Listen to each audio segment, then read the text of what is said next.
Chapter 1. Drink, everyone drink. Wincy awoke with a throbbing headache after a night of heavy drinking. Yet the first thing he did was to continue to indulge, gulping down a drink, only to spit it out with a loud poo. Fruit juice? Who concocted this? He cursed fiercely, his bleary eyes suddenly wide open. Where's this place? It was a quaint tavern styled in European fashion, with wooden stools and a bar that exuded a sense of comfort. Ha ha! Luffy claims he isn't a child, yet he's drinking juice. The tavern erupted into laughter as Wincy spun around, recognizing every face as oddly familiar, especially that young man with red hair wearing a straw hat, along with the angry little boy beside him. Wait a moment, his name is Luffy? Could it be that the one mocking him is red-haired? No wonder it feels so familiar. What? Luffy, where am I? Kiki Wincy exclaimed loudly, having drunkenly crossed into another world. He had arrived in the realm of pirates, and while he initially believed he was losing his mind, a leap from the stool confirmed the reality of his situation. The stool was just right, roughly the same height as young Luffy. How splendid! In the prime of youth, it was time to strive diligently. Still mocking little Luffy? Does this imply that the gum-gum fruit still exists? Wincy sprang to his feet, rushing over, his memory brimming with all the plot lines and scenes etched into his mind. Luffy! His heart raced faster, thumping wildly. But as he drew near, he saw young Luffy munching on something indeed, the gum-gum fruit. Hey, did you eat it? Of course, but it tastes terrible, by the way. What's your name? I don't think I've met you before. Come play with me, Luffy said, innocently plucking a fruit resembling a tomato from the table. Sorrowful, Wincy instinctively consumed the fruit, tears streaming down his face. Oh no, he had lost at the starting line of life, missing out on the protagonist's fruit. Hey Luffy, what did you eat? Nothing much, just a really awful fruit. You fool, you'll become a landlubber, unable to swim for the rest of your life. The scene was absurdly similar, yet despondent. Wincy found himself dazedly sitting on the ground, wearing an expression of utter despair. Damn it, I don't even get the chance to be a landlubber. This is cursed. He grumbled dejectedly, as Rikilu, a member of the red-haired pirates and a trusted companion, suddenly exclaimed, Captain, my cleaver fruit is gone too. I was hoping to sell it for 10 million berries to buy meat. Luffy, did you see a fruit that looks like a tomato? Luffy, still in a daze, had completely forgotten his anger. But Wincy, inwardly ecstatic, thought, what? I just ate a devil fruit. A cleaver? It sounded like a paramecia-type fruit, quite to his liking. Overjoyed, he then heard the world's #1 sniper, Sogeking, mocking Rikilu. What? As a lower-tier fruit to the cleaver fruit, it's utterly worthless. Not even worth the basic fruit price of 100 million berries. 10 million berries? Ha! Losing it isn't a big deal. Rikilu scratched his head in frustration, while the mocking Sogeking fixed his gaze on Wincy, as his keen observation skills, honed as an exceptional sniper, allowed him to notice Wincy's distress. Inside, Wincy was utterly devastated, sitting on the ground with a glum expression, muttering curses. Damn it, the cleaver fruit is a subordinate fruit of the weapon fruit, and am even beneath it. God, my life can't possibly be ruined like this. Ding! A system notification echoed in his mind, and a light blue attribute panel materialized before his eyes. Congratulations, Master! You have acquired the lowest tier fruit, and in turn, received the only system in the Pirate King world. I've struck gold. A system. Ha ha ha. Wincy the useless will finally rise. With aspirations of punching the 4 emperors, kicking the 5 elders, and slapping him, he declared, Luffy, step aside. I shall be the next Pirate King. Yet, in his moment of pride, he glanced at the attribute panel, only to collapse in despair.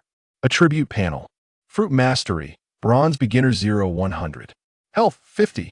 Attack 1. Speed 1. Defense 1. Hockey none. Fruit. Not yet awakened. Fruit Skills. Active none. Passive none. Sword Mastery 0. Gun Mastery 0. Martial Arts Mastery 0. Points 0. Experience 0-10. What the hell? I still have nothing. Warning. The system detects an increase in the Master's temper initial fluctuation rate is 5 successfully summoned. A rusty, broken cleaver. No, Wincy have lived an unmarried life, achieve nothing. And just when I finally reincarnate into another world, this broken cleaver is what I get? Wincy knelt on the ground, sobbing, staring at the wretched cleaver before him. It not only appeared exceedingly cumbersome, but also lacked any offensive capability. This must be the most tragic rebirth in history. Bang! The tavern's wooden door was kicked open. A fierce mountain bandit strode in, flanked by a cadre of intimidating brutes. Law's attention was momentarily diverted, and he gasped in shock. His inner astonishment nearly slipped out. The mountain bandit king, a man with a bounty of 8 million berries, renowned as the strongest on the mountain, daring enough to smash a bottle over the head of an emperor. Shiguma, he walked in with great strides, methodically smashing a bottle over Shanks' head, followed by uproarious laughter filling the tavern. Next, Luffy will go up to scold Hyman's utterly flawless plot. Wincy muttered quietly. Being a fervent fan of the Pirate King lore, he was well versed in the storyline. However, just as he relished in this, someone suddenly grabbed him by the collar.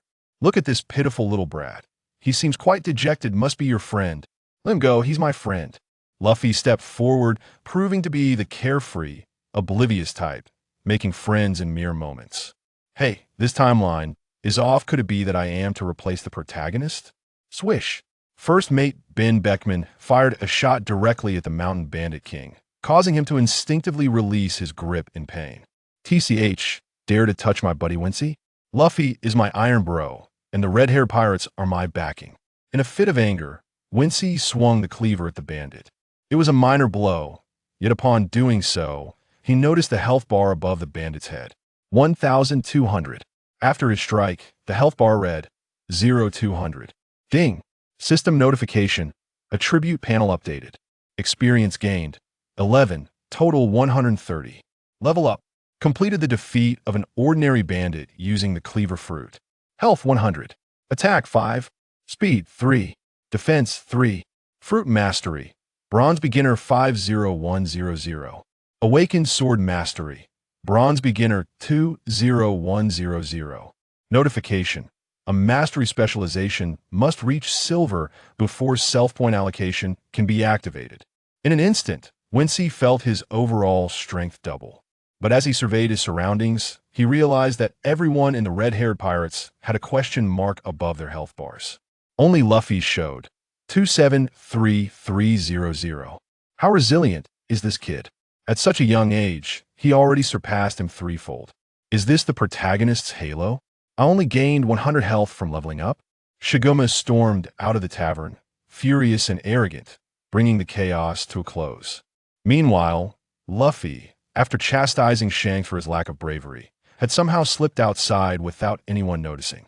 Wincy exerted every effort to adapt to this new world, only to find himself momentarily tormented by red-haired in the tavern. Then came a shocking announcement. "Captain, Luffy has been captured." Huh? Shanks glared fiercely for the first time, gripping his sword tightly as he rose. "Let's get to work, crew."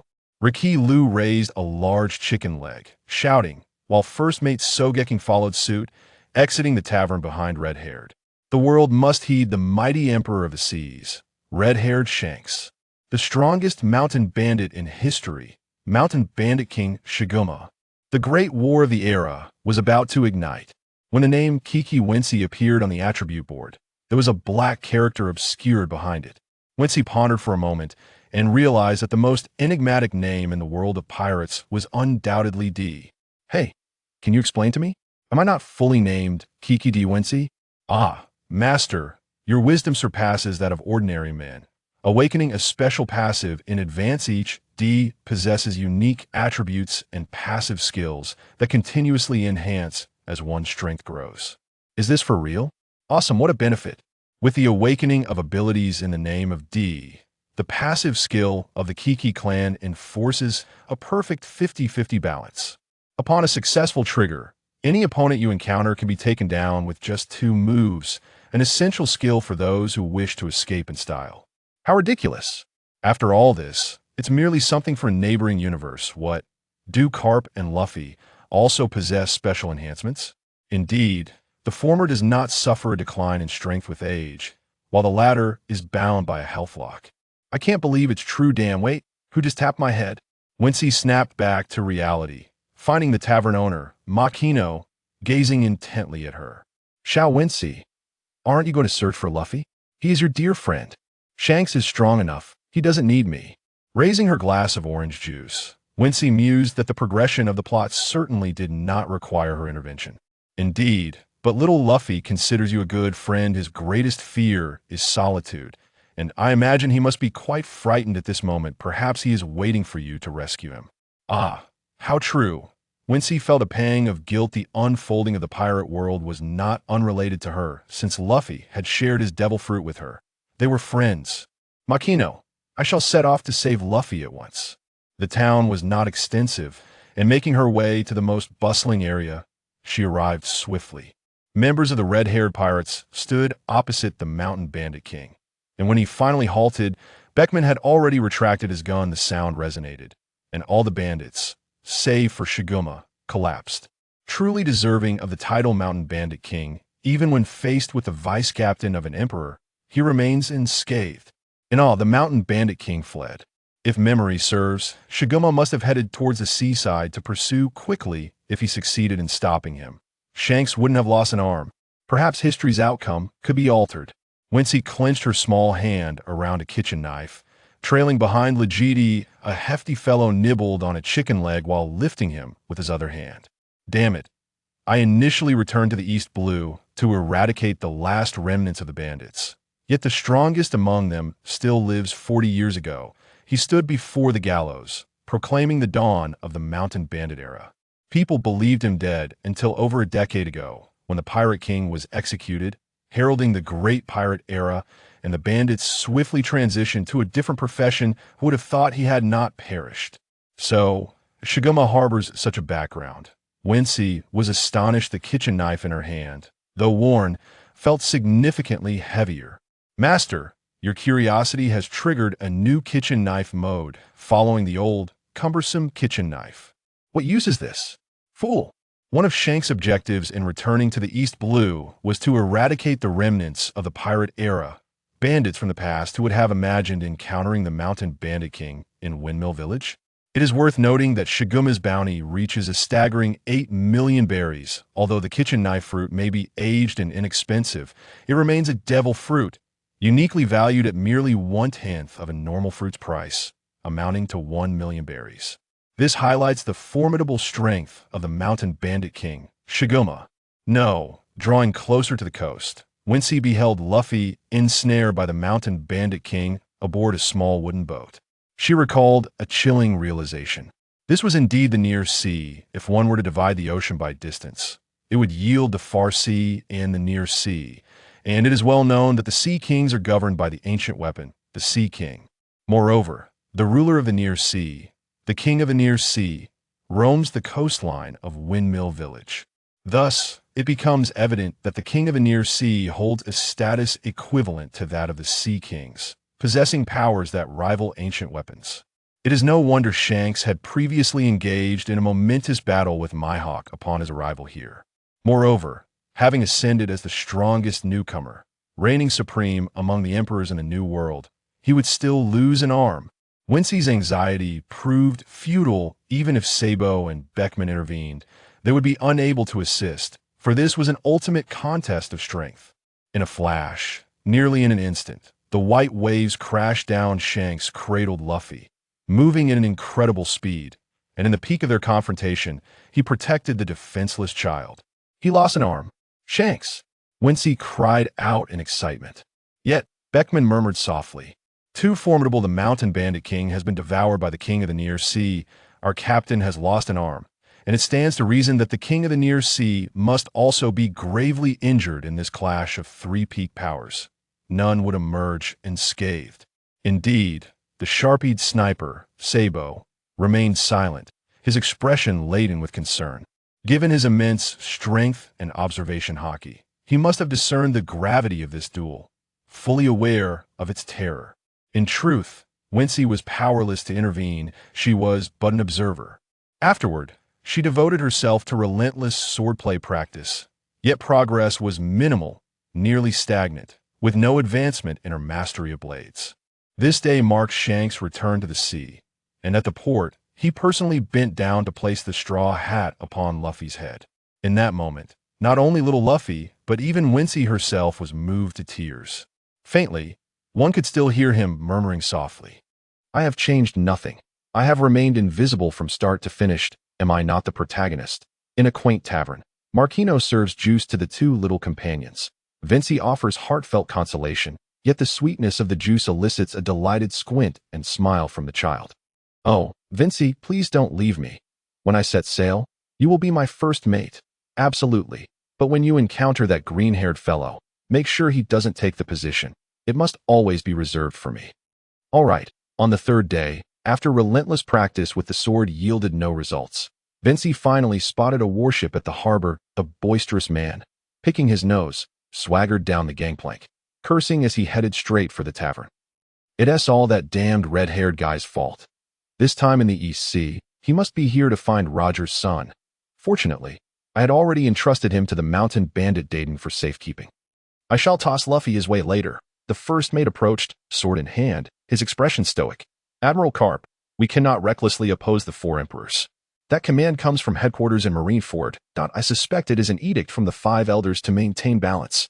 "Humph, spare me. The pirate king is dead, and the near-sea king is gravely injured, having also been struck by the strongest conqueror's haki of the red-haired one that the balance of power has long since tipped.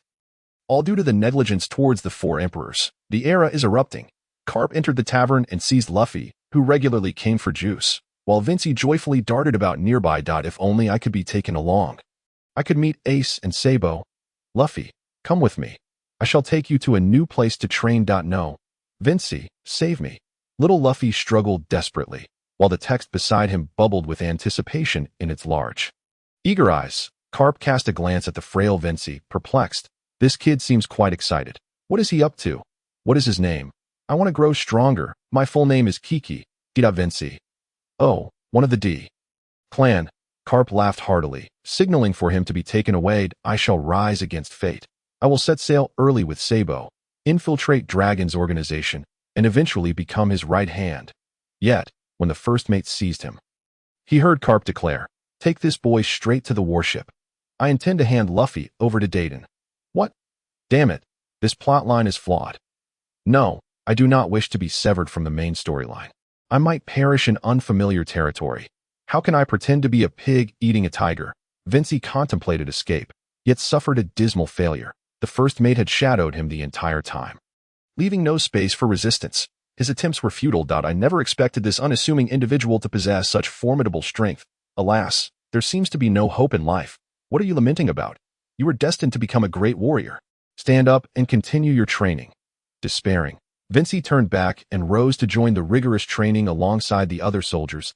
He performed push-ups, sit-ups, running, lifting swords and guns, and practicing punches, all while tears streamed down his face. Exhausted beyond belief, he finally encountered Karp again after half a month, as the warship set sail to confront a recently audacious group of pirates. The first mate reported, "Recently, 3 batches of promising new pirates have emerged in the East Sea. Perfect for the soldiers to hone their skills, so these unruly rascals are merely a convenient target to deal with," Wincy thought, while Karp lounged in a chair, devouring scallops. "Hey, you little brat. I promised Luffy I would train you well and groom you to be his first mate. Fool. That's impossible. I intend to shape you into a marine admiral. Even Luffy, that unruly rascal, must follow this path. It's all the fault of that red-haired scoundrel for corrupting him." Wincy inadvertently blurted out his true thoughts. "Kill me. I wish to be the pirate king. Do not think I will serve Akainu in the future." "What nonsense are you spouting? I might just hand you over to Sakazuki. Do not worry. Once we handle these petty thieves, we will head to the Grand Line, and I shall entrust you to Aokiji." Feeling utterly hopeless, realizing he had been cornered, Wincy found himself adrift at sea when their ship was suddenly bombarded. A skull pirate flag appeared on the horizon. That guy seems to be named No Escape. His suit adorned with 2 feces-like patches, a sight that vanished in a fit of rage. "Ah, right." The text, now filled with renewed hope, eagerly stood on the deck. "The captain of this ship should be the steward from the island where the lying cloth is located. The pirate crew is named the Cat Pirates, led by the clawed Captain Kuro, with the hypnotist Zangao as the first mate. I must flee immediately. Damn it, I shall board this ship and become a pirate again." However, At that moment, the other soldiers were also eager to engage, as they had encountered one of the 3 major pirate crews of the East Sea, an excellent opportunity for practice. Seize the moment. Such chances do not come twice. Karp, bleary-eyed, glanced at the commotion, waved his hand, and returned to sleep, a half-bag of roasted scallops dropping to the deck with a thud. Charge! The soldiers surged forward, while only 4 remained outside the fray. The slumbering Karp, the unflinching first mate, the cool-headed Captain Kuro, and the poised hypnotist awaiting his moment. Of course, beyond them was a 5th individual, Wincy, attempting to sneak into the enemy ranks, yet unfortunate enough to be unable to swim and fearful of being mistakenly harmed. What to do? Locke's rampaging state cannot even match Karp. How can I sneak in? The battle intensified, and the hypnotist, clutching a small hoop, advanced, cutting through the ranks with ease, leaving the poorly trained soldiers wounded. To fall asleep in the midst of battle as an enemy general is your downfall. Watch me hypnotize you. Zangao stood before Karp, confidently producing his small hoop. Wincy was nearly driven to madness. How does one hypnotize a person who is already asleep? Smack. The first mate Zangao collapsed onto the deck. He had hypnotized himself. Fool, who can hypnotize someone who is already asleep? Now you've done it. No matter how Wincy scolded, at that moment, a frantic message rushed in. Zangao has fallen. The situation is dire. Unexpectedly, the first mate had taken the lead in the charge. How touching. Yes, he is a true man. The Cat pirates were in tears, while the first mate shouted through a megaphone. We have captured your first mate. If you wish for him to live, you must fight valiantly. Only through fierce battle can you ensure his survival. This fool had merely hypnotized himself. It is said that there are ceasefires for hostages. But I have never heard of encouraging the enemy to escalate their attacks. The first mate smiled cunningly, a rare look of joy. This is all part of the training plan. We will soon encounter 2 more new pirate crews to hone our skills. Keep it up, young warriors. All right, thank you for your encouraging words. The pitiful Wincy forced a smile, feeling as if millions of chubby orange cats were rushing through his mind. Karp is truly an irreverent fellow. His schemes are more despicable than those of pirates. Who, I wonder, is the real pirate here? Wincy lost his mind and brandished a kitchen knife, charging out, unable to endure any longer. If he were to kill, he would do so.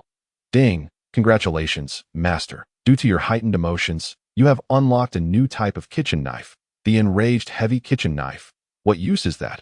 Well, does the name sound nice? Scram, do not disturb me until the battle is over.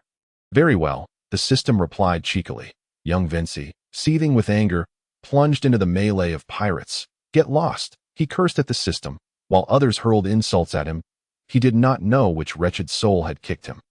As the battle concluded, his health plummeted to 20100. He spat out a mouthful of blood. That kick was brutal, causing him immense pain. One more strike would surely spell his doom. Weak to the extreme. Wincy felt a mix of anger and frustration as he stealthily returned to the snoring Karp's side, squatting on the deck, drawing circles while crying out, I am so infuriated. I finally consumed a devil fruit. I finally reincarnated, yet why am I such a waste? The first mate coldly bound the hypnotist Zangao with rope, offering consolation. Do not be disheartened. It is only natural for you to be weak. If I am not mistaken, you must have consumed the kitchen knife fruit, a fruit said to bestow great fame upon chefs. It is indeed challenging to use in battle, but hurry and tell me. Is there any other way? The sunglasses-clad swordsman replied with a bitter smile. It is simple. A user of the Cleaver fruit must endure 1,000 cuts to enhance their proficiency. Nonsense. One would surely perish after 1,000 cuts. No, it is merely a figure of speech. As long as you can withstand the next strike, the damage from equivalent attacks will be halved for you. This is the essence of the Cleaver fruit. Not only does the user weaken themselves, but they also diminish the strength of their opponent's attacks. An powerful sword strike can inflict the same level of damage upon you. Likewise, the greater the sword's damage, the more that other forms of attacks, such as firearms or physical combat, will also be halved under the same conditions. What? Wincy nearly fainted. Truly, the Vice Admiral Karp is deserving of his title, possessing such esoteric knowledge. This is a cheat. I will soon be able to dominate the heavens and the earth. He grinned widely, determined to endure and cultivate his skills through hardship. After a brief moment, with minimal recovery of health, he rushed into the kitchen, ravenously devouring an array of food. Health 1. 5. The recovery continued. He must replenish his health swiftly to withstand 7 or 8 cuts. However, Wincy pondered, when did I become so reckless? Why must I chase after death instead of living well? Karp slightly opened one eye, chuckled, and returned to his slumber. Wincy dashed forward, his target being the nearest pirate wielding a knife. After spending over 10 minutes eating to recover, his stomach had yet to fully digest the food. Meanwhile, those still alive on the battlefield were mostly left with scant health. Above each individual's head hovered a health bar, and the swordsman was named Jim. Health: 37, 200, swordsman, bronze intermediate, in this systematic pirate world. Various evolutionary paths exist: swordsmanship, marksmanship, martial prowess, fruit powers, and the overwhelming enhancement of hockey to overall attributes. Each specialization upgrade is termed a level up: bronze, silver, gold, purple crystal, diamond, starshine, for bounties of 1 billion, naval vice-admirals, and second-in-command of the Revolutionary Army. And sovereign. Each stage is further divided into low, medium, and high tiers. Generally speaking, levels correspond to combat power. Wincy's combat power is level 2, yet compared to specialization levels, it bears less weight. Wincy seized his heavy, furious cleaver and leapt into action. What did this brat come from? Get lost! A knife struck his chest, and he immediately fell to the ground, rolling in agony, unable to articulate his pain. Master, remaining health 35. 100. This strike dealt 64 damage. Survival successful. Defense raised to the current limit of 32. With an attack power of 5, speed 3, and an astonishing defense of 32, he laughed heartily. I'll replenish my health. Then eat some more. Humph. Once I develop to the point where not even a drop of blood can be shed from me, I shall do as I please. After his self-talk, the mischievous Wincy hurried back to the kitchen for another gluttonous feast. Burp, health restored to 75. His stomach was now full to bursting, but if only I had Luffy's digestive system, how wonderful that would be. Damn. Upon reflection, his current defense was not low, and with a health pool equivalent to 100.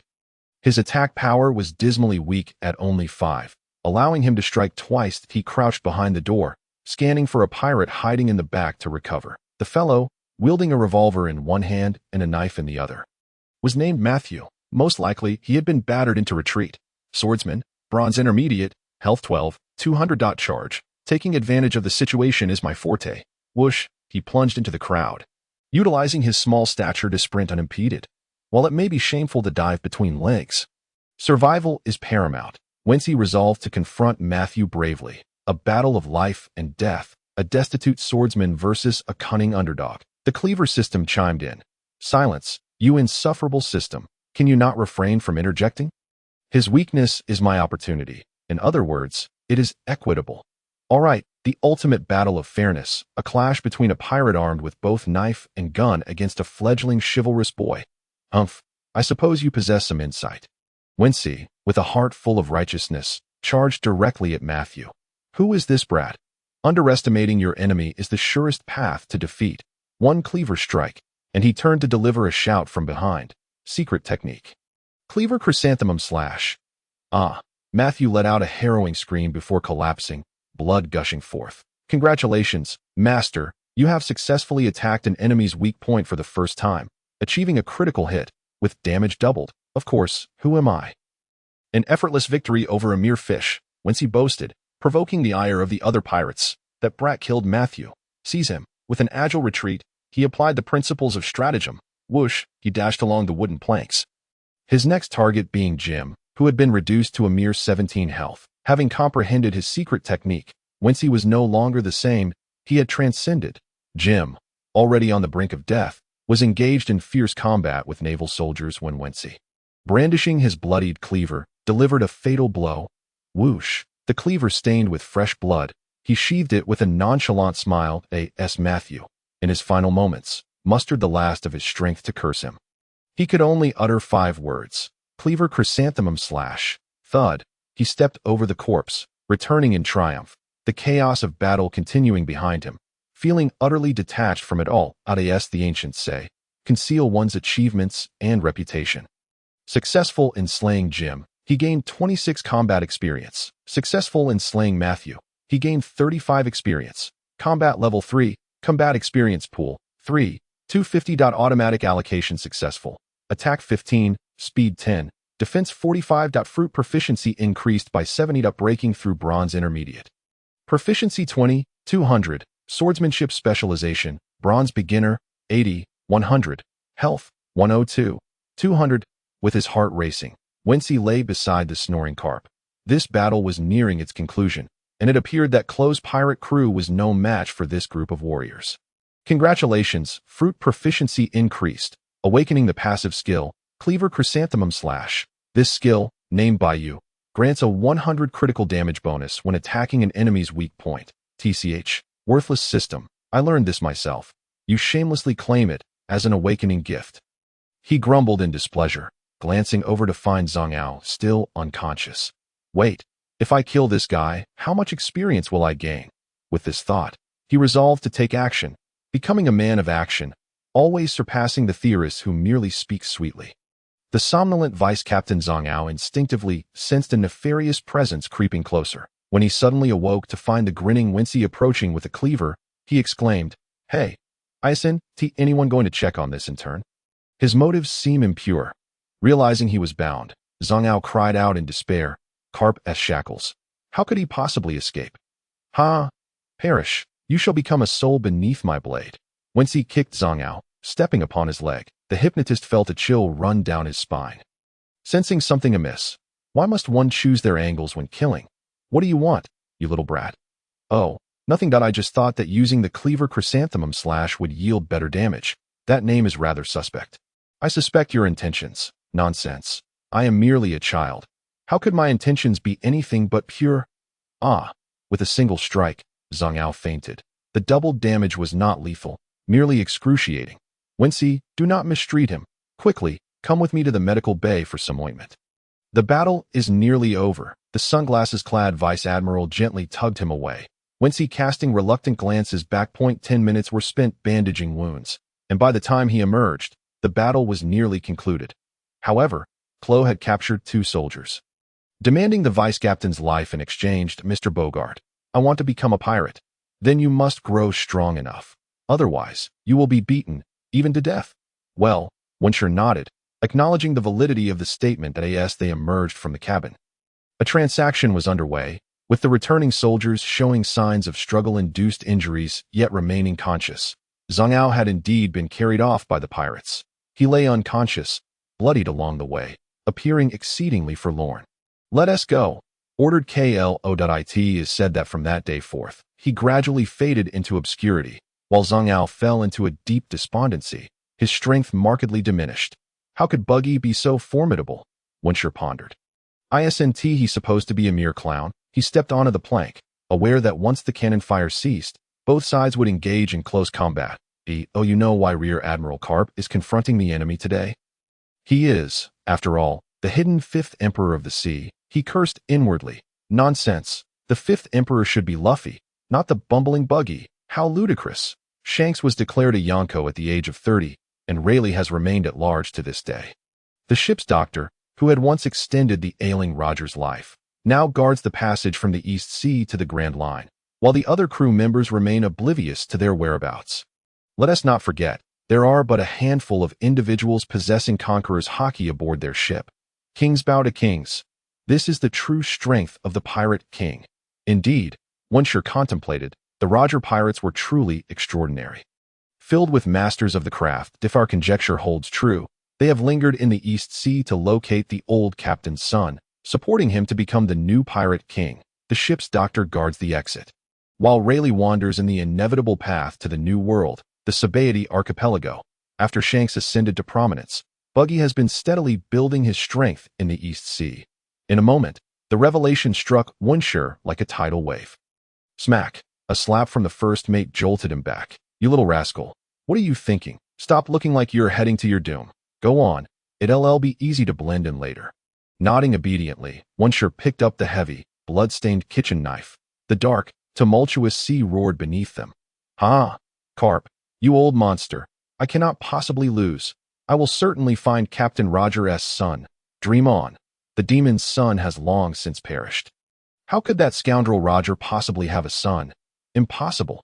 Even if there is a sliver of hope, I shall remain in the East Sea to find him. This era belongs to Pirate King Roger." "Shut your mouth. You are merely clinging to a cruel past that can never be reclaimed. The pirate king is dead. With a thunderous punch, the scene erupted into chaos. The red cloak enveloped Karp, who stood behind the giant jester, indicating a fierce battle was imminent. Wincy was well aware that Roger's son, Ace, was under Karp's protection. This hero, safeguarding his dear friend S' son, was compelled to continue fighting. Kill. The members of Buggy's pirate crew surged forward, and the first mate enveloped him in his dark cloak. Hold on tightly. I will try my best to breach the interior and place you in a safe spot. You must adapt to your new identity, little Wincy. Uh-huh. Wincy nodded, resembling a child. With a swish, he activated the moonwalk, and Bogart traversed the air, while Wincy clung to his back within the cloak. Rear Admiral, Bogart. Huh. How amusing. You must be the only Rear Admiral serving as a first mate? Go to hell. Your words are too convoluted. I can't comprehend them. He executed a swift strike, his speed unparalleled, with even a pirate worth a bounty of 100 million unable to match him. Pirates with bounties exceeding 100 million are typically at the purple crystal tier, while the elite among Rear Admirals are akin to diamonds. The Ghost Spider, Bogart, and the later Smoke Man, along with Weasel Rear Admiral, had already ambushed and injured the former captain of the Sun Pirates, Tiger, who was the long-haired Rear Admiral. Come on, slaying this elite Rear Admiral would be a tremendous feat. Brothers, let us go. Don't hog the action. Each man take a strike. Fool, shoot from a distance. Aim for his head. The swordsmen capable of moonwalk or distant snipers were stealthily launching attacks. Bullets whizzed past, the wind howling, tearing through the air, hidden within his garments. Wincy gazed down at the turbulent sea. Each wave was a manifestation of the sword energy erupting across the seascape. I asked this what it means to be strong. What if it were Zoro 2 years later? The world's greatest swordsman, Mihawk? I must continue to strive. The commotion outside the cloak was a cacophony, yet they had evidently distanced themselves from the sea, reaching the ship's deck. He must be trying to uncover our secrets. Stop him. Understood. You worthless Vic. How could you allow Bogart to breach the ship? Edwin, run. 2 fists cannot match 4 hands. No matter how strong he is, he cannot overpower us all. With a swift motion, the first mate guided Wincy through the fray. In the kitchen, 5 or 6 chefs were preparing a celebratory feast, and he released little Wincy. Lowering his head, he shared a gentle gaze with him, softly stroking his head. Little Wincy, do not be afraid. They will never betray you, for the chefs here are all abducted from taverns across the East Sea. Their families under the Navy's protection. Blend in with them. Use your age to gather intelligence. Wincy awkwardly grasped the rusty kitchen knife, feeling lost. Bogart, what exactly is the intelligence? You ought to tell me. Humph, you need not know, for whatever you manage to hear or see is intelligence. Only in the most natural circumstances can one successfully infiltrate without pressure. He stood to leave, for soon pirates would arrive. Rest assured, we will come for you in a year. The first mate dashed out, and soon the sounds of battle echoed. Before long, a suspicious pirate appeared. Gun drawn, pointing it at the head chef, bluntly asking, "Is there anyone strange mixed in?" "No." As the head chef spoke, Wincy was kicked to the ground, Chef Bruno stepping on his stomach. "You dare use a broken kitchen knife? What right does a mere apprentice have to wield a fine blade? I will eventually become the best chef, surpassing you." Tisich, what nonsense. The suspicious middle-aged pirate cast a glance at the dirt-stained Wincy before storming out. Wincy crawled at the window, watching for a long time until he was assured that Bogart had fought his way through. The battle in the sky raged on for a full hour. Bang! A loud explosion. Someone flew out from the red cloak. Rear Admiral Karp. Retreat, lads. There will be more opportunities ahead. Let this old man live a few more days to think he could defend the East Sea. Dream on. The returning jester Buggy shrank into a ball, unsure of which ship he had concealed himself on. Homeward bound, brothers, prepare for our feast. Indeed, tonight we shall drink until we drop. Wincy frowned. These madmen had just engaged in a bloody fight, yet were already preparing for a banquet. Heartless pirates, it seemed that good days would be hard to come by in the future. What are you worried about? Apprentice, come help. Okay. Chef Bruno guided him in cooking, whispering softly in his ear, Buggy's crew is about to clash with the Krieg pirates. Within a month at most, their captain, Akin, sent a challenge last week. Krieg, Wincy thought, what use is that wretched pirate crew that was defeated in a single blow by Mihawk, with Buggy's newfound power? Wouldn't he crushed that bald-headed man in golden armor? The head chef cut in. Hurry up. The showdown between Krieg and Mihawk feels like it happened just yesterday. Have you forgotten? Bruno felt aggrieved. Muttering softly, didn't T. Mihawk say he would seek revenge in 10 years? I bet he'll win. What nonsense. Kiki. D. Wincher felt his mind unravel. How's this relevant? That guy, relying on armor and weaponry to win. If he fought Mihawk, what was Shanks doing? Hurry. Where's my seafood fried rice? Coming. The head chef assigned Wincher a task, delivering meals. Dazed, he clumsily balanced several plates of fried rice as he strolled into the Grand Hall. At this moment, the ship had docked, and they found themselves in a small town in the East Sea, also known as Clown Paradise. Brothers, we're home. Cheers, as the wine splashed upon Wincy during the toast. The childlike figure of him busily carried forth the food. He gleaned snippets of information from the mouths of others. This island was, in fact, the very same small isle where Luffy would later encounter Nami. Under the solitary guardianship of an elderly mayor and, of course, his loyal Dog. As the name suggests, the Clown Paradise belonged to the ship's jester, Buggy, whose power loomed large over the East Blue, with only one formidable adversary. The Admiral Clique, to contend with. Each vessel that docked would host a grand banquet upon its deck, while only the forlorn pirates were relegated to the confines of the ship's main hall. Fireworks erupted outside, painting the night sky with splendor. The aged and infirm pirates, or those unable to heal from their injuries, remained shrouded in darkness within the ship's quarters. They cheered and clinked glasses with fervor. Yet they were never granted the privilege to step onto the deck. That space was reserved for the young and robust pirates. Just look at their brawny physiques, they chuckled, once he merely held aloft several mugs of dark beer, allowing them to take as they pleased. After the revelries concluded, he would accompany the chefs to the island's most bustling locale, the heart of Clown Paradise. There resided the spiritual pillar of the clown pirates, Buggy the Clown. The island boasted approximately 3,000 pirates, a surprisingly large number, among whom around 30 had bounties exceeding 100 million. Heralded as the 30 teams of the East Blue. He had inquired, but found no sign of First Mate Machi, Chief of Staff Kabeji, nor that foolish lion who aspired to be a captain. The East Blue of a decade past was a far cry from the one Luffy had set sail from. This era was fraught with peril, and the true strength of the clique pirates in Arlong remained a mystery, whence he felt a tinge of worry, which was not unfounded. After all, this was a historical expedition, and everything was shrouded in uncertainty. While journeying to the island's center, Chef Bruno revealed a particular piece of information to him. What? The mysterious 3 trump cards. The center of Clown Paradise was originally a circus, housing 3 concealed powerhouses, each bearing their own distinct titles. They seldom made an appearance, and legend had it they corresponded to the 3 calamities of the Yonko Kaido, known as Sharp, Double, and Triple. Only the 30 captains and their first mates were permitted entry into the circus, while the 3 who performed there year-round were these very individuals. Of course, there were also food service interns, 7 or 8 of whom perished each month for violating the rules. Are you sending me to my doom? Only through such means could one reach the true secrets of Buggy's pirates. From what he had gathered, these 3 trump cards each possessed unique abilities. According to prior intelligence, they were as follows. Sharp, the Beast Conqueror, the sworn enemy of Kaido's beast pirates, reputed to tame any creature, perpetually donning a fuzzy hat. Double, the wielder of an ancient Zoan fruit, the Cat Lion Master Fruit Awakener, a formidable being who always maintained his lion form, rumored to possess the strength to usurp Buggy. Triple, the swordsman riding a unicycle, adept at dazzling techniques, and the foremost swordsman under Buggy, his swordsmanship rivaling that of the renowned Bista. Once he pondered for a moment. Weren't these 3 the elders who would later share life and death with Buggy? It was said that during Buggy's search for his body, the lion had temporarily served as acting captain. Such hidden prowess, and it appeared that no one else was privy to their true names. Merely 3 novices, they had not even intervened when facing Karp. It seemed they were merely boasting to inflate their own notoriety. He was resolutely convinced of this as he followed the chefs toward the circus. What an impressive sight it was, a tent soaring over 100 meters high, with Buggy's jovial visage emblazoned upon its peak. As the curtain was drawn back, chefs and apprentices from all directions hurriedly placed food and drink upon the tables before departing, while the apprentices scurried about with various libations. Hey, are you a newcomer? Which crew do you belong to? Inquired a man with a small mustache, his eyes narrowing as he raised a sword at him.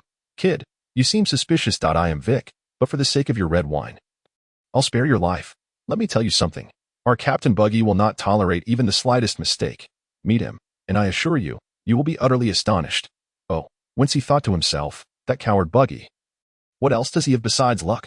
However, to avoid arousing suspicion, he slowly made his way toward the heart of the circus. Strangely enough, within the brightly lit tent, all the captains were scattered about, Seated in their respective spots. In the center sat a clown, curled up in a chair, draped in a vibrant red cloak, his red nose gleaming under the lights, his piercing gaze fixated on the newcomer. Kitaki D. Wincy. You needn't move. Stand beside me and enjoy the performance. What was this heart-pounding sensation? Buggy exuded a formidable presence, having just emerged from a fierce battle, yet he remained unfazed. The most peculiar aspect was that a character originally designed to be a comedic weakling could possess the unique pressure of a ruler. Something must have transpired for him to attain such an experience. Whence he suspected that the decline of crocodiles cat pirates was indeed linked to Buggy's emergence, which had led to their despondency. It was even said that he had prepared a long-term butler plan for over a decade on the island where Usopp resided. Am I inadvertently altering history, or have I serendipitously set everything back on course? While he pondered this, a swordsman riding a unicycle emerged from behind the curtain. The captains in the stands immediately erupted with excitement. Lord Triple, Kabeji, hurry, let us witness your swordsmanship. His long hair obscured one eye, giving him an air of coldness, while his lengthy cape concealed an unknown past. Kabeji, the future chief of staff of the Buggy Pirates, presently appeared rather unremarkable. With a swift stroke, he sliced through the tent's ceiling without a ripple. What use is that? Though he displayed sword energy just now, it was hardly impressive. Bah, you little brat. Never judge a book by its cover. The clown smiled mysteriously, extending a finger to point at the tent's apex. There, a small point had been pierced, a remnant from when he had challenged Hawkeye, who had punctured a hole. And what of that? My kitchen knife can do the same. Buggy smiled wryly, his profile strikingly handsome at that moment. Ding! Congratulations, master. You have unlocked a new kitchen knife skin through praise. The proud heavy kitchen knife. Get lost. Be quiet. All right then. The kitchen knife system has returned to tranquility. One slice was sufficient to cleave through the might of 3 admiral warships. Yet it merely punctured a small point. What extraordinary control must that require? Try slicing a thin sheet of white paper with a kitchen knife, leaving only a tiny dot. Kabeji's greatest strength lay in the increasing potency of his sword energy. His mastery over the armament hockey unparalleled. The downside was that he had become too engrossed in point-blank attacks, gradually losing himself and failing to unleash the peak prowess he once possessed as a top swordsman. Wincy was captivated, yet simultaneously he discerned the despondency in Kabeji's eyes. He must have felt quite regretful, as Triple retreated in silence, Double approached with a graceful stride. Look, the animal fruit user comparable to Jack. Lord Double. Haha, don't compare him to that Jack, who inflated his bounty with a 900 million berry ivory. He is unworthy. However, the ferocious lion, Ricky, directly leapt through a flaming hoop, circling Buggy's chair before exiting. What was that? What did he just do? Any well-trained circus lion could do that. Buggy, with a wise smile, propped his chin on his hand and asked, have you ever seen an ability user who remains perpetually in animal form? Wincy, astonished, inquired what he meant. Do you know Jack, the infamous Calamity, who, being a fishman, can breathe underwater as an ability user, thus possessing life force far exceeding that of ordinary ability users. But Ricky is different. He was once an ordinary human who, after battling Jack, grew determined and, upon awakening his fruit, reached a peculiar state. He forever maintains his animal form, even in the sea, leading many to mistakenly believe he is a true lion. And he has even learned to swim, defying the curse of the ocean. The only drawback is that he has forgotten how to speak human language and increasingly forgets he was ever human. Taking great delight in jumping through hoops of fire. Something feels amiss. Does this imply that these two once possessed great strength, only to inadvertently stray onto a misguided path and become weakened? Quite so, yet I eagerly anticipate the moment of their awakening. Listening to the comforting words of Buggy, Wincy even felt a twinge of pity for him, contemplating whether this fellow might also fall into self-deception and weakness in the future. Dreaded clown pirate crew, what unfortunate creatures they are. What a sophisticated maneuver to fool oneself into becoming a mere waste. Wait, the sharp one is about to make an entrance. I am curious to see what tricks this lad has up his sleeve. Good heavens, it is he, Sparky, the foremost trump card of the clown pirate crew, the vice captain, Machi, indeed, immensely powerful. Let me witness what this individual has to offer in terms of feebleness. Wincy casually glanced at him as a frail man emerged from behind the dark curtain. He possessed a peculiar sausage-shaped mouth, topped with an adorable woolen hat. With each step, he sang, incessantly chattering, "The world is truly wonderful. Come forth, my steed." No sooner had he spoken than Ricky dashed out, crawling on the ground. The captains gasped in awe, for if even Ricky, a user of a fruit capable of rivaling Jack's strength, must bow before him, one could only deduce that the capabilities of Kaido's beast pirates would be equally formidable. So, are these captains fools? Clearly, these three are nothing more than charlatans. No, I have said it before. One must not judge by appearances. He is indeed the most formidable first mate in truth. Buggy smiled mysteriously and began to regale him. Or rather, earnestly narrate. Do you know why the clown paradise has never been breached by the Navy? Because of him, Machi, who commands half of the East Blue's great fish to patrol and guard the island year-round. Directing all but the King of the Seas. The power that allowed Captain Roger to hear the voices of all things astonished me. Thus after the disbanding of the crew, he searched far and wide, eventually discovering Machi, the beast tamer capable of subduing all creatures. He is indeed a powerful being, possessing one of the Pirate King's unique abilities, and the 3 trump cards are my leverage against the pirate world. And even against Marineford.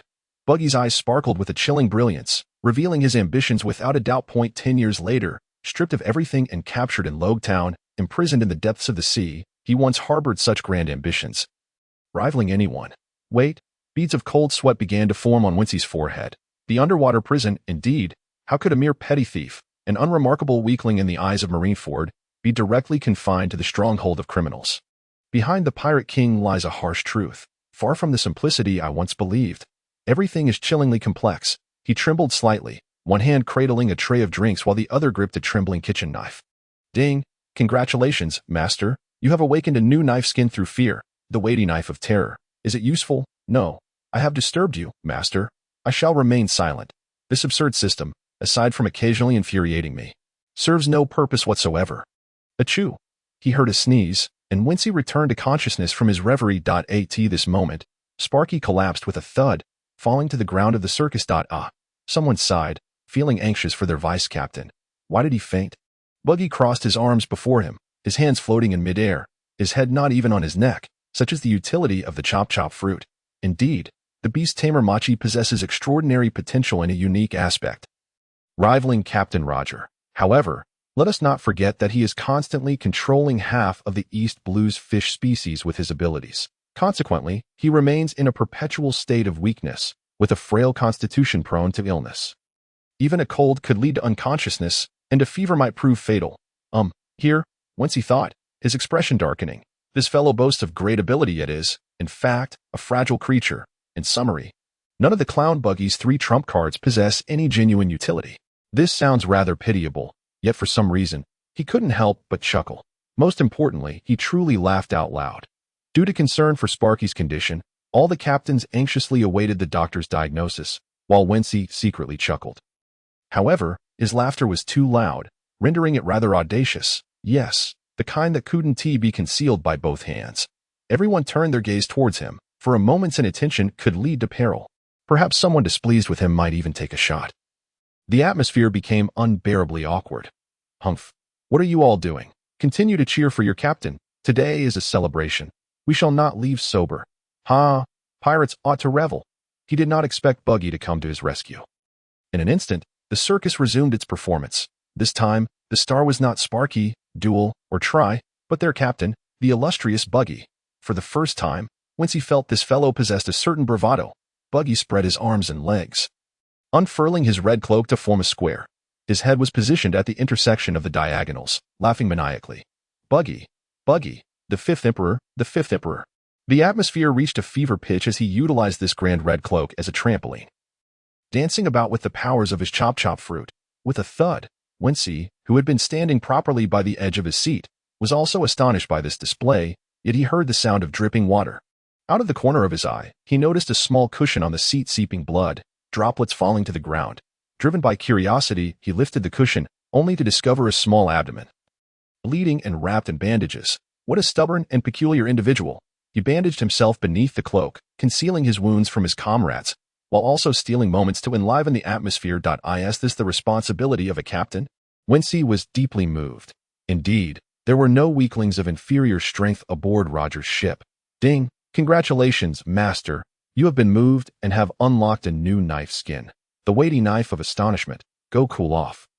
Don't bother me with such trifles. The system ceased its chatter, yet a small window appeared before him. In the upper right corner, there was a small mail icon displaying one unread message. Upon clicking it, the information read, "Congratulations, my master. You have encountered a legendary figure from the bygone era of pirates and unveiled a hidden aspect of his life, thus activating the character card. Roger Series, Clown Buggy." successfully activated the new knife mode, the inscribed edition of the Chop Chop Blade, knife clone. Each level up allows for double the previous quantity of knives, at the cost of an equal amount of stamina. Currently, knife count, 1. Next fruit tier, bronze advanced, allowing for the use of 2 knives. What on earth? There's even a legendary character card, and it can unlock special evolutionary pathways. Wincy curiously explored the branches, which were roughly divided into 3 major series: Navy legends, such as Karp, Sengoku, Zephyr, and Tsuru; pirate legends, including Roger, Whitebeard, Rayleigh, Shanks, Skypiea, and Bloodcount; unique legends, including Dragon, Kazuki Odin, and Monkey D. Luffy. In other words, beyond the users of devil fruits, swordsmen, martial arts experts, and sharpshooters, there exists a special collection system feature for additional bonuses. What the heck? Wincy suddenly regained his composure, muttering in displeasure. So, this knife is still just 1 for now. Conversely, the later the character card is activated, the lower the potential upper limit might be. The circus performances took place every night, with clowns cheering raucously. Ever since departing from Admiral Garp's warship, Wincy had not paused his training regimen, diligently revisiting the swordsmanship taught by Bogart and the martial arts imparted by Garp. A necessary task each night was to deliver drinks for the banquet, akin to a bartender navigating through the diverse personalities of pirates. When the 2-dimensional world transformed into 3 dimensions, the scene resembled that of Pirates of the Caribbean. Thankfully, what remained unchanged was the bravado and the slightly harsh reality. Buggy, have you ever thought of inventing a powerful weapon? Perhaps a cannon capable of obliterating an island, aptly named the Buggy Cannon. This should be the norm of the storyline, yet every time he utters these words, Buggy's gaze dims slightly. He says, "No, Wincy. Captain Roger once stated that those who possess devil fruit abilities have a certain limit to their strength and will lose the right to yearn for the sea. One should rely on their own abilities while also believing in their comrades. If I depend too much on external factors, what difference is there between me and Barrett, the devil's offspring? Roger's combatant, the boss of the One Piece 20th anniversary film. I have consumed a devil fruit and can no longer seek treasures beneath the sea, and so can you, Wincy. This is the eternal curse of those with abilities." When he refrains from speaking these words, he appears quite sorrowful. Based on Wincy's observations, Buggy's various displays starkly contrast with that of the later coward who relies on luck. "Buggy, we are the same." "No, that is impossible." I in the center of the circus. Buggy sighed lightly, as if reminiscing about someone. "I was tricked by a friend and inadvertently swallowed the devil fruit due to his careless mistake." Wincy awkwardly chuckled, speaking the truth. I too, a similar friend, who is always carefree, occasionally sheds tears. Haha, my friend is the same, very emotional. Yet he is incredibly strong and has sacrificed much. I recently heard that he lost an arm in the East Blue that I protect. Damn that king of the near sea. I should have eliminated him long ago. Wincy's eyes sparkled with curiosity. Red-haired Shanks also cries. Is that true? Driven by his inquisitiveness, he pressed for more details. Over the course of half a month this conversation, he became Buggy's dedicated bartender, his mouth brimming with questions, for who wouldn't want to uncover more secrets of the pirate world? Impossible. Buggy never cries. If your friend is as strong as you claim, how could he possibly cry? Ha ha ha. Buggy laughed first, a carefree grin spreading across his face whenever he mentioned Shanks. I was an intern on Roger's ship. He was too. After the captain's death, I went solo.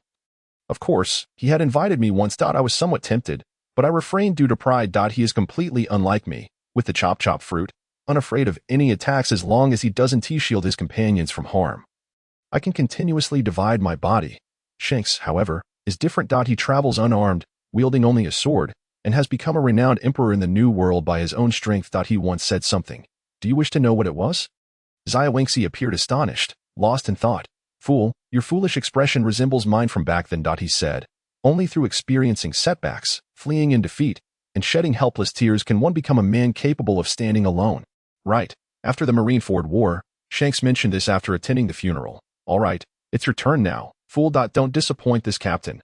Be cautious with your life. Before Wincy could gather his thoughts, Buggy gently pushed him forward. Suddenly, as usual, he soared into the air, microphone in hand, intentionally raising his pitch. Ladies and gentlemen, the monthly intern challenge of the Buggy pirate crew commences. This batch comprises 19 interns. Will they survive the trials and become one of Buggy's formidable companions? Let us await the outcome. And now, the first round of competition. With the Lion's Great Maw, welcome Schwanger, our Ricky. The captains on stage hurled heaps of berries and chunks of gold. The reason interns perish every month is crystal clear. Without prior warning, it begins directly, and the progress made over the past half-month seems scant, leaving one to wonder what the trial truly entails. Wensi admired Buggy's performance, telling the story with nonchalance, devoid of any forewarning. Ricky, Lord Schwanger, the lion Ricky stepped forward, grasping the rules, and Wensi found this challenge a complete insult to his intelligence. Maintain your courage in front of the lion. Fear will lead to being devoured. At this moment, the interns standing on the sandy ground of the circus were all trembling, yet only Wensi knew what this creature was. Fear your grandmother's legs. If I fear you, then I am not destined to be the future vice-captain of the Pirate King. Oh, a roar from the lion directly incapacitated 7 or 8. Some came to drag them away, claiming they would be used as spare food. Nonsense. This lion prefers cooked meat. Don't assume I haven't read the original work. Wensi calmly locked eyes with Ricky, even pulling out a kitchen knife. Hey, do you have eye boogers? Did you not sleep well last night? You must find this monthly job tedious, considering this pirate crew lacks a lioness. You must be feeling quite lonely. Lord Ricky. In an instant, Ricky's eyes widened, nearly bursting into tears. He then let out a sorrowful roar and ran away, lowering his head as he exited the curtain. How can this be? Did Lord Schwanger get frightened by his aura? Could it be Conqueror's Haki? Those with Conqueror's Haki are 1 in a million. It is impossible. The second trial, the condemnation of blades, is led by Lord Sanner, where Kabaji points his sword at the interns' foreheads. Those unable to withstand the swordmaster's overwhelming presence will be eliminated. Wensi's heart raced. This current challenge was exceedingly difficult. He feared any sharp object presented before him, especially needles, and could hardly keep his eyes open, feeling discomfort even at the sight of images. Then, Kabaji, riding a unicycle, swayed forward, and Wensi shut his eyes in fear. He dared not open them but was met with the sounds of screams. It was known that over a dozen people were left with only 7 or 8, yet hearing the sounds, 5 or 6 more collapsed. Oh no. I've suffered from a condition that prevents me from looking at sharp objects since childhood. Fairy, no. I don't even know what I'm saying.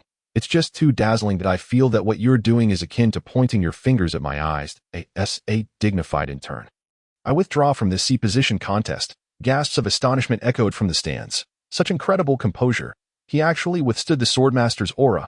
Wensi glanced at the remaining competitor beside him. Could it be that this fellow hadn't opened his eyes either? He heard a cunning chuckle and muttered to himself, in order to join the crew of the 5 emperors, I've enlisted the help of countless relatives to clarify all the challenge details. And from the age of 9, I've continuously trained to endure the sight of sharp objects. For 3 whole years, have you finally mastered the skill to gaze at the midday sun in clear skies? No, I'm blind. Poor opponent. Congratulations to the 2 chosen ones. You have one final challenge, the strongest trump card, the trial of the Beast Tamer's Whip. What is this? Such a bizarre name. Wensi could not comprehend what was happening, while the gentleman beside him laughed confidently. Wensi quietly inquired, Brother, can you guarantee passage through the next round? No, it's a certain death. Wensi was taken aback. Why are you laughing? The bespectacled youth lowered his noble head and replied in a deep voice. What you don't know is that the so-called Beast Tamer's Whip is also known as the Vice-Emperor's Lash. When Lord Jinner Moki appears, the immense pressure will invade your very soul. Only those who genuinely desire to grow stronger qualify to remain in the Buggy pirate crew. Wait, something doesn't add up.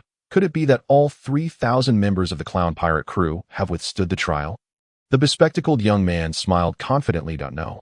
From start to finish, the 30 captains and their crew were originally stars roaming the East Blue. Captain Buggy's crew comprises only 3 individuals, Jian, Shuang, and San. Now it makes sense. Wensi experienced an awakening akin to enlightenment, no wonder. He stood at the center of the stage, suddenly realizing that amidst the raucous, festive atmosphere of the circus, with the revelry of pirates, the 30 captains had always been spectators. The only performers were the clown Buggy and his 3 comrades who shared life and death together. Thus, you have long sat upon this chair concealing bloodstains, while behind the stage curtain lie only 3 performers. Clown Buggy, you truly are the foremost performer in the world of pirates. Welcome, Jenner. The crowd erupted in applause as a man wearing a wool hat emerged from behind the curtain, dripping with snot. His gaze was dim and lifeless. Achoo. I apologize, but I have caught a cold. So, which of you 2 will take the whip? The one who survives shall become a member of the Buggy pirate crew. Is this reasonable? The strongest vice of the Yonko Buggy has fallen ill. Once he questioned, though for just a fleeting moment, a flash of lightning seemed to cross Machi's eyes.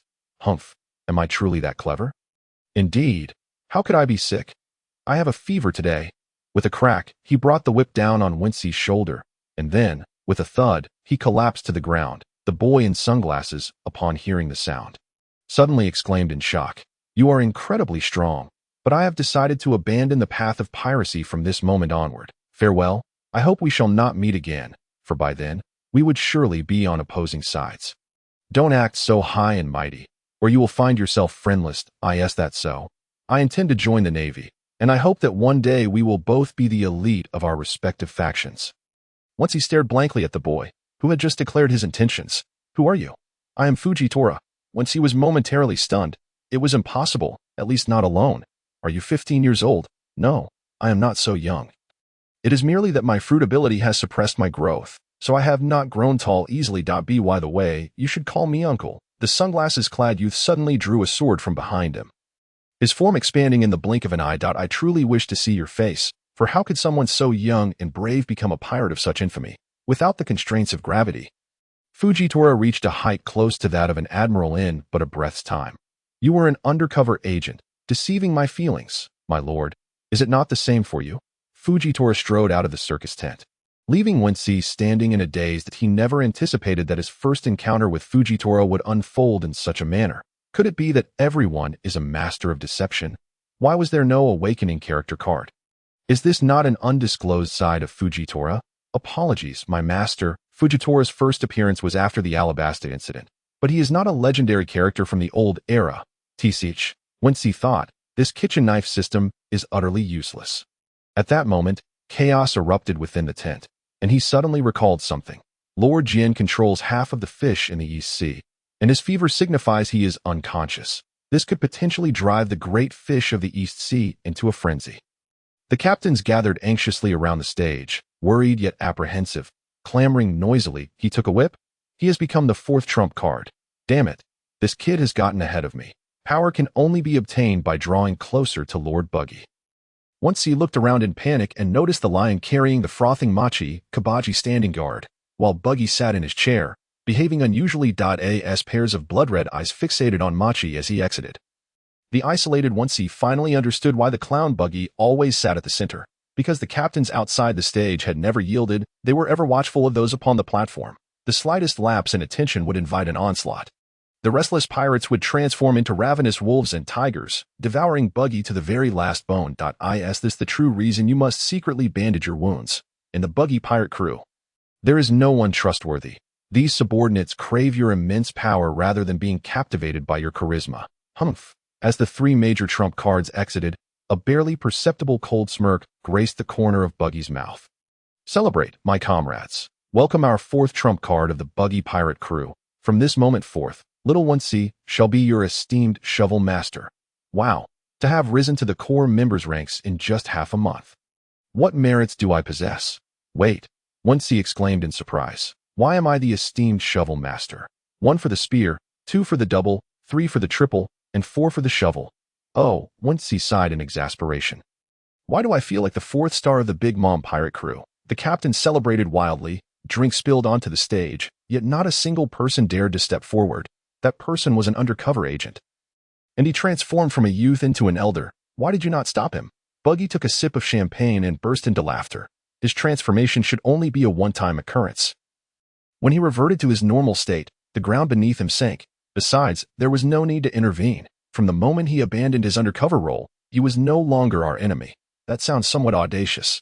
Suddenly, Buggy said in a mocking tone, "I initially thought you were the undercover agent." After a moment's hesitation, once he felt his heart racing in his throat as he replied, "Do I not seem like one?" "Ha ha ha." Captain Buggy laughed heartily at him. "Ha ha ha." He chuckled while shaking his head. In an instant, he ceased his laughter, only to find the clown Buggy gazing intently at Wincy. The clown's tear-streaked makeup was quite well done, and with his red nose concealed, even his tears had a comedic effect. Little Wincy, a true king, possesses an unparalleled grandeur, a rightful ruler. For every Yonko bears the might of a conqueror. Only I possess the luck of a conqueror. I can lick blood from the tip of a blade without harm. Yet my subordinates are different. Who would yield to a clown so fortunate? They would only submit to a true emperor of the seas. Thus, I can only be regarded as the fifth emperor of this twisted era, hoping no future generations will follow my path. Wincy gazed at the audience on the platform celebrating one another. This banquet, unique to him, felt somewhat desolate, he remarked. Buggy, you are a fifth emperor without merit, and I am a fourth trump card of little value, am I not? Ha!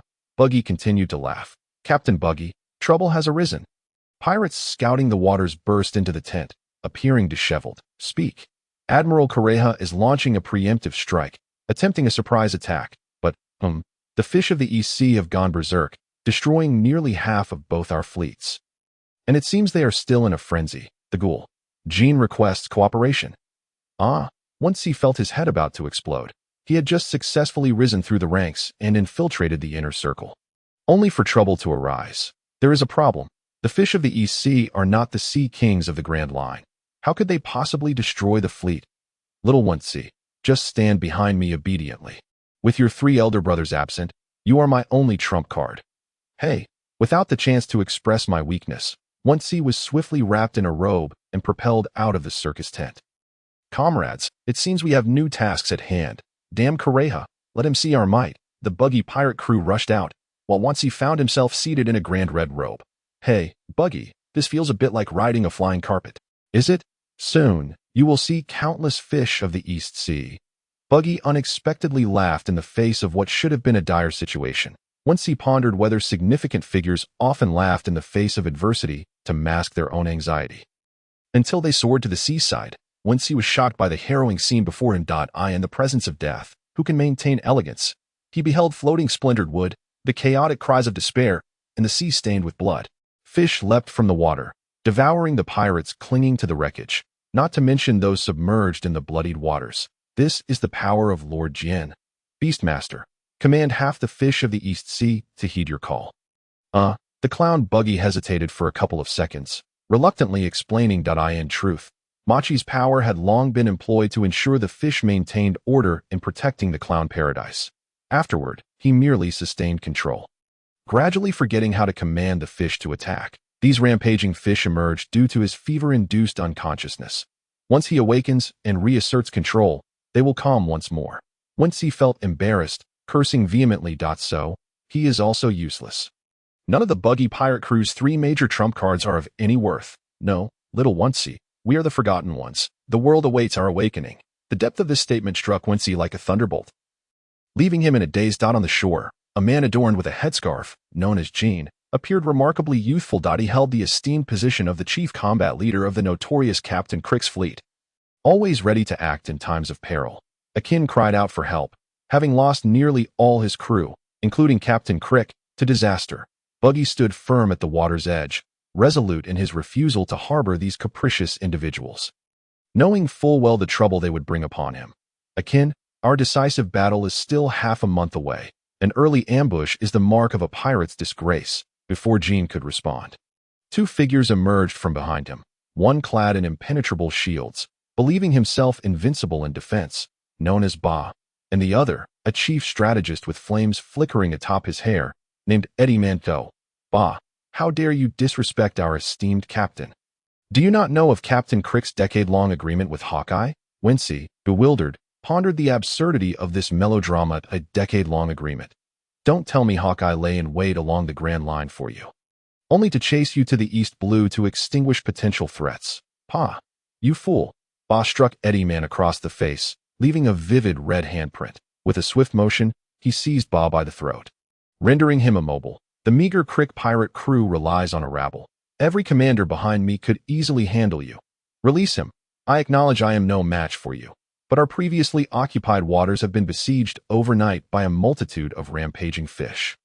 Besides our ambush, did your forces also employ Moki's beast-taming abilities? Akin brandished his unique weapon, prepared for battle despite the odds. Buggy glanced back at Wincy, who was caressing his battered kitchen knife. The tardy commanders exchanged glances, reluctant to intervene too soon, instead opting to revel in the chaos. With Lord Shovel present, his might is not to be underestimated. The Crick pirate crew dares to oppose us. but Lord Shovel has triumphed over the other 3 strongest foes. Indeed, I believe the next captain should be the young and capable Lord Shovel. The once daunted subordinates of the Admiral found themselves at a loss. Humph, your buggy pirate crew has failed to unveil a 4th trump card in nearly a decade. How could one suddenly appear overnight? And a mere child at that. This incident of rampant fish was indirectly caused by him. He was the last opponent Moki faced before succumbing to unconsciousness. What? The pirates of Crick's crew, who have just managed to reach the shore, were skeptical that a 7 or 8-year-old child could defeat even the vice-captain of Buggy's crew. Wincy thought to himself, incredulous at the audacity of such claims. Yet maintaining a facade of amusement as he slightly raised his head and smirked. I sensed the aura of a powerful being from that smile. A few were startled, breaking into a cold sweat. The clown Buggy discreetly kicked Wincy, who lowered his head to hide half his face within his robe, while his lips whispered to the 4th trump card. Maintain this state, muster your courage. Wincy, feeling awkward, glanced back at the 30 impassioned commanders and the supportive Buggy beside him. Instinctively realizing this would be his moment of glory, the atmosphere was charged. All eyes were on him. He steeled himself, declaring, "You shall not interfere. I will single-handedly eradicate the Crick pirate crew. Yes, Lord Shovel is mighty." In an instant, the young trump card's identity was unquestionable, and beads of cold sweat formed on Akin's brow. Seeking redress seemed an insurmountable task. Their ambush had resulted in a catastrophic overrun of large fish, relentlessly attacking ships and nearly annihilating their fleet. Facing such culpability, he encountered a formidable adversary, poised to make a name for himself. Damn it, Buggy, this is your fault. Captain Crick's golden armor is incredibly resilient, and he is developing weapons embedded with gunpowder. Once all his men are equipped, we shall be the most powerful pirate crew in the East Blue. The clown ignored him, his head spinning in circles in midair. The agreement with Hawkeye was meant to forge him into a strong warrior, allowing him to ascend to the ranks of the 7 warlords of the sea. Contingent upon everyone growing stronger, those relying solely on weapons would never earn his respect. Yet, no amount of persuasion bore fruit. Akin helped Eddie Man to his feet and waved farewell. Our final confrontation is set for 3 months from now. The Crick pirate crew's first target in the East Blue will be you, Buggy. Get lost. Do not provoke me. Wincy retorted from the back, his feet firmly rooted in place. Naturally, he understood he could not contend with Akin and dared not charge forward.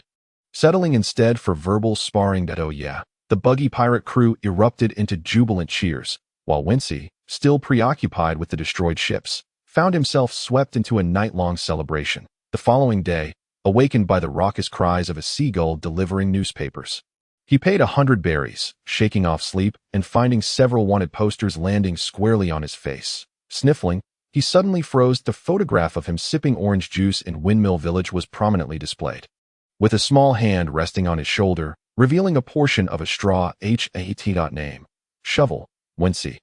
Bounty, 15 million berries. The report read, the 4th trump card of the Buggy pirate crew, Shovel, has garnered the admiration of 30 captains, each with bounties exceeding 100 million, having repelled the chief combat leader of the Crick pirate crew, the Ghost Man Jean, despite being merely 7 years old, hence the relatively modest bounty. I've already achieved a bounty in the millions, surpassing Robin's bounty by a year. Ha ha ha. Recently, numerous idle whispers had begun to irk Wincy. Look, he is the one with the paltry bounty of only 15 million. Is that true? I heard the other 3 captains don't even have bounties. And Lord Buggy's bounty is only 15 million. You must be new here. Lord Buggy has been biding his time, opposing the legendary Vice Admiral Karp in the East Blue. Marineford suppressed the bounty to avoid inciting fears of a 5th emperor in the world. In the end, pirates always exaggerated the feats of others, while Wincy, who had risen to prominence through hype, appeared utterly inconsequential. Little Wincy, have you learned anything new recently, having lived a life of luxury for the past month? Wincy pondered what he could have possibly learned. Surely, revealing his clandestine training was out of the question. That would be tantamount to courting death. No, I just feel a profound loneliness without any subordinates. And others claim I do not deserve my high bounty. Buggy smiled knowingly, nodding thoughtfully. Little Wincy, therein lies your dilemma. The most ostentatious figure here should have been me, yet your bounty has reached a remarkable peak at such a young age. Nonsense, such a flimsy argument would lower even Luffy's IQ by half. I do not believe it. Well, the average bounty of the captains is over 100 million berries. I have heard that nearly all the promising new star pirates of the East Blue have been recruited by you. No, little Wincy, You still do not understand the scope of our clown pirate crew. Firstly, bounty is not solely a measure of strength. It also reflects the level of destruction and threat posed to the world. The captains are all bloodied hands. To the outside world, they are nothing short of marauders. More importantly, the clown pirate crew and indeed the entire East Blue face formidable rivals, not only Crick, but also Arlong, who resides in Kokoyashi village, a subordinate of the warlords of the sea, the Fishman Jinbe. Furthermore, there is the infamous Load Town, where the former Marine Admiral, Zifa the Black Arm's disciple, Smoker, is stationed. I am in search of the old captain's son. In no more than 3 years, if I have not found any leads, I shall head straight for the Grand Line.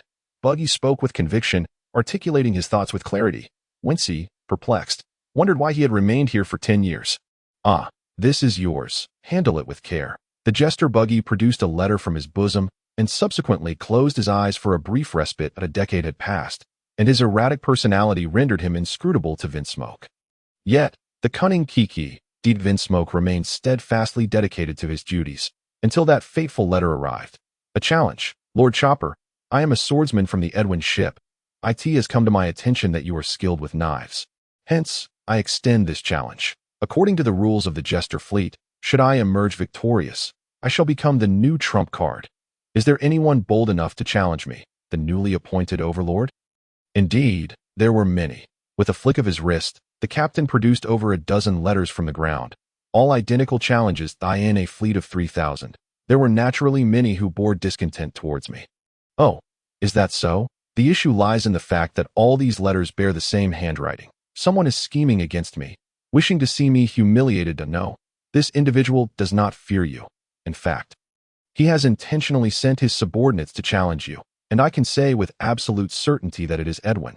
With a decisive gesture, Buggy abruptly slammed down a pile of documents, nodding in acknowledgement. Vinsmoke finally understood why the captain had earlier remarked that bounty did not always equate with strength. For his adversary, Edwin, commanded a bounty of 103 million berries. What if I were to lose against these challengers? Regardless of victory or defeat, he will intervene in the end, not merely to embarrass you, but to genuinely secure a position of power, the title of trump card. Chopper, clutching the substantial stack of documents. Vinsmoke realized he was gradually being cultivated as Buggy's confidant. Yet, one question weighed heavily on his mind. Why were they so desperate to be close to Buggy? Was it merely for status? Humph, little Vinsmoke, did you not mention that there is a D in your name? I have been pondering a thought, or rather, a hypothesis. At that moment, each understood the other's unspoken thoughts, both harboring ulterior motives, leading to a profound misunderstanding. Vinsmoke believed the captain had discerned his intentions, seeking to unveil the reasons behind others' various schemes to become Chopper. Buggy suspected that Vinsmoke held another identity, one he had concealed for long, but if I am not mistaken. Your full name should be Joel D. Vinsmoke. What nonsense. Vinsmoke blinked rapidly, internally scoffing. Brother, what on earth are you thinking? I am not the son of the Pirate King. Unexpectedly, Buggy, believing himself to be exceptionally clever, cautiously surveyed the surroundings, ensuring the crimson cloak shrouded every corner to prevent eavesdropping. You are the young master. Impossible. My age differs by years from the time of Pirate King Roger's demise. Humph, I once thought the same. And even Shanks and Rayleigh shared this belief. Yet as time has passed, I cannot help but consider a possibility. After the captain's death, the Navy dispatched numerous agents to locate his progeny, aiming to eradicate the Devil's bloodline from existence. However, no news has emerged indicating that the bloodline has been severed. Thus, there remains but one possibility, either a premature birth or a delayed one, evading the timeline. That I understand the agony such circumstances entail. Childbirth is already fraught with pain, and if prolonged, it is highly likely that you are the one. Oh, so there exists a possibility of premature birth. No, Marioa would not overlook such an eventuality. Consider Ace's mother, Portgas de Rouge, who endured considerable time before giving birth to Ace, far exceeding the typical gestation period. Even the battle-hardened and fearless Karp was astounded. Hence, Buggy boldly speculated that a delayed birth was indeed plausible. Moreover, Vinsmoke happened to be of Ace's age, suggesting that the true son of Roger, having abhorred the Devil's bloodline, altered his surname and, out of gratitude towards the visiting Shanks, evaded every obstacle in his path. Until he was moved by Whitebeard's words, "Let me take you as my son." Ace had also revealed himself to be the son of Pirate King Roger. Naturally, Vinsmoke was misunderstood. It seemed the Jester Buggy was inclined to elevate a mere child to a position of trust. And in turn aboard the Pirate King's ship, Buggy aspired to shelter Vinsmoke beneath his grand cloak, aiming to make him the new king, just as Whitebeard, Newgate, desired Ace, who bore his will and Roger's bloodline, to ascend as the new Pirate King. Likewise, Shanks believed Luffy inherited Roger's will and bestowed upon him the straw hat. Are you willing? The Jester Buggy extended his hand, detached from his wrist and floating in midair. Vinsmoke could only hear the rhythmic pounding of his heart as he met the exuberant gaze of the captain. He knew a difficult choice lay before him. To acknowledge he was not who he appeared to be, then confront the perilous secret that could endanger his life, or to claim he was, receiving the full support of Roger's crew before Ace revealed his true feelings to Whitebeard. State your choice. Young Vinsmoke. The raucous laughter echoed within the circus tent. Suddenly, the email system of the knife system blinked with a new message. Instantly liberated, Vinsmoke's focus shifted entirely. The message read, Dear Master, greetings. After months of training, your fruit proficiency has reached 200, poised to break through to the high bronze tier. Do you consent? Indeed, he had never ceased his training. Alas, mastery of swordsmanship and physical skills had progressed slowly. Yet he must not forget the fruit, increasing by 2 proficiency points daily, amounting to 200, for any form of cultivation would correspondingly enhance the fruit user's proficiency. Promotion complete. Fruit proficiency. High bronze 15500 health, 350 attack, 45 speed, 40 defense, 75 hockey, none fruit, not yet awakened fruit skills active, none passive, knife chrysanthemum slash, 100 critical strike rate. Sword mastery, bronze initial 99100 gun mastery, 0 physical mastery, bronze initial. 75,100 points can be allocated freely in silver tier. Experience, 20100 each time experience reaches its limit. One aspect may be upgraded as the required experience pool expands in later stages. Achieving supremacy in all 4 aspects becomes exceedingly arduous, akin to scaling an insurmountable peak. He had been in the pirate world for merely 3 to 5 months, yet had attained the high bronze tier in a singular capability. Time within the system world flowed almost imperceptibly, granting him ample opportunity for contemplation. Master, while it is true that hard work pays off, I advise you to swiftly engage in battle with a few minor foes. Otherwise, at the current pace, you will require no less than 40 years to reach the starlight stage of a devil fruit user. And that is only for this singular aspect. The attributes panel transformed into a collection interface for legendary figures. Jester Buggy, knife clone promotion, currently able to wield 2 knives. Hey, brother, I find myself in a dilemma and would like to seek your assistance.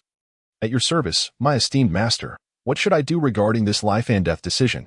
Summon your 2 knives. When they strike the ground, clarity will surely dawn upon you.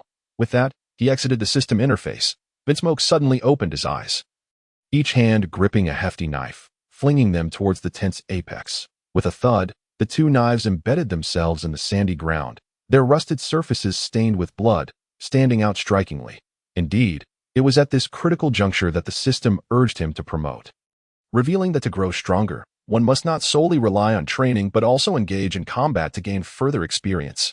Moments later, Vinsmoke raised his head high, resolutely responding to Buggy, I am willing to be the young master. Ha ha ha. Buggy's head spun wildly within the tent as he rejoiced. In that instant, a figure flitted through Vinsmoke's mind, a child who had been nurtured and supported from an early age, resembling another young master. The infamous warlord of the sea, Don Quixote da Flamingo. He was certain those words would inevitably emerge, his throat burning with anticipation, awaiting his first acknowledgement in this life. You are born to be a king. 1 in a million, Kitaki D. Vinsmoke. I vow to dedicate my life and blood to your cause. With a thunderous roar, the sky reverberated with the sound of lightning, accompanied by the incessant patter of rain.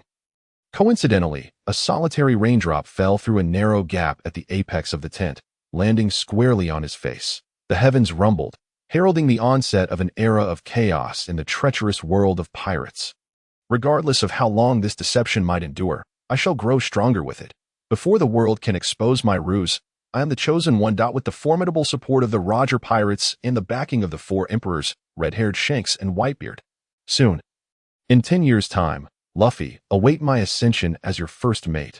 Wincy, armed with 2 battered kitchen knives, soon radiated an imposing presence. The following day, he affixed all his previous challenge notices to the bulletin board. "I care not who you are. If you dare to provoke me, you shall taste my kitchen knife's floral slash." With rigorous training, Wincy proclaimed his intention to welcome his first adversary within a week. His trump card was an active skill acquired during his ascension. The first active skill of the kitchen knife fruit was aptly named Knife Shadow. Skill description: upon activation, a blade-like shadow would emerge, appearing as if it were a kitchen knife, yet in reality, it was merely a phantom with no offensive capability. Admittedly, it sounded rather ineffective, bordering on trivial, but Wincy never regarded it as a useless ability. Indeed, there are no useless skills, only possessors who lack the skill to utilize them. Currently, with 2 months remaining until the decisive battle against the Krieg pirates, he aimed to eliminate all challengers in the interim. A week swiftly passed, yet Wincy's challenger had yet to arrive. On the arena's deck, murmurs of disappointment filled the air. "Humph, the esteemed Lord Shovel is unworthy of a trump card. Withdraw, coward," despite the incessant taunts and ridicule. Wincy remained silently concealed within Buggy's red cloak. A band of brawny, simple-minded fools, overconfident warriors are destined to fail. After an hour of tense anticipation, as the challenger simmered with frustration, Wincy finally made his entrance. Curiously, he wielded only a single kitchen knife, prompting another wave of derision from the crowd. The disparity in height and physique between the two was glaring, yet Wincy meticulously observed his opponent, as his knife-wielding prowess allowed him to quantify the abilities of any discernible foe.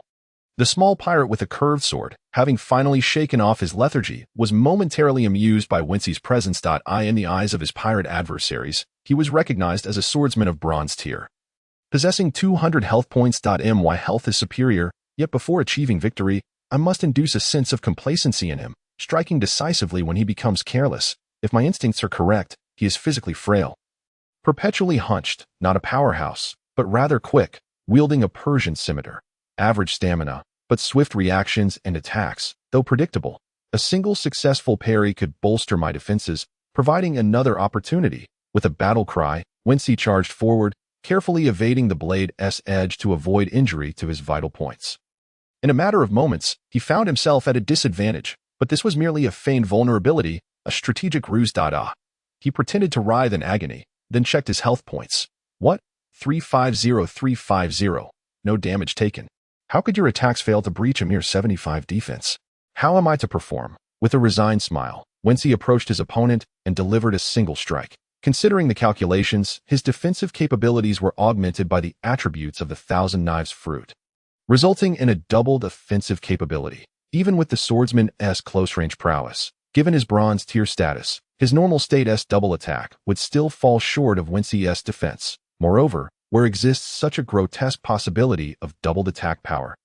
If that were the case, the mightiest creature, Kaido, would have surely been felled by Kazuki Oden, rather than merely sustaining scars. "Hey, does that not hurt?" Silence. Kitchen knife floral slash. The small pirate's scimitar, with over a dozen strikes, could not match Wincy's single blow. In a pool of blood, his cries echoed from the depths of hell. Soon, the defeated was dragged away, and the victor was the unscathed Wincy. This revelation sent shockwaves through the onlookers. A monster. No wonder he is known as Lord Shovel, truly deserving of the title. In an instant, the Buggy pirates erupted in excitement. This in turn was not to be trifled with, having dispatched the scimitar-wielding pirate. Wincy gained 40 experience points, with other values remaining largely unchanged. Most importantly, he had incremented his mastery of swordsmanship. Swordsman, bronze tier, 1200 attack power increased by 10. According to the data, Wincy's strength did not belong among the ranks of seasoned pirates. In reality, physical and swordsmanship training requires dedication, not the effort of a single individual. His victory over the small pirate was attributed to his exceptionally high defense, catching the opponent off guard in a moment of negligence, rather than pure swordsmanship skill. Recently, Wincy had proclaimed his intent to eliminate one challenger per day. He was in dire need of experience to enhance his physical mastery, as both health and speed posed significant shortcomings.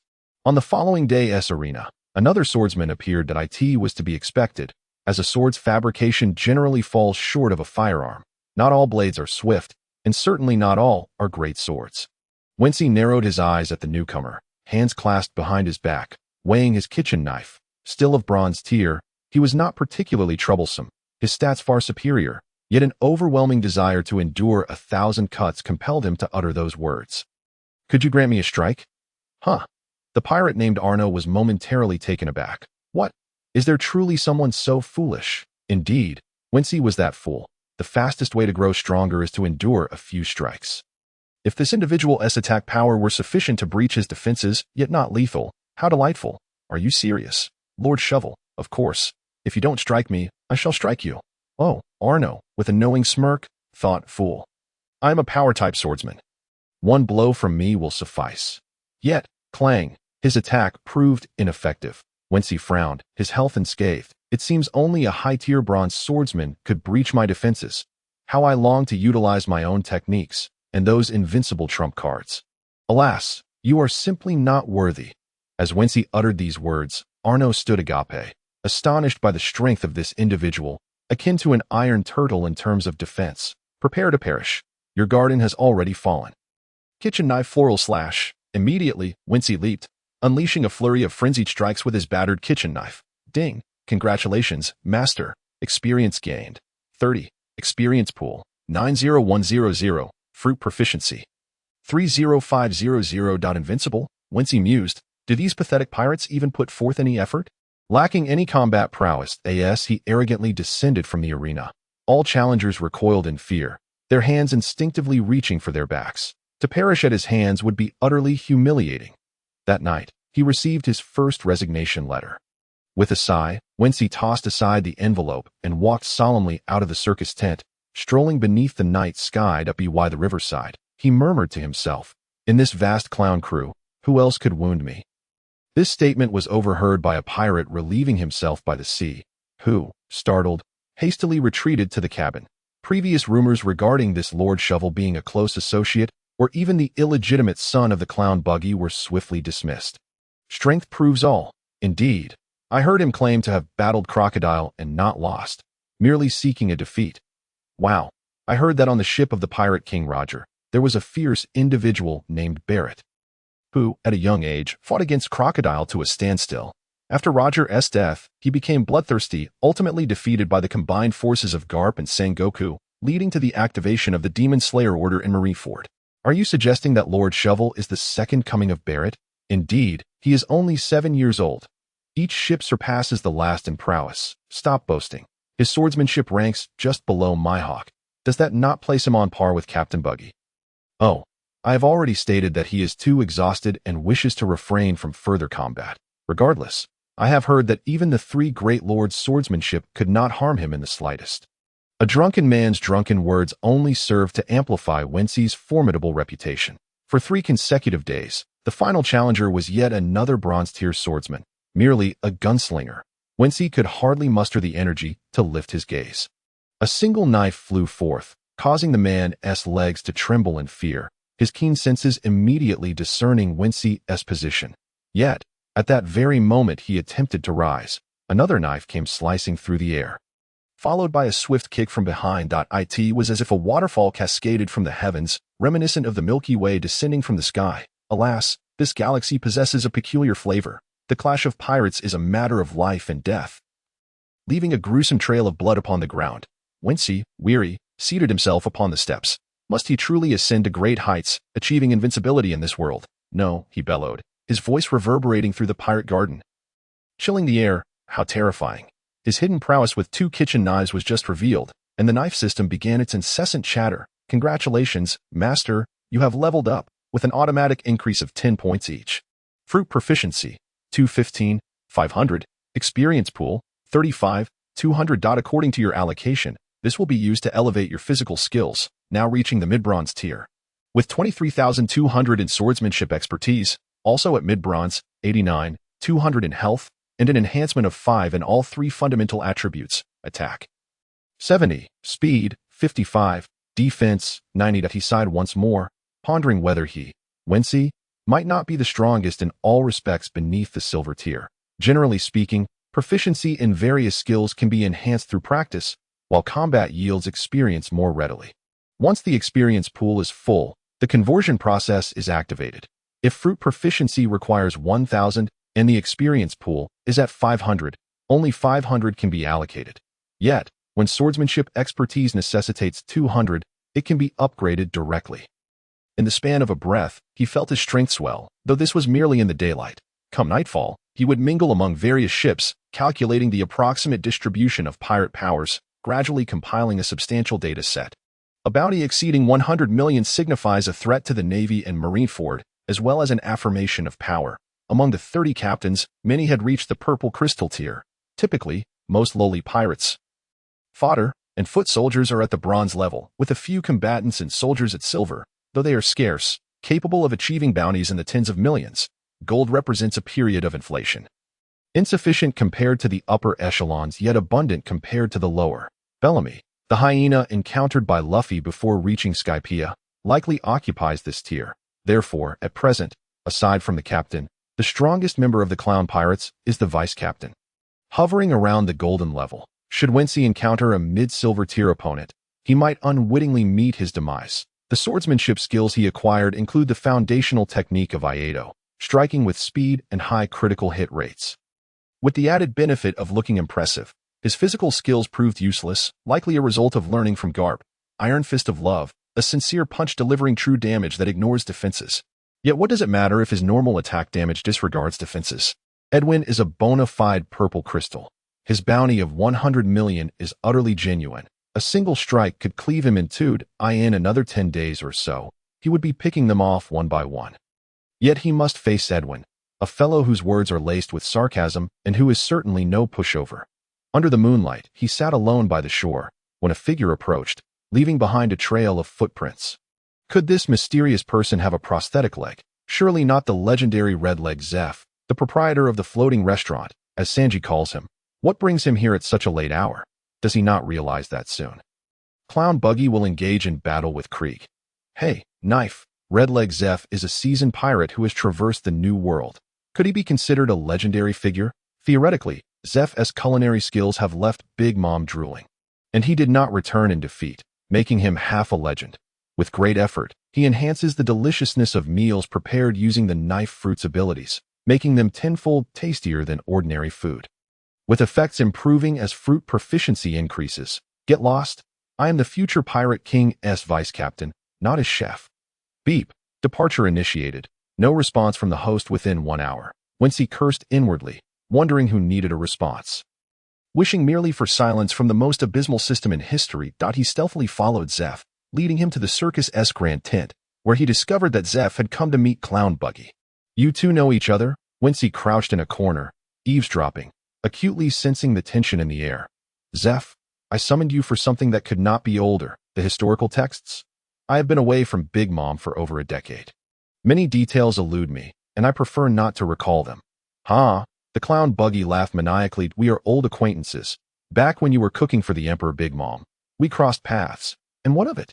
After Roger stole the historical texts, I too was ensnared. So I suppose I am also a victim of your actions. What? Still holding a grudge? No. You are a clever man. All I seek is your unwavering support. For you must understand that there is a certain boy with identical eyebrows residing within your floating restaurant. If I am not mistaken, he is the missing prince of the Vinsmoke family from the North Sea. Do you think merely grooming his bangs daily can deceive my keen eyes? Oh, what does Clown Buggy want with Sanji? As Wincy listened intently, suddenly a large claw clapped upon his shoulder, whirling around.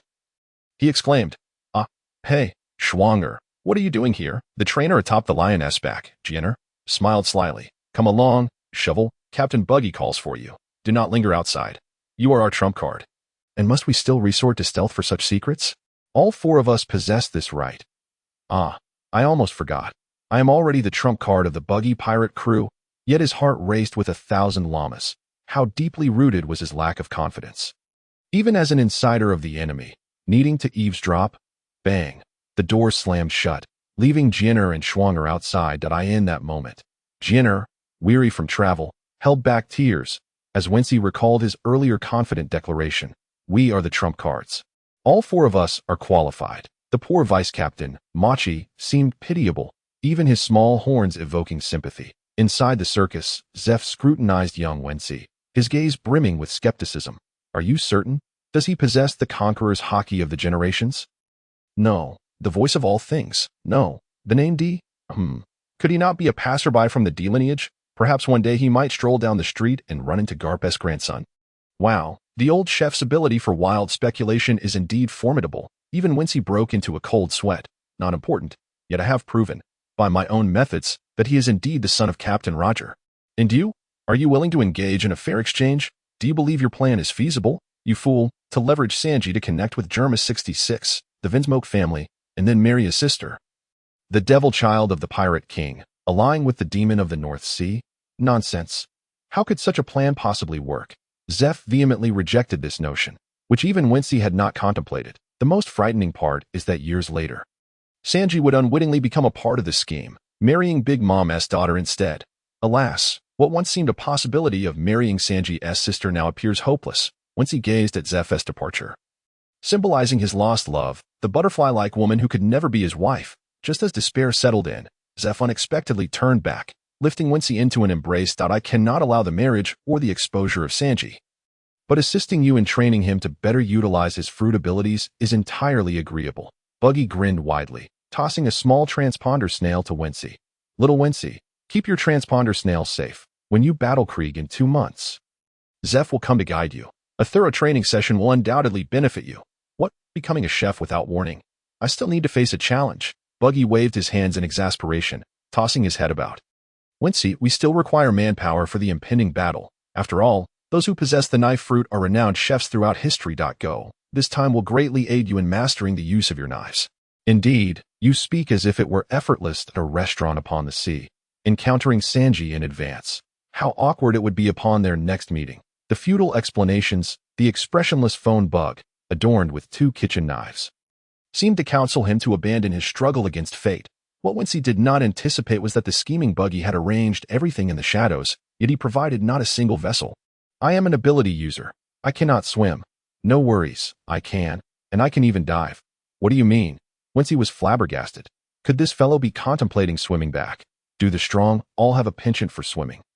Rayleigh traverses the windless zone. Zhifu swims the East Sea on one leg. Monsters. Gulp. Wincy quickly swallowed water, filling his belly and rolling his eyes back. Farewell, Chinner, Schwanger, Sanner, you 3 useless fools. Goodbye to you, Buggy, who deludes himself into thinking he helped me marry Sister Sanji.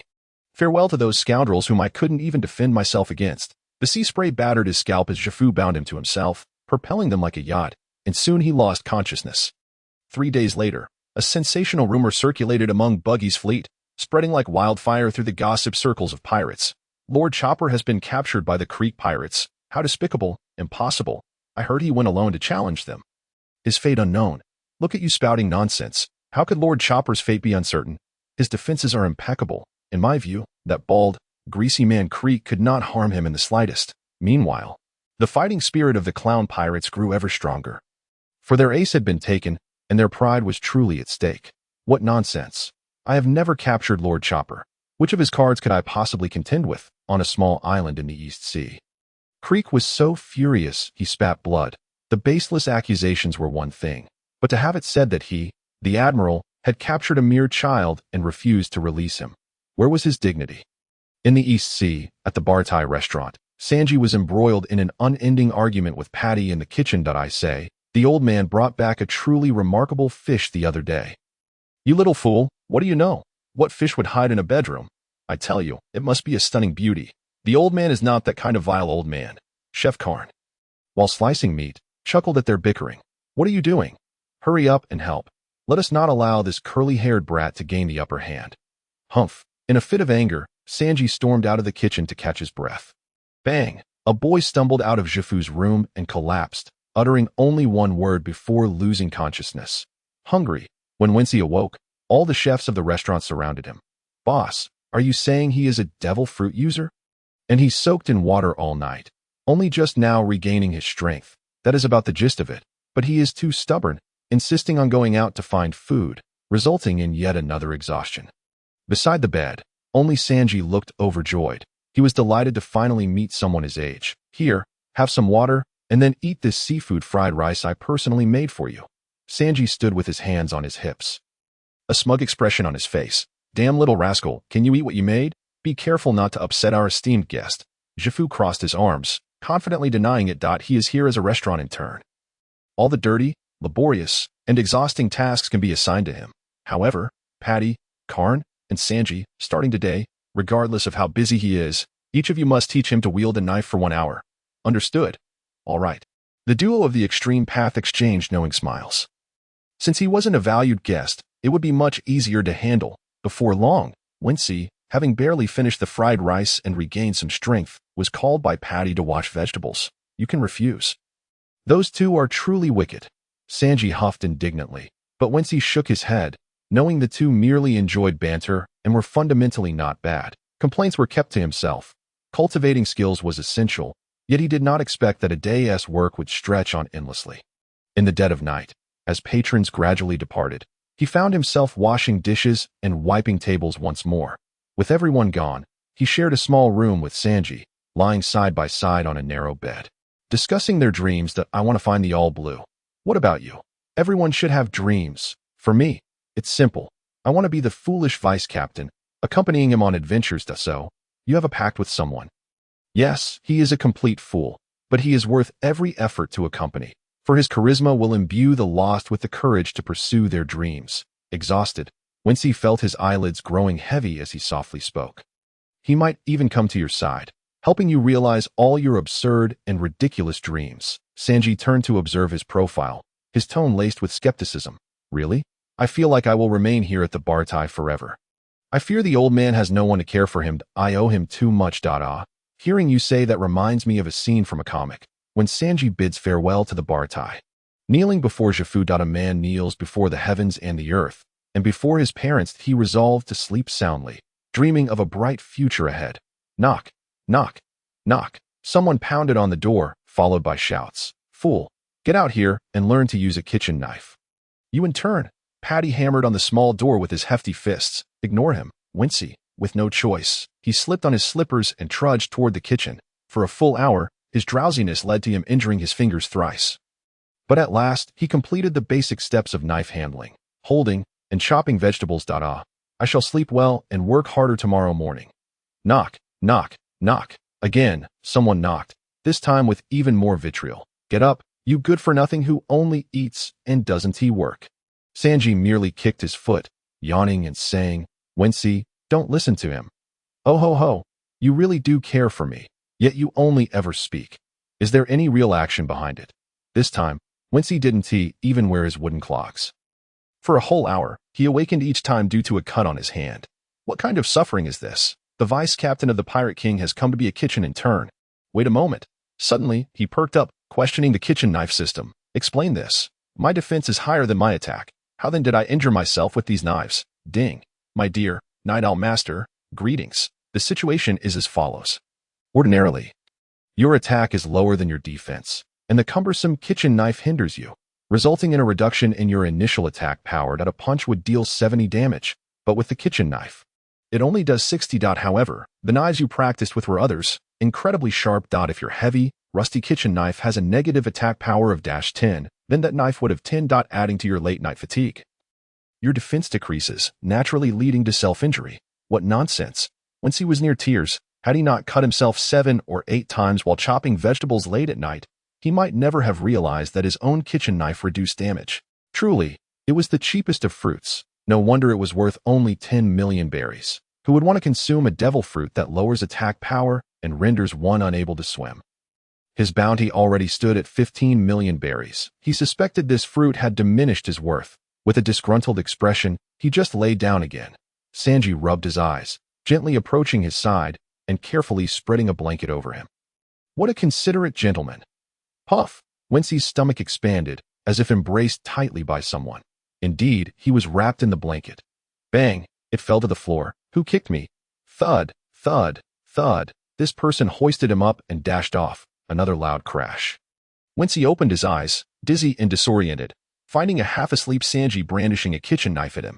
Hurry up and practice. 1 hour. Remember, you must do your best at what the old man entrusted. Wincy had no choice but to obediently pick up the kitchen knife barefoot once more. In the dead of night, his 2 roommates were engaged in their own peculiar activities, one dozing off while spinning around, the other practicing his knife skills in a daze. After 45 minutes, an acrid smell wafted through the air. Turning around, Wincy was nearly startled out of his wits. Sanji, who had been spinning too much, was now producing smoke from his feet. It's nothing. I'm just trying to wake myself up. You focus on your practice. And remember to do your best with what the old man entrusted to you. At the 55-minute mark, Sanji's foot odor had ignited into flames, and he began to wander aimlessly within the kitchen. By the 60-minute mark, the fire had finally been extinguished, yet Wincy barely had the chance to exhale in relief. His sparring partner, Sanji, had long since lost consciousness, leaving Wincy with no choice but to wrap his roommate in a blanket and drag him back to their room. The following day, utterly exhausted, Wincy was in a deep slumber when Patty kicked the door open. "You wretched intern, how dare you set the kitchen on fire?" "Huh." Wincy instinctively pointed at the barely conscious Sanji, staring intently at the intruder. "If I told you that it was Sanji spinning on the floor that caused the fire, would you believe me?" Patty and the notorious duo, Carnage, gazed at Sanji's soot-blackened feet. Swallowing hard before nodding and leaving, Wincy yawned and muttered to himself, "So this is the origin of the Devil's Windfoot. No wonder he later became known as Blackfoot. I thought it was because of his boots. First, one must be courteous to guests. They are the lifeblood of the restaurant. Second, if a guest requires food, we must provide it, even if they are an enemy. Everyone has the right to a full meal before facing death. Third, no one may disrespect food, regardless of status, wealth, or whether they are pirates, navy, or even that most wicked of dragons standing here. Create exquisite cuisine and cherish food. This is your mission. Do you understand?" In turn, Kiki, Wincy. Got it. Essentially, anyone who dares waste food gets beaten, and anyone who is hungry gets fed, right? Wincy replied eagerly, bowing his head to quietly wipe the pristine white plates, pondering, "I'm just a dishwasher by day and a vegetable cutter by night. What use are your words to me?" Until the 7th day arrived, when another unruly pirate took out his frustrations on him during a meal. A kick sent Wincy reeling, the world spinning into darkness before his eyes. As his defenses held, it was not a serious injury, and following Chef's instructions, he refrained from losing his temper. With a smile, he wiped away the mess and quietly presented new food. "What is this? Is it fit for consumption? Why is the red soup red? What on earth did you add? Is it clean?" "Sir, I will replace it immediately. I demand a free meal because this one was unpleasant." The pirate, Ron, a high-ranking gunslinger, was not lacking in weapons, ammunition, or money, and his combat prowess was average at best. Yet, he insisted on being unreasonable even over a meal. "Sir, I do not have the authority to grant you a free meal." Ron glared with wide eyes, seething with rage. "My bounty is a staggering 7 million berries, you little brat. Do you wish to die? You're being utterly unreasonable." Sanji, infuriated, stepped forward to argue, prompting Ron to raise his gun in anger.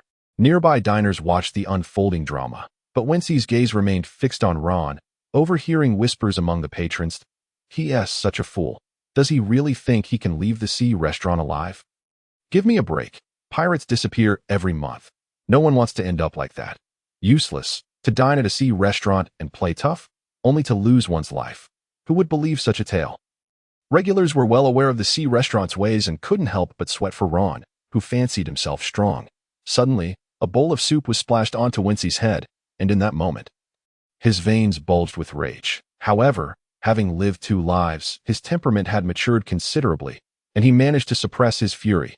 Just then, the sound of clattering wooden legs approached. Chef, with his prosthetic leg, ambled over and handed over a stack of berries. "Humph, at least you have some discerning eyes," the arrogant Ron sneered, his finely crafted bullets seeming eager for action. The atmosphere thickened with tension, and the other guests felt a wave of anxiety wash over them. "Are you leaving?" "Of course. Thank you for the hospitality, dilapidated restaurant." Chef turned away indifferently, having received his affirmation, no longer concerning himself with the matter. All the chefs, including Wincy, understood what Ron's response signified. Once the service was concluded, he would no longer be a guest at the sea restaurant. Whether respect and forgiveness were warranted would be left to his own judgment. "Damn it. I'm furious. Your red soup is obviously a reflection of your face." Wincy brandished his knives, activating the dual knife technique and swinging wildly. With a kick, he sent the 7 million berry bounty pirate, along with the notorious duo and other chefs, flying from the kitchen. Experience 30, proficiency increased. How pitiful. This in turn always pretends to be innocent. Each time an oblivious pirate acts recklessly, they find themselves unable to leave this restaurant. Yeah, he must be the 3rd one this week, right? Sounds about right. This place is truly a den of darkness. the East Sea was anything but peaceful. Every few days, some unfortunate soul would come to meet their demise. Wincy's training intensified, yet he grew more accustomed to the characteristics of the kitchen knife fruit. He had discreetly inquired about the devil fruit compendium from Sanji and learned of the 3 peculiarities of the kitchen knife fruit. Point 1. The ability to withstand 1,000 cuts. Sword attacks that surpass defensive limits will have their additional defensive bonuses halved. 2. Side effects. As proficiency in the kitchen knife fruit increases, its attack power will significantly decrease. Bronze yields -10, silver -50, gold -200. 3. The conditions for awakening are remarkably simple, yet the outcome can be described as transformative.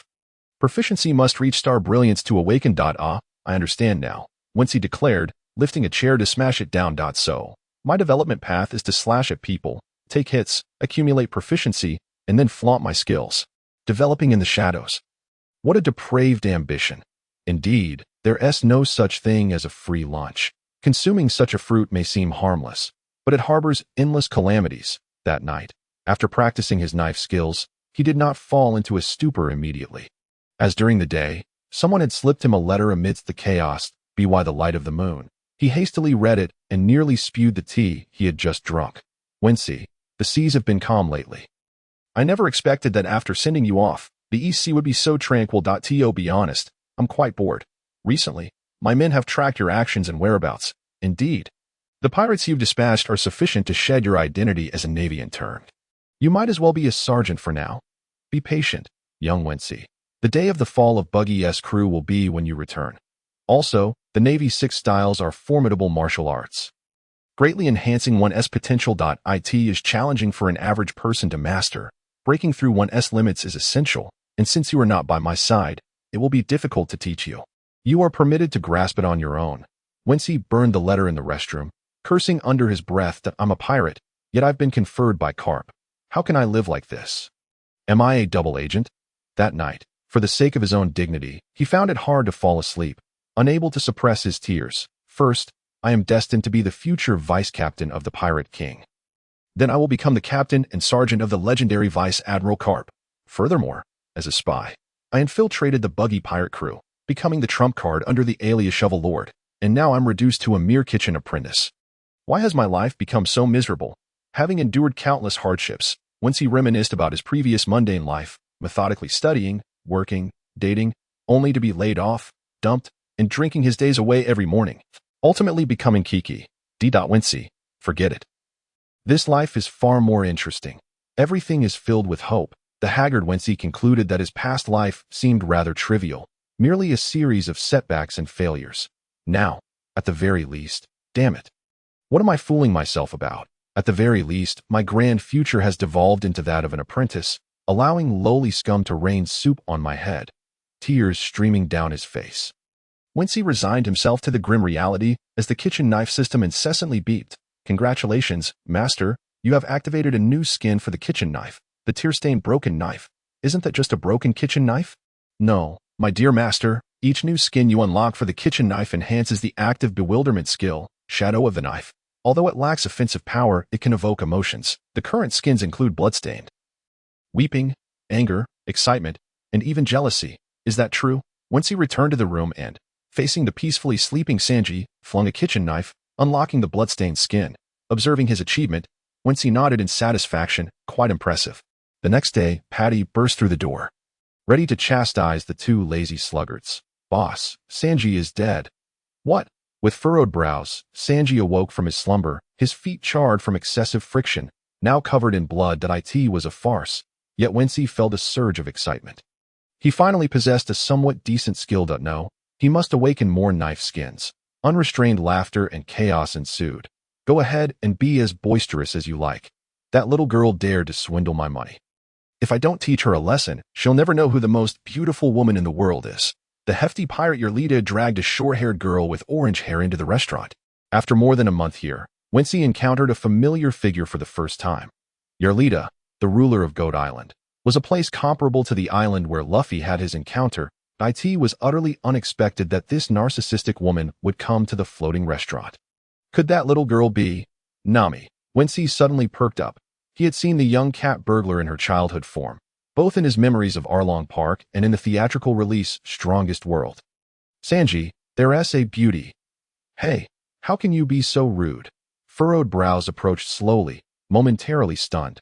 Curiously, he had not lost his composure. Wincy recalled that Sanji, despite often being distracted by beautiful women, had been a true gentleman in his youth. Always polite and never reckless. Yet at this moment, he clearly heard the sound of swallowing. Little Nami was irresistibly charming. Is she your friend, Wincy? Hey, stop spinning around. You'll catch fire. At this moment, Sanji was madly twirling in place, exhibiting an unusual reaction upon seeing a girl. Damn it, could it be that encountering the adorable little cat burglar Nami in his youth led to his later personality? Suddenly, Wincy recalled that when Sanji first met Nami, he clearly didn't recognize her. The East Blue isn't small, and Yorlita's influence is among the top ranks of local female pirates. Nami is known for having deceived nearly all the famous pirates in the East Blue. Oh, so Nami might have swindled Yorlita. But here's the question. Did Nami truly not recognize him when they first met? The renowned restaurant of the East Blue, the illustrious floating restaurant. Nami could very well have come here with a powerful pirate to dine. Hence, the wandering swindler Nami likely knew Sanji long before. She wasn't like Usopp, who remained on a small island without leaving. Indeed, one must experience the harshness of the sea to weave the most fantastical adventure tales. Wincy, I'm going to beat that fat woman. Stop. Patty, you go put out the fire on Sanji first. Thud. The duo of the extreme path stormed out of the kitchen, without a word, dousing Sanji with a bucket of water while dragging him away. It's so hot. The little brat's feet are getting hotter. I don't know what bizarre martial arts he's been practicing lately. I want her. You must know that a boy's youthful crush will never extinguish. Oh, Wincy groaned inwardly, realizing that their first encounter had laid the foundation for his future romantic declarations. Yorlita was furious that no one was attending to her. Waiter, hurry up and bring me the best dishes. None. Wincy threw down his kitchen knife, his face devoid of emotion. The old woman's eyes widened. Truth be told, young Wincy felt a bit intimidated. This woman was a high-ranking martial artist, her spiked club thicker than his arm. Yet, he had no choice. He must save Nami, or at this rate, the Straw Hat crew would lose their navigator prematurely. The vice-captain could not allow such a dreadful fate to unfold. With a swift motion, a kitchen knife swung toward her head, activating a special skin, Grief. The previously useless kitchen knife skin, when applied to shadow of the knife, bore special effects, but the cost was immense. Wincy could feel he could unleash only 2 more such strikes at most. Otherwise, he would collapse from exhaustion, a sensation akin to Luffy's early 4th gear after its activation, rendering him unable to use Haki for 10 minutes. Ah, how infuriating. But I just want to cry. The hefty pirate Yorlita's tears were larger than most. She was still relatively young, but excessive eating and a fiery temper had taken their toll. As her sobs grew louder, Nami was saved. Yet she continued to weep until her makeup ran, and the outer layer of flesh drooped.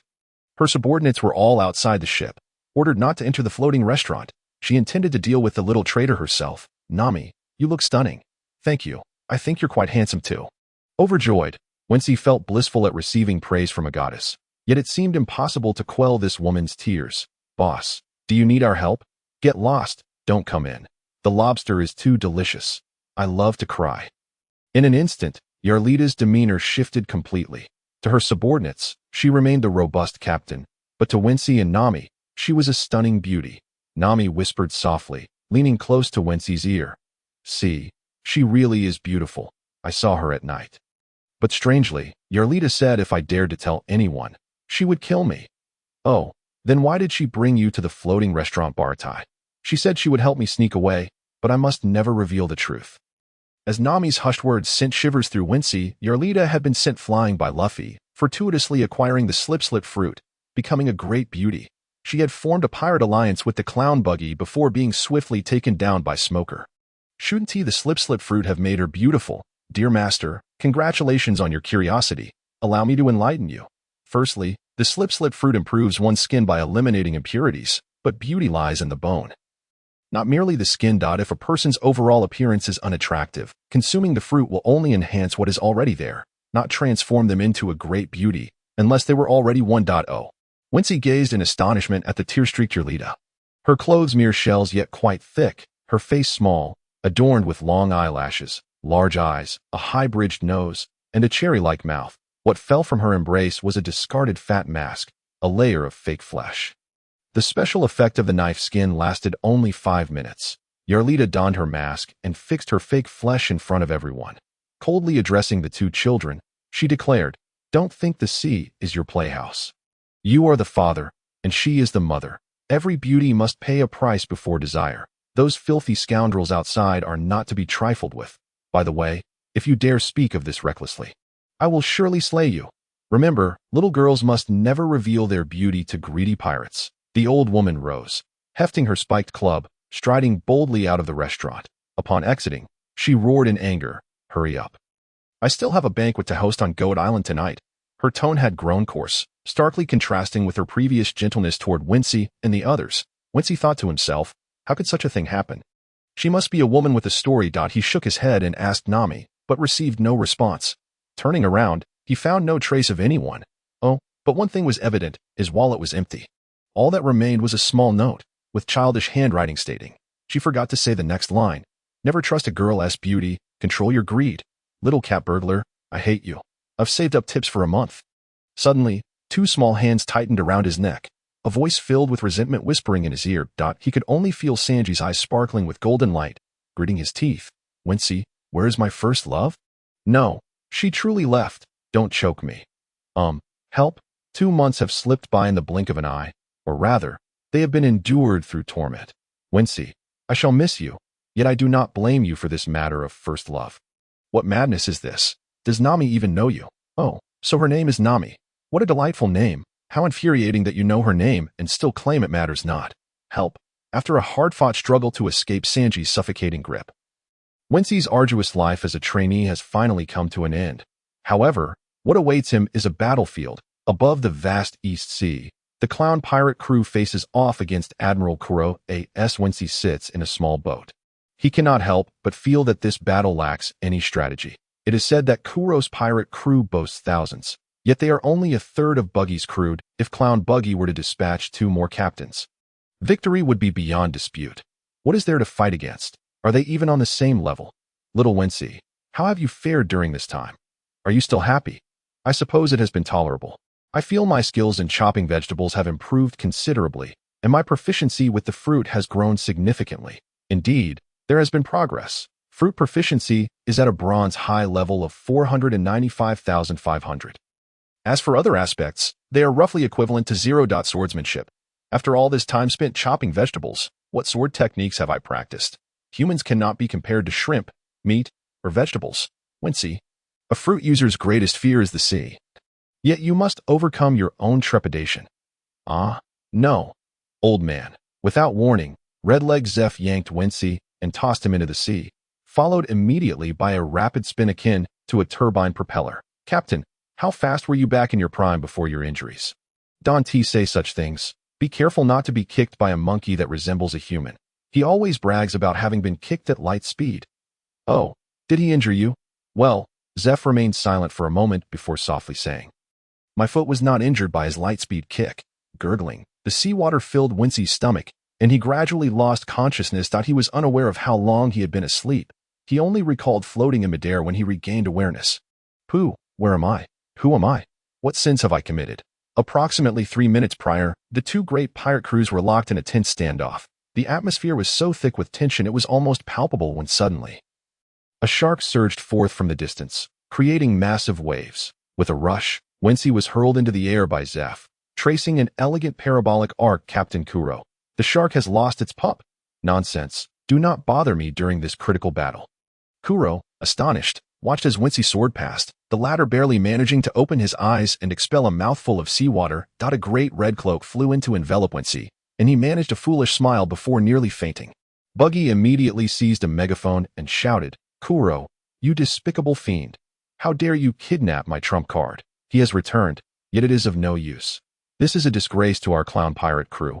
Prepare to meet your doom." "What?" Kuro exclaimed, bewildered, as he picked up the megaphone and desperately explained, "I did not capture your trump card. Do not tarnish my reputation." At this point, explanations were mere attempts at cover-up. The clown pirate crew was ablaze with righteous fury, all anger directed at their leaders. A trump card is the superior of their superior. Surely that means the captain's superior.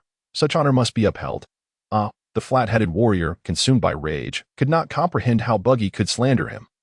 Only to see Zeph, swimming like a shark, hastily depart the scene that he thrust his gunpowder-long spear into the deck, cursing under his breath, "Zeph, this grudge shall be settled.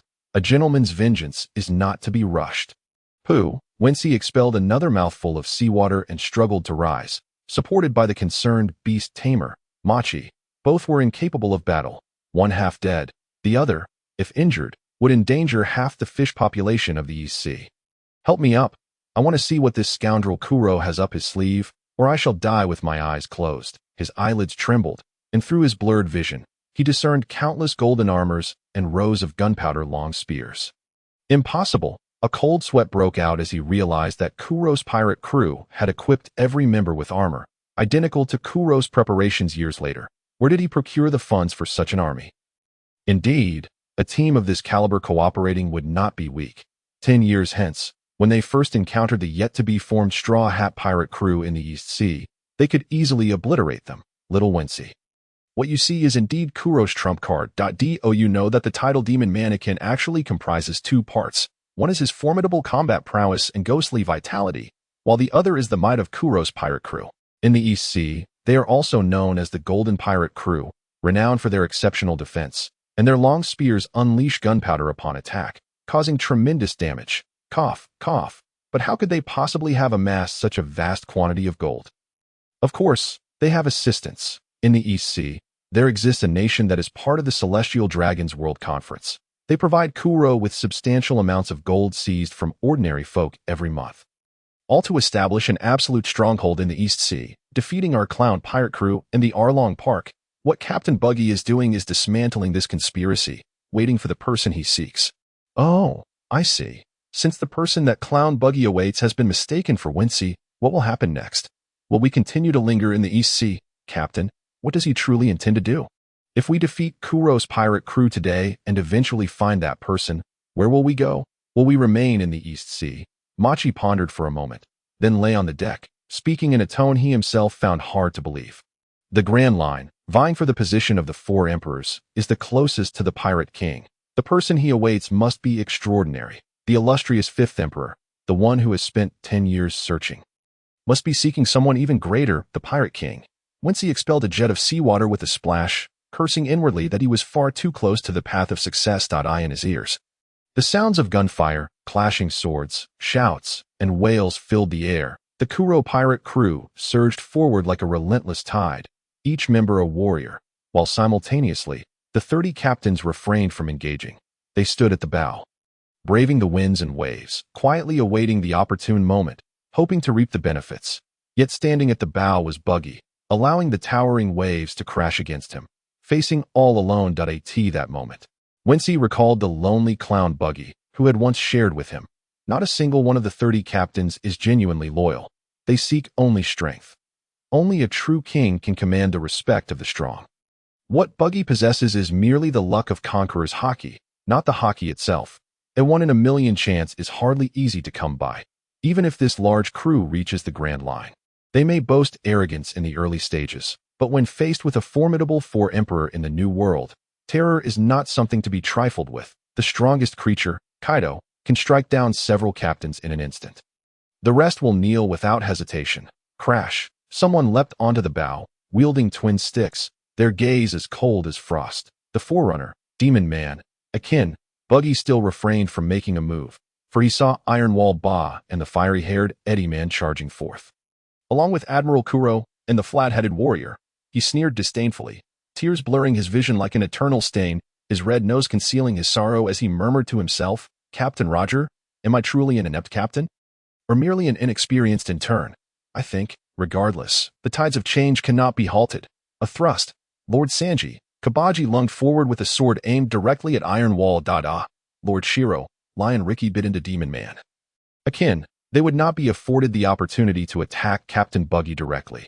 Although the Kuro pirate crew is formidable, their strength relies on their powerful equipment, with each combatant comparable to Kuro 10 years hence at the Sea Restaurant. The splinter fruit, awakened. Whoosh! Clown Buggy vanished without a trace, and no one could discern his movement. The Admiral Kuro, who had just landed on the shore, fell to his knees in shock. "Machi, what just transpired?" "Humph. The captain's fruit has long since awakened. Moreover, he possesses formidable observation haki. Kuro is but a clown. Do not move. Watch your heads. The first mate of the Krieg pirates stood with his foot pressed firmly against Wensi's chest, his left hand brandishing a gun pointed at him, while his other hand wielded a knife menacingly. What a clever fellow he is, taking on the two weakest individuals. Truly, he lives up to his reputation as the cunning Eddie man. But how can you be so certain that you haven't fallen prey to Captain Buggy's tricks? Eddie man let out a boisterous laugh. Where is Buggy? He has vanished without a trace. And yet you speak of traps. Silence, Machi. I shall not harm you lightly, for that would mean our mutual demise. But do not think of playing tricks. Buggy is merely a coward unworthy of the title of emperor. Machi sneered. What an ignorant fool you are. The clown Buggy possesses the conqueror as haki, can divide his body to an extraordinary extent, with all parts aside from his feet capable of flight. Among his three types of haki, his observation haki is the strongest. Even your beloved Captain Krieg, who longs to follow the legendary Mihawk, would be unable to lay a finger on him. Guns, fists, swords. He fears nothing as long as he chooses to fight. Following the duel between the captain and Mihawk, which had once left the world's greatest swordsman in a foul mood. Despite the red-haired Shanks being one of the four emperors, he still could not seize the title of the greatest swordsman. What gives you the right to declare your captain unworthy of the title of emperor? It's merely that he lacks the conqueror's haki found in the four emperors. In the eyes of many, he appears as a mere clown, commanding 30 captains with bounties exceeding 100 million, and leading a fleet of 3,000 men, possessing 4 powerful trump cards. Bang! A bullet struck Wensi's thigh. Edamon's theatrical laughter continued unabated, while Wincy clenched his teeth in silent fury. Damn it, why are you putting on such a show? Bayou 30 points of damage. If not for Wency's weakened state, such an attack would scarcely breach his defenses. A man devoid of conqueror's haki is destined never to become a true ruler of the seas. The ambitions of lowly scoundrels are akin to wolves and tigers, and unless one stands as a lion upon a high rock, none hold the right to demand their submission. Moreover, there are beings like Kaido, who reign from lofty heights, gazing down upon the world. Whitebeard, a monstrous figure with an unscathed back. Big Mom, who has been formidable since childhood, capable of hoisting giants. And the red-haired Shanks, master of all 3 haki, and a peerless warrior. The clown Buggy is fated never to become the 5th emperor, for no one will ever be worthy of such a title. Wincy could not help but spit in contempt. You wish to die. The second shot fired, more potent than the first, dealing 35 points of damage. Wincy's expression grew grim as his health diminished. What are you saying, Eddie man? There will undoubtedly be a 5th emperor in this world. In the future, someone shall rise, making their name known throughout the realm, a true embodiment of the title of 5 emperors. He will possess loyal subordinates, a fleet of thousands, powerful and reliable allies, and the innate right to rule. Oh, is it you? Or perhaps the clown Buggy? Wincy gritted his teeth in pain. One day in the future, he shall emerge upon these seas, vanquishing all pirates of the East Blue, etching his name into the Grand Line, and ultimately becoming the Pirate King. I await that day, but first, let me give you another shot. Boom. Wincy clutched his chest, his health halved and continuing to dwindle. Clap. Eddie Man relentlessly struck him again. Blood trickled from Wincy's mouth as he struggled to breathe. He had never felt such torment even during battles with the Kuro pirates. Was he truly on the brink of death? Exhaling, he released his grip and lay sprawled on the deck, a wretched smile upon his lips. Do not speak to me of the future, you dreamer. Dreams. Eddie man, you are truly foolish. Dreams are the most significant aspect of humanity, and you are devoid of them. With each slap, Wincy felt his face swell, his words becoming incoherent. Whether or not I possess dreams is of no concern to you. What is evident is that the Buggy pirates are forgotten. Look at our warriors who stand against 10 foes. Your companions fleeing in terror, and those captains waiting with smiles to seize their opportunity. The Buggy pirates are but a shadow of their former selves. What can they do to contend with the Krieg pirates? Sir Jenner, the first mate Machi whispered, attempting to comfort Wensi. Do not worry. This is the final trial. The Buggy pirates may be all but gone, but the captain has always sought to find the one he awaits. Only the greatest pirate crew of the East Blue has the chance to discover that person. He claimed to have found him. Then those who merely watch from the sidelines must also vanish. Wincy, this will be a great purge. You shall witness a formidable warrior with the strength of the 5 emperors, his towering stature. Nonsense. Do you think I would believe you? Eddie man, now filled with rage, prepared to fire again. At that moment, The tumult of the sea suddenly ceased. He turned in bewilderment, witnessing all the captains at the bow, kneeling like Krieg, their eyes obscured, yet it only heightened the terror. Impossible. Who did this?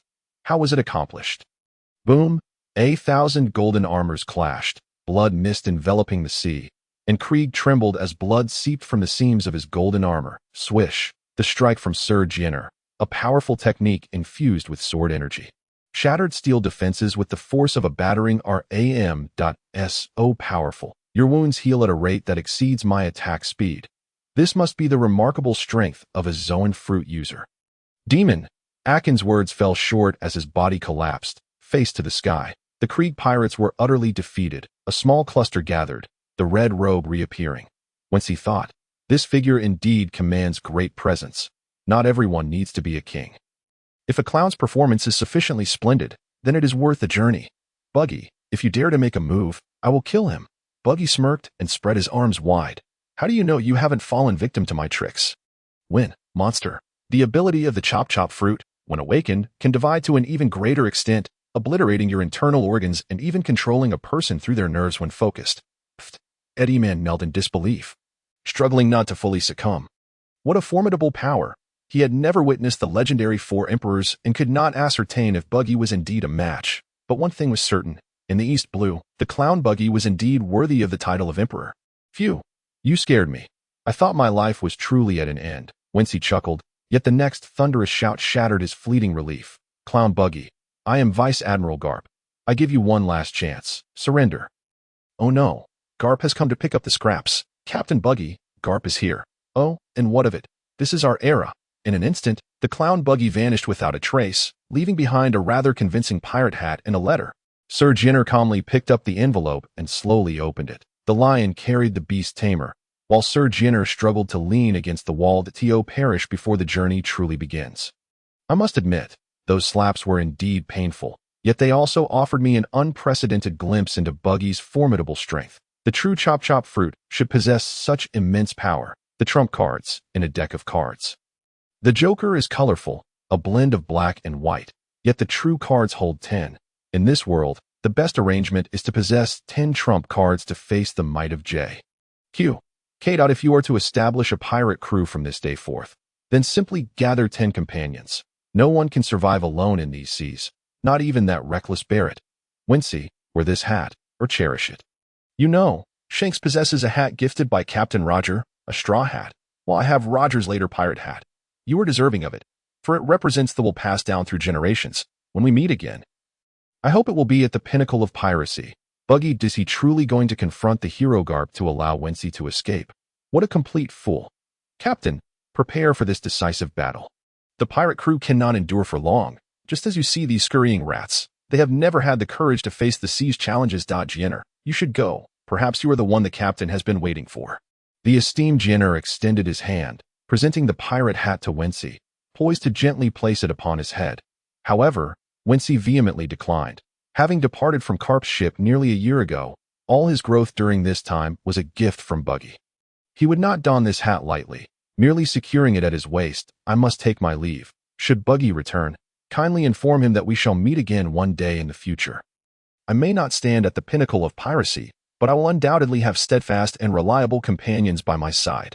Ahem. Jenner gasped for breath, his withered lips quivering slightly. Little Wincy, the 3 of us must share life and death with Buggy. We are the clown circus, forever performers. You have inherited his will, so carry on. Wincy, with tears welling in his eyes, felt bewildered. In the distance, on the battlefield, he would later be known as one who merely scraped by on luck. Yet he truly had once possessed a formidable presence. Some individuals are destined not to have the inherent qualifications of a king. Must they then fall into despair? No, he had witnessed the silhouette of the clown Buggy. That dazzling, towering hero. Naturally, such a person would rightfully possess a band of comrades willing to share life and death. Reluctantly, Wincy turned back one last time. On the surface of the sea, Jenner sat upon the back of a lion, his speed in fleeing rivaling that of Jifu. Where are you going? Strategic evasion. Leaving the Green Mountains means there will be no fear of firewood running out. Wincy silently retracted his earlier words in his heart. A towering figure does not necessarily have a multitude of comrades loyal to the end. With the pirate hat secured at his waist and a vegetable knife in hand, Wincy boarded the escape boat. Hastily making his getaway point, two formidable beings were locked in a duel, their fates uncertain. He best make his exit quickly, seeking a tranquil place to rise again, but if all else fails, he could return to Windmill Village and join the Dayton family. Setting sail with his four brothers to dominate the new world, the boat had scarcely departed when a shadow swiftly darted in, whisking away little Wincy. "Mr. Bogart, you have returned. It has been over a year. I trust you have fared well. Indeed, you have made considerable progress. You seem at least 10 times stronger. Heh. I still do not wish to live. Let me perish, becoming a pirate who meets his end in the sea, and die without regrets." Wincy, devoid of all desire, closed his eyes, the clamor of the vegetable knife system ringing in his ears, disturbing his peace. Ding! Fruit proficiency has leveled up. Experience pool is full. You may allocate experience points at will. Silver beginner, 731,000 freely allocatable points, 100 active skills, vegetable concealment, distinct from vegetable shadow. This move renders the physical vegetable knife invisible, coming without a trace and departing without a sound. Upgrade physical skill specialization. Distributing attack, speed, and defense at a ratio of 1:2. Without life, nothing holds value. Ding! Master, allocation complete. Please review your status board. Fruit proficiency, silver beginner, 731,000. Health, 1000. Attack, 95. Speed, 80. Defense, 140. Hockey, none. Fruit, not yet awakened. Fruit skills, active.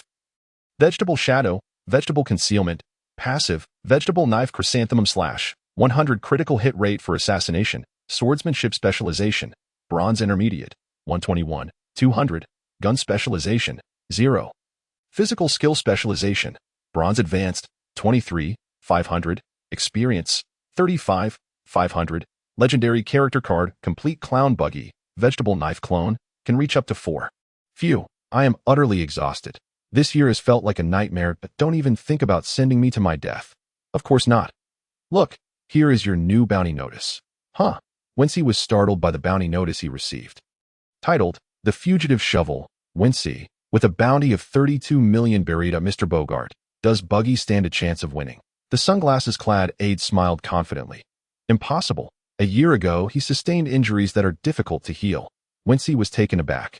Buggy had indeed been injured after the great battle, but it seemed far from the point of being incurable, considering he had continued to perform. Furthermore, the ability of the chop fruit allowed him to remain unharmed. Are you surprised? To be honest, I feel the same way, but Vice Admiral Karp said that Clown Buggy is cunning and unpredictable, yet in that moment, he seemed to be desperately blocking an attack. If he hadn't used his body to shield himself, the 3 major trump cards would have been compromised. By the way, speaking of which, you are the 4th trump card. What about the other 3? Wincy fell silent. Was he to say that those 3 had fled to save their own skins?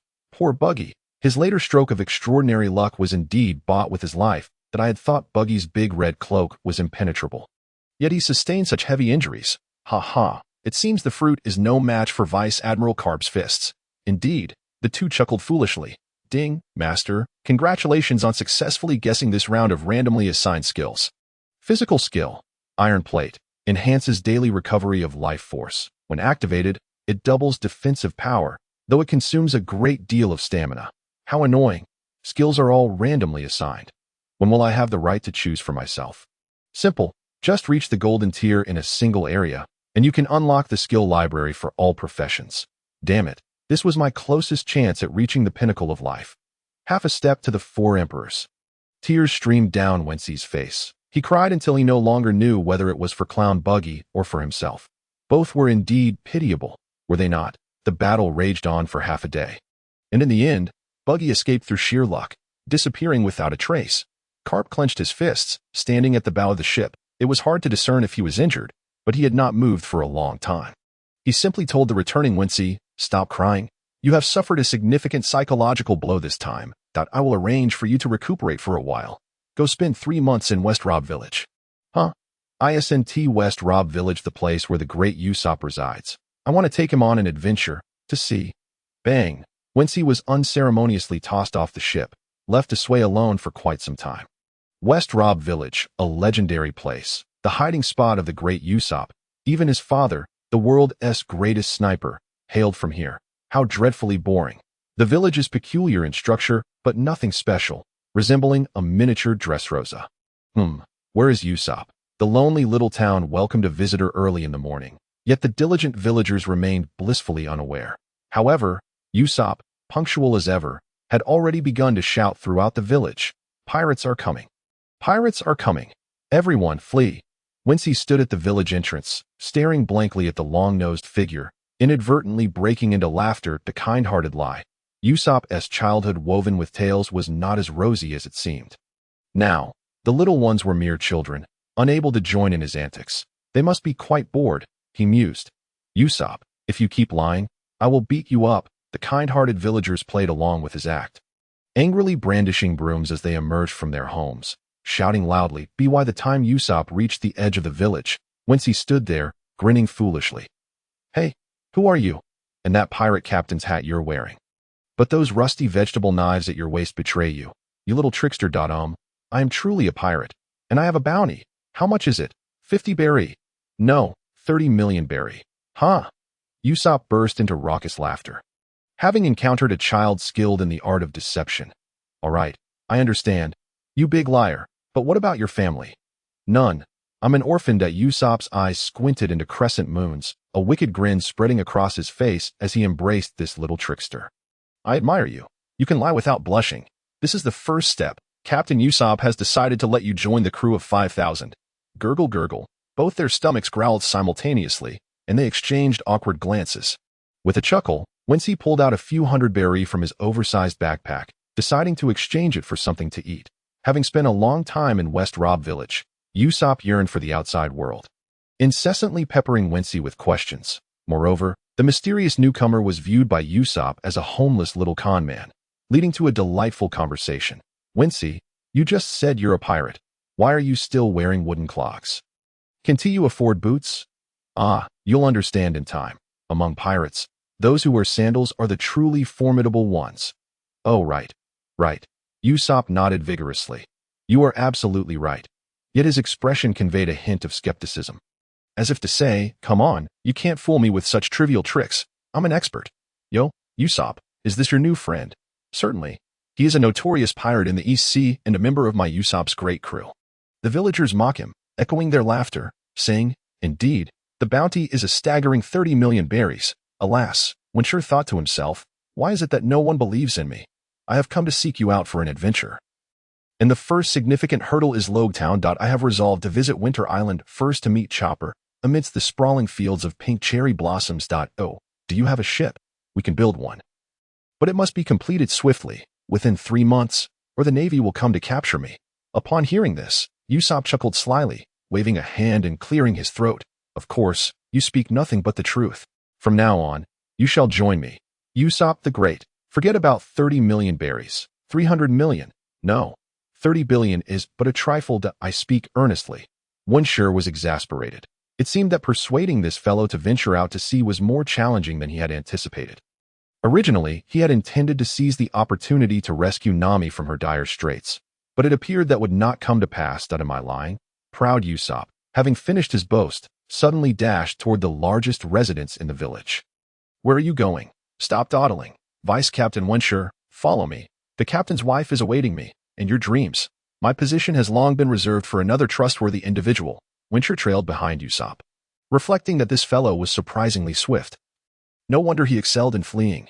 Whoosh! In a matter of moments, he nimbly leaped onto a tree branch, facing the window that belonged to the girl he secretly adored, the wealthiest girl in the village. "Humph, it's just boasting to Koya. Only she would be foolish enough to believe your words." Winchur also perched on the tree branch, momentarily captivated by her beauty. Wow, the women of the Pirate King world possess an innate charm. She appeared adorable from a young age, though not as alluring as Nami, yet undeniably pure and delightful. "Usopp, is he your new friend?" "Indeed, Miss Koya, this is Winchur, my latest recruit as vice captain, with a bounty of 30 million berries." Koya smiled in cooperation, confidently beginning to boast about his adventures. Before long, Winchur found himself drawn in. This fellow indeed told captivating tales. Damn that charisma. After a while, a seagull delivered the newspaper, and Koya graciously handed over some berries. Collecting the paper, accidentally dropping a few sheets, she leisurely bent down to pick them up. After a considerable time, Koya cautiously lifted her gaze to Wincy, then blushed and lowered her head again. What on earth did you do? Why does Koya blush upon seeing you? Wincy, let go of my neck. Is that the only trick you lot know? Coughing, Wincy finally wriggled free from Usopp's desperate grip. Miss Koya, do not be afraid. I mean you no harm. I merely wish to stay here for a while and then build my own ship to venture out to sea. I have a mere 100,000 berries, enough to construct a small boat suitable for the two of us. Incidentally, this sum was secretly saved during his time aboard Buggy the Clown's ship. Koya quietly asked Usopp, are you really going to set sail with Wincy? Indeed. I, Usopp, am the bravest warrior upon these seas. Very well. I believe you here. Koya tremblingly handed over a bounty notice. It bore Wincy's characteristic silly grin and his battered knife. Much like the first bounty notice of Luffy, which featured Usopp's silhouette, Wincy's notice showed Luffy resting a hand on his shoulder. With a corner of his straw hat visible, the fugitive, bounty 32 million berries. You truly are a pirate, and your bounty exceeds 30 million berries. Bang! Usopp fainted, tumbling from the branch to end the evening, when sorrowful Usopp regained consciousness. Wincy was applying an ice pack to his head. He tremblingly lifted a hand, his eyes vacant, lips pale. Mr. Wincy, cough cough, how fortunate. I once served on your ship, but alas, during this adventure in Syrup Village, the captain has unfortunately succumbed to an incurable disease and can no longer sail the endless seas. Take my dreams with you. Go forth, sweat like a true man, and fight. With a resigned expression, Wincy handed him the knife, gently inquiring, Mr. Usopp, what disease do you suffer from? Cough cough, regrettably, Mr. Wincy. I have a terminal illness which will claim my life if I do not leave this island. Usopp's eyes fixated on the captain, resembling someone on the brink of a sudden demise. Wincy pressed the blade against his neck, coldly stating, you have 3 seconds to join me in constructing a ship, or you shall never see the morning sun again. All right, Wincy, I will help you draft the blueprints immediately. Usopp suddenly recovered, sitting at the desk, feverishly sketching. His terminal illness miraculously vanished in mere seconds. Hey, Usopp. Up so early? What have you been doing with your friends lately? Sorrowful Usopp shot them a glance, replying coldly, preparing to build a ship, leaving Syrup Village. We are off on an adventure, with Lode Town as our first destination. Then onto the Grand Line, seeking fame across the seas.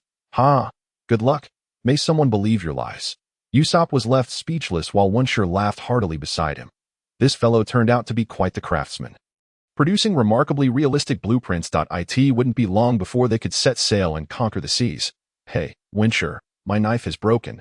Lend me one, and I shall return it sharpened another day. No problem. Strangely enough, Wincy soon became well acquainted with the villagers, forming excellent relationships. The uncle borrowing the knife even leaned in to whisper, Little Wincy, yesterday Usopp came to my house, flustered, claiming you are a great pirate. Ha ha ha.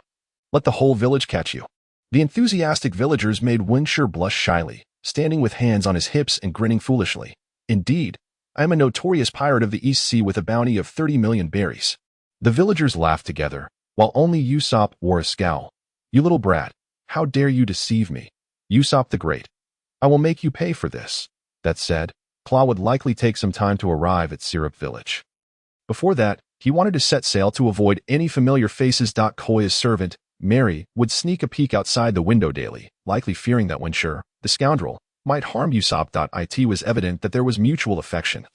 And sometimes Wincy envied that fortunate Usopp for being liked by a girl like Koya. Wincy, have you really been on adventures? Yes, I have participated in numerous battles. I am quite strong, able to knock down at least 10 villagers on my own. A monster. The low town we are heading to is renowned as the starting and ending point, where the pirate King Roger met his demise. It is said to be the strictest checkpoint in the East Sea. I fear I may not return. Silence. From today onward, we shall focus on building the ship. Perhaps we might even find someone ahead of time. Who? Green Algae Head, a formidable three-sword style user. Usopp looked at him disdainfully. 3 swords? A human can wield a maximum of 2 swords. How would one use an extra sword? With their mouth. You guessed correctly. That fellow indeed bites 1 sword. I wonder if Kuina has passed away. Perhaps I could save him. Wincy rambled on, noting that besides physical training and swordsmanship, shipbuilding was also of great importance. He specialized in marksmanship, with a pirate hat on his right hip and a revolver tucked behind his knife on the left, which he had previously taken from a defeated pirate. I prefer using a slingshot. Guns are too expensive, and so is gunpowder. I envy you. but I can still become the bravest warrior of the seas. Are you certain?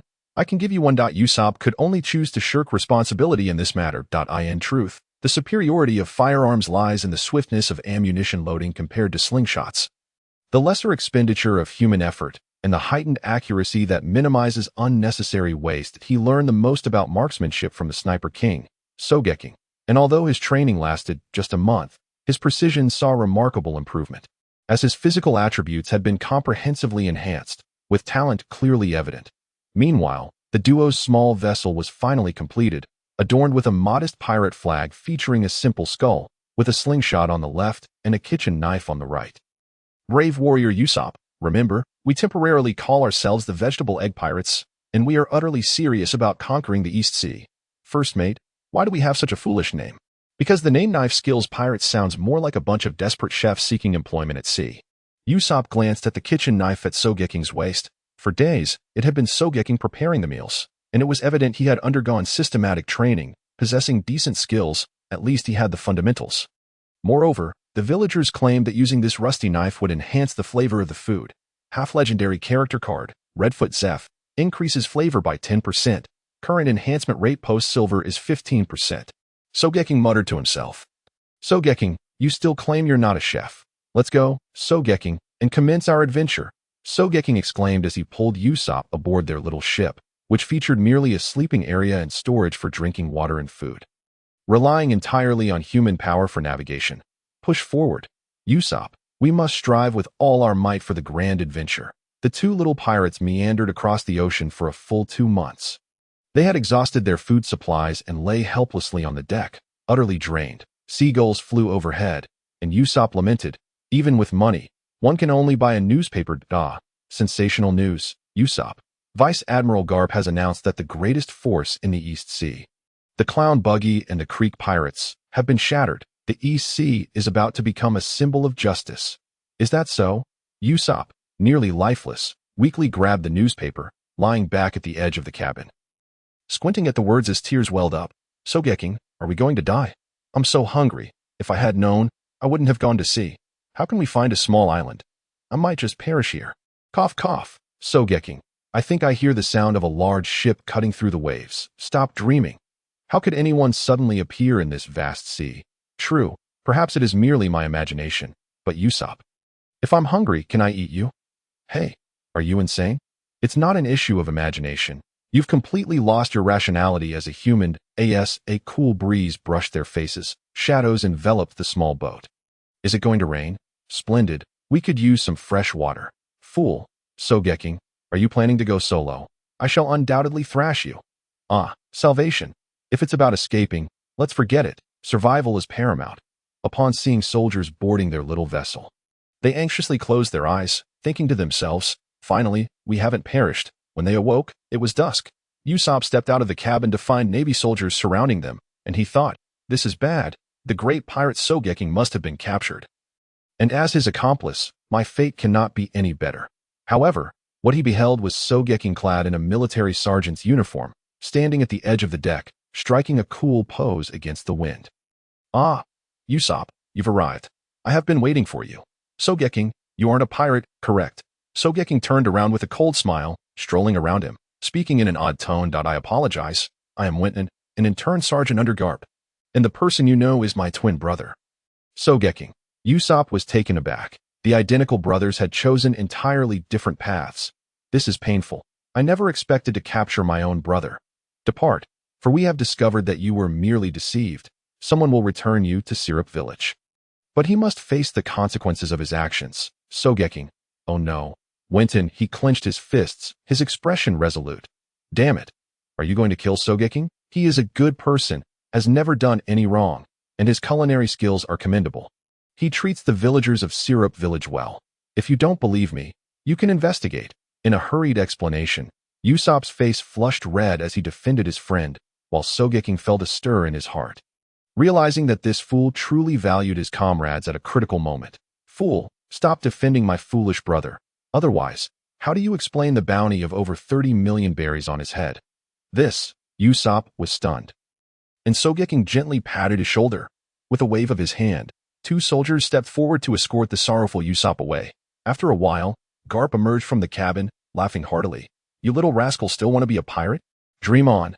I will train you to be the strongest warrior. Sogeking remained silent, gazing in the direction Usopp had departed, secretly resolving to fulfill the 10-year promise with Luffy.as for the East Sea. I can't stay here. It has become unbearably dull with the recent calm. Little Sogeking, do you have any good ideas? How about we strike against the Germa 66 in the North Sea? Not interested. I'll say it again, old man. While I'm training, please refrain from making sarcastic comments. What? Still thinking of escaping? But in this boundless sea, will you not starve to death again? The uncertainty loomed, yet one thing was certain. He could not swim unless he employed the moonwalk technique. Sogeking sighed softly. Garp was indeed a devil. Not only was he subjected to daily soaking in water, but he was also forced to thrash about in it, managing to swim only a meager 7 or 8 meters. Which was utterly useless. Vice Admiral Garp, Marineford has dispatched new orders regarding the warlord of the sea, Jinbei's sworn brother, Arlong, and the Revolutionary Army, Dragon's movements. 2 dragons, both publicly regarded as villains. What would you have me do? Strike my own son, or slap the face of the sea hero Jinbei? Bogart adjusted his sunglasses, speaking cautiously. The higher-ups believe that 1. Arlong is under the protection of the warlord of the sea, Jinbei, and has been exonerated. There is no evidence of wrongdoing at Arlong Park. 2. Dragon is personally active in the East Sea, with mysterious movements, but without a doubt, he has connections with a dojo in Shimotsuki village. However, the dojo's master has not departed. Perhaps he has not persuaded this individual. Among them, Master Yagyu's identity is enigmatic and may relate to the swordsmith Yagyu Saburo who escaped from Wano country. Based on age estimates, he is likely to be his brother or son. Garp's expression shifted. Wano country was a rather sensitive topic, having long been associated with Kazuki Oden, a true man who upheld justice, yet tragically fell victim to Kaido's treachery. This little rascal should have departed Shimotsuki village by now. In that case, we shall investigate, and then heed Sengoku's words, heading towards the Grand Line to investigate the rainless incident in Alabasta. Excellent. Bogart rose, the long sword at his waist glinting ominously, while Sogeking felt these individuals were utterly unreserved. Speaking of which, Zoro was in Shimotsuki village, where he had once been accompanied by dragons, the tyrant Kuma, and the Okama king Ivankov during his childhood, indicating a certain connection. Sogeking's sword training slowed slightly as he contemplated. The war instigated by Dragon was aimed at resisting the greedy celestial dragons. Yagyu's acquaintances, and perhaps even he himself, might hail from Wano country. This nation, occupied by Kaido and Shogun Orochi, suggested that their connection was likely for the same cause, liberating Wano. Did this not imply that Luffy's battle against Kaido could very well receive Dragon's assistance? Indeed, even indirect support was conceivable. The 3 admirals and the fleet admiral were present at the World Conference, and the whereabouts of Kizaru remained elusive. The incident involving Sabo rescuing Kuma drew numerous marine forces into the fray. Stop overthinking it. It's vexing. I should focus on the immediate matters first. One must act for oneself, lest the heavens punish them. Sogeking finally managed to gather his thoughts, but Garp was already standing before him, delivering a resounding punch. I despise you, old man. And what of it, foolish Sogeking? Please call me Kiki D. Sogeking. I don't care who you are. Foolish Sogeking. Plunging into the water, struggling, thrashing about, sinking to the bottom, and then salvation arrived as Bogart dove in. Once ashore, Sogeking could only sputter water, lying half dead on the deck, utterly disenchanted. Damn old man. I want to be a pirate. I don't want to be the strongest warrior. Sogeking silently cried as Bogart could only comfort him from the side. Enough of this. Luffy, Ace, and Sabo all aim to be pirates. If you don't aspire to be a warrior, Vice Admiral Garp will surely be heartbroken, won't he? Who cares about him? Wincy exclaimed, brandishing a kitchen knife with fervor. Vegetables were the original sin. If he were strong enough, the kitchen knife would transform into a swift blade. A great blade, even an unparalleled great blade.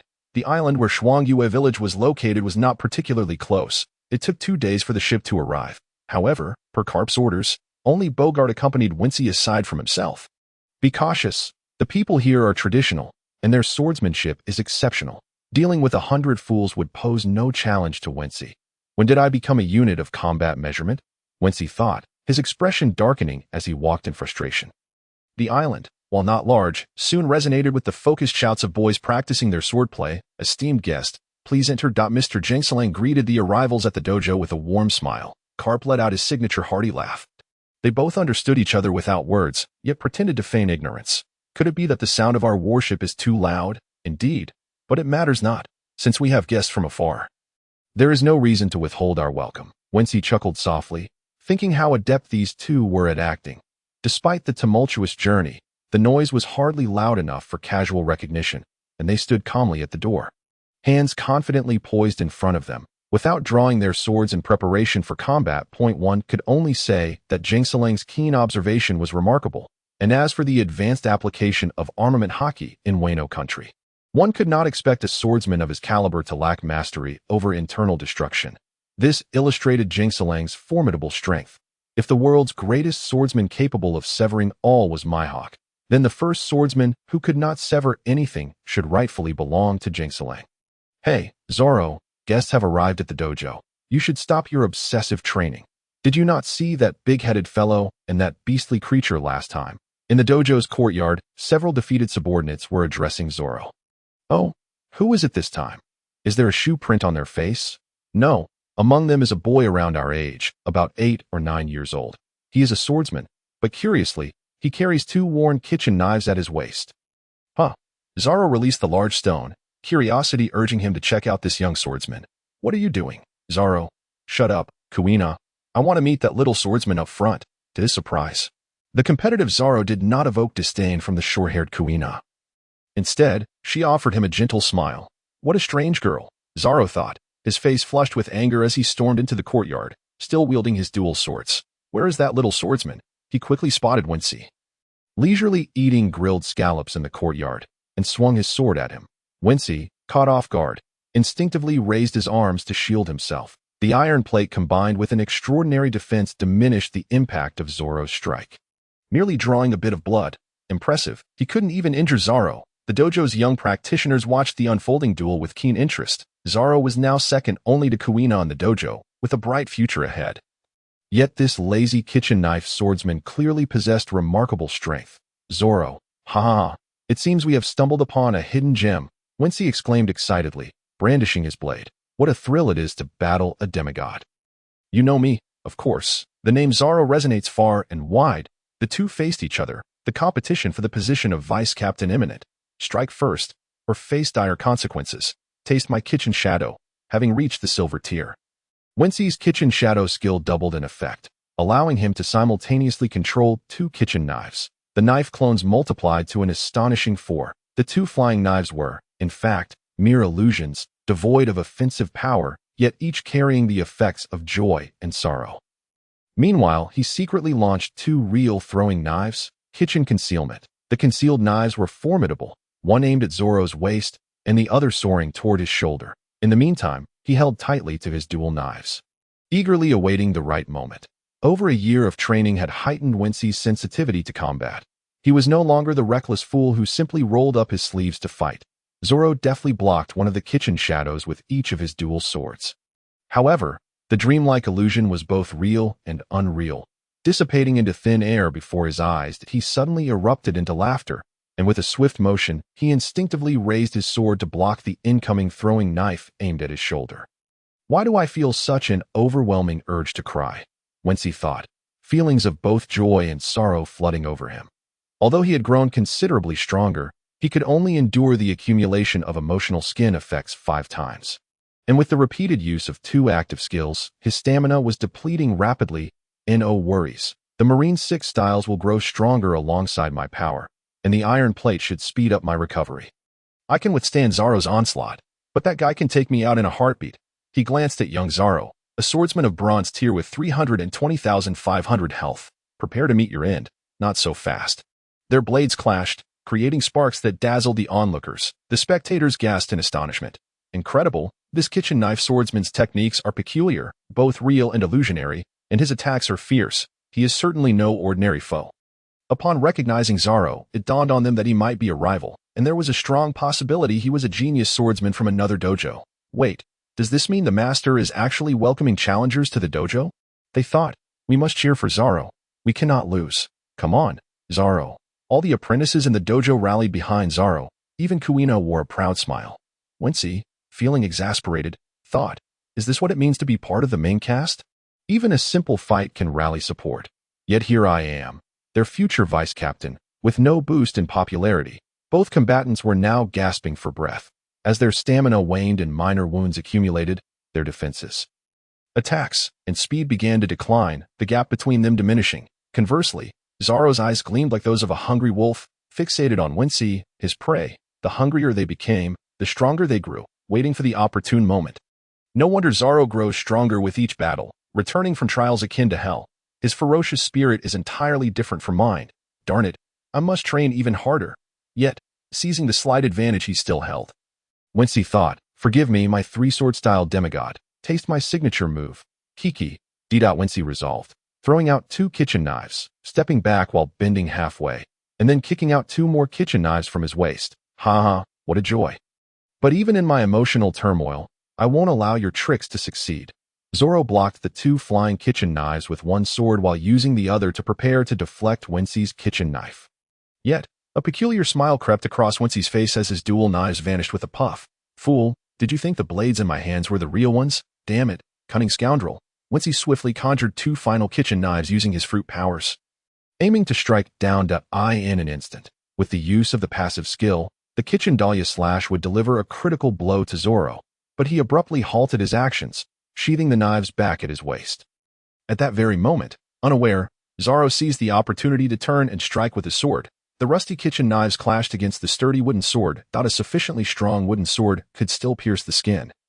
And the synergy of speed and power was the hallmark of a true warrior. Drip, drip, drip, blood flowed from the wooden sword onto the dojo floor, leaving everyone aghast. They could not fathom why Wincy would cease his assault at the most advantageous moment. Was not the goal of a dojo challenge to defeat the opponent, employing every means to humiliate them? Zoro, with his algaed hair, was even more puzzled. The skin effect of the kitchen knives had worn off, and beads of sweat were trickling down his forehead. Stunned, he asked in confusion, why did you not launch a sneak attack? You had the chance. I thought you were too slow to act. Wincy, grinning foolishly, replied, because a foolish swordsman once said, a wound on the back is a swordsman's shame, and he taught me the responsibility to bear all harm for my comrades when necessary. There exists another formidable figure I deeply admire. A person who has never retreated in their lifetime, standing tall even in death, father. Thus, I shall not resort to an ambush against you, not because of any lack of cunning on my part, nor due to any lofty ideals, but rather because my opponent is you, the one I hold in high regard. SS Noah.S. Ron. With a soft clap, Wincy slowly closed his eyes, leaning against the somewhat flustered head of green algae. Before long, loud shouts emerged from within. What? Has he fainted? Is he dead? No. No need for alarm. Apply the medicine, stitch the wounds, and then provide this lad with ample food and drink, for his constitution resembles that of my family's lineage. Whatever he consumes will replenish his strength. Alas, Bogart, sit down. Have you forgotten the last time we rescued him from pirates, enduring several gunshots, his head beaten to a pulp, and the time he nearly starved at sea? What is there to fear? As long as he does not die, all is well. Karp's booming voice seemed indifferent. Yet throughout this battle, the 3 of them had been keenly observing the situation with their observation hockey. How could they not feel the slightest concern? In his clash with the clown Buggy, both sustained varying degrees of injury, yet he feigned indifference to avoid worrying others. Composure, poise, has always been one of this man's magnificent traits. Otherwise, numerous legendary pirates would not willingly fall to his prowess, nor would he maintain clear distinctions between friend and foe, raising the son of his nemesis, Ace, for the pirate king Roger. In contrast, the young ones outside were sweating profusely. No wonder he is so strong. It turns out he has endured so much. Truly an indomitable little monster. I must venture out as well, for if this continues, next time I may not be able to contend with him. The green algae head meandered around the dojo, unknowingly completing 3 laps. Ron, are you on your way to visit that little swordsman and have accidentally lost your way? His face flushed crimson. And in a fit of embarrassment, he retorted, shut up, you foolish woman. How could I possibly get lost in the dojo every day? Guena rolled her eyes and pointed the way. I won't tell you where it is. Humph, who needs you to tell me? Mind your own business. The proud Esta still ran in the direction she indicated, while Guena, after a while, pressed her forehead and smiled wryly. Truly an incurable fool with no sense of direction. Don't die on me. I still don't know your name. Wincy gnawed on a roasted chicken leg, taking a sip of milk. appearing utterly unconcerned. Kitaki D. Wincy, very strong, to be honest, even if it were you. I could hold my own against my hawk if pushed to the limit. This is a bloodline skill of mine. Wincy looked up, exasperated. By the way, I haven't even utilized my bloodline power yet. Is it only the fruit of enduring 1,000 cuts that can be activated? What are the conditions for triggering a fair fight? Ron was astonished, unsure of what to say. What sort of constitution allows one to devour food heartily after sustaining grave injuries? What are you surprised about? Once you meet my captain, you'll understand. He possesses a superhuman constitution, 3 times the digestive capacity, his stomach growling in mere moments. Your captain, are you not another dojo disciple, but rather a pirate? Wincy nodded, affirming the logic of the statement. Then your captain must be an unrepentant villain, right? Green Algae Head grasped his wooden sword, emanating a menacing aura. Terrified, Wincy hastily clarified, don't be ridiculous. He's not even 10 years old. I'm roughly the same age as his brother. Even younger than you, yet he can already be a captain. Just how strong is he? Wincy grinned, crossing his legs in a display of pride. Well, he's pretty average. Have you heard of the Pirate King, Roger? My captain is the next in line. Upon hearing this, it was evident that Wincy was boasting. Desta turned and walked away, realizing he needed to practice swordsmanship instead of wasting time with someone so strong yet prone to exaggeration. Otherwise, how would he surpass him? You don't believe me? You were the one shouting his name, declaring you wanted to become the greatest swordsman. The tongue of a man is indeed a deceptive thing. Little Wincy slowly got off the bed. His wounds were healing noticeably faster than before, but his appetite had also increased, suggesting he would need to venture out for food. Tap, tap, he stealthily walked behind the wall while eavesdropping on Karp's voice. All right, the old man speaks far too loudly. It's downright deafening. Gung Shirlang, I've come bearing news from Marineford, which has nothing to do with my original intent, regarding Sengoku's belief that we should join forces. Utilizing your understanding of the internal affairs of Wano to infiltrate and collaborate with like-minded individuals to strike, perhaps even rescuing innocents from Kaido's grasp, resolving this unwarranted threat. To be honest, I have no interest. It is entirely up to you. Mr. Karp, I have long heard of your great name, yet I have a question that has remained unanswered for some time. Please, do not hesitate to ask. After a while, Wincy listened intently. Just how many calamities had this guy quelled day in and day out? Truly, he is a living legend. Mr. Karp, the child you brought with you possesses the bloodline of a devil. There have been individuals with the same bloodline who reached our Wano country, once promising to bring a new world. Could you elaborate? Mr. Gung Shirlang, you should know that I also share the same bloodline, bearing the D name. Ha! Mr. Gung Shirlang laughed, further convinced of the extraordinary nature of this mysterious visitor. He was not merely carrying the hostility of Marineford and the Red Line, but also a sense of intrigue. Wincy was outside, voraciously consuming food. Damn it, the secrets of the D lineage, the blank century, who wouldn't want to know? Vice Admiral Karp, your son, Dragon, has come. We have always collaborated well, and he has kept his promises to me. Thus I will never acquiesce to the demands from the Marines at Marineford. However, regarding you, I believe you, Dragon, and even Roger are all in search of an answer, are you not? The room fell silent for a long time. And Karp spoke in a rare calm tone. This world awaits our answers. Generations of inquiries shall not vanish.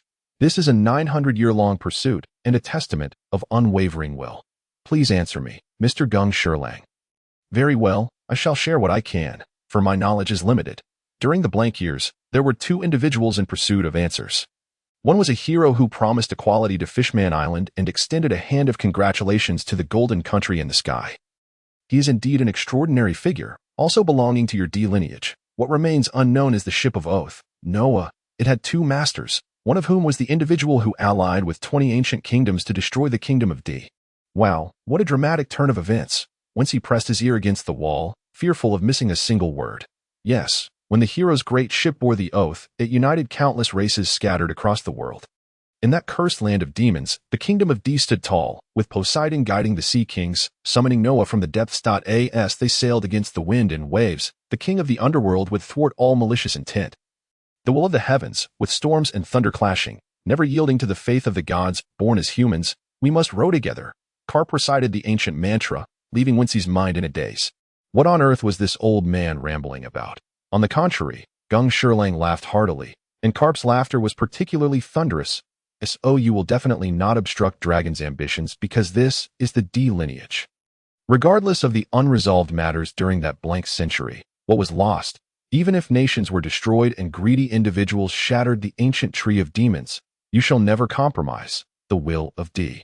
Transmitted through generations in their own ways, even without a bloodline connection, as long as this will remain steadfast, he is a demon, he is the enemy of the gods. You have pursued this for 900 years.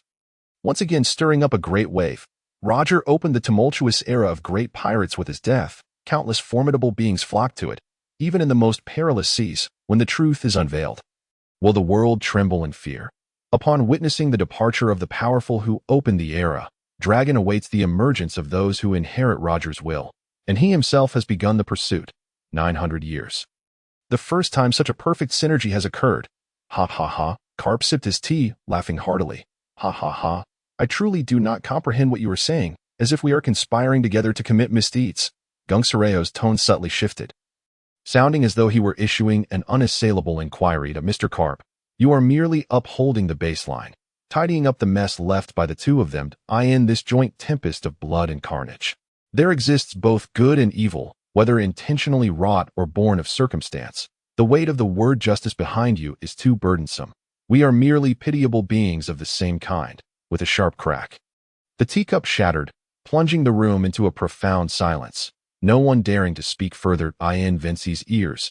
Even the sound of his own heartbeat echoed.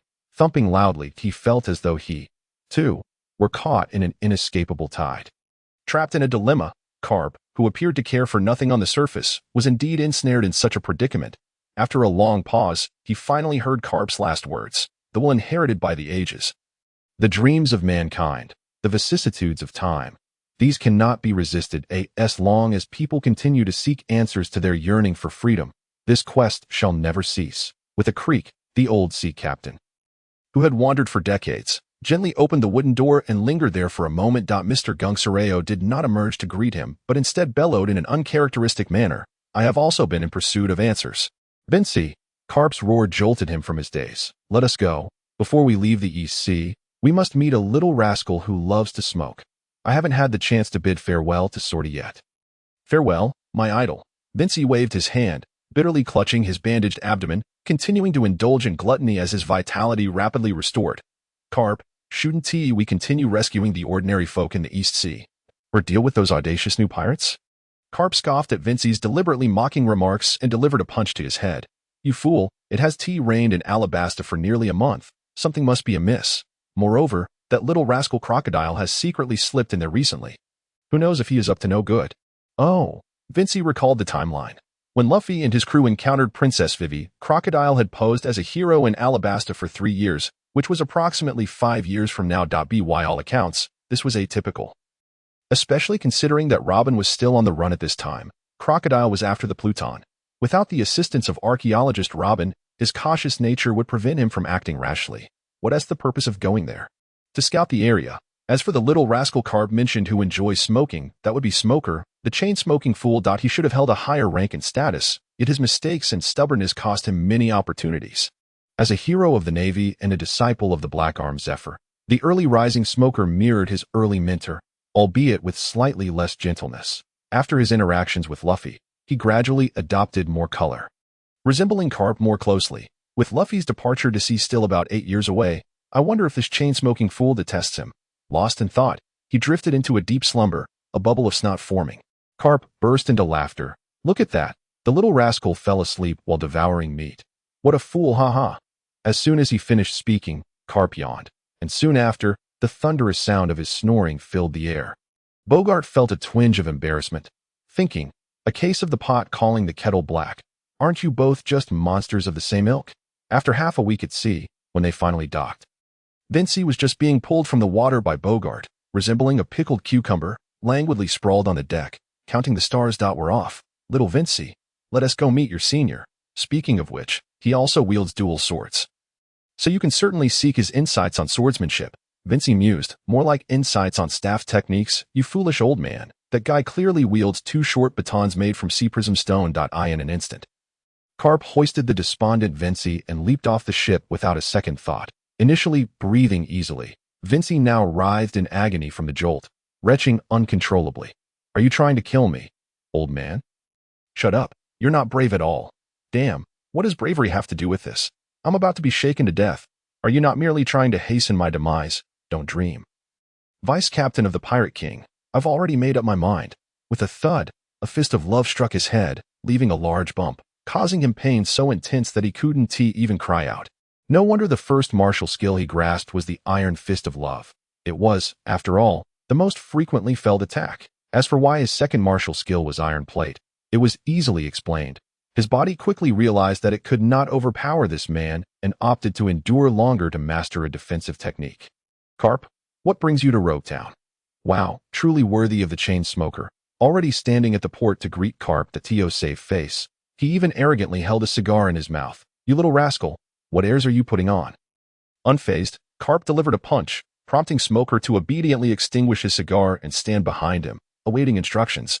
What has that fool Zephyr been up to lately? Do you have any contact with him? No. The teacher has been meticulous ever since he began training interns. TCH, that fool. I originally intended to send this kid to stay for 3 years. If that's the case, let us wait for the next batch. In 3 years, I'll hand him over to Zephyr. He has been sulking lately, saying that Marineford is increasingly resembling the lapdog of the celestial dragons and is failing to uphold justice. What does it matter to me? That's the outcome of Sengoku's negotiations with the higher-ups. Ultimately, it's still about carrying out orders. Fuming, Karp clenched his fist, which was the size of a sandbag, looking genuinely anxious. Thankfully, it did not land on Wincy's head. Otherwise, he might have been scared out of his wits. What was he so indignant about? Was it that Zephyr hadn't contacted him, leaving him without anyone to chat with? Instead, Smoker seemed somewhat reserved when mentioning Black-Arm Zephyr. He glanced at the pirate hat at Wincy's waist with a puzzled expression, observing for a moment before asking, that hat looks somewhat familiar. Could it be? Karp shot him a fierce glare, striding forward with determination. Could it be what? You guessed correctly. This is the pirate hat worn by my former nemesis, the Pirate King Roger, at the height of his fame. However, this little rascal, like you, is also a soldier of the Navy. Smoker was still quite young, or rather, in his youth. He was curious about this child, especially regarding the 2 rusty kitchen knives. Yet Karp's footsteps ultimately halted at the execution platform, rumbling as a bolt of lightning cleaved the sky above. The hero's stride remained unwavering. Wincy, on the verge of vomiting, was momentarily stunned, fixating on the high platform that had executed countless villains, coldly stating, Little Smoker, remember, the era is entering a buffering phase. Countless great pirates will rise in the shadows, and their every move will herald a terrifying age of chaos. Perhaps the pirate frenzy instigated by that madman Roger will cool down in 10 years, and the fervor for the great treasure will also diminish. Yet, regardless of whether you or I, we must remain vigilant about one thing. The next Roger. Really? Smoker found it hard to believe. He had witnessed the demise of the strongest pirate, Roger, with his own eyes. The fearless, composed smile he wore until the end was still vivid in his memory. Will there really be another Roger? A madman capable of changing an era? There will be, the next one to smile upon the execution platform. You must understand that a person who can calmly accept the twists of fate and face death without regret is either an irredeemable lunatic or a colossal giant who has opened the heavens. With another rumble, a silver flash of lightning streaked across the sky. Karp clenched his fist tightly and swiftly turned to flee with Wincy. Karp, what is your purpose in leaving the East Sea this time? To eliminate potential crises as much as possible, it is necessary to leave a foreboding for this world. Ugh, I can't take it anymore. Stop jumping. With a leap, Karp bounded onto the deck, and the already half-dead Wincy managed to utter one last sentence before losing consciousness. Old man, when you speak in flowery language, it sounds like nonsense. Don't expect to halt the arrival of our age of great pirates. Shut up, you little rascal. You're nothing more than a bean sprout. Wincy breathed his last, falling into a deep slumber for 3 days and nights following this conversation, awakening on a snow-laden island. Winter Island, the Kingdom of Drum, a small isle perpetually shrouded in winter. As today marked a momentous occasion, the successful construction of King Wapple's pirate ship, the Brilli, a magnificent vessel designed for underwater sailing. Meanwhile, the fleet under Karp has come to a halt due to the sudden and severe illness of a trainee sergeant. Indeed, it is Wensi, whose body has begun to rust, enduring a high fever during his prolonged stupor, his head radiating heat. It is a curious affliction that flesh and blood could gradually succumb to rust. A side effect of the chopper fruit. Not only is he loathed by the sea, rendered powerless in the water, but his body will continue to corrode until it resembles a dilapidated kitchen knife.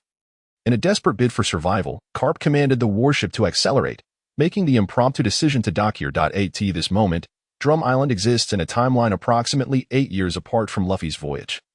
A peculiarity coinciding with the establishment of Wapple's fleet, who 2 years prior had ordered the selection of the finest 20 doctors to serve him. Tarnishing the reputation of the medical kingdom, he proclaimed the title of Dr. 20. With Dory the Witch becoming the sole practitioner in just 2 years, the thieving Dr. Hiluluk will encounter the peculiar reindeer with a blue nose and christen him Tony Chopper. Wincy, half awake, weakly gazed out of the cabin. Shivering at the sight of the heavy snowfall, I decree that from now on, everyone shall contribute an additional 10,000 berries each month for the upkeep of the Brilli, Wapple proclaimed, inciting discontent among the onlookers. Leading to an ill-timed complaint from an unknown source. Bang! A bullet, melting the snowflakes in its path, struck an innocent soul, who collapsed in an instant. Your Majesty, a naval fleet is docked, and their commander seeks treatment. Requiring our doctors and advanced medical expertise. Wapple's jaw dropped in anger. What? Are you dreaming? These doctors are solely for my service. Everyone else must step aside. Get lost, no exceptions. A guard leaned closer and whispered. But, Your Majesty, he claims his name is Monkey D. Karp, and he insists we must respond within a minute. Wapple's brow furrowed as he bit into a piece of wrought iron, cursing vehemently. Who does he think he is? I am the King of Drum, one of the 20 nations of the World Conference. How dare a mere vice admiral issue orders to me? Get lost. I can endure a punch as well. He bit down on the iron, leaving a row of teeth marks on the original square, passing it to the guard. Have Doroton take this. If they dare linger on my territory, I shall devour their ship without leaving a fragment. Standing behind him were 3 individuals, one of whom was Doroton, the captain of the guard and a user of the bulbul fruit, known for his composed demeanor. Upon hearing this, he frowned slightly and leapt down from the ship, thumping onto the deck with the bitten piece of iron in hand, making his way toward the cabin. You must be Mr. Karp. This is the work of our king, who says if you dare linger, you'll find yourselves eating iron as well, just like your ship. Bogart, with a cold smile, drew his sword, ready to strike, but was halted by Karp's sharp admonition, Do not act rashly. None of the 20 nations of the World Conference can be trifled with. The gold from the heavens is born of their hands. Mr. Karp, if little Wincy continues to rust like this, he may very well lose the bridge to manhood. Huh? Wincy gasped in shock. Is it true? Am I truly rusting to the point of losing my treasures? Damn it. It's not just a matter of life and death. It's an existential crisis. He wished to scream for help, but only managed to shed 2 streams of hot tears, his throat parched, rendering him speechless. Heaven help me. The future vice-captain of the Pirate King is reduced to a mere eunuch. How will I survive out there? Whitebeard is the strongest man in the world. Kaido is the mightiest beast. Then what am I? Ah, save me. Divine Doctor, where are you? How shall I address you, peculiar bullman? I am Doroton, captain of the guard of the Kingdom of Drum. To be frank, are there any other doctors in this realm? Doroton paused momentarily, producing a map marked with 2 red dots. Yes, there are 2 doctors, but both are rather eccentric. Point 1 is the thieving doctor, Hiluluk, residing in a cave. The other is the witch, Guriva, living in a tree hollowed. I can only assist you to this extent. My apologies. Thank you, peculiar bullman. The awkward Doroton reiterated his name once more, receiving only Karp's foolish laughter in return. Let us find another port, but we must first seek out Hiluluk. The ship turned around, and Bogart inquired with curiosity, Mr. Karp, do you know this so-called thieving doctor? After a moment of contemplation, Karp raised his head to gaze into the distance, replying with a mysterious smile, on the contrary, the one I know is that old monster, Guriva. Hearing the term monster from your lips is rare. Aside from Whitebeard, it seems there is indeed another, perhaps. Yes, an old woman who has lived for over 30 years. Does that classify as a monster? Aside from the surgery fruit, who else possesses such abilities? She knows a great deal. The shadow of the will of D has surely witnessed much. She has traversed the eras of Rocks, the Red Count, Roger, and Whitebeard, and even before that, has visited countless places. Whose era will come next? No one can know, but I believe this old woman will undoubtedly be a witness. Bogart swallowed hard, recalling a recent article by Vegapunk claiming that the average lifespan of ordinary individuals is between 120 to 130 years. Yet due to various factors like illness, accidents, and emotions, few reach such ages. Cleaver, indeed a veritable monster. However, Wincy, wide-eyed, could think of only one thing: to find one of them as quickly as possible, even if it meant consuming Hiluluk's poisonous mushrooms or explosive potions. Damn this body, which increasingly resembled a rusty kitchen knife. It was all Karp's fault for making him swim, hastening the rusting process. If I die on Drum Island, I shall not forgive you, old Karp. Cough. His hot tears splashed onto the floor, and Bogart shielded his eyes. Hey, what are you doing? What if you close your eyes and can't open them again? Just sleep for a while, little Wincy. We will save you. All right, once I, Lord Wincy, recover, I'll help you shield your eyes as well. This feeling of being nearly buried alive is unbearable. 3 hours later, Wincy awoke in a small cave, a warm little stove burning nearby. A doctor with an explosive hairstyle, along with Bogart and Karp, stood on either side. Slowly, he opened his eyes, unable to move, as Hiluluk approached with a bowl of bubbling green potion, smiling brightly. You are afflicted with rust disease. Quite rare. Just drink this bowl of green iron frog soup from Iron Block Island, and you will be fine. Don't worry. Open wide. It isn't bitter, just a bit stinky. Tears blurred Wincy's vision as he gulped down the potion. Inwardly raging, this is not just a bit. It is extremely, exceptionally, profoundly foul. Cleaver, you dare return to me? I initially intended to entrust this patient to you. A bunch of ignorant kids. Are they all trying to pry into my secret of eternal youth? Wincy opened his eyes wide, feeling significantly better, yet instinctively unable to move, his entire body feeling as if it were stuffed. Logically, if he were no longer rusting, shouldn't he be well? Karp, you actually sought my help for a child. Quite the stubborn fellow. Cleaver entered the cave with a graceful stride, her eyes filled with mirth as she regarded Wincy. I am not begging you. It's merely a request. Come now, is it so difficult to ask for help? Though your strength does not wane with age, when it comes to eternal youth, only I, Cleaver, am the expert. She opened Wincy's mouth, examining his tongue, then proceeded to measure various things. Irritated, she turned and scolded, Fool, Hiluluk. What did you give him to eat? Green iron frog soup. It cures rust disease. His injuries have already affected his internal organs. This is not a simple skin ailment. Green iron frog soup addresses the symptoms, not the root cause. Once I take him, we must immediately commence internal surgery. And, Karp, be prepared with 50 million berries. Otherwise, I cannot guarantee his life. Understood, you capricious woman. What? My ailment has affected my internal organs. Goodness gracious. Shiraluk, you incompetent physician, you are endangering my life. With a swift motion, I was lifted, unable to utter a word for over 10 days, and soon, the rusted remnants of Vinsmoke found themselves in another realm. Dr. Doriel prepared to sterilize and perform surgery on him. Sharpening her tools with ruthless intent, Vinsmoke sighed heavily, realizing that at this moment, he could scarcely manage a sigh, let alone shed tears. That detestable Shiraluk had succeeded in transforming the blind into the deaf. What a disaster. This journey has turned rather grim. It seems I have failed to play the role of the cunning predator and instead placed my very life in jeopardy, if there is a next life. I shall aspire to be an ordinary person, indulging in simple pleasures such as dining, sleeping, and perusing the news. Ding. The data analysis reveals that the forthcoming assaults will predominantly involve blades, inflicting significant damage with great speed. Yet my body, incapacitated by anesthesia, is unable to retaliate. Master, please brace yourself for a wave of lethal attacks. Silence, regarding life and death. Vinsmoke had long since cast them aside. His sole concern was whether, upon my demise, this accursed devil fruit would vanish for eternity, no longer wreaking havoc on others. With a swift motion, Gulriva made her incision. The initial cut surprisingly gentle, but before long, Vinsmoke witnessed a chunk of iron being expelled. This was his kidney, a considerable portion encrusted with rust. Ding. Due to this attack affecting the internal organs, damage escalated to 150. Defense increased by 10 after a moment of contemplation. Gulriva murmured in confusion. Strange. Why does it feel as though this fellow's internal organs have grown stronger, more resilient than before? With a fierce strike, she proceeded deliberately. Wow, Cap. This guy has far too much rust within him. What on earth have you done? His constitution, especially, cannot withstand immersion in seawater, leading to a significantly high rusting rate. Cap, casually reclining with one leg crossed, nonchalantly remarked, What of it? He enjoys swimming.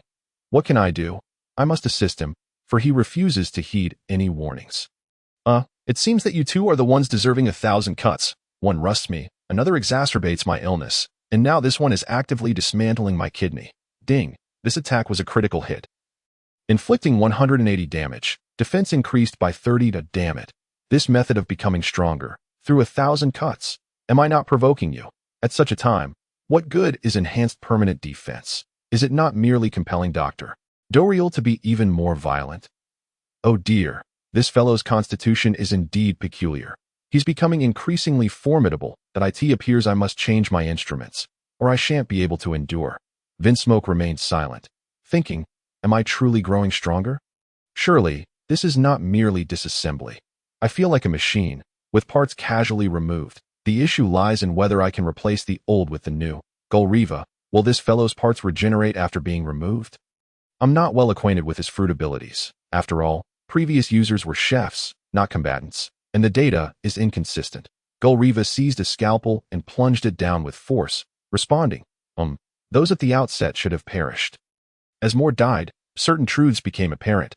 Most chefs don a pair of gloves, and the mastery of the knife fruit is notoriously challenging. Each time they cook, they must sharpen their knives in advance. And after use, they will rust again, gradually affecting the user's abilities. As for internal components, it's said that someone once accomplished such a feat, being consumed by a devouring fruit user and waiting to emerge alive from their mouth, thus allowing for a complete reconstruction and further enhancement of resistance. Regularly consuming green iron frog soup and minimizing carbonated drinks, essentially, maintaining health and preemptive care. Waiting until one's skin rusts before seeking remedies is merely treating symptoms, not the root cause. It is far too late. Devouring fruit. Damn it. I curse you, Walbo. It is your fault that I missed the optimal time for treatment. Walbo, well, this matter must be handled solely by Vinsmoke. I, constrained by my position, cannot intervene at this time. Such is fate. The rust-inducing nature of the knife fruit necessitates that the user relies on the devouring fruit to consume everything and reassemble their strength, thus achieving a metamorphosis. It seems we fortuitously crossed paths here. Vinsmoke gritted his teeth. He felt no pain, yet to vent his wrath, he directed all his resentment towards that Walbo, who resembled a hippopotamus. Dr. Shiraluk stroked his chin, observing the surgical process while rapidly jotting down notes. Golriva, must one frequently consume green iron frog soup to maintain health after undergoing reconstruction by a devouring fruit user? No, not for the time being. Once the fruit awakens, or if the mastery of armament hockey is sufficiently potent, it can mitigate some of these tenacious side effects. Though theoretical, there have been 2 successful historical cases. They were chefs who once made celestial dragons drool. Unquestionably formidable, they scorned the summons of the celestial dragons. Every profession produces its champions. Some individuals simply cannot abide that lazy lot, living off the fruits of others.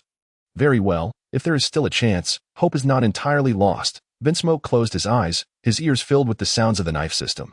Ding, attack power 200, defense increased by 20.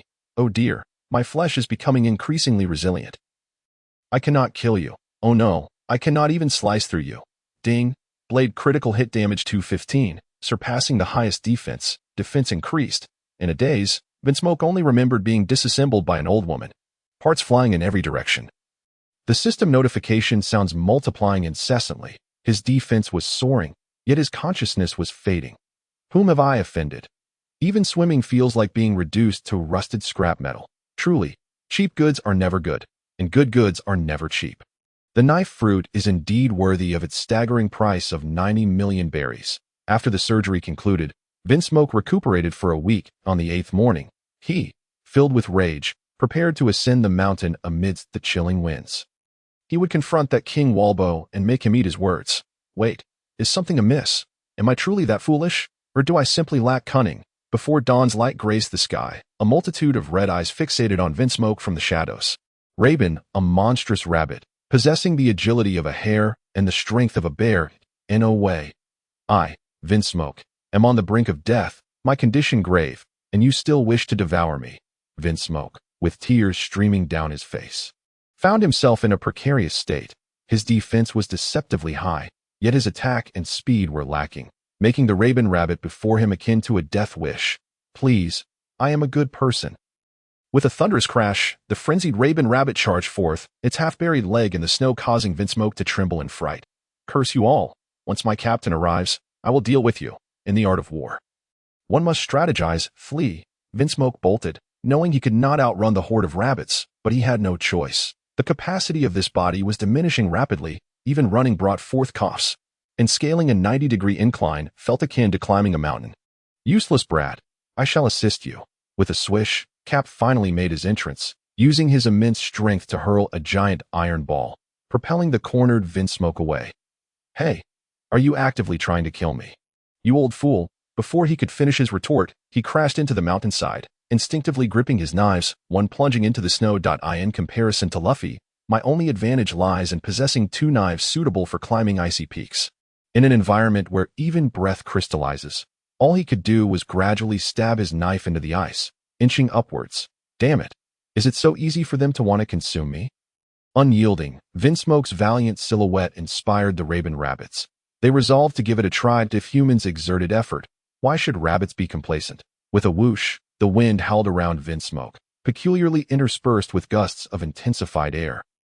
A glance over his shoulder nearly sent him into shock. Could the Raven rabbit leap that high? Laugh at you?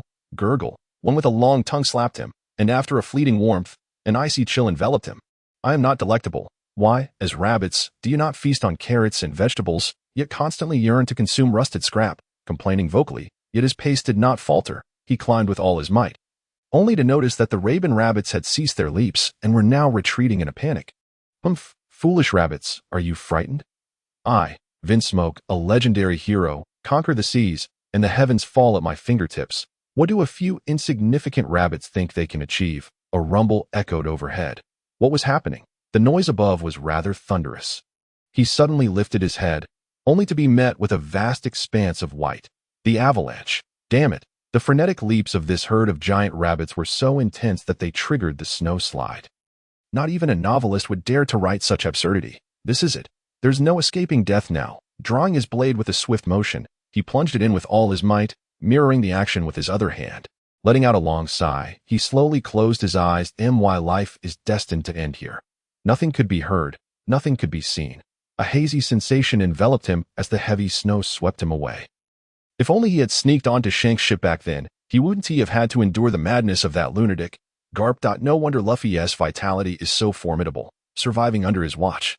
It seems few possess such resilience. Damn it, he still had a bit of strength left. Was the alternating warmth and cold a sign of impending death? It was no small feat for him to finally open his eyes, only to find the Raven surrounding him, howling. I see now. Your howls and wild jumps are meant to warn me of the imminent avalanche. I told you, if a mere slip could incite such chaos, the kingdom of magnetic drums would have long been buried in snow.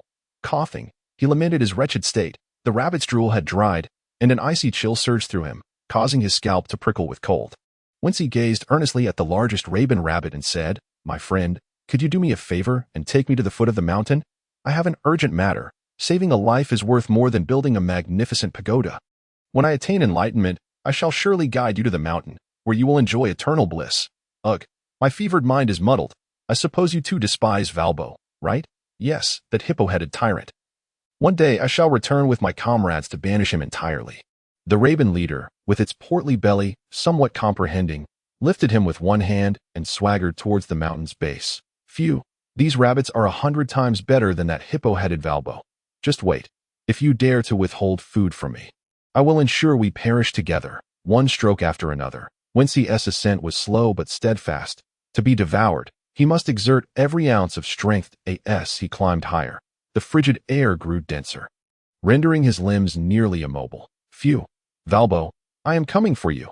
At long last, he reached the mountain's peak, with only a breath left, and slowly made his way toward the castle. In the moment he felt he might collapse, he tossed a kitchen knife, which struck the castle's grand entrance with a clang. Morning light illuminated the winter island, recently ravaged by an avalanche. The guards, drawn by the sound, stepped outside, nearly gasping in astonishment. It was known that one could reach the peak via the cable car, yet the area had long been under the control of the King's guard. This lad's hands were frostbitten, suggesting he had most likely climbed up unaided, an unbelievable feat. Indeed, only a monster could accomplish such a thing. Who could scale a near 90-degree peak? Hey, this is quite difficult, he muttered. I feel somewhat better, though my limbs are still immobile. After a while, Wincy awoke, bound tightly within the castle, with Dalian standing beside him, concern etched on his face, while directly across from him stood the king he loathed from the depths of his heart, Valbo. Who are you? We have no record of you in the kingdom of magnetic drums. Speak quickly, or I shall cast you from the peak. I have come to seek you, your majesty. I am, in fact, a pirate, but I have long admired you and have a rather unusual request. Speak, for the doctor claims your condition is dire, yet I shall not provide you with treatment. Wincy offered a peculiar smile, his eyelids drooping with fatigue as he said, I have heard that your majesty can consume anything. Is that true? Of course. I could even devour this castle, alongside cannons powerful enough to strike every corner of Winter Island. Then, I implore you, your majesty, to eat me. Would you? After a moment of silence, Valbo's expression turned to one of prolonged astonishment. Dollyton was left dumbfounded. This boy must be insane, while the other two ministers exchanged glances. Seeking guidance from Valbo, are you serious? You would have me consume you? Indeed, it should not be a problem. After all, Valbo can eat anything. Surely, he can eat a person. My greatest admiration lies with you. I journeyed all the way to Winter Island just to be devoured by you. Valbo, usually tyrannical and unreasonable, felt as if struck by lightning. Typically, individuals would grovel before him for their lives, and none dared resist, not even the doctor with the most advanced medical skills, for the first time in his life. He heard a request so demeaning, yet it brought him no sense of achievement. Are you certain? You do not resist, nor show fear, allowing me to consume you alive? Yes, I humbly request your majesty to dine.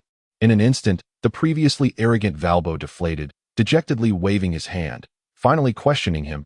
Do you not have any demands? Perhaps a request for healing? No, not at all. How could that be? I specifically came for you to eat me. Sighing, Valbo looked around helplessly, turning to his guard captain, Dollyton, in utter resignation. Keep him here. I shall have him for breakfast shortly. Bind him well, and swallow him whole. Before Dollyton could respond, the castle echoed with Wency's unrestrained laughter. Ha ha, I am finally to be eaten. Not only Valbo, but even Dr. 20 wore expressions of disbelief. This boy was certainly unhinged. An eerie atmosphere enveloped the castle, leaving an indelible frost upon the hearts of all present.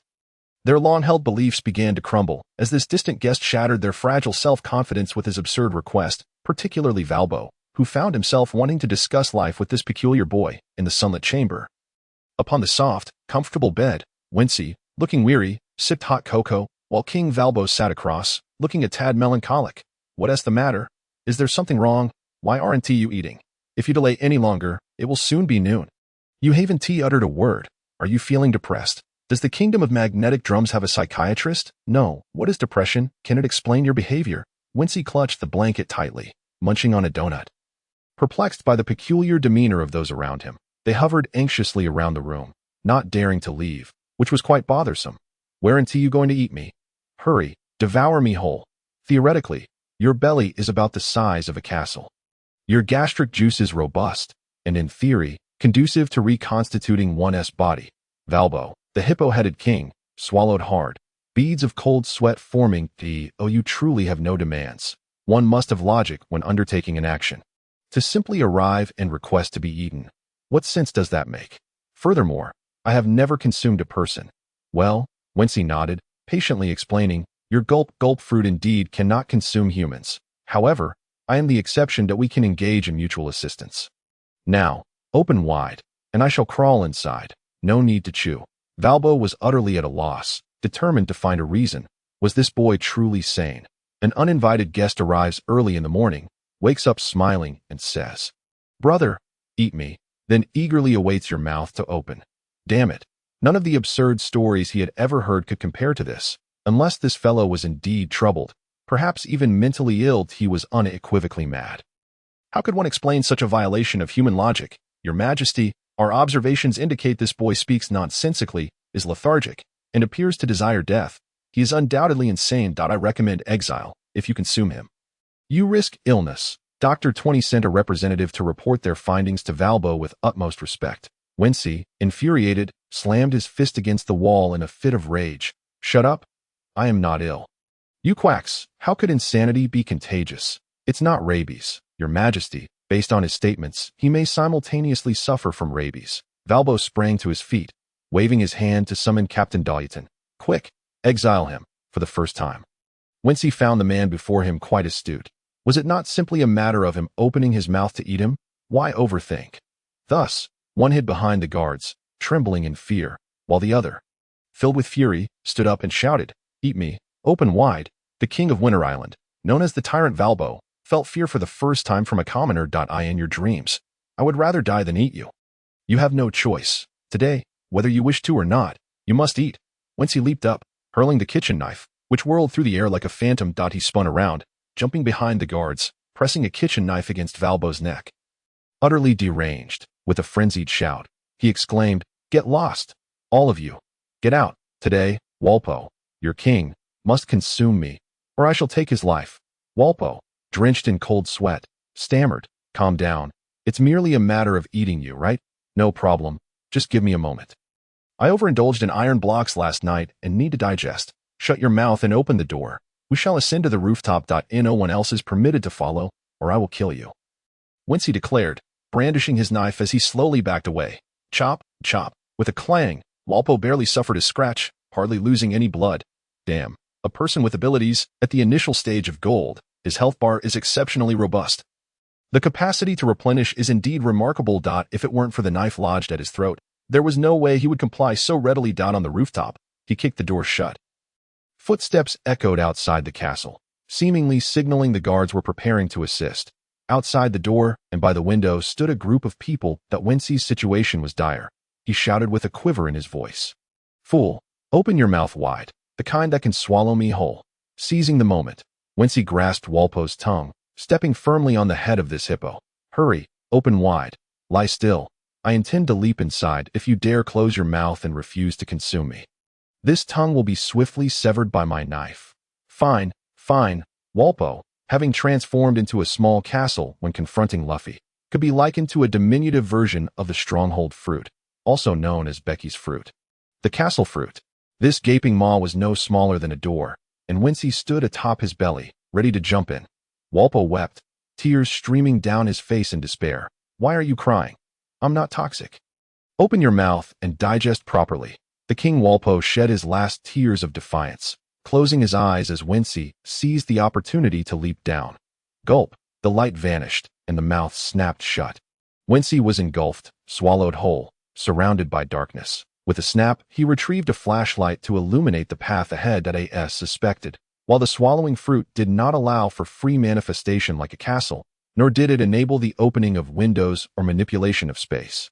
It was indeed spacious. Miraculously, it was as large as a castle, with a filthy pool bubbling with green foam, divided into 3 levels, stockpiling various goods, wood, iron blocks, and food, all meticulously categorized. In the center of the pool sat a continually sinking mount. Ah, this is his stomach. The gastric acid is formidable. It feels as though my shoe soles are slowly corroding with each step. The stomach walls are as unyielding as copper and iron, making them hard to break. Wincy, dazed, found a pile of iron blocks to sit upon to avoid being digested. Yet he pondered in confusion. How did this come to be? Firstly, the probability of the knife fruit and the swallowing fruit users encountering each other over the ages is exceedingly low. Almost negligible, and only 2 had ever emerged alive. I was too hasty, preoccupied with being consumed, neglecting this crucial detail. How can I successfully reconstruct myself, diminish, or even stifle the rusting process within? Historically, most users of the knife fruit have been chefs. What experiences could a chef possibly gain while in someone else's belly? Cooking, of course. The knife fruit is a natural culinary tool, and when it comes to cooking inside someone else's stomach, Walpo is undoubtedly the prime candidate. His belly was stocked with ample firewood, abundant ingredients, and spacious enough to avoid interference from the castle fruit user. It seems I must remain in the hippo's belly for a while. While I may not be able to feed a horse, chopping firewood is essential. I must also construct a house and a small boat to traverse the acid pool in search of food. A delightful life is about to commence. Eat and create, allowing time for recovery. Everything within this belly belongs to me. Items processed by the swallowing fruit can be synthesized. After being launched by Luffy, I inadvertently generated a type of alloy, likely a remedy for my rusting condition. As for cleanliness, that essay given. This creature devours indiscriminately. Selecting cleanly processed items should enable the reconstruction of my body into an alloy, facilitating my metamorphosis. Wincy's spirits lifted with each thought, wiping the sweat from his brow as he plunged into diligent labor. building a house, crafting a boat, a barbecue grill, a frying pan, a cooking pot, a pressure cooker. He finally had the opportunity to showcase his culinary talents. Cooking in someone else's belly is a true luxury. At this moment, King Walpo lay unconscious, suffering from a relentless fever. Dr. 20 indicated this would be a challenge of physical overload. It was highly probable that this man had survived within the king's belly, and they must find a way to expel him. An urgent notice was posted, stating, "Great King of the Magnetic Drum Kingdom, Walpo has fallen into a prolonged coma after being forced to consume a scheming villain. We implore everyone to unite and devise a method to extract this nefarious individual without harming His Majesty the King. A bounty of 20 million berries awaits. Douse him, quickly, drown this damned villain." Dr. 20 instructed Bruton to flood Walpo's belly, and a deluge ensued. Wincy, aboard his small boat, was taken aback. "This is a disaster. I must rebuild." The tyrant, barely clinging to life, raised a trembling hand and uttered a single word: "Hungry." "Quickly, feed His Majesty, let him eat, and let this villain be stuffed to death." The next day, Wincy carefully selected food within this gastric world, laying it atop layers of steel. He lounged, legs crossed, feasting on roasted meat while constructing a small reservoir for fresh water. After satisfying his hunger, he stood and began etching words into the copper and iron walls. 2 characters formed. He had evidently resided here for a considerable time, occasionally waking to check the time. He calculated 24 hours as a day. Sometimes, he would scribble absent-mindedly. He was remarkably relaxed, and his internal and rusting conditions gradually improved, but Walpo was far from well. The common folk offered various strategies. Dr. 20 and the 3 ministers pondered daily on the best course of action. This one work. Drinking poison is too perilous. 1,000 enemies lost at the cost of 800 of our own. A child suggested they should eat a bomb, and a royal decree was issued. Such reckless writing is akin to murder. Bruton perspired profusely, nervously inquiring, "Have you succeeded in developing the medical device? We must urgently establish contact with this pirate in the king's belly." The room was filled with various apparatuses, among which a machine with a peculiar display shone brightest. It was designed specifically to enable communication within another's belly. Crafted to counter Wensi, Minister Jess rushed in, frantically presenting a wanted poster. "This brat is no ordinary person. His bounty stands at 30 million berries. He came with a purpose from the very beginning. Damn it. How did we overlook this and fail to ascertain his identity?" Fear gripped everyone. Who could have anticipated that a mere child would turn out to be a notorious pirate? As Walpo lay in a stupor, he grew increasingly gaunt, the nutrition he should have absorbed primarily going to Wincy's belly. Famed for his gluttony, he was slowly succumbing to hunger. In the belly world, Wincy awoke at 9:20. Unable to distinguish between morning and night, habitually tidying up the gastric mess. Not bad. It's much cleaner now. The pool water is clear. Very well, I shall toss him some bread, lest he starve and leave me without food. Wincy casually tossed a few pieces of bread from his boat before returning, feeling quite carefree. "Ding, master, your body is recovering well. The internal organs are healing due to the alloy generated by the swallowing fruit. And the rusting process is now manageable. Does this mean the rusting cannot be reversed? Aside from enhancing abilities in hockey, no. The only true remedy is the awakening of the fruit, but that is an arduous task. I suggest you abandon it and seek alternatives. Oh, why didn't you mention that before? Is there no other way? A lifetime without water? And what does that imply? Wouldn't that mean I'd practically die of thirst? Foolish system, I hope you refrain from spouting nonsense today." Wincy, filled with ire, rose from his seat and approached the precipice of the realm of his stomach, the source of sustenance. He tapped and knocked for quite some time. As he was currently engaged in the construction of a dam to prevent a chaotic flooding, if a door were to obstruct the flow, life would be somewhat more manageable. The daily culinary endeavors, alongside the wielding of the kitchen knife, greatly contributed to his burgeoning proficiency. It would be prudent to linger a bit longer until his body had fully healed before venturing out, lest he be plagued by unavoidable repercussions. He seemed to endure a struggle akin to that of Robinson Crusoe, inscribing a total of 12 characters upon the walls of his belly. Having stayed within for 2 full months, Wincy drifted across the pond in a boat. He could not help but recite verses from the Song Dynasty. He reminisced about the days of the esteemed Gong Jane, when Xiao Qiao had just wed, and he, with his gallant demeanor, wielded a feather fan and donned a silk scarf, exchanging laughter and banter. Presently, these days of Wincy's transient misfortune would soon pass. The trials of patience and perseverance would soon yield to his resurgence as a formidable figure once more. as Vinci inscribed the second character. He was greeted by an unexpected visitor. The doorframe barred entry, yet a gentle knock resonated. The master of the stomach realm, Walbo, stared with wide eyes. Once a corpulent and irascible figure, he had now dwindled to a pitiful specter. Skin stretched taut over bones. A screen occupying a wall displayed the state of his belly. It was no wonder that he had recently been unable to retain food, only managing to ingest a meager amount. He had indeed constructed a door. A true madman. On the screen, a pale youth, deprived of sunlight for an extended period, approached and pulled open the door, gazing in astonishment at this miraculous device capable of transmitting sound. The scene unfolded further, eliciting gasps of surprise. Behind the door lay a dam to intercept the flow of nourishment. The brightly lit stomach and the crystalline waters spoke volumes of Vinci's accomplishments. He had successfully erected street lamps, hanging lights, and projectors. A madman. He had even dared to mistreat His Majesty the King. The minister, Jess, wept with teary eyes, his voice choked with emotion, for Walbo was not yet dead. He had to maintain a faade.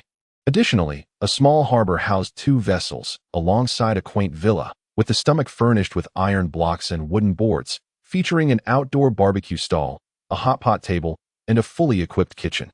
Most alarming were the 20 bold characters inscribed within. You are a demon. Once an imperious tyrant who claimed to fear no food, Walbo now shed tears of despair. Where could one find joy in such a predicament, playing merrily within another's belly?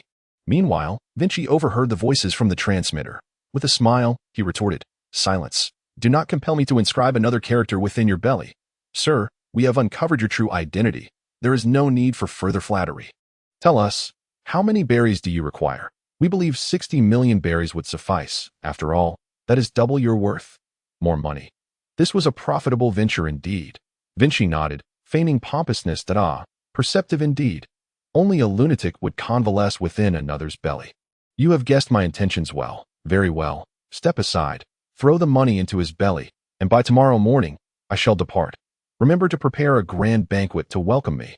A hefty bag of berries was tossed down, and Vinci picked it up, counting the money within the confines of the room. Lo and behold, it was precisely 60 million berries. Walbo was not lacking in wealth. Please honor your promise, sir. No problem. A fair exchange of money and goods. I am a man of my word. Vinci closed his eyes and reclined upon the bed, plotting his escape under the cover of night, for he knew ambushes awaited him. He was unaware of the multitude of foes and their weapons trained upon him. 3 to 4 months of diligent training had yielded commendable results. Having transformed another's belly while feasting on the finest delicacies of a kingdom, he opened his attribute panel, his expression enigmatic, realizing that if he were to venture outside, he ought to carry some means of defense, preferably bodily parts. Fruit proficiency, silver beginner, 8551000 health, 1000 attack, 95 speed, 80 defense, 220 domineering presence, none fruit. Not yet awakened fruit skills. Active, vegetable shadow. Vegetable concealment passive, vegetable knife chrysanthemum slash, a 100 critical hit rate, sword mastery, bronze advanced, 32500 guns and cannons mastery. Bronze beginner, 3050 physical arts mastery, bronze advanced, 357500 experience, 102,500 few. Upon reflection, it was indeed the brutal surgeries performed by Doriel, the healer, that had augmented his defenses, as well as his sword mastery and knife proficiency. Gun skills, passive, Zodiac 12, Aries strike. Targeting the head increases critical hit rate. Sword skills, Iato 2. 0, Grand Iato, a faster sheathing speed. Yet the sword energy possesses a 1 meter radius of splash damage. It seemed that none of the skills held any practical utility. Perhaps it was best to adhere to conventional means. Dejected, Vinci sheathed his knife, taking the meticulously crafted fuses from the villa and wandering around the realm of the stomach, gathering the hard-earned dry wood and various scraps consumed by Walbo, fueled by the scent of gunpowder. Vinci resolved that should an unexpected event arise, he would detonate Walbo. In the dead of night, the king, with his mouth agape in slumber, startled awake. A youth clutching a long fuse had just crawled out from within him. Shoo, do not make a sound, or I shall pull the fuse and blow you to pieces. Take care. Tears welled at the corners of Walbo's eyes. After all, the two had shared a rather unconventional companionship for 3 months. Forming a semblance of bond, Vinci perched upon the window frame, glancing back at him. Living within your belly has been rather pleasant, truly delightful. Thank you. I shall never forget you, my esteemed tenant. Walbo forced a smile. While the guards lurking in the shadows trembled, hesitant to act. With a leap, he dashed into the snow. The swiftest route down the mountain was not via cable car, but rather a direct plunge. If Wincy could survive within another's belly, how much more so in the vast expanse of the outside world? He tore down the curtain he had just removed, fashioning it into a parachute for a vertical descent. Ha ha! I, Wincy, still live, and have recovered from my ailments. I shall set sail. With a thud, he landed, creating a deep crater in the snow. Rabonta tugged at his leg, gently extricating him from the snow. Ha! Movies are deceivers. Using a curtain as a parachute leads to instant demise. Wincy sneezed and stood, discovering a throng of people encircling the mountain's summit. Most likely Bruton Esgard. Within the castle, Dr. 20, drenched in sweat, exclaimed, Your Majesty, fortunately, we were prepared. I never anticipated this pirate to be so ruthless. Silence. Quickly fetch me food. More is better. We must at least destroy the interior of the house and the street lamps. Not good. Your Majesty, he left a message within your belly. Wincy has visited. Ha ha ha. An exclamation mark. Apologies, I wish to inscribe a few more words for remembrance, hence the lack of proper punctuation. Walbo, having been assisted to a seated position, was being spoon-fed by a servant. Upon hearing this message, he spat out a mouthful of blood that my belly is not a tourist attraction. What do you mean by leaving a memento? One mountain is higher than another. Wincy appeared not to have succeeded, merely allowing the three ministers to learn of his scheme through Dr. 20, transforming conflict into peace to avoid further complications. Farewell, dear rabbit leader. I shall fulfill the promises made to you. When we meet again, my captain shall not spare Walbo. He squinted with a smile, yawning as he walked toward the forest. You still think you can take advantage of me, fool? The fuse serves two purposes, to tug and to ignite. Either way, it will become ineffective once I leave your belly. Simply close your mouth and bite through the fuse. TCH, can 3 to 4 months of weakness truly strip a man of his reason? Wincy strode boldly into the abode of Guriva, while Walbo's ministers were busy reporting to Marin Vondo. Hey, our magnetic drum kingdom has just endured a great upheaval, having been occupied by a nefarious pirate for 3 long months. His name is Wincy. Yes, him. Please issue a warrant for his capture at once. He has also absconded with 60 million berries. Minister Jess hung up the call, casting a smile toward Walbo, eager to curry favor. Yet the king, weeping like a child, had no time to entertain him. I in the forest treehouse. Wincy hastily knocked on the door. Shira, look, you were here too. You were still alive. How remarkable. I had thought those bizarre schemes would have long since claimed your life. Do not utter nonsense, you scoundrel. This is an antipyretic medication that can be promptly administered to your patient. As for Wincy, I have something for you. Doriel, the medical matron, produced a permanent pointer from her pocket. Explaining, the location indicated here is Alabasta.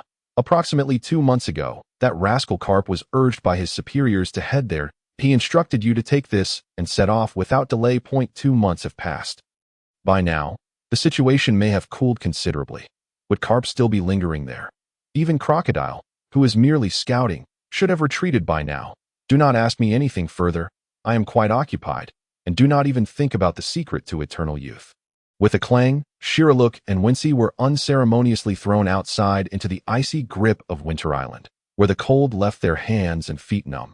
Wincy, a monstrous creature has recently emerged in the Drum Kingdom. If you intend to leave, do so with caution lest you be devoured. Oh, is it a blue-nosed reindeer person? Shiraluk exclaimed in disbelief. He claimed ignorance, which was understandable, as they would not encounter one another for some time. Upon bidding farewell to the quack, he received a hefty bag of green iron-blue frog jerky and a permanent pointer leading to the island of Iron Clumps. Whence he traversed the forest.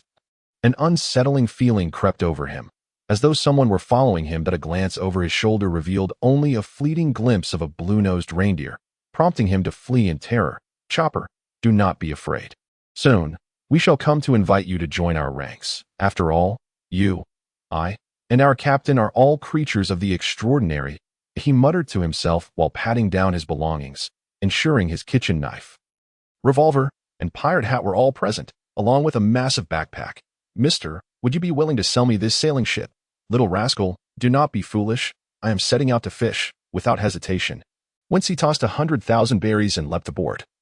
commandeering the vessel and steering it toward the open sea. Alabasta, along with the still youthful Princess Vivi, filled him with excitement as he resolved to act first. It would take several months to reach Saint Island. He was uncertain of the duration, but one thing was crystal clear. Wincy was likely to starve once more. Each venture into the vast, perilous ocean was fraught with the potential for peril. Where a single slumber could mean death, sailing is a grand adventure of life and death. Onward, toward the direction of the permanent pointer, having not encountered another soul for half a month, he was engaged in fishing when, unexpectedly, his transponder snail rang, breaking the silence. Wincy, you great fool, why have you not yet arrived? I shall inform you. You have 7 days left. Should you fail to arrive, prepare to face the consequences. You old codger. I have been making every effort to reach you. If you could just provide me with another pointer instead of this slow vessel, even drifting over would take time. The old man and the youth exchanged fierce curses before abruptly ending the call. How long must this continue? Buzzing, a trade ship's horn blared, and Wincy's lips curled into a manic grin as he confidently smiled. Without a moment's hesitation, he ignited the ship, leaving no retreat for himself.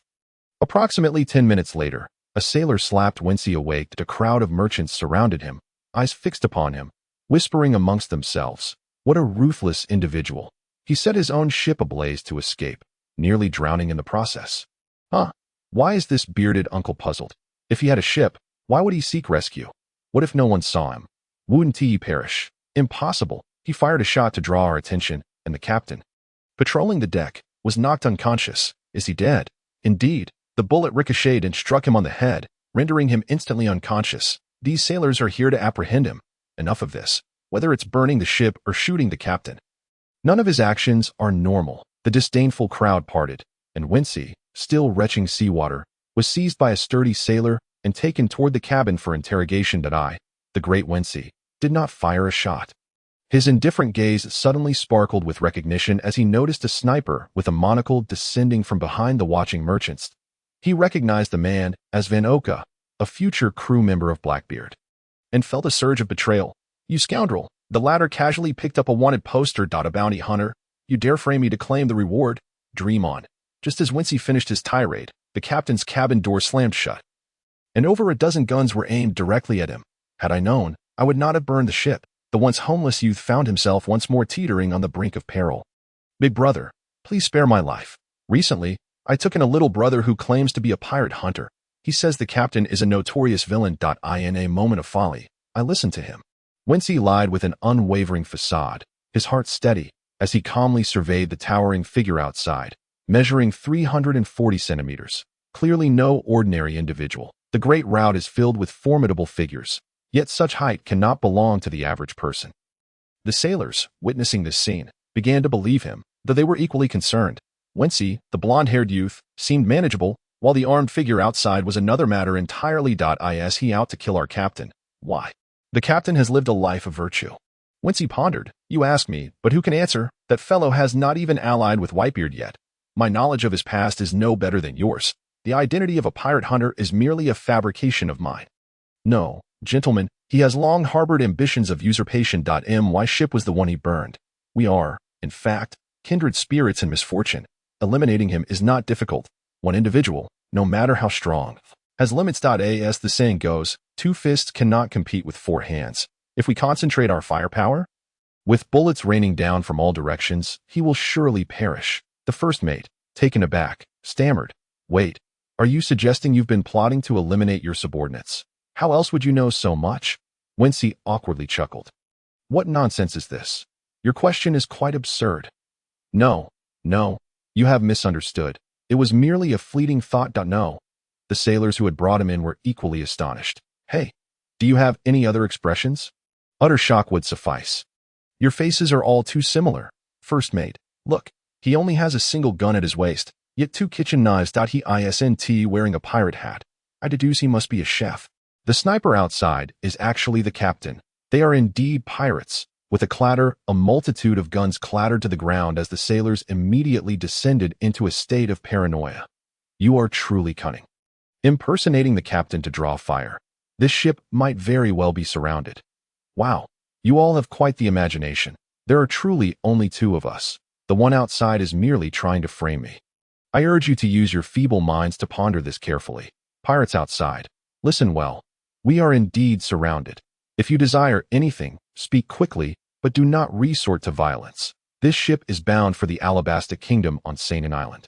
Do not push your luck with me. Venoka, initially on high alert, suddenly shifted expressions, clearly taken aback by the unfolding scene. The deck devolved into chaos as merchants and noblewomen sought refuge in their respective cabins. Useless, his prowess is formidable, and he derives pleasure from slaying his foes. You guessed correctly. I am but an unnamed foot soldier, originally from the Iron Block Island of the Great Route, captured by him. This time it is my turn to meet my demise. It is said that a chef who cannot rely on bread is of no use. Wincy rambled on, tears streaming as he spun this fabricated identity. His emotional performance quickly garnering the sailor's sympathy. No, we cannot hand this child over to the pirates. That is our bottom line. We must do everything in our power to protect him. The resilient captain barely regained consciousness long enough to utter a single word before passing away. Captain! In an instant, Wincy's identity transformed from that of a brash and loathsome pirate to that of a homeless young chef. The first mate, summoning his courage, shouted outward, "You will not take this child's life. His fate is not yours to decide. Do not think to exploit him. We have alerted the Alabasta Guard, and they are dispatching warships along with naval forces." Venoka hesitated for a moment. He was uncertain of how he could utilize Windsure, merely tossing out a wanted poster accompanied by a newspaper. He tucked it under the cabin door, and the first mate cautiously opened the door to retrieve it. The newspaper featured a small circled area, within which a brief report read, "The conspirator, Windsure, has ominously occupied Winter Island for 3 months, leaving King Walpo in a state of despair, emaciated from hunger. His methods are terrifyingly evident. Thus, a bounty has been added." The bounty notice vividly depicted Windsure's likeness, showing him languishing on a sickbed, adorned with a general's sleeve, making a peace sign. Windsure's heart seethed with resentment. This must surely be a photo taken by Karp during Windsure's near-death state. That old man would pay for this, the notice proclaimed. "The conspirator, Windsure, bounty, 77 million berries." The sailors swallowed hard, glancing back. Despite the rustiness depicted, the outline was unmistakably the same. Little did they know, Windsure started to sob violently, crouching in a corner, pitifully laughing. "You even made a fake bounty notice. I'm just a 10-year-old child. Why would you do this to me? Things have been too difficult lately." Indeed, how could a mere 10-year-old child command a bounty of 70 million berries while having occupied the Kingdom of Drums for over 3 months? His tears glimmered, unmistakably portraying an innocent soul. "Don't think we'll believe you, you wretched scoundrel. The ship is en route to Alabasta, and the accompanying escort vessels are on their way. Do you wish to test your luck further?" Deceiver? Windsure let out a sinister chuckle. How dare they play with him and frame him? This infuriated him, and he would conveniently travel to Alabasta, achieving 2 goals at once, for a full 5 minutes. Venoka said nothing to explain himself. He rummaged through his bag and tossed out a thick stack of wanted notices. "I've recently grown bored and followed the guidance of fate for a strike against this pirate. Unexpectedly, there was a deviation. His ship caught fire, and the turn of events led to your captain's mishap. My aim can be described as infallible. He is only 10 years old, yet possesses a bounty nearing 80 million. Along with exceptional cunning. He escaped my fated bullet by sheer providence. This boy cannot be allowed to live. He will undoubtedly incite a dreadful upheaval, and every action he takes could alter the world." Windsure felt as though he might vomit blood. "Brother, why are you suddenly so verbose? Do you possess the eyes of a hawk, or have you gained divine insight? My arrival from another world is nearly exposed." Reflecting on it, this man seemed fond of proclaiming, "This is fate." Each gunshot felt as if it marked a pivotal moment in destiny. How absurd, to think a mere chance shot could claim my life for profit. And now he labeled me an anomaly destined for death. Windsure's head throbbed. The Grand Line truly seemed to grow crazier with each step forward. Ding! The escort fleet for Alabasta is approaching. Venoka sighed. Unwilling to accept defeat, he leaped away, leaving behind a single phrase. Surviving is merely his fate. The misfortune lies in the fact that this is also the world's fate. Meanwhile, a battleship captained by a vice admiral drew near. Announcing from a distance through a loudspeaker, "Your ship harbors the ruthless pirate, the conspirator, Windsure. Please surrender him promptly. Failure to do so will be considered as harboring a criminal. His characteristics include 2 cleavers, a pirate hat, and a notably young age with remarkable acting skills." The sailors slowly turned back, and the captain's quarters fell silent in an instant. "I apologize. but my name is actually Winding, the brother of the pirate Windsure. Would you believe me if I said that? The enraged crew bellowed in unison. Liar. Karp. It's him, the hero of the Navy. Although they had wrongly accused the earlier gunman, handing Windsure over to Vice Admiral Karp was undoubtedly the better choice. The crew aboard the ship felt relieved. With such a renowned hero escorting them, they were sure to be safe. Pirate Windsure was escorted onto the battleship, glaring displeasantly at Karp. Hey, you mentioned being in Alabasta, right? So, has the incident been clarified? Don't give up halfway. Foolish boy, do you think it's south your place to say that? I've already gathered substantial information. We're merely a step away from the truth. Bound and seated on the ground, Windsure recognized that look in Karp's eyes. It was the same enigmatic gaze he had encountered when he was urged to infiltrate Buggy's crew, and yet. Crocodile has 3 more eyes than I do. Do you think this is a game? Once discovered, it's a certain death. Indeed, thus you must ensure that your identity remains undisclosed. Of course, we have already arranged a plan for you.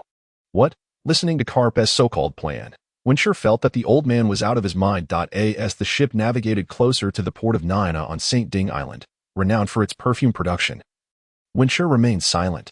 This time, he was gambling his life. No wonder Karp had brought him here. It was merely seeking a scapegoat. Old man, what will happen to your scheme if I fail to leave the Kingdom of Drums alive? Karp, who was drinking on the deck, coldly replied without turning his head, You are not the only one. Do as you wish, you eccentric old man. After this mission is accomplished, I demand my freedom. Very well. Oh, I see now. He stood up, realizing he had been used all along. As they neared the coast, he suddenly sprang up and dashed toward the port, leaping down. Windsure plunged into the bustling crowd, fleeing at lightning speed. Regardless of the outcome, after this, we owe each other nothing. Gunshots rang out at the port, and soldiers rushed from their quarters to pursue Windsure. Soon, a message spread, the pirate with a bounty nearing 80 million. The conspirator, Windsure, had escaped into the Kingdom of Alabasta. For safety reasons, Vice Admiral Karp would collaborate with King Cobra to relentlessly pursue and capture Windsure. The peril lay in the fact that this boy had previously occupied the Kingdom of Drums for over 3 months. Leaving King Walpo in a state of despair, this time, his objective was likely to overthrow the Desert Kingdom, Alabasta, 3 days later, in the oasis city of Urmaru, located downstream of the Santo River. Windsure entered a tavern dressed in robes to shield against the sandstorms. He had received the assistance of a caravan, traveling together toward the western trading hub of Yuba, a land of wealth unmatched by ports and royal capitals. The future leader of the rebellion, Kosha, had been the king of children there in his youth. It be why the time one considers the timeline. Princess Mikey would be no more than 10 years old, and their childhood relationship was at its peak. Boss, a large glass of juice and the best food you have. He awaited his meal, and in the dimness of the tavern, a rather imposing figure lurked. Windsure recognized him immediately. Upon entering, he spotted the brawny Mr. 1. A knife fruit user. The aura of pressure emanated from his superior devil fruit powers, reminiscent of the contrast between Akainu and ACE. As expected. His arrogant demeanor and the background story arranged by Karp successfully attracted the attention of Crocodile, who dispatched a capable aide to make contact with him. Before long, the robust man approached the bar, while Windsure continued to devour his food, paying him no mind. Sir, my master wishes to speak with you. Please keep it discreet. I believe you are a clever man. A small transponder snail, fitting comfortably in the palm of a hand, emitted soft gurgling sounds. Windsure held the transponder snail in his left hand and raised a glass of orange juice with his right, downing it in one gulp. Hello, Mr. Windsure. My name is Crocodile. It matters not whether you have heard of me. However, I am certain you will be interested in one thing. I can provide you with all the resources you desire to seize the Kingdom of Alabasta in a safe environment. Really? Why should I trust you? Is it because of your title as one of the 7 warlords of the sea? Don't make me laugh. The 7 warlords are nothing but a source of ridicule. They are traitors scorned by great pirates and mere lackeys of Marineford. Mr. 1 remained impassive, his hands covertly forming blade-like shapes, glinting with cold light. Knowing oneself and one's enemy ensures victory in every battle. Mr. Windsure, your understanding of me is quite extensive. This, in fact, favors our collaboration. Come, let us leverage my advantages and reputation to pave a long road for your future. I could even place you upon the throne of a king. Faced with such alluring conditions, Wincy feigned shock for a few seconds. There is no such thing as a free lunch. This proposal is indeed quite enticing, but what are your demands? Crocodile remained silent for a moment before speaking on the other end of the transponder snail. Give me the funeral hall located to the west of Alabasta Palace. It conceals treasures that I possess the status and authority of a warlord of the sea, and what I seek is merely a sum of gold. As a pirate, who would not be intrigued by ancient treasures? It's simple. An entire kingdom has been entrusted to me, so a mere treasure is of little consequence. It is settled then. Wincy casually tossed the small transponder snail to Mr. 1 and continued to devour his meal voraciously. The sand crocodile seeks the hidden truth beneath the funeral hall, information regarding the ancient weapon Pluton, and perhaps even the invincible warship itself. Taking advantage of the situation, with the cooperation of the Navy, Wincy aimed to capture Crocodile's attention. With his wealth of experience in scheming, Wincy was well suited to pique the interest of the cautious Crocodile, who seemed hesitant and indecisive, indicating that his plans were not yet fully formed and he desired a more reliable approach. Wincy's journey to Winter Island was to craft a compelling backstory to attract Crocodile's notice. While his infiltration of Buggy's pirate crew was merely a matter of timing and placement, nonetheless, Wincy found himself manipulated by Karp the moment he realized he had become a mere pawn in the port. He had no choice but to comply with orders. Mr. 1 quickly jotted down an address before leaving the tavern, and Wincy ordered another glass of juice. Beneath the dim light, he swirled the drink in his glass. Letting out a chuckle, Karp sought to use him, and Crocodile also intended to exploit him. In the presence of true power players, he had always been nothing more than a hurried performer in a farcical play. Undeniably, he was far more comical, for while Buggy merely performed for those who mocked him, Wincy was set to perform for those whom he himself ridiculed. Wincy thought he was an astute master of this world, capable of playing the fool to ensnare the tiger, only to find himself backtracking through time. How frustrating. If Karp truly leads him to Zifa, he would be doomed, as only 2 of this batch of recruits had survived, all possessing abilities, yet none had ever heard of a chopper fruit. Did that not imply his demise? Wincy found himself drenched in cold sweat. No, he could not return to Karp. After completing this task, he would part ways, spending a few years navigating the Grand Line, preferably on Iron Block Island, to be prepared for any eventuality. Only upon the timeline of Luffy's adventures could he leverage his intimate knowledge of the plot to truly become the future Pirate King's first mate. I would like a glass of rum, a girl softly said from the bar. Wincy was momentarily stunned, then turned to look. What beauty! Could it be the goddess Robin? Wait, she suddenly appeared must be due to him. So why was she pretending not to recognize him? Even Mr. 1 acknowledged him. As the vice president of Baroque Works, Robin could not possibly fail to recognize Wincy, unless, it seemed to be a double insurance. Assuming Wincy could not possibly know Robin. You scheme against me. Have you ever heard of the notorious schemer, Wincy the pirate? Cunning Crocodile. Just wait until I make you pay dearly. Would you mind treating me to this drink? If you're willing, I can take you to a better place for drinks later. The corners of Wincy's mouth trembled. Indeed, Robin was well versed in the art of conversation after years of wandering the world. Who knows when she might lead him into a dark alley and twist his neck, sending him to the afterlife. He feigned ignorance as he sipped his juice. Your cloak may shield you from the wind, but it cannot conceal your predatory heart. How about this? I will treat you to a drink. Wincy paid and left without looking back. Robin, usually so astute, was taken aback, wondering if he was deaf or blind. The schemer, Wincy, your reputation has recently soared among newcomers. You shouldn't be someone who is indifferent to worldly matters, should you? Did you call for me? I apologize. I thought you were speaking to someone else. Wincy replied with a radiant smile, leaving the professional Nico Robin momentarily stunned, unsure of how to respond. Would you be interested in having dinner together? No, I don't eat at night. It's for my health. The conversation seemed to have hit a dead end. Then can we be friends? No, I have an illness. What illness? Robin could not recall any mention in the files about this young pirate from the East Blue suffering from any ailment. Wincy feigned calmness as he pushed the door open and stepped outside, gazing thoughtfully at the sky as 2 hot tears rolled down his cheeks. Actually, when I was 7, I tragically contracted a rare and dreadful illness.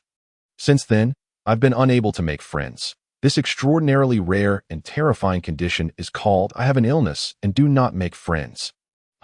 This time, it was Robin who was left speechless.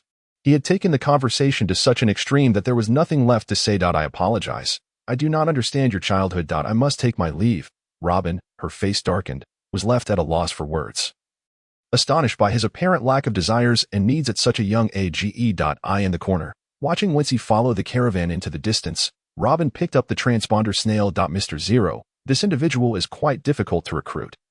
His inner yearning for power and authority is exceedingly strong, rendering me worthless in his eyes. Mr. One ambled out, addressing Nico. Robin, continue to follow him.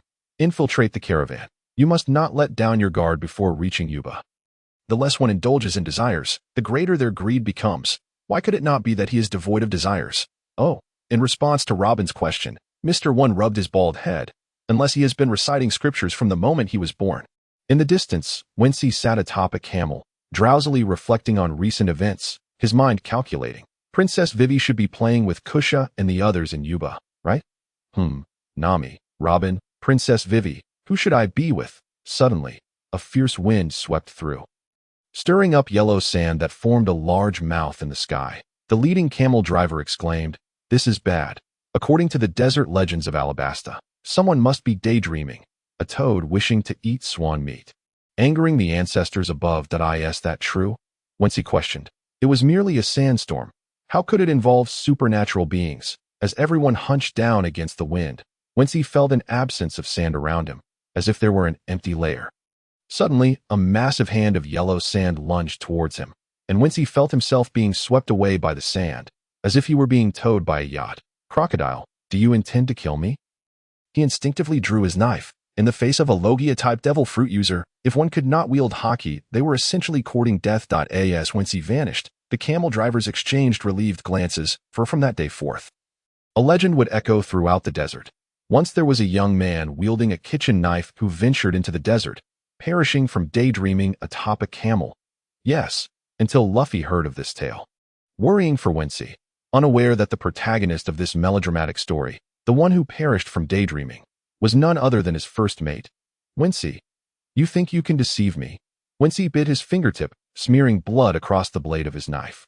As a wave of curved sand approached the crescent-shaped sand dunes, if he were to make contact, he would not be cut, but all moisture from his body could be drawn out, leaving him a desiccated husk in the desert. He reclined backward, evading the attack, then charged forward, only to face Crocodile, the man with slicked back hair, clad in a fur coat that would suffocate anyone. The poisonous hook lunged toward him without a hint of concealment. Wincy blocked with one blade and thrust another forward. Veggie Shadow. With a swish, Crocodile leaped away, sand swirling beneath him. Sand sword. Veggie concealment. The thrown knife, cloaked in invisibility, flew toward the startled Crocodile, who stood frozen in place, only to feel the blade graze his neck as the sand instantly healed. It was futile. Before a Logia-type user, I stand no chance. Compared to Luffy's relentless persistence, my methods still lack considerable finesse. He was acutely aware that the Baroque works would not easily place their trust in him. From the moment negotiations began, he found himself under intense scrutiny, constantly subjected to trials and temptations. To his astonishment, Mr. One, along with Robin, appeared consecutively, and even Crocodile himself would ambush him along the way. If he could pass this ordeal, he would become a member of Baroque works. If not, he would be left to wither and perish in this desert. A knife that could render him invisible, a deceptive blade. How resourceful you are. Yet, this is where it ends, for I am Crocodile, the one you have been warned about. With a resounding kick, Wincy had no choice but to parry with his left hand.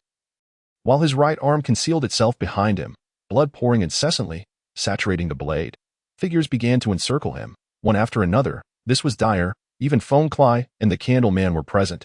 "You ambush me? Sand Crocodile, what of your integrity and business dealings?" Wincy drew his left-hand sword, executing a decisive strike as he closed in on his adversary.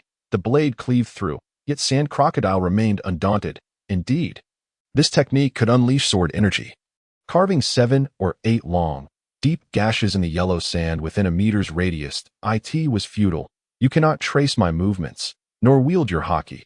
Such assaults, no matter how potent, are in vain. Is that so? What about this move? In an instant, the battlefield shifted unpredictably. Once he sprang from the ground, his right hand finally unsheathing his sword, once again delivering a powerful strike. Thud, the attack landed squarely on Sand Crocodile's face. This time, it did not erupt into sand, but instead was marked by blood. Most of it was his own, yet a small portion was undoubtedly that of the imposing warlord of the sea. Damn it, these young men are all madmen. Crocodile slowly wiped the blood from his face with a handkerchief. The attack required moisture, which Wincy provided, albeit at the cost of his own blood. This technique, derived from the blood of Luffy, was vividly executed, yet its effect was minimal. Kitaki D. Wincy, exhausted and gasping for breath, faced the peril of life and death. Under such circumstances, a person's nerves naturally tense, allowing no room for relaxation.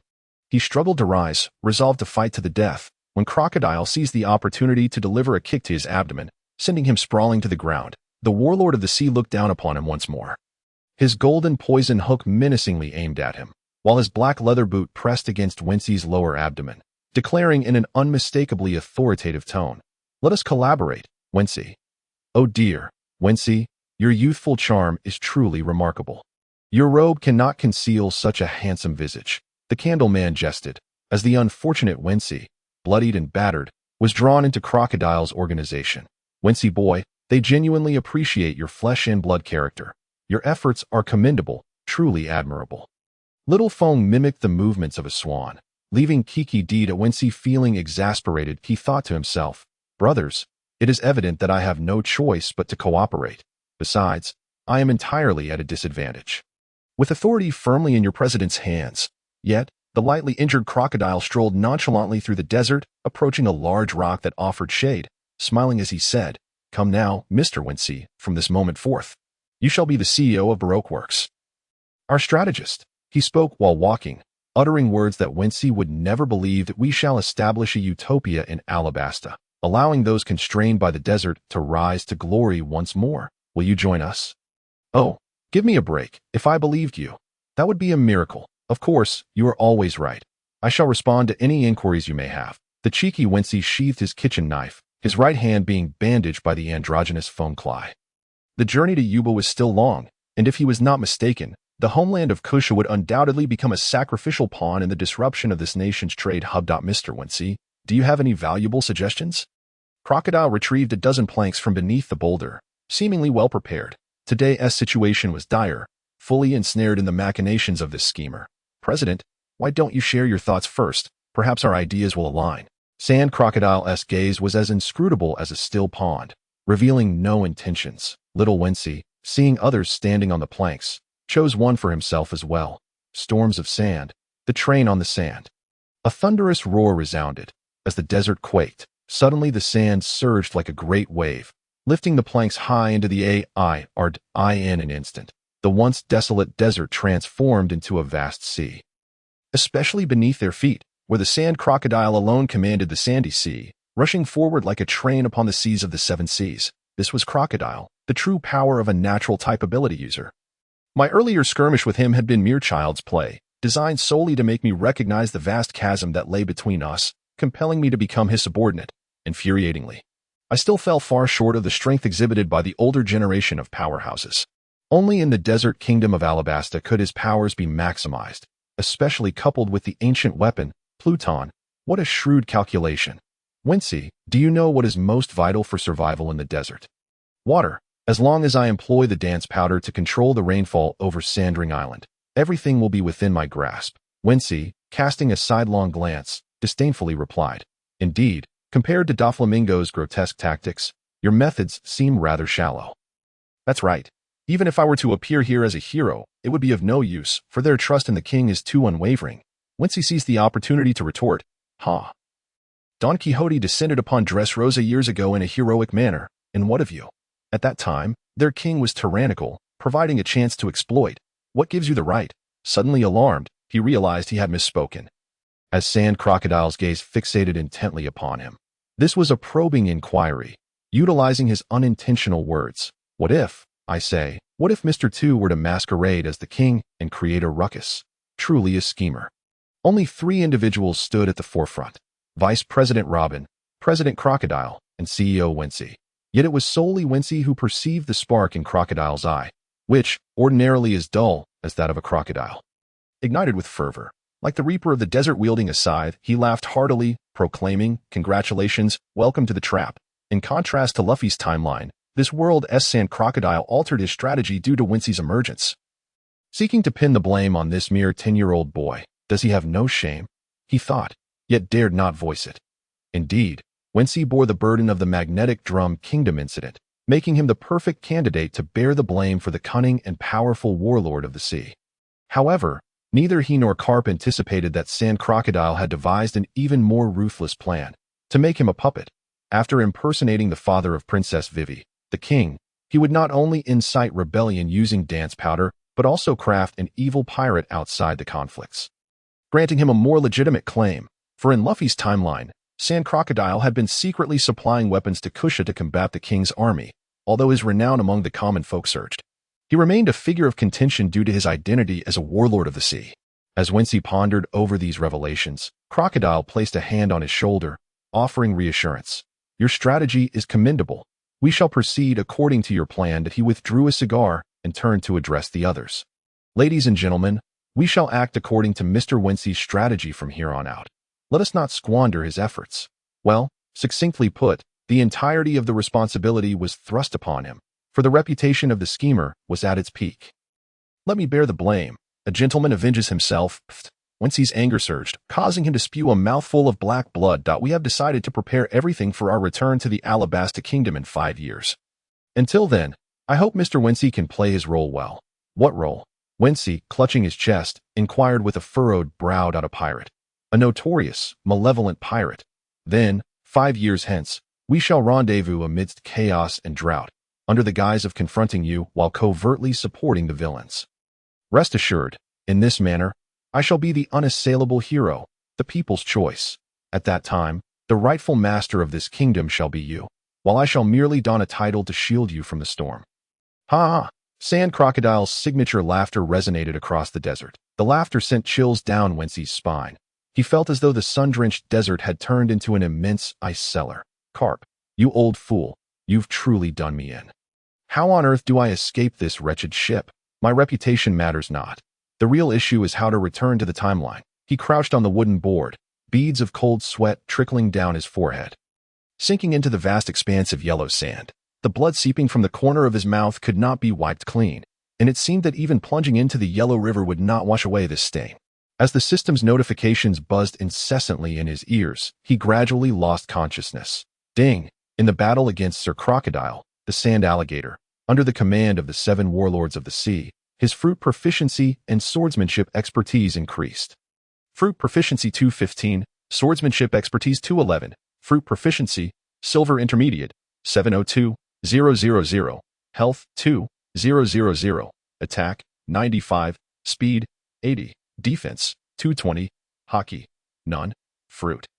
Yet to awaken, fruit skills, active, vegetable shadow, vegetable concealment, passive, vegetable knife chrysanthemum / 100 critical strike rate for assassination, sword mastery, bronze high tier. 256, 500, firearms mastery, bronze beginner, 3050, body technique mastery, bronze high tier, 402, 500, experience, 235, 500, distributable points, 80. After a while, no one responded. Ding! Consciousness collapse detected. Points are temporarily unallocated. The drawn skill is active, vegetable shield. Enlarges the vegetable knife into a shield 20 times its original size. Capable of blocking formidable attacks. 3 days later, as Wenshire's high fever subsided, he had not even allocated his points. He took a sip of water and casually picked up a newspaper, having read less than a third. His complexion turned ashen, devoid of any color. Bounty notice. Conspirator, Wenshire, bounty 89 million berries. He commands a pirate crew of over 500 rogues, who have committed crimes in various ports and cities of the Alabasta Kingdom. With the situation in Yuba being the most severe, the pirates declared that they would capture St. Ting Island within 5 years. Crocodile, you shameless scoundrel, I will surely slay you, as veins bulged on Wenshire's forehead. The streets erupted with a cacophony of noise and the acrid scent of gunpowder. The place where he was recuperating was precisely the most critical area. Yuba, Mr. Wenshire, just waking up? Truly remarkable health. You'll recover in just a couple of days. Mr. One walked straight into the room, unabashedly displaying the blades on his arms. The quick slash fruit allowed him to transform his entire body into a blade, making him formidable, second only to the sand alligator. Wenshire understood the meaning behind his actions. It was merely a warning not to make a fuss and to obey, lest he face dire consequences. You speak the truth. Since we have collaborated, Wenshire admits defeat. But I surely have the right to know where the president has gone, correct? Young Wincy did not wish to sound pedantic, yet there was no other choice.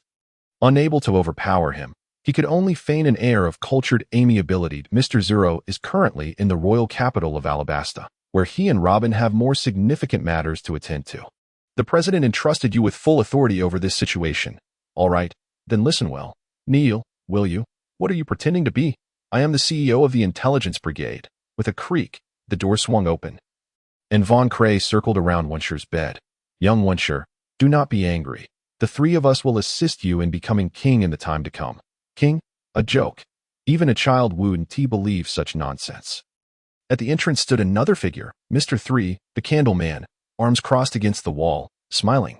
The three strongest members of the Baroque works were arranged beside him, not only to monitor but also to threaten. As they were all clad in black cloaks. Let us go, Mr. Wincy, to partake in a serious meeting. Today, we will gather 20 pirate captains in Yuba.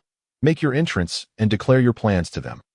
Without waiting for a reply, the three donned their masks simultaneously. Wincy wished to wear a black cloak as well, but was stopped by Mr. 1. No, sir, you must present yourself. Otherwise, how would the others trust you? Wincy, wanting to retort angrily, felt the cold touch of blades at his back, one on each side, held by Von Cray and the Candle Man the scapegoat. I can't believe I've become so pitiful as to be your fall guy.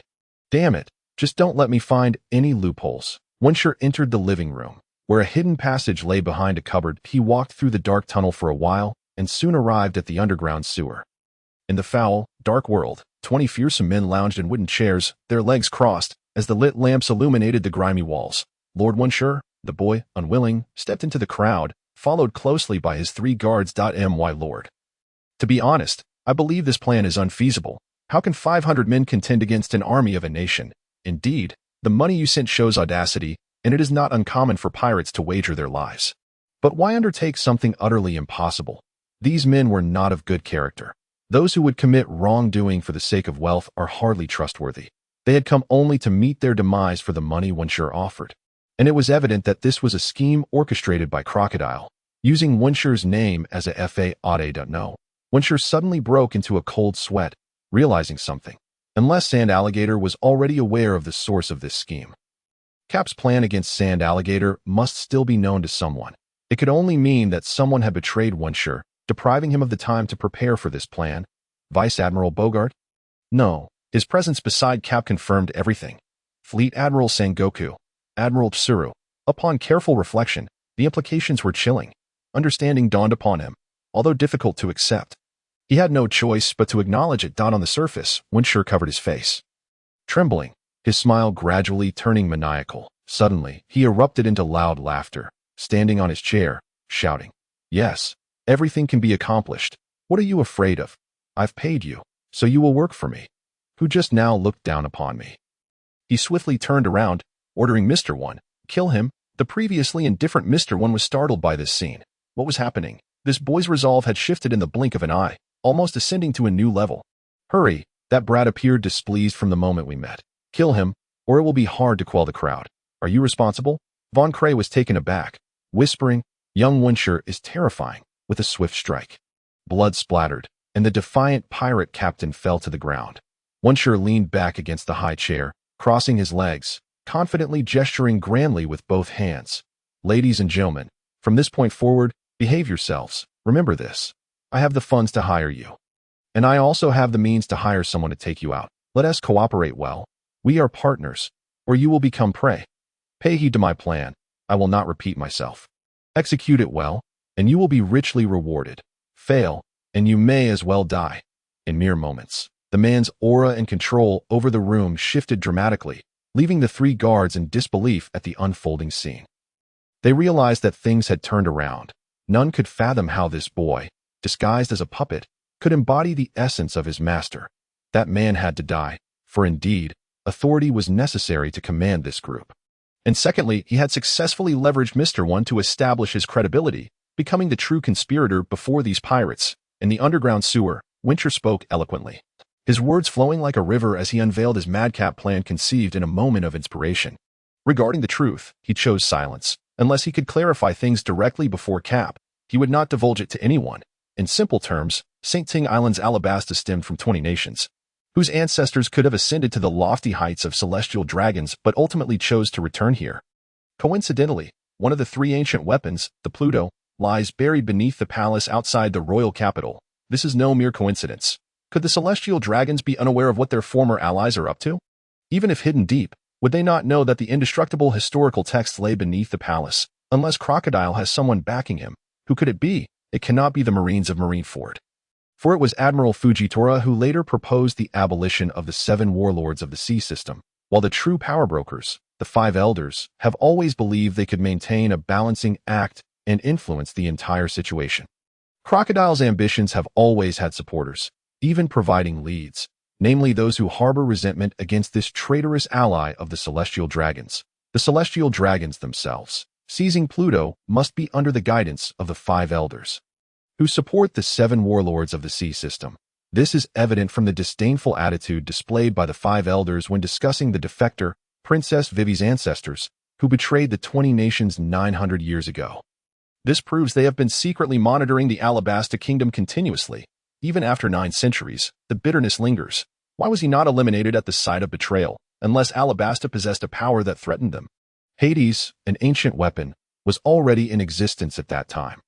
Even if one acknowledges the wrongdoing and withdraws from the alliance in remorse, gaining the recognition of the historical document forgers later led to the secret of Hades, which could easily attract the attention of the celestial dragons. Regardless of the scenario, it is evident that the plans of the Sand Crocodile starkly contrast with those of Don Quixote da Flamingo. The former seeks to obliterate secrets while the latter aims to reclaim them. No wonder Luffy was astonished by the 5 elders following the Alabasta incident. Logically, the congregation of over a dozen supernovas at Sabaody Archipelago should have terrified them. This failed scheme had their involvement from the very beginning, and the disturbance caused by the name D has become a thorn in their side. The 5 elders closed their eyes, finished their instructions, and returned to their chambers. Ding! Congratulations, Master. Your points have successfully increased. Attack 120. Defense 95. Defense 260. Rejoice, my ambitious master, for you are about to unveil your grand historical saga. Wincy smirked, internally cursing. Silence. Anyone who dares to treat me as a pawn will meet their demise. Crocodile won't. Neither will the 5 elders. And Luffy, prepare to help me bring these self-righteous fools down a peg. Mr. Wincy, why are you leading all pirates to the desert? This contradicts the president's plan. In the bedroom, Wincy, enjoying a moment of leisure, slammed down a cup of coffee and cursed. Nonsense. There are only 500 of them. They will soon be defeated by the assembled guards unless we unite them all and camp in the desert. No one shall easily conquer us. Moreover, desert pirates sounds romantic. It will allow the president to leverage his advantages. Alabasta excels in trade, and nearly every business venture must pass through the desert. If we disrupt this line, the entire web will suffer a significant breach. He scratched his ear, dismissing the notion. Let me tell you, I am the CEO here. Does the intelligence team understand? Fool. Talk to the president. He will certainly agree with my plan. By the way, hurry up and have him understand the need for more funds. My life is too miserable. Holding a meeting in a sewer is quite disgraceful. You, Mr. One, furious, nearly drew his sword to strike this fool for suggesting that all pirates gather and charge into the desert. Wincy casually picked up a pen and began sketching on paper, beckoning Von Clay and Candleman see this. We aren't merely building a palace in the desert. It will surpass his royal Alabasta palace. Little Wincy is truly remarkable, intending to construct a palace in the desert. Candleman, however, wore a deadpan expression, disheartened as he replied, Fool, how could that be possible? How much berries would that cost? Humph. Wincy picked up the transponder snail, instructing Mr. One to contact Crocodile. He lounged lazily on his bed, saying nonchalantly, Hello, President. I have some splendid news for you. Yes, I'm awake and it's nothing serious. I plan to expand our influence further by sabotaging Alabasta's trade network in the desert. But I need you to fund it. A substantial sum that if we're going to do this, let us do it big. Me? Nonsense. I'm your CEO. Of course, I have to consider your interests. This is easily resolved. 100 million berries. Hurry up. No need to thank me. Relieving the president's worries is my duty. You flatter me. I'm getting shy. With a snap, Wincy hung up the phone, casting a glance at the others and thumping the table, exclaiming, The president has agreed, on the condition that I must always be by your side. His tone must have been very concerned, right? Of course, I could hear his teeth grinding. He must be munching on some soybeans. Wincy feigned innocent laughter, while Mr. One ground his teeth in frustration, his head pounding. Unconcerned, Candleman sighed. This idiot really thinks he is the CEO. Why not build a 1,000-square-meter swimming pool in the desert? Just as he contemplated, Wincy aimlessly wandered to the window, hands clasped behind his back, hesitating. The desert is far too arid. No matter how good the material conditions are, what does it matter? What are we? Pirates. How boring it would be to be away from the sea. No, I must build a swimming pool of over 1,000 square meters for my brothers, Mr. One. Hurry, called the president, after a moment of hesitation. As if realizing something, Mr. One felt dizzy and overwhelmed. No, don't bother him with such trivial matters. The president is busy. Wincy came to an epiphany, slamming the table and shaking Von Clay's shoulder, loudly declaring, "What swimming pool? Pirates must roam freely upon the seas. We will transform the desert into an ocean. Quickly, call the president. I have devised a magnificent plan to channel water into the desert, creating profit from sea salt, purifying seawater into fresh water. We shall create the utopia the president speaks of. It's over." Mr. 3, Candleman, shook his head. This kid has completely lost his mind, and it seems almost hopeless. Pooh, Mr. 1, not having made a move, nearly collapsed, but managed to support himself on one knee. This kid is not just shameless, he is utterly disgraceful, with a mind devoid of any useful thoughts. He suspected this kid had not been engaged in anything serious in the Drum Kingdom. Perhaps he had even stolen food from that gluttonous king. Only the androgynous Von Clay was ecstatic, cheering loudly, as he viewed little Wincy as a reliable individual. What? President, you're quite busy. It's nothing major. Merely a trivial matter. I lack funds, perhaps 300 to 500 million berries. Oh, President, didn't you just stop cursing? Did someone provoke you? Tell me, and I'll personally take care of them. Oh dear. I wish to undertake a grand project in the desert, converting seawater into fresh water for the benefit of all. President, hey, don't hang up. Wincy tossed aside the transponder snail and swung his feet on the bed. The three guards had suddenly become true guardians. Unfortunately, encountering a puppet that did not follow the conventional script. A month later, the troublesome pirates in Alabasta mysteriously vanished, with widely circulated versions claiming the conspirator Wincy was executing a more sinister plan, aiming to seize the Elbaf royal palace. However, the truth was that the young man walked in the desert, followed by 500 pirates and 3 guards, passionately painting dreams for them. Brothers, fear not. We are about to enter the heart of the desert, the essential route for merchants, with opportunities for wealth within our grasp. Do you remember our plan? Suddenly, 500 pirates shouted in unison. First, we shall never act impulsively. Second, we are not like Captain Dragonfly. Third, we shall guide the sea currents to create a great lake. Fourth, we will build our own palace. How invigorating. I am increasingly optimistic about little Wincy the boy. Von Clay leapt around, while Candleman, in despair, forced a smile. Humph, they've all gone mad. Mr. One was nearly driven to his death. Among these hundreds, I am the only sane one. He said this and quietly closed his eyes, sitting cross-legged, focusing his breath. Over 20 individuals held up a waterbed.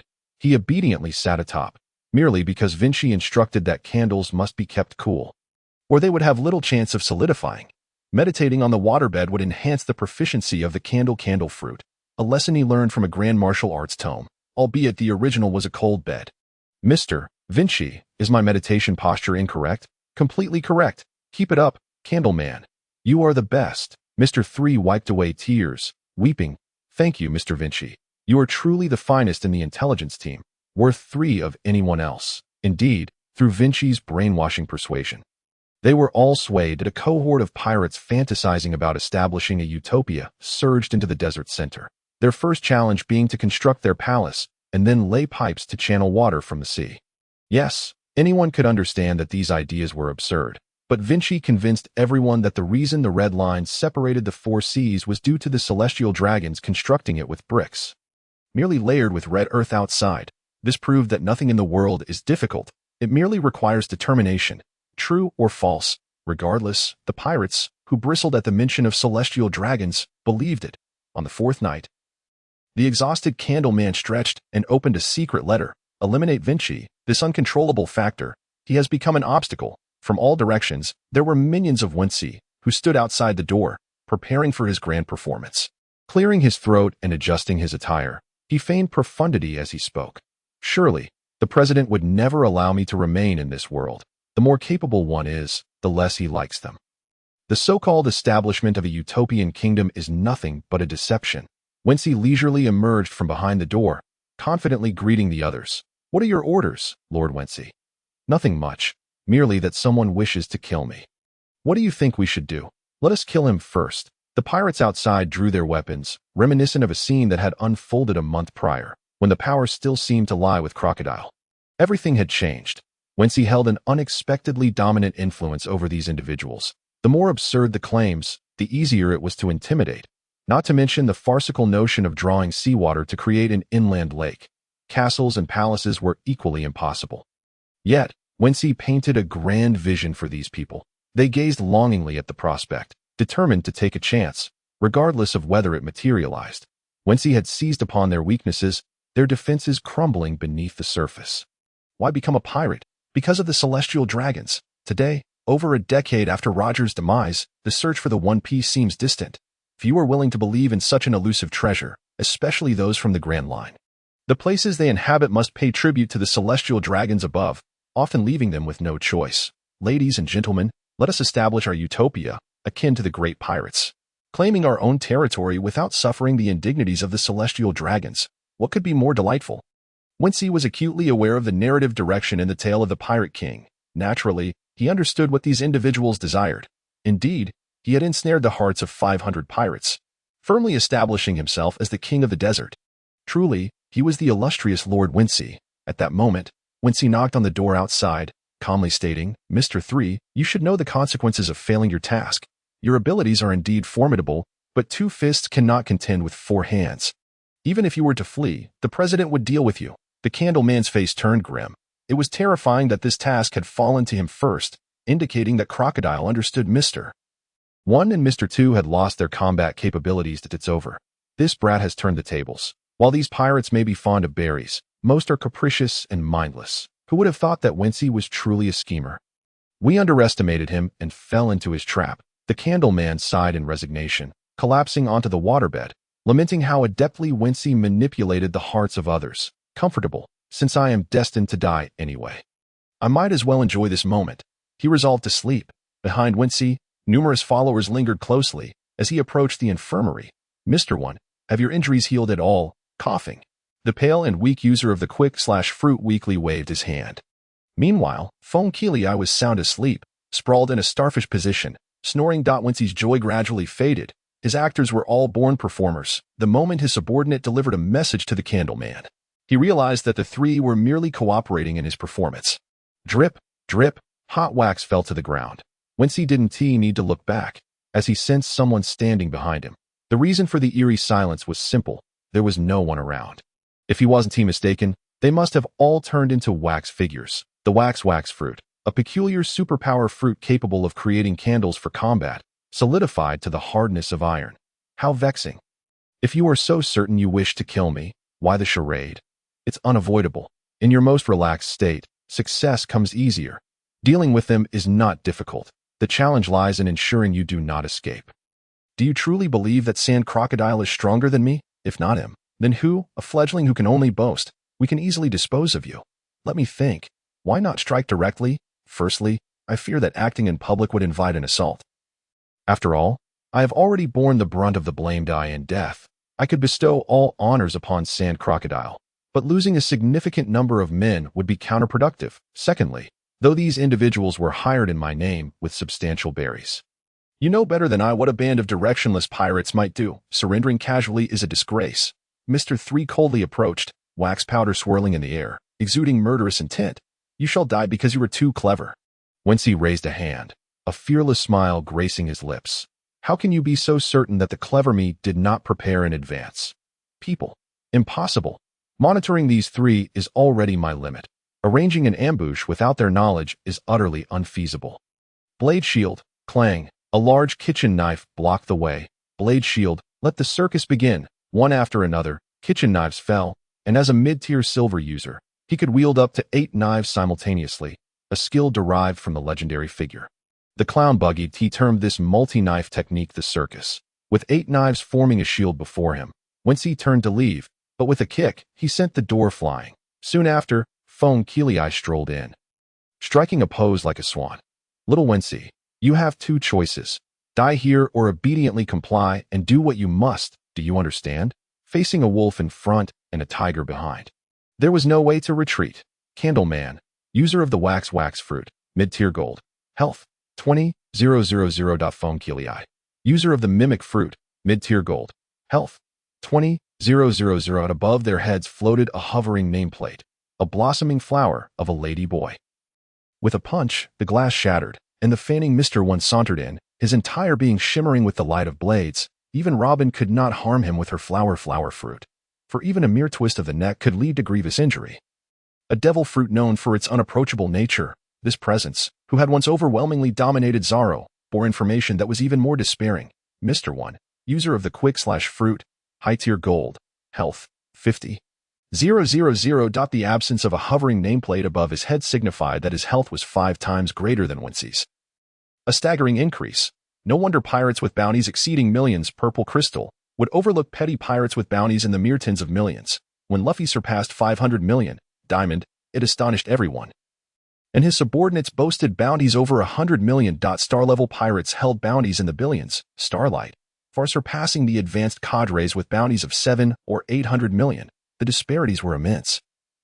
No wonder a Yonko's power standard was to single-handedly obliterate a nation. Shaking his head, he cast aside the distracting thoughts in this critical moment. His choices were either to fight to the death with dignity, only for his subordinates to be accounted for by the 3 guardians, or to obediently comply, retaining his subordinate strength, yet being subservient to others. Humph. Rather than begrudgingly becoming a useless puppet, I would prefer to willingly submit. Thud. Wincy knelt, immediately surrendering. What? He stared incredulously at Mr. One, while his abdomen was pierced by the blade of the quick/fruit. Stop dreaming. If you don't see some colors, you'll be bouncing around next time. Blame yourself for being too weak. Crack. Wincy fell face first onto the floor, bruised and battered. Ding. System notification. The damage from the previous attack was 590, exceeding your defense. However, since it did not surpass half your defense, your defense level increased, bolstered to 295. What? I forgot about that. Move quickly, Mr. One. Kill me. He boasted brazenly, once again turning the situation around. Ding. Congratulations, Master. In a crisis, facing 3 opponents far superior in strength, you have successfully activated the passive ability of the bloodline of Flagpole D. Forcefully equalize your strength with one of them. Choose, my master. Ha ha ha. A bright light flashed in Wincy's eyes. Who could have anticipated the activation of such a passive ability?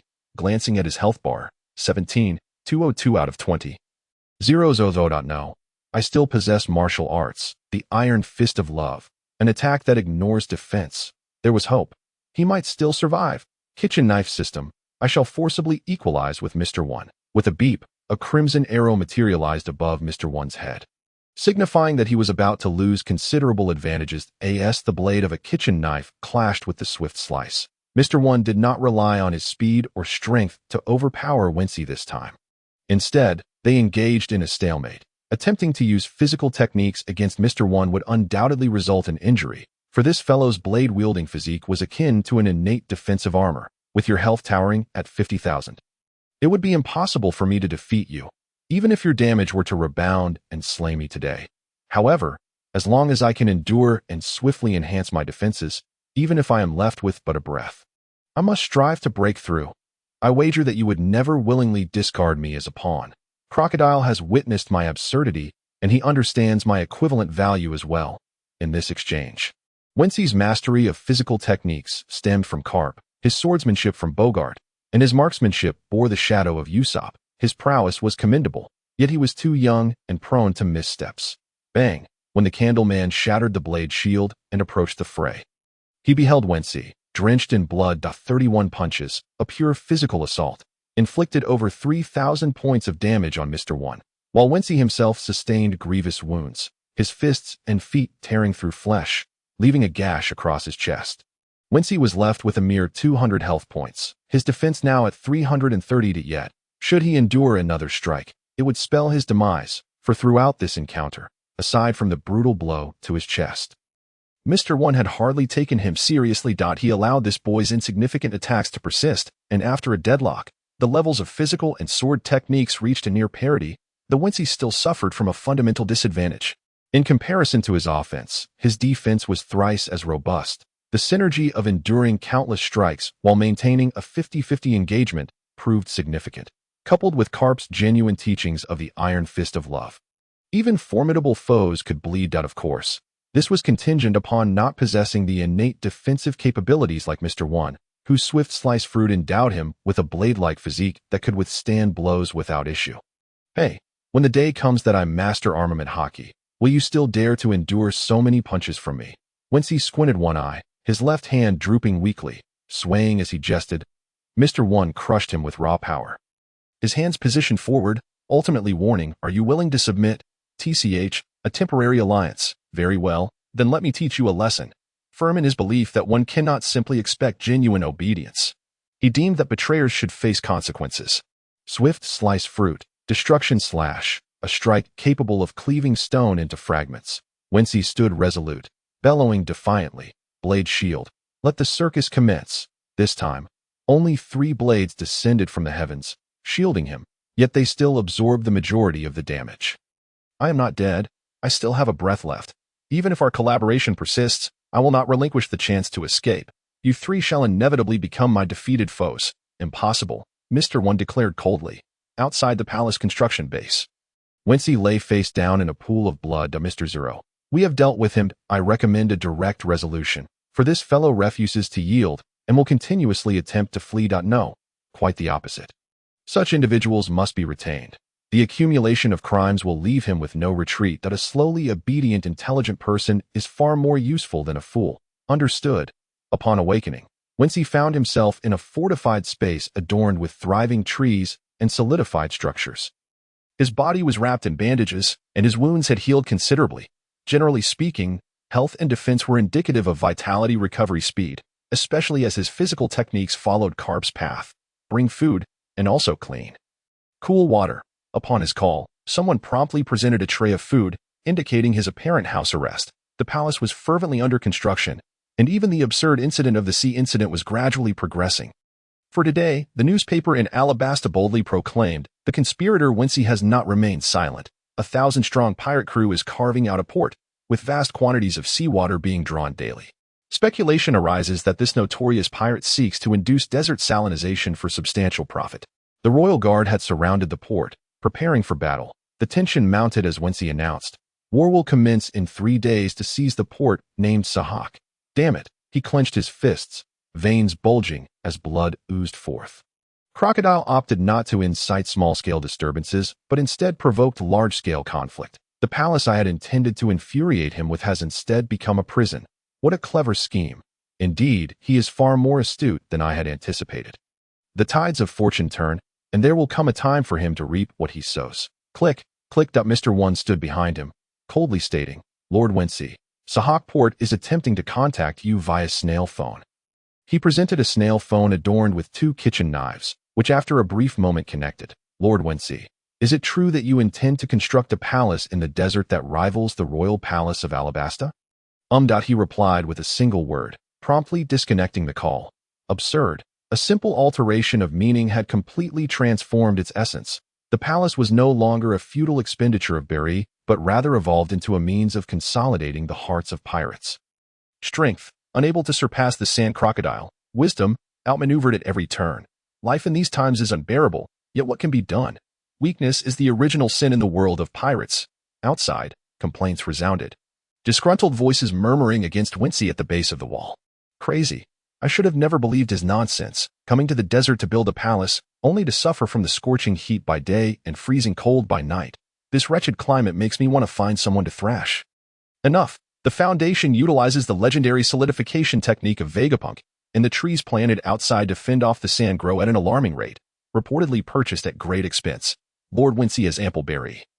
As long as it is enough for us to profit, it is far better than living in constant fear on the sea. As the construction continued, Wincy furrowed his brow at these words, his spirits lifting considerably.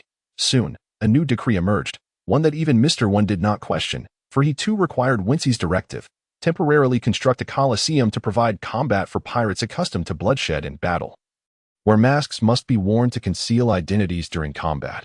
establish a prize. The victor shall receive a significant sum of berry, and spectators may wager on the winner with a minimum bet of 1,000 berry.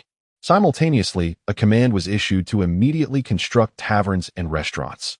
What does he ultimately intend to achieve? Purely indulgence. Mr. 3 pondered perplexedly, while Funk Ray joyously leapt into a ballet dance. Little Wincy boy is truly a good child. He loves taverns the most. 2 months later, the general outline of the palace was successfully erected, but the Colosseum and entertainment facilities were completed first. The inaugural battle commenced amidst the cheers of pirates. With Wincy, donning a black iron mask, becoming the first combatant, having prepared for this moment for a full 60 days. As eager enemies charged forth, they were met with a powerful strike. Since I cannot escape, let the trials begin. Defeat these 500 pirates as the first step towards my empowerment. Amidst the chaos of war, Wincy bore the weight of inescapable accusations. He must utilize the Colosseum to grow stronger. Transforming his prison into a stepping stone, he emerged victorious once more, a true combat fanatic, fighting at least 3 times a day in the Colosseum, last week even engaging in 7 or 8 battles in a single day. Really? His strength is remarkable. Ironically, he wields kitchen knives, 2 rusty kitchen knives at that. I have high hopes for him. Initially, his victories and defeats were evenly matched, but now his win rate is nearly guaranteed. The pirates wagered a substantial amount of berries, and after the passage of several months, the palace was finally completed. Surrounding it, trees formed concentric circles, while 2 steel pipes delivered vast quantities of seawater daily, which were purified at the port. This water was subsequently treated further, transforming into a grand river encircling the palace, creating an expanse for the flow of fresh water. The planting of trees proliferated, with more and more circles of river enveloping the site. Numerous merchants had visited this place. Although they were not robbed, they nonetheless brought significant profits to Wincy. The 2 water supply pipes indicated that at least 2 locations in Alabasta were under Wincy's control. Imprisoned, he fought daily, engaging in fierce battles at the desert dueling grounds, which possessed an irresistible allure for many. Despite the increasing number of opponents, Wincy proved capable of defeating any of the 500 pirates. However, facing the formidable challengers who came to investigate was an entirely different matter. In the dead of night, he tended to his wounds and, with a decisive kick, smashed open the door of Finklai. Swift as a flash, he utilized the ballet fighting style, a blend of human and demon, charging forward. As he evaded, Finklai launched an unrelenting counterattack, executing a beautiful swan dance of the ballet fighting style. Wincy, eschewing a kitchen knife, touched the wall with his toes, his left hand forming a fist while his right hand became a palm, propelling himself forward. With the Navy 6 techniques, he executed a shave. Whoosh, his figure vanished, and in the next instant, he delivered a powerful punch to Xiaofeng's nape. Remarkably swift, young Wincy's speed had quintupled since before. Ballet fighting style, the swan dances in the wind, his arms spread wide like a white crane taking flight. He robustly parried the blow.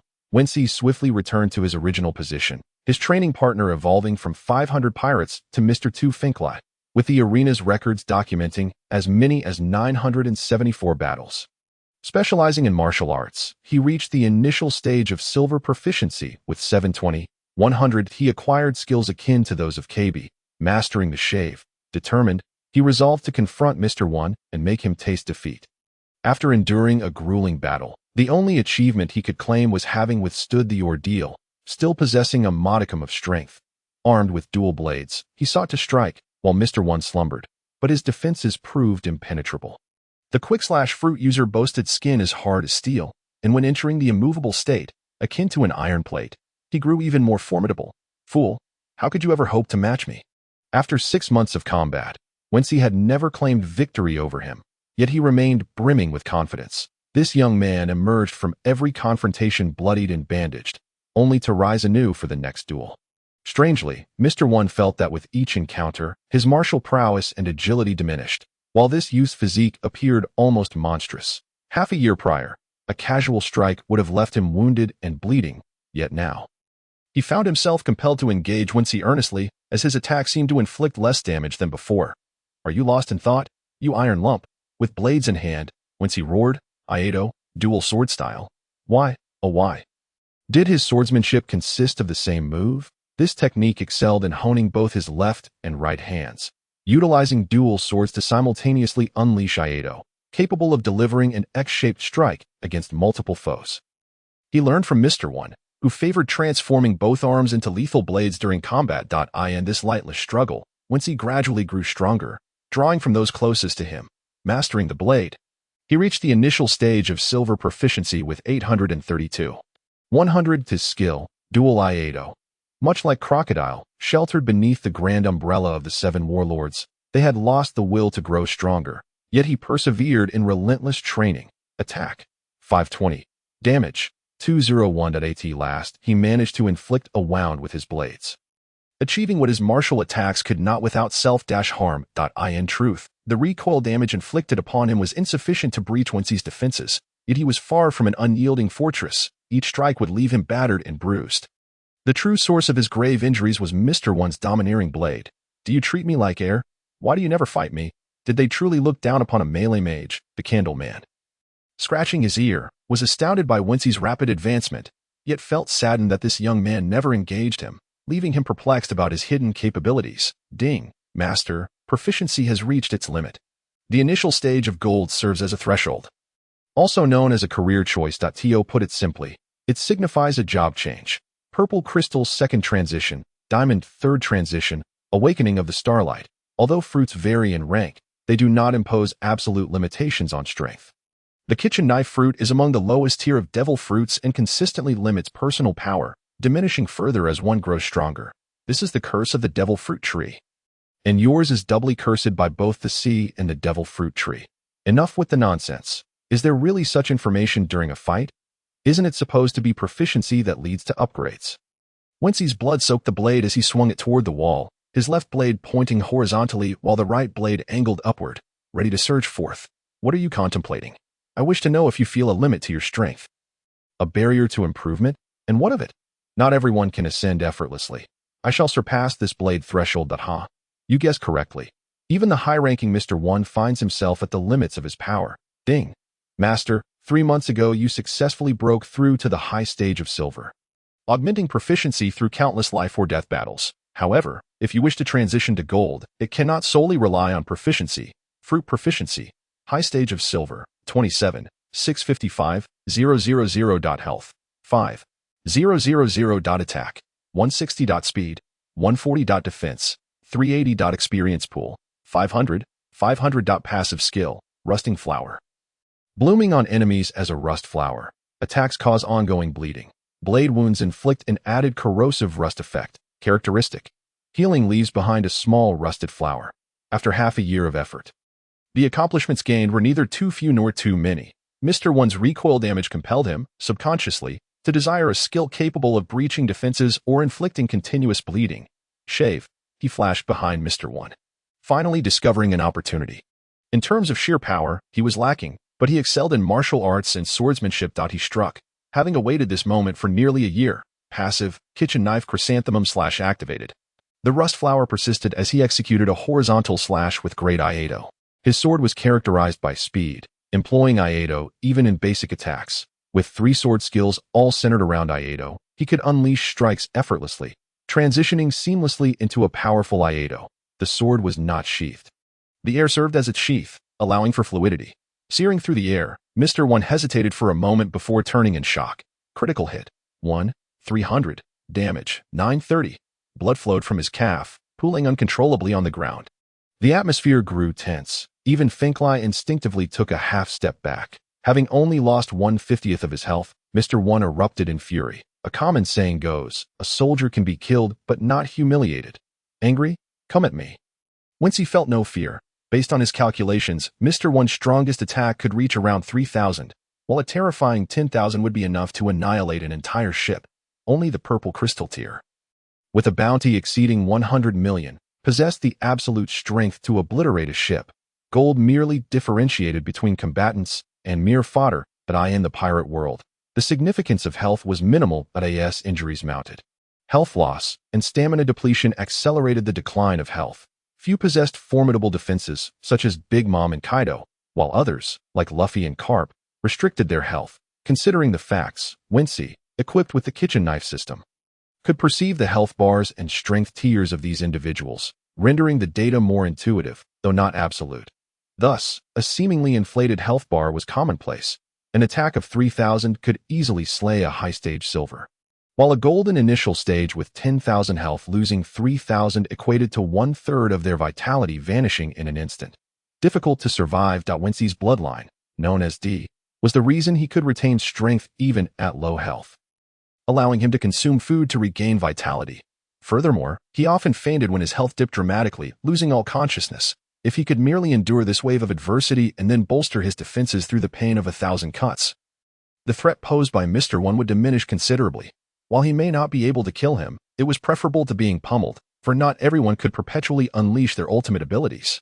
Aside from the formidable dust capable of demolishing buildings, Mr. One could also execute the foam daisy to repel foes, with his highest damage output reaching approximately 780. Should the limits of these two techniques reach 1,000, they would be potent enough to obliterate a high-stage silver with 2,000 health, stripping them of any capacity to resist. However, I can withstand his attacks in a state of unscathed normalcy as long as the dust enhances my defensive capabilities, with a defense value of 1,500.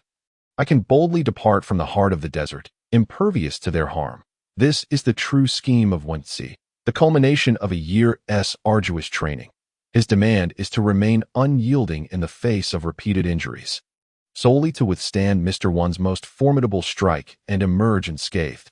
Humph, foolish one, rage all you desire, lose all semblance of reason. When you awaken, you shall discover my true, insurmountable defense. Here, I am the arbiter, the kind that strides with impunity. Wincy's inner turmoil is profound, while Mr. One stands before him, fists clenched, eyes ablaze, with the sand swirling at his feet. In the next instant, dust whoosh, Wincy flies through the air, blood splattering on the spot. His body contorts grotesquely as if plummeting from great heights. Is he dead? The undercover of all undercovers. Will everything he has done bear any significance? Ding. Warning, health critically low. In a state of desperate survival. 3555000. Blood is draining. Silence. I am not dead yet. Activating rusted bloodlock. I must cling to this breath. Confirm. Once the rusted bloodlock is activated, your skin will begin to corrode, gradually penetrating your internal organs. If you awaken without assistance, failing to consume the green iron frog soup in time, you shall perish, for it is predicted that the chance of regaining control over the tyrant Walbo is 0. I will not allow you to approach even a fraction, not even if you land on Winter Island, where you shall be under stringent surveillance. Moreover, even if you awaken within a day, you will not survive until Winter Island, as you will undoubtedly succumb to rust before reaching it. Silence. Upon receiving the Master's affirmative confirmation. Activating rusted life-preserving state. Ding. Bloodlock successful. All life signs suspended. Entering a state of apparent death and shock. Ding. Successfully withstanding Mr. One's dust strike. Damage 3,200. As the host's defense did not reach half of the damage. Defense is elevated to 1,700. In the dead of night, Fenkule carries Wincy to clean his body. This lad's corpse is icy cold. It seems he truly has perished. What a pity, he was such a bright and diligent boy. Master, are you there? The kitchen knife is awfully dull. Can you tell it to be quiet? Master, are you really not here? If you don't rise soon, your bones will rust and lead to death. How can you become the future vice captain of the Pirate King? The kitchen knife system does not obediently heed the command to be silent. It incessantly chattered in Wincy's unconscious mind. It yearns for this irritable, cheeky master to awaken and engage in conversation. Mr. Point 2, the flamboyant Fenkule, quite likes this scapegoat because his optimism synchronizes with his madness, resembling a jester celebrating the tide of an era. Little Wincy, awaken. Mr. Zero Boy is waiting for you. He has a penchant for failures. In his youth, he once challenged Whitebeard but met with defeat. This was his first brush with setbacks, his inaugural failure. Since then, he has forbidden himself from experiencing any losses, declaring that you possess danger. A striking presence, akin to his younger self. Survive. Silence. Wincy instinctively cursed, feeling as though someone was chattering incessantly by his ear, unable to discern who it was, most likely the kitchen knife system. Truly annoying. Why won't you just be quiet? Alas, I cannot open my eyes, nor can I move. My body feels utterly devoid of strength, or rather, I should say, I cannot perceive my body's existence. Little Wincy boy, are you still alive? Fenkule leaped excitedly to his ear, kindly inquiring. Food, oranges, milk. He mumbled the names of various foods he could recall, that I'll fetch you everything from the kitchen. Little Wincy boy, hang in there, you cannot die yet. We need your ocean calling plan. Fenkul joyfully dashed toward the kitchen, gathering an abundant array of food to bring back to the room. Is he still alive? Mr. 3, the candle man, stood coldly at the doorway, glaring at him. Little Wincy boy is not so easily dispatched. You see, anyone capable of withstanding Mr. 1's most powerful strike without dying is a variable that must be eliminated in the eyes of the president. He poses too great a risk. I like him. We are friends. After all, the blossoms of friendship flourish. Friends, we are assassins, pirates, members of the Baroque Works pirate hunters. Such sentiment is unnecessary. The candle man gradually walked away, though he did not agree with Wincy. He still refrained from striking him during his most perilous moment. Wincy had lost the strength to chew. Initially, Fenkul only fed him milk juice, but later in the night, he offered him fruit. Yet, the alarming truth was Wincy's rate of recovery. At dawn, he finally managed to consume his first piece of cooked meat. This indicated he had regained the strength to eat. Come morning, after a night of liquid food, Wincy sat on his bed, devouring voraciously. The blood, previously cleaned, oozed forth once more, transforming into wisps of vitality. Besides granting him game-like points to enhance his efforts, the kitchen knife system also bestowed upon him the ability to recover health like a game character. Through consuming food and medicine, awakened, he suddenly paused, his movements lagging slightly as he muttered, "What are you saying, kitchen knife system?" "Master, the moon is exceptionally bright today." "Fool, the moon refers to fullness, and besides, the sun has already risen." "Master, are you still alive?" "Nonsense, be quiet, you raven-tongued pest." In an instant, the kitchen knife system, which had been chattering all night, finally returned to its usual tranquility. Mr. 2, the flamboyant Fenkul, lay snoozing at the bedside, while Wincy picked up a few green iron frogs, tossing them into a bowl, soaking them, and drinking them all in one go. The dawn, bathed in orange light and golden rays, enveloped the small dwelling as he contentedly burped, leaving behind a private note for Mr. Fenkul before quietly departing. He was satiated, and his injuries healed. Alas, his body was severely drained, requiring a lengthy slumber to recuperate. Yet, to preserve his life, he must traverse the vast yellow sands, a journey that would cost him at least 5 years of his lifespan. The wind howled, piercing his ears, and as once he pondered, he grasped one thing. I am still alive. Nonsense, otherwise, I would be a demon of the abyss. Inside the desert hut, the doctor glared at him in exasperation. You possess some strength, yet you risk your life to escape the desert, only to faint before my humble abode. Thank you. Is this far from the desert's edge? What, upon awakening, you wish to leave without paying? Need money? No. After a few exchanges, once he suddenly recalled something. The bird fruit user, the vice-captain of the Alabasta Kingdom's guard, Bell, fortuitously fell into a desert hut after his descent from the sky. He received the doctor's aid. This time, he was indeed fortunate. Don't smile foolishly. Your lifespan has irrevocably diminished by 5 years. However, if you hadn't pushed your body beyond its limits with this 5-year lifespan, you would have perished in the desert long ago. Wow, Wincy exhaled deeply. As long as he lives, there remains hope. Although he had regained health and his wounds were healing, they were still grievous, leaving him utterly exhausted. Doctor, is this place relatively close to a port for setting sail? Certainly, walking for 3 days and nights will lead you out. Ding dong. Someone knocked at the door. Once he conveniently opened it, only to be greeted by a seagull. The morning's first newspaper bore no significant news, except for a prominently displayed note on the back. The Shichibukai crocodile has become the hero of the Alabasta Kingdom, successfully capturing the schemer Wincy. Executed, it was announced during the king's meeting that a base would be established at the pirate-constructed Sahar port to safeguard the area, welcoming citizens to settle, with half of the tax revenue going to the royal family. What a scheme. The one executed must surely be Fenkul in disguise. He can easily placate matters with his belly. TCH, I am dead. What else could happen? The bounty should have been revoked. Sailing to Water 7 would be a splendid option, as reaching Sky Island requires exceptional skills, which I lacked in that mingling of merfolk. I will train in physical arts and swordsmanship, and conveniently seek out Frankie to construct a grand vessel. Before reuniting with Luffy, I must devise every possible way to grow stronger. He descended from the bed, muttering to himself, exerting considerable effort to quench his thirst. Yet, inadvertently, his peripheral vision caught sight of his own bounty notice. Suddenly, the doctor found himself in an awkward predicament, unsure of how to respond. He handed over a piece of paper. There are individuals outside. Members of the Alabasta Guard, 2 vice-captains, Bell and Jaka, are present. I apologize. I couldn't make a decision. I am in the process of saving you. I also informed the royal family. However, after the execution of Wensi 3 days ago, I have come to understand the truth. You must have been used or threatened.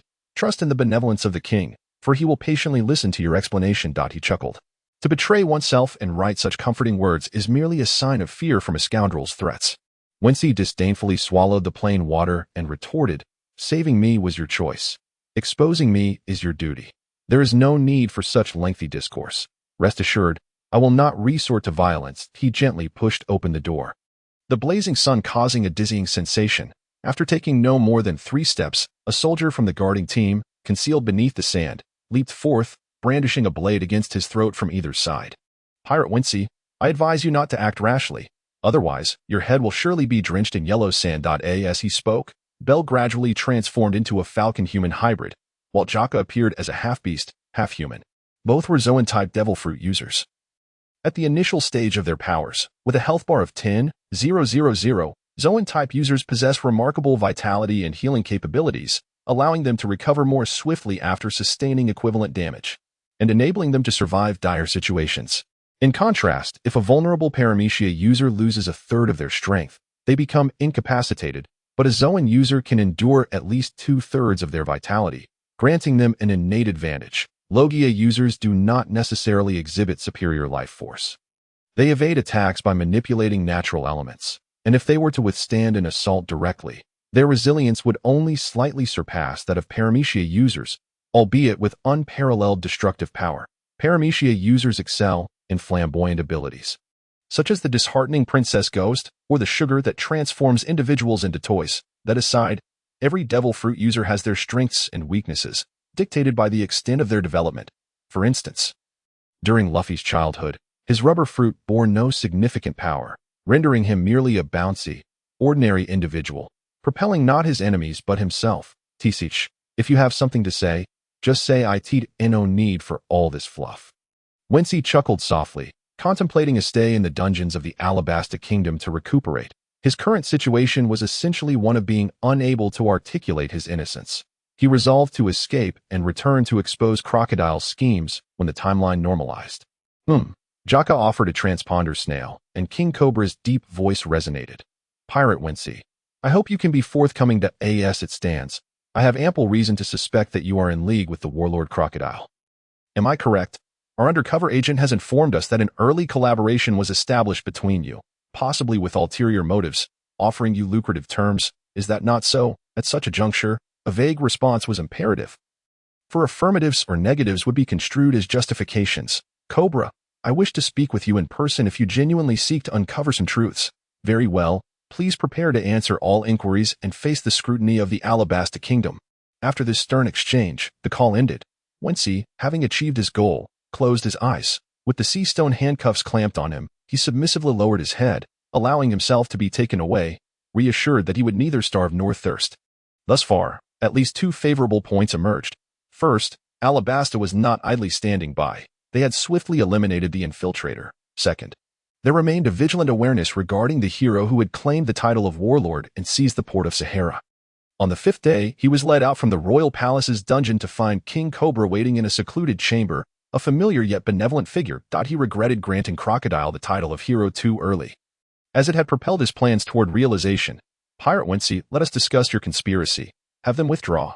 Absolutely not, Your Majesty. He poses a threat to you. Very well, I concede.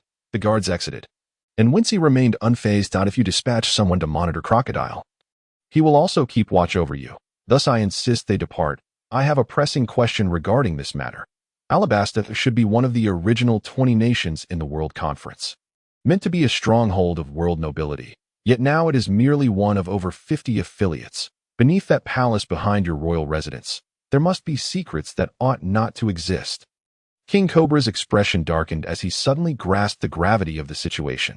You seek the ancient weapon Pluton? No, it is Crocodile.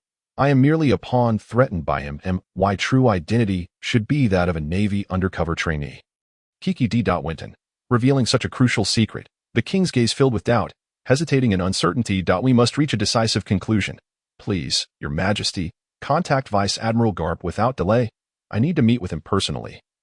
For he harbors an infiltrator among his ranks, one who has forged an alliance with Crocodile and harbors a deep-seated hatred for you. The stakes were high. Should they falter, Alabasta would fall under Crocodile's dominion, with Pluton becoming his bargaining chip against the celestial dragons. After a long pause, beads of sweat appeared on King Cobra's forehead as he spoke with a wavering gaze. A day ago, news reported Vice Admiral Garp sweeping through the East Blue, which has now become a symbol of peace. Damn it. Wincy leaned back in his chair, realizing that according to the timeline, Sabo's incident occurred when Garp was fortuitously absent from Windmill Village, yet he was still in the East Blue. And Dragon was also present. Isolated and helpless, he noticed a slight movement of the door. An infiltrator. Wincy anxiously rose, immobilized. Dragon. Yes, I shall employ Dragon's methods to confront Crocodile. Your Majesty, please remove the sea stone cuffs. Before Garp returns, I must personally confront Crocodile under the guise of a pirate. Under the guise of a pirate. Indeed, I shall form a rebel army. Since the theoretical Wensi is dead, let Nan take the stage. There is no need for the Royal Guard to intervene, nor do you have any justification to act. I can, this. The king fell silent. Both he and Wincy found themselves ensnared in a dilemma. 2.5 months later, a faction claiming to aspire to seize the title of warlord and become the great pirate of Alabasta emerged. Their leader was named Kiki Nan, purportedly the second brother of Wincy, who had journeyed from afar seeking revenge. Within the Albana Palace, King Cobra surveyed the land, sorrowfully raising his hand and proclaiming, "We shall fully cooperate with the warlord Crocodile, our hero, to capture the villain Nan and eradicate the treachery of Wincy's lineage." With a grand gesture, he turned back toward the hall, knowing that this matter would forever remain a secret between him and Wincy.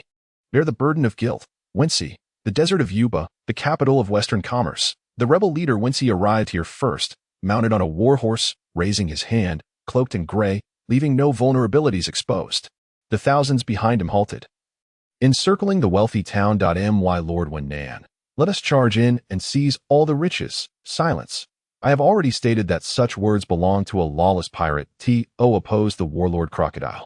We must possess far greater means. Provoking the common folk is merely courting disaster. Then what shall we do?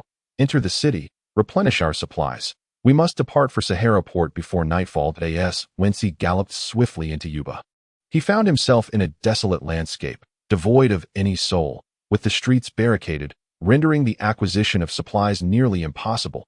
The pirates he had employed were funded by Cobra, having spent a month at sea recruiting men. Among them, the most formidable was merely a mid-level silver marksman. To his left stood a strategist, astute and difficult to manage, while he surpassed everyone behind him in sheer strength. A surprise attack would turn him into a mere sieve within seconds. Wincy sighed softly, issuing an order for money and berry. He offered double the profit for provisions. He ventured alone to a place etched in his memory, the domain of the future rebel leader Kusha and his father. The affluent merchant Dado. On the sandy ground, young boys and girls stood ready, fully aware of Wincy's arrival. Suddenly, a stone struck his head. Damn it. Nan, you must be Wincy's brother. Neither of you is worth a dime. Nearly 2 years prior, Wincy had attempted to seize our kingdom through treachery, while you sought to assault Mr. Crocodile. Stunned, Wincy felt blood trickle from his forehead, his body trembling. Yes, he was indeed a villain. It was no wonder that this stone was thrown by Princess Vivi, who later became Kush's right-hand ally. Princess Vivi had joined the Baroque works, and it was only with Luffy's arrival that the entire dynamic was disrupted. Before him stood Princess Vivi, her fist landing squarely on Wincy's face. The figure concealed beneath her robe heartbroken. Wincy felt tears welling up. Indeed, he seemed to have borne too much injustice. Do not strike. Vivi, it is perilous. He is the leader of the rebels, a man bent on avenging his brother.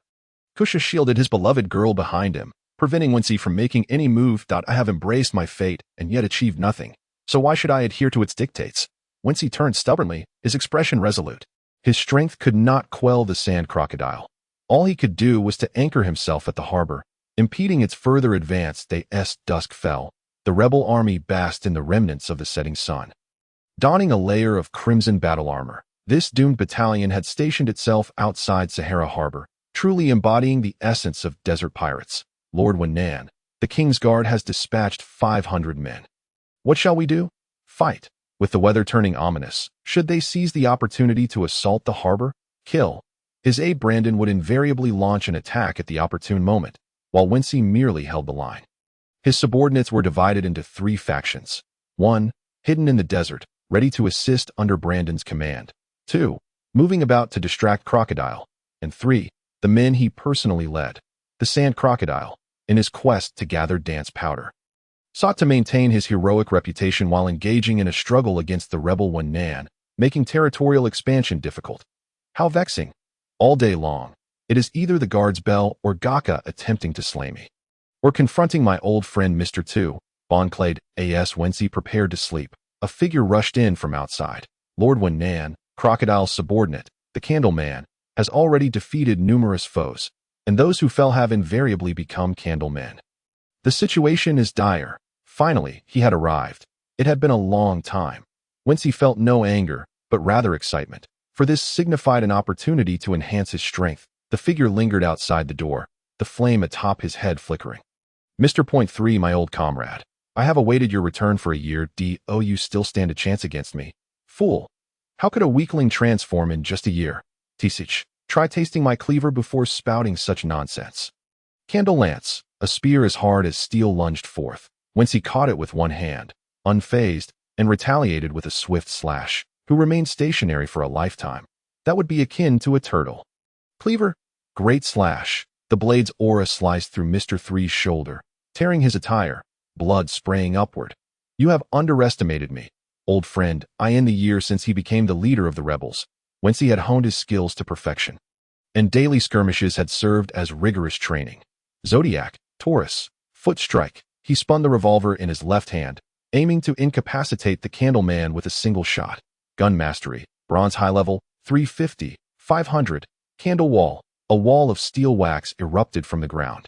Deflecting his bullet, candle shackles, the molten wax surged toward him, intent on binding him completely.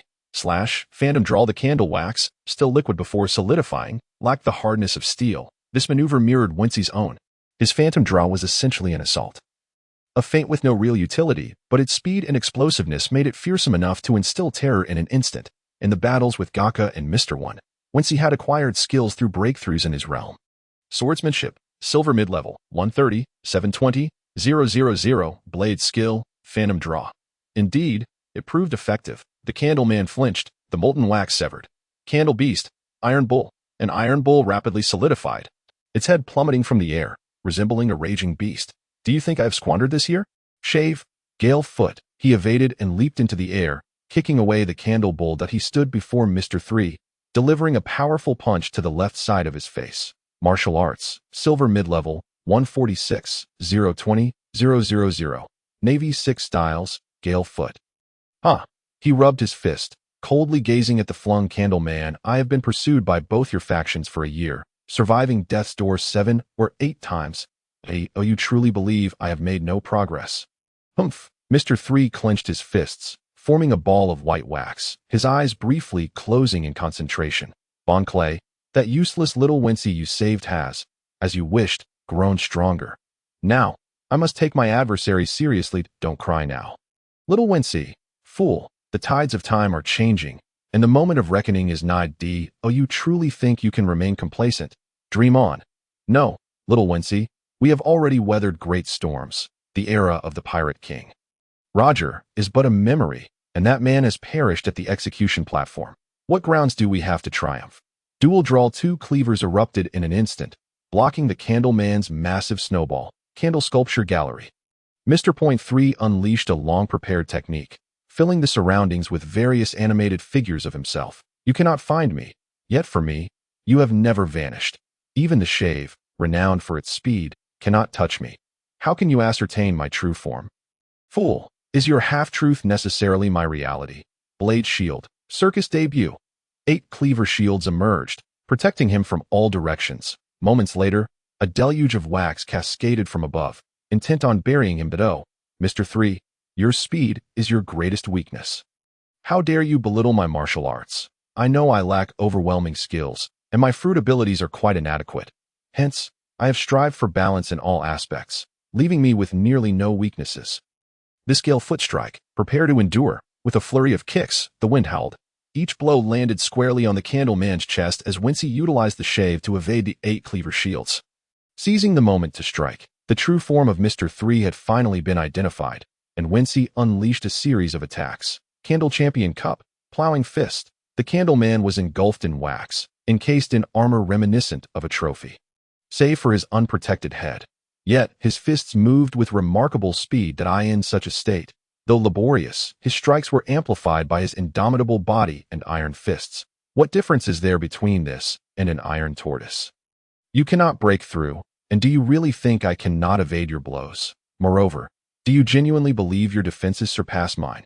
Wincy regarded the situation with disdain, his grip tightening around the kitchen knife. Shadows of 8 false knives sprang forth, yet the Candleman merely raised a hand to shield his face without a hint of concern. However, he soon realized an unsettling truth. This foe's attacks were ineffective. The flying knives mere phantoms. With a swift motion, genuine knives emerged from the shadows. 8 in total, but cloaked in invisibility.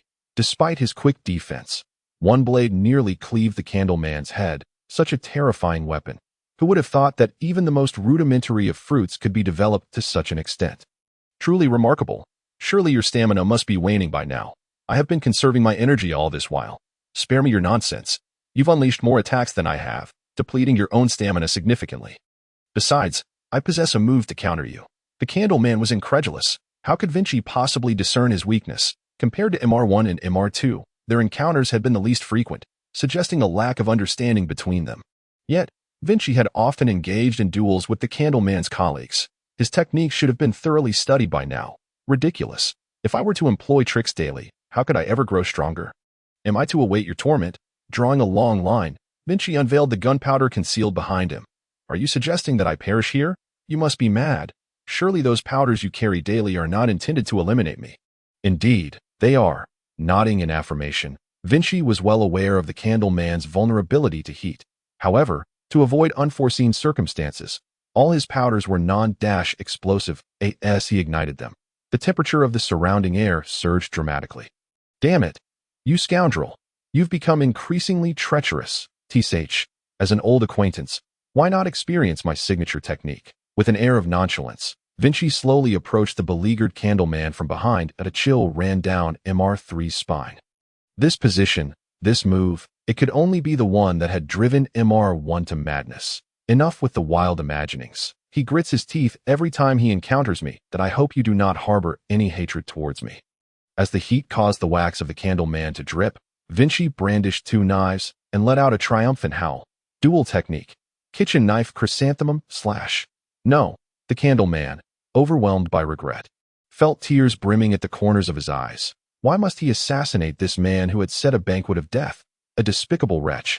Would he ever adhere to the rules of combat? With a heart full of despair, he resigned himself to fate, prepared to meet his end in the manner of Roger Duh. Why are you still behind me? Wincy, sheepishly scratching his head, was at a loss for words. In truth, the last time he had struck MR1 was due to his overwhelming strength. Logically, he ought to have delivered a few more blows just to be safe. No. You madman, you scoundrel. Do not raise your voice. Such words must not escape, lest we suffer embarrassment. Kitchen knife chrysanthemum slash. Dual technique. Grand slash. Kitchen knife chrysanthemum slash. Iato. Is that all you know? There's no choice. My strikes are swift, my explosive power immense. Each move is a new sword technique. This is my path as a swordsman. Why speak so seriously? What swordsman would resort to such despicable tactics? Well, it seems I've successfully defeated someone. Do not weep. Candleman, consider this the fate you have long believed in. Wincy sheathed his knives, his experience pool brimming with 2,000 points. What to level up? He gazed up at the starry sky, deciding it was best to retreat swiftly to avoid drawing unnecessary trouble. The warhorse stirred, accompanied by a throng of souls battling and struggling for survival through the night in the desert. Lord Wincy is truly formidable. He has defeated a user of a devil fruit. He is incredibly powerful, often toying with and eliminating our comrades. This time, he has truly avenged us that I wondered why the boss always sleeps with a cache of gunpowder. It turns out it was for this contingency, they mindlessly praised him.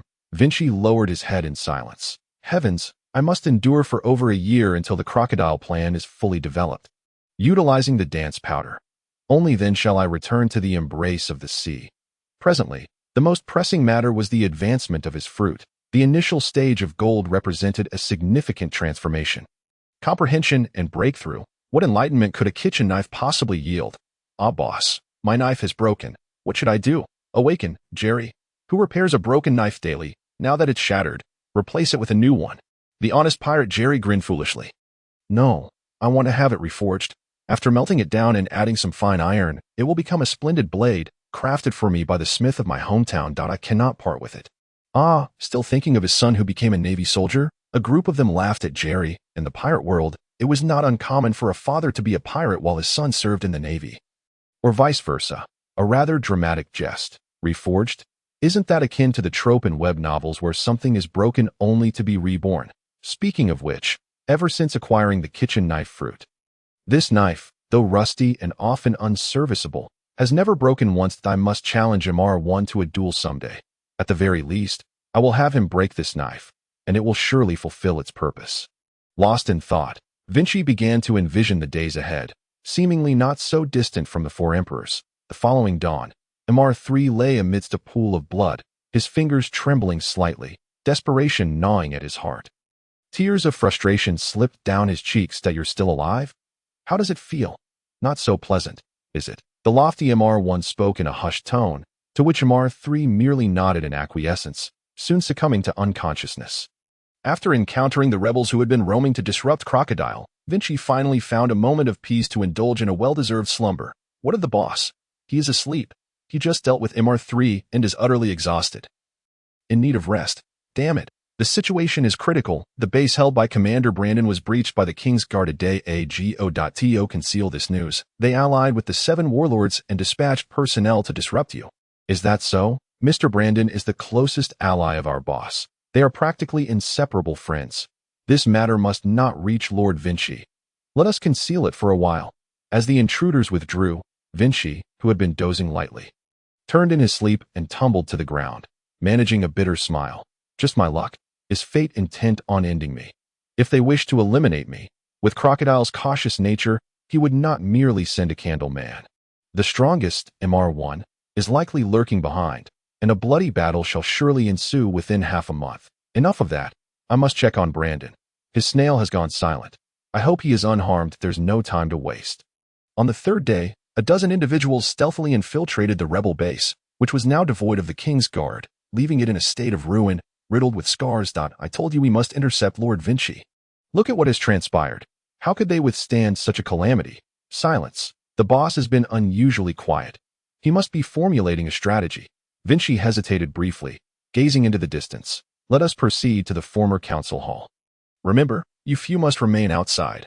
I need a moment of calm, and if trouble arises, do not engage. Reporting is paramount. Boss, everyone is dead. Why should we even bother? Besides, they were our brethren. Do you think they could return as vengeful spirits? Wincy chuckled softly as he stepped into the only place of respite he had known for over a year. His voice grew louder as he conversed with himself. The council hall lay in tatters, pale moonlight filtering through the ruins, illuminating his figure. Brandon, you should never have betrayed the brothers who fought alongside us. I warned you. Never involve the innocent. Silence. Vincent, do not adopt a superior air. My new client is the warlord. Crocodile. He has offered me a far more generous reward and promised what? Kingship. He has made me the same irresistible offer. The rebel leader turned to glare at his lieutenant, who had escalated to the rank of silver tier, betraying the very brothers with whom he had fought side by side, all for an ambush to lure Vincent into a trap to take his life. Indeed, your marksmanship far surpasses mine, based solely on that. I doubt I would survive 3 of your moves. He hurled his kitchen knife, sidestepping to present his knife shield to absorb the blow, executing a swift cut. Fool. Only a fool would engage in a purely marksmanship duel. My martial arts and swordsmanship eclipse yours. Dual technique. X-shaped blade aura. Oh, the audacity. The despicable traitor shall not be spared. Bang. The gun fired as Brandon, with his last breath, squeezed the trigger. TCH. Did you not get shot anyway? Wincy, in agony, bowed his head and let out a groan, blood gushing from his chest unabated. The Navy 6th style, iron plate. No wonder the poet Beidao remarked that treachery is the passport of the vile. Desperate to regain his strength, he sat upon an oak barrel, devouring the provisions he had brought. The urgency to recover stemmed from the fact that a guest awaited his summons. a weary assassin. MR1, who had been pursuing him relentlessly for days. May I come in and kill you? The uninvited guest feigned politeness. Am I not welcome? I could even tell you to leave. Dream on. Prepare to meet your demise. The split slash shattered the already dilapidated door, his hands bending like long hooks, executing the technique. Palm slash, and the next instant, blades emerged from his feet, gliding forward with a swift, dust-slicing motion, with unparalleled speed. He struck, lacking the grandiose flourishes of an elaborate style, yet undeniably fierce in its lightning-quick assault. Trash. If it weren't for the bullet I took, I could have stood here and let you slash me. He executed a swift kick, but when faced with Mr. One's counterattack, his iron plate faltered significantly. Pfff, do you think it's glorious to bully someone who's wounded? He retorted. My mission is to eliminate you completely, leaving no future threats. TCH, what a cold-blooded and unfeeling creature. Just as Wincy finished cursing, he spat out a mouthful of blood. It was impossible to feign indifference when one was genuinely in pain. He broke into an uncharacteristic wild laugh. However, I never claimed I would defeat you. On the contrary, I must suffer a crushing defeat today. Come on, inflict even more brutal damage than last time. Shatter my cleaver while you're at it. MR1 perceived this as a blatant provocation and unleashed the dust slash. Once again, the ground was destined to be drenched in blood. Yet this time, Wincy chose to withstand it, his body recoiling as he coughed blood. While for the first time, cracks appeared on his cleaver. Overjoyed, Wincy, while coughing up blood, charged forward like a madman, his roar echoing through the skies. MR1, if you can't kill me tonight, then by all that is sacred. You are my grandson. Just as I wished, the battle raged on, sword techniques clashing, yet only one draw was executed. Each time he unsheathed his blade, it was swiftly returned to its scabbard. In the midst of the torrential downpour, he drew his sword with the speed of thunder, requiring immense physical and mental fortitude. His martial prowess allowed him to recover, evading attacks. The moves he could have dodged, he instead chose to withstand with his cleaver. Strangely, the already rusted blade seemed to possess an extraordinary resilience in its fragile state. Just a little more, he only needed to endure Mr. One's final strike, the dust slash. Wincy awaited his impending doom. While the composed MR1, puzzled, remarked, the abilities of a fruit user do not vanish unless they perish. Somewhere in this world, a new devil fruit will emerge. Once your blade breaks, you will surely die, as it signifies the complete loss of your fruit's power. How can you gather a new blade in your dying moments? With the little blood you have left, shouldn't the blade summon itself anew after breaking? Isn't that how Doflamingo's strings worked? Ding, the system provided an answer to his queries. Selectively choosing to remain mute otherwise, Master, Don Quixote Doflamingo's ability is the string fruit, allowing him to create and control strings, while your ability is the cleaver fruit. All other blades are extensions of your cleaver. This does not mean that when your blade breaks, you will survive. You possess only one true blade, while the others are mere extensions with equal power. Damn, why didn't you say so earlier? Does that mean if my cleaver breaks and I can't summon a new one in time, I will perish? You should have mentioned this sooner. I would have sought another path. Just then, he felt a numbness in his right hand, followed by a crack as cleaver shards fell to the ground. Oh no, could it be that I am to die with my blade? Who was the fool that said break before you stand? What a deceptive fantasy novel strategy. PFF. This time Wincy fell to his knees, gripping the hilt tightly, his gaze vacant until, not long after, he lost his pulse. MR1 stationed himself at the edge of the encampment, and after a quarter of an hour, the unconscious Wincy struggled to rise amidst the inferno. Cleaver system, I am still alive. Wasn't I supposed to die with my blade? Indeed, but the hilt remains intact, still held in your grasp. Cut the nonsense. Do I still have a chance to reforge this cleaver? Jerry is preparing to melt the broken blade and add fine steel. You should use the blood on the ground to forge it in the blazing fire. Wincy was bewildered. Forge? Shouldn't it be tempered? Master, the cleaver fruit is the most basic of devil fruits. Reforging it is still too extravagant at this point. Simply put, it is unworthy. How difficult. Not even worthy of tempering. Wincy's mouth bled as he dabbed a bit of blood onto the cleaver, placing it in the fire. Yes, a man on the brink of death composed himself amid the flames, posturing as if he were about to grill something. What? Does he wish to have barbecued cleaver? No, Wincy does not eat barbecued cleavers. Thank you. The flames roared as a youth, bent over, walked through them as if on level ground. His first words were, he did not kill you. He said we were outside the mission scope. It was inconsequential. Wincy ceased his speech and prepared to return the way he came. Behind him, Over a dozen individuals had initially raised their guns and drawn their swords, but suddenly halted their actions. This person had doubled in coldness compared to before, especially with that rusted cleaver, the blood-red rust exuding an inexplicable foreboding. Quick, fire, otherwise, our mission will fail. One among them shouted in panic, awakening the others, prompting a flurry of bullets. The youth's silhouette flickered in the firelight, and in the next moment, he stood before them, dual blades in hand, his eyes gleaming with a chilling light that, oh, did you really think you could outpace me? Fools, once you pick up a gun, you should have prepared for your demise. Fate, do not guide me. The rusted cleaver in my hand forbids me to listen to idle chatter. Rusted blade body. Whoosh, he was enveloped in dust. Every inch of skin marked by indelible rust, transforming Wincy into a cleaver, his entire being rusted, like a blade forged in blood, the vapor of his vitality becoming iron oxide. Each attack would amplify the pain endured. My cleaver fruit may be weak, but precisely because it resides at its nadir, everything you do serves to elevate me. While being struck, my defense and vitality increase indiscriminately, unbound by the passive limitations of merely enduring blows. Like tempering the blade halfway, it stores a certain amount of attack, then returns it in full during the rusted blade body state, growing ever stronger in battle. The drawback lies in the combination of Mr. One's slashing fruit form and Luffy's second gear usage, resulting in significant health depletion. Bang, bang, bang. Bullets fell one by one, the sound of incessant gunfire only heightening Wincy's defensive prowess. In your next life, do not be a traitor. With his final strike, he eradicated the betrayer. Ironically, a rebel betrayed by his own subordinates, what a mockery of fate, what a jest. He exhaled deeply, the rust peeling away from his skin as he mounted his steed, wandering through the desert. Ding. The cleaver was successfully reforged.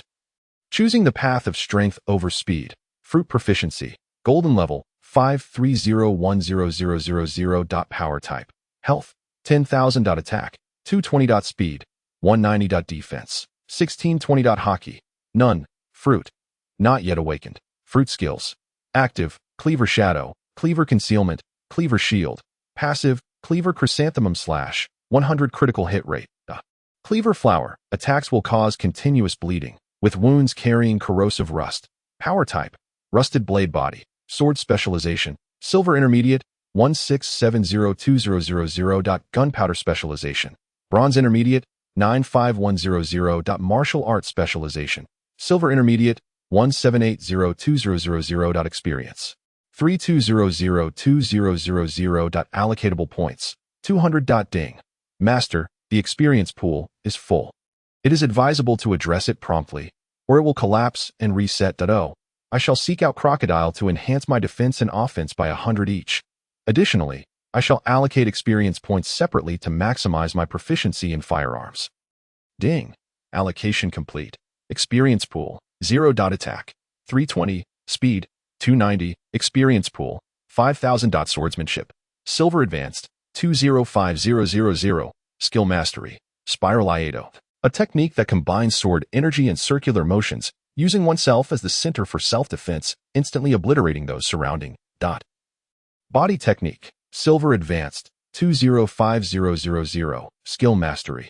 Navy 6 Styles. Finger Gun. Marksmanship. Silver Intermediate, 2302000. Zodiac Signs. Gemini. Hands. Cancer. Shoulders. Leo. Face. Corresponding critical hit and evasion rates increased. The desert is desolate, and one sure knows the most probable outcome. Since they have determined that he would certainly come to seek death at Brandon's, there must be a traitor among the runners. Who knows how many have perished upon returning? Perhaps all have surrendered to Crocodile. Though a million may perish, should one proceed with such foolish bravery? Or is it the spirit of a scholar challenging the world? He mimicked the tone of a web novel he had read. Muttering to himself, a hint of sorrow lingered in his heart. A solitary journey through the desert, embarking on a path of demise, wronged, reduced from hero to infamous villain, betrayed by his subordinates, fighting for his life against overwhelming odds. Guarding the secrets known to himself and King Cobra, what have I accomplished in these years? In the end, I must tidy up my own mess. He exaggerated his smile, grinning wildly as he devoured his food. Since this is but a game like otherworldly adventure, let the slaughter commence. As his health replenished, his gaze grew ever more resolute, yet was disrupted by the kitchen knife system. Master, after data analysis, your probability of survival upon heading to the old camp is 61%. But should you seek out Crocodile, the death probability escalates to 87%. Is his strength truly so terrifying? Ding. The title of the 7 warlords of the sea comes from their unparalleled reputation and immense power. The strongest, Mihawk, and Shanks have yet to lose their title of the mightiest. Weevil, known as the second Whitebeard, possesses strength rivaling a young Newgate. And then there is the enigmatic Kuma. This echelon boasts the strength to contend with the 4 emperors. Not lacking in stellar power, regardless of any oversight, Crocodile remains a diamond-level elite. Wincher glanced over, grumbling in displeasure. Then how did Luffy defeat him? After that battle, his bounty soared over 100 million. Merely due to the purple crystal. Well, he exploited his weakness against water, just as you utilized MR3's body technique and swordsmanship weaknesses, also employing gunpowder for augmentation. To speak frankly, after I deal with the traitor. Who was my next opponent? The kitchen knife system paused, then chuckled before responding after a while. Master, this decision of yours is foolish. Now is an opportune moment to leave Alabasta, should you eliminate the traitor. MR1 and MR2 will undoubtedly pursue you. This is a path you must choose for yourself. Regarding MR1, his strongest attack could withstand 3 strikes against the Golden Tier 1 Sure, while Crocodile looms like a mountain. As for MR2, the troublesome Xiaofeng, they had encountered each other on the battlefield over a dozen times without ever resorting to lethal force. But should the Sand Crocodile issue a death command? A battle between the two is inevitable. He inhaled sharply, calming the warhorse frightened by the pitch-black night. Ahead appears daunting, almost as if one cannot see their hand in front of their face.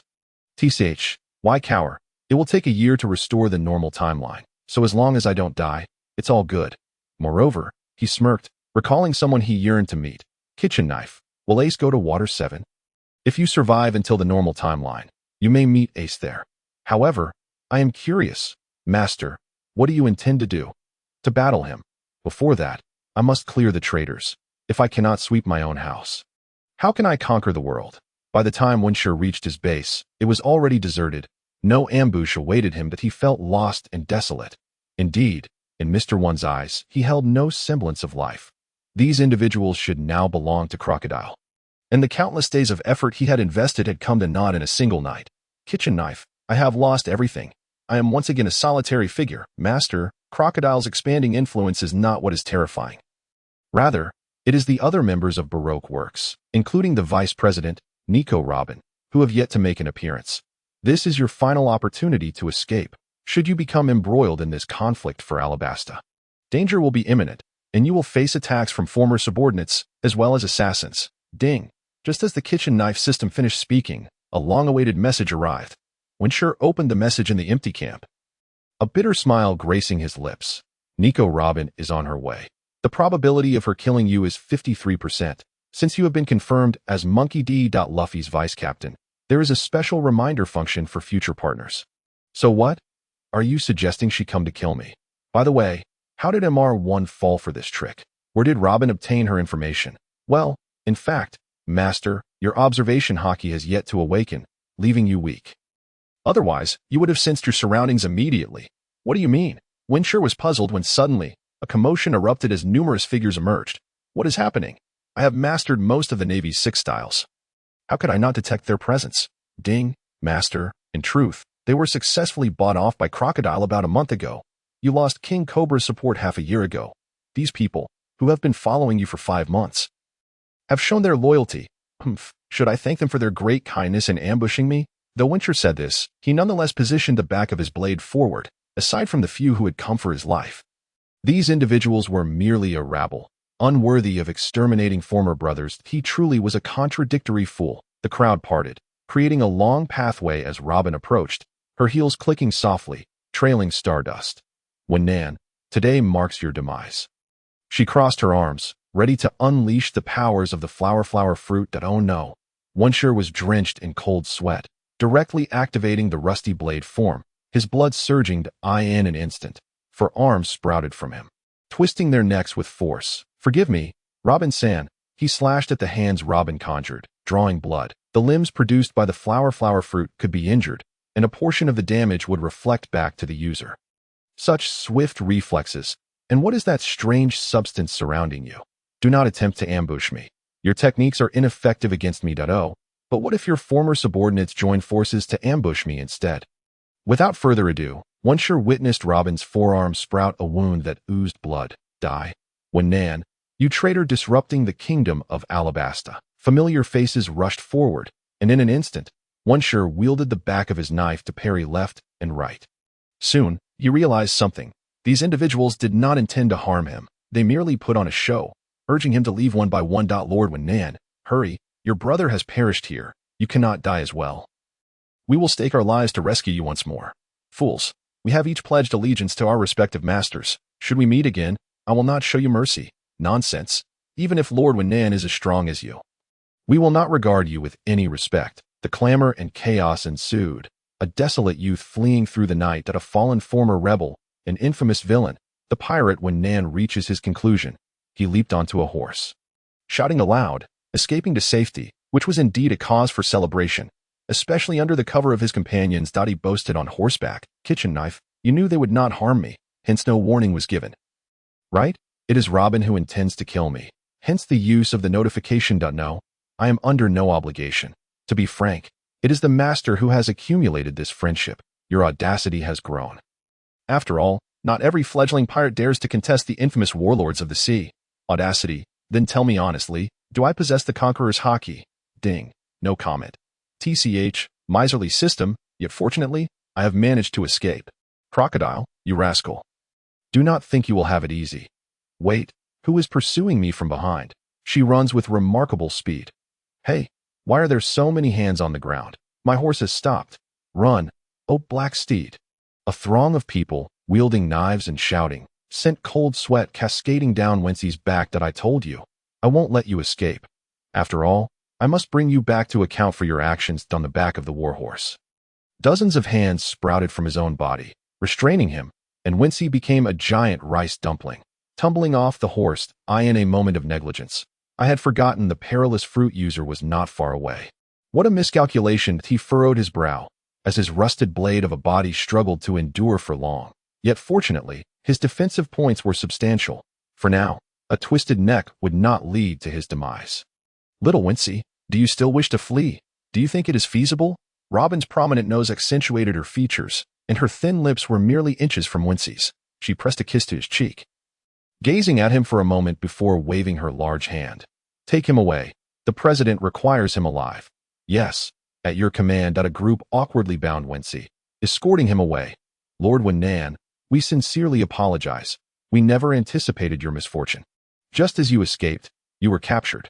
Well, let us spare some dignity and treat this incident as though it never occurred. Such a fervent farewell scene, when juxtaposed with this, becomes excruciatingly embarrassing. Indeed, just 5 minutes prior, those who bound him were tearfully bidding farewell, speaking of future encounters, life or death, and in the blink of an eye, they meet again, to the point of utter awkwardness. Wincy was tossed onto the horse, while Robin rode alongside, mocking him throughout the journey. Vice President, do enlighten me on what use the president has in capturing me, to obtain what he desires, though I am intrigued as well. What do you mean? Could it be that he covets my kitchen knife fruit? Robin shot him a sardonic glance, expressing her dissatisfaction. Your kitchen knife fruit is the weakest of all. It diminishes the strength of its user. I have heard that wearing sea stone will actually enhance one's abilities after adaptation. Then why capture me? To imprison me in a showcase like a black-haired gorilla? No longer indifferent, Robin smiled subtly, her smile carrying deeper implications. Cobra must have spoken to you, right? Your assistance must come with conditions, such as learning some historical truths. The ancient weapon Pluto is one of them. Do not pretend that you are merely enthusiastic about helping others. Our objectives align. No, goddess, you misunderstand. I truly am filled with zeal to assist. Do you believe me? Heh. Who in this world is so dull? I am. Be quiet. Liar, we will find a way to silence you. Ata loss for words. Wincy wore a grim expression. It was over. Even jumping into the yellow river would not cleanse his name. As a child, I would gaze at the moonlight, reaching as if I could pluck it. Now, standing at 7 feet, the sky is beyond my reach. That sways miscellaneous poetry. Wincy had often daydreamed in slumber about the day he would achieve greatness, a simple wish to traverse into the world he knew. To become a member of the Straw Hat Pirates, slapping faces wherever he went, flaunting his bravado. In truth, he had achieved it, but the one receiving the slaps was himself. Crack, a whip lashed across him, and his skin swiftly oozed blood, the wounds turning purple and faintly blue. Since being captured, he had adamantly insisted he knew nothing of Pluto, and King Cobra had said nothing, eliciting a cold chuckle from Crocodile, who ordered him thrown into the dungeon. After more than a month without seeing the sun, he had nearly forgotten the warm, citrusy taste of orange soda. Speaking of which, each of Luffy's crew harbored their own childhood tales. Each with their share of sorrow: Luffy's life-risking straw hat vow, Nami's desperate quest for 100 million berries, Usopp's fabrications of pirates arriving. Sanji bore the dreams of two individuals. Zoro aspired to have his name echo in the heavens. Frankie sought to shield the sea train with his flesh and blood. Robin fled from a heart unanchored for 20 years. Chopper yearned for a panacea that would blossom into pink cherry blossoms. And Brooks soloed the haunting melody of Bink Sake. And what of me, a double agent for 15 years? Bah! He spat out blood, his hands and feet shackled by seastone chains, his strength halved. Yet, that was merely the beginning. He could feel the power he had been restrained by the kitchen knife fruit returning in full force. Moreover, such torment held little harm for him, unless it was MR1, or if Crocodile personally intervened. Is your body made of iron? After all this time, I have yet to hear you beg for mercy. Posing as a tough guy here is tantamount to courting death. The jailer appeared somewhat familiar. TCH, it turned out to be someone from the heart of the desert. Thank you for not using lethal force. Why would they switch you in today? Surely, it cannot be a play for sympathy. The man clenched his fists and mocked him. Fool, still grinning at death's door. Hey, you two brothers are real men. Lord Wincy has treated us well, yet there are rumors that he was killed by the sand crocodile. Later, after his death, our castle was seized by Crocodile, co-governed with the king. It was a fine place, with seawater purifying into freshwater daily, and the trees and forests steadily increasing. Lord Wincy is indeed a man of audacity and action. Ha, just like you. This man sported a grand beard, a bronze-tier swordsman. He placed the branding iron into the fire, sparks flying. Amidst the unwavering glow on his face, he shook his head. You two brothers are madmen. One attempting to deal with the Alabasta Kingdom, the other daring to oppose the warlords of the sea. Honestly, it is a rare fortune in this life to see you both. Alas, you are still lacking in experience. It is a pity you are still too young. He exhaled a smoke ring and chuckled. The captain did not disclose your identity, but this time, you must be protected. This is a bottom-line order from above. He stood up, his aura swelling, ascending in rank until he reached the swordsman, gold tier. The key unlocked the sea stone shackles with a clang. Wincy was left in shock, utterly bewildered. What on earth was happening? Struggling to open his eyes and survey his surroundings, he realized that the others had long since lost their capacity to resist. The person before him suddenly extended a hand and stated sternly, I am Jerry, a member of the Navy Headquarters Secret Special Unit. Sword. It was he, the old pirate whose son was a naval soldier. Upon reflection, he seemed to have been by Wincy's side ever since he became a rebel, as indicated by his earlier words. In fact, even earlier than that, back when he was still under Crocodile's control, Jerry had been nearby. It is worth noting that the later supernovae, the fallen naval major, X. Drake, and Kobe, who was promoted to major during the World Conference, were both members of Sword. Even before that, Corazon, who had given hope to Robin, and Akiji, who joined the Blackbeard pirates, might also be part of this unit, and perhaps the founders were none other than Karp, Sengoku, and Tsuru, a mysterious force unknown even to the celestial dragons. TCH, I thought old man Karp had forgotten about me entirely. Since they have sent you, it must mean there is a new mission at hand. Jerry offered a cup of water, his sword hand unwilling to relax. The celestial dragons wish to acquire Pluto. It appears they have covertly dispatched the warlords of the sea, Crocodile, to seize it, due to your remarkable obstruction. You have single-handedly prolonged the effort for years. We have uncovered some significant information, but a new issue has arisen. Wincy understood what Jerry was implying, which was that a year from now, a fully prepared Crocodile would secretly manipulate everything. Just as the underground Emperor Flamingo collaborates with the Yonko Kaido, and the Samurai of Wano trade with CP0, Crocodile's ally is the Gorozi. The old men at Navy headquarters wish to confront the celestial dragons? Dream on. For those who are on the brink of death, would it not be better to die obediently than to engage in such folly? We are all shadowy figures in the dawn, merely awaiting the awakening of greater power. Before announcing this mission, there is another matter I must disclose to you.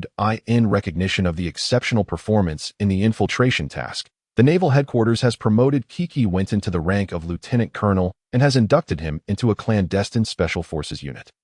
Becoming a member of Sword, Wensi sighed lightly. It appeared he must participate in this mission, which was nothing short of a desperate struggle before reverting to the normal timeline. Without further ado, let me reveal the task entrusted to me by the old man. In 2 months, MR1 and MR2 will be dispatched to the palace, while Crocodile will gradually employ dance powder to control the rainfall. They will masquerade as the king to create chaos, ultimately paving their own way. Ordinarily, the plan would have been to utilize dance powder to induce drought a year later, subsequently having Xiao Feng impersonate Cobra. But now the opportunity has been hastened, no problem. It's straightforward. I certainly will not miss the chance to prevent the dance powder. After all, it is the foundation of the subsequent conspiracy. No, we need you to assassinate MR2. In that case, your escape will merely be perceived as a loyal subordinate rescuing his superior, thus thwarting the plan. Should you aim to destroy the dance powder, it would, to some extent, indicate your extensive knowledge, and they will undoubtedly return to investigate the source, which we Sword cannot disclose, for the enemies lurking behind are not solely pirates, but also the celestial dragons who enjoy everything without consequence. Their gazes met, and a spark ignited in their eyes. The Wincy's eyes shimmered with unshed tears. Assassinate Xiao Feng, he murmured softly. 3 days later. Crocodile's pent-up fury erupted after 3 long days. MR2, you must kill someone. The task assigned by MR0 will be flawlessly accomplished. Xiao Feng pirouetted gracefully, lifting the bounty notice, which bore the name of Wensi. The conspirator rumored to have perished. Ata lost for words. His tear-streaked visage bore an uncanny resemblance to Wincy, who had been sipping juice in a tavern in Yuba. Alas, why must we resort to fratricide? Yuba, the San clan has been particularly jubilant lately, for a thrilling piece of news has spread widely across Alabasta. The heinous maniac, Wency's elder brother, Nan, has met his demise. Oh, Crocodile is indeed a true hero. He has vanquished the leader of the rebel forces. I have always maintained that the 7 warlords of the sea are not necessarily all villainous pirates. Yet you were skeptical. Ko Sha and Vivi quarreled. The youthful visage of the boy marred by a pronounced scar, a testament to the wounds he sustained while rescuing Vivi from thugs. Wincy stood beside them, in the same position he had occupied previously. You say Nan is dead. What of Wincy? Princess Vivi chuckled. What a fool. Of course, he is also dead. Nan died seeking revenge for his brother, but they both deserve their fates. Oh, that is true.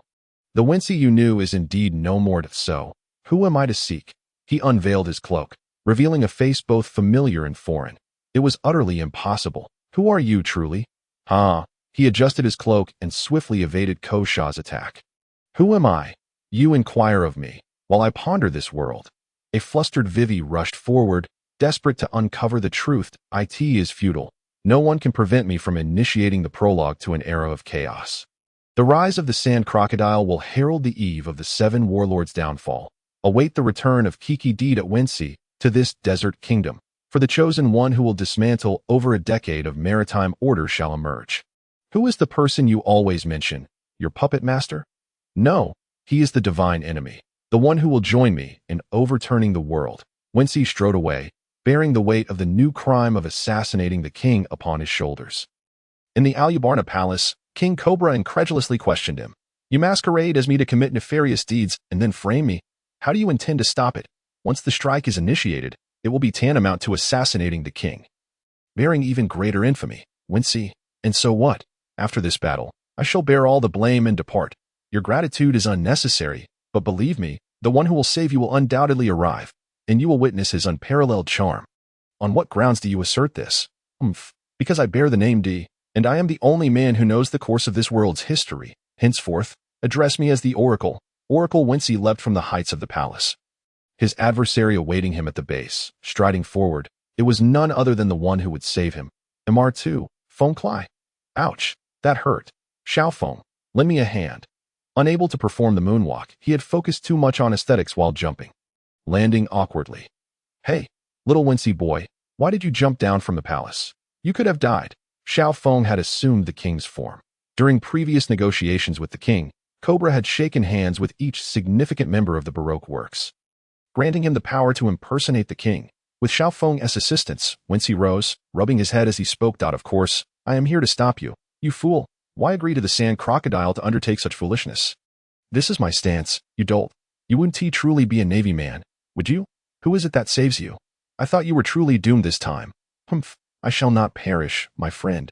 Amidst their bickering, the two embraced and wept, for the long-awaited reunion with a friend had become a matter of life and death, resulting in a desire to kill one another. Little Wincy boy, does this not contravene the path of friendship? Xiaofeng, when we must act against each other, let us strive to bloom the flowers of friendship amidst battle. A tempest stirred around the palace, the ripples of their blossoming camaraderie. Let us fight. Those who rush toward divergent destinations, even as foes in this moment. When we meet again, we shall still be bound by the ties of brotherhood. The demon and fairy fist, the vegetable fist of ballet. Rusted blade body, the instant teleportation of gale foot and finger gun, a chaotic clash. In their fierce struggle, Wensi and Xiaofeng, already bound by a brotherhood stronger than life and death, exchanged blows with abandon. Their knowledge of each other's martial arts evident in their unreserved battle. The onlookers, oblivious to the truth, were captivated. "Look, it's His Majesty the King. That cloaked man seems formidable. He dares to strike at King Cobra." "Guards, quickly, stop this assassin." The crowd swelled, and the guards, prioritizing the king's safety, hesitated to act recklessly. Only two vice-captains possessed the requisite strength, yet even they could only await their opportunity. Xiaofeng, in his transformed state, could not freely employ his original demon and fairy fist techniques, yet he often adapted to use other styles. This time, having taken on the king's visage, he utilized a technique mimicking Wincy's abilities. Aptly named the vegetable fist, in the interest of fairness, Wincy opted for pure physical combat, aside from employing the rusted blade body to minimize their disparity in strength. The finger gun could pierce through stone. While Gale Foot exhibited considerable might, the Navy's 6 styles, surpassing human limits, indeed represented formidable skills before mastering hockey. Presently, the rapid explosive power of swordsmanship, the robustness of physical combat, the enhancement from the vegetable fruit, and the skills honed through prolonged conflict, vegetable rust, all hinted at his potential mastery of hockey, likely the armament hockey. Above the palace, King Cobra wore a worried expression. "Your Majesty, are you concerned about the day Mr. Wincy spoke of?" "Yes, thus far, not a single thing he has foretold has failed to come to pass." "Then we should have greater faith and await the arrival of the man who will change everything." The captain of the guards, Ikelam, stood by his side to offer comfort. The secrets surrounding Wincy, the Oracle, may take a long time to unveil, during which he is destined to be branded a villain. By the way, Ikelam, what did Wincy say about the cheerful man's characteristics? "He wears a straw hat and has quite the appetite. He sounds like an interesting and amiable person," the king mused. At that moment, Bell and Kaya struck simultaneously.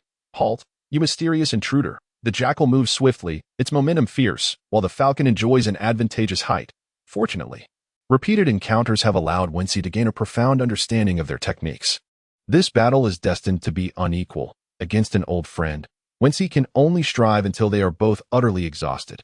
Facing 3 adversaries, he had a similar experience 2 years ago, but that time he was completely overwhelmed. Times have changed, and he now possesses the strength to resist. While victory may elude him, defeat will not come easily. 2 animal-type ability users and 1 slightly superior superhuman. Who, pray tell, has he offended? Suddenly, in a moment of distraction, his robe is torn open by a blade, revealing his visage. Behold, it is he, the schemer Wensi. "He is not dead, Xiaofeng. Do you still have the strength left? You can't kill me for now. Can you? If you persist, your identity will be exposed." It seems that even the young Wincy boy lacks much energy. How will he escape? Once he leaves Alba, he will be subject to a nationwide hunt by the Kingdom of Alabasta. "No worries, I have a small boat, a result of my savings over the past year. Someone will assist me in setting sail." "Still chasing? Take my finger gun technique. Stop hitting. Your fists cannot penetrate my iron plate." Wincy dashes away, pursued relentlessly by the guard and an enraged populace. Naina, the capital port of Alabasta, is immensely prosperous, with perfume trade rendering it perpetually steeped in an unforgettable gentleness. After a week of evasion, Wincy has been pursued by the super fast-running duck squad for several days, waiting in Jerry.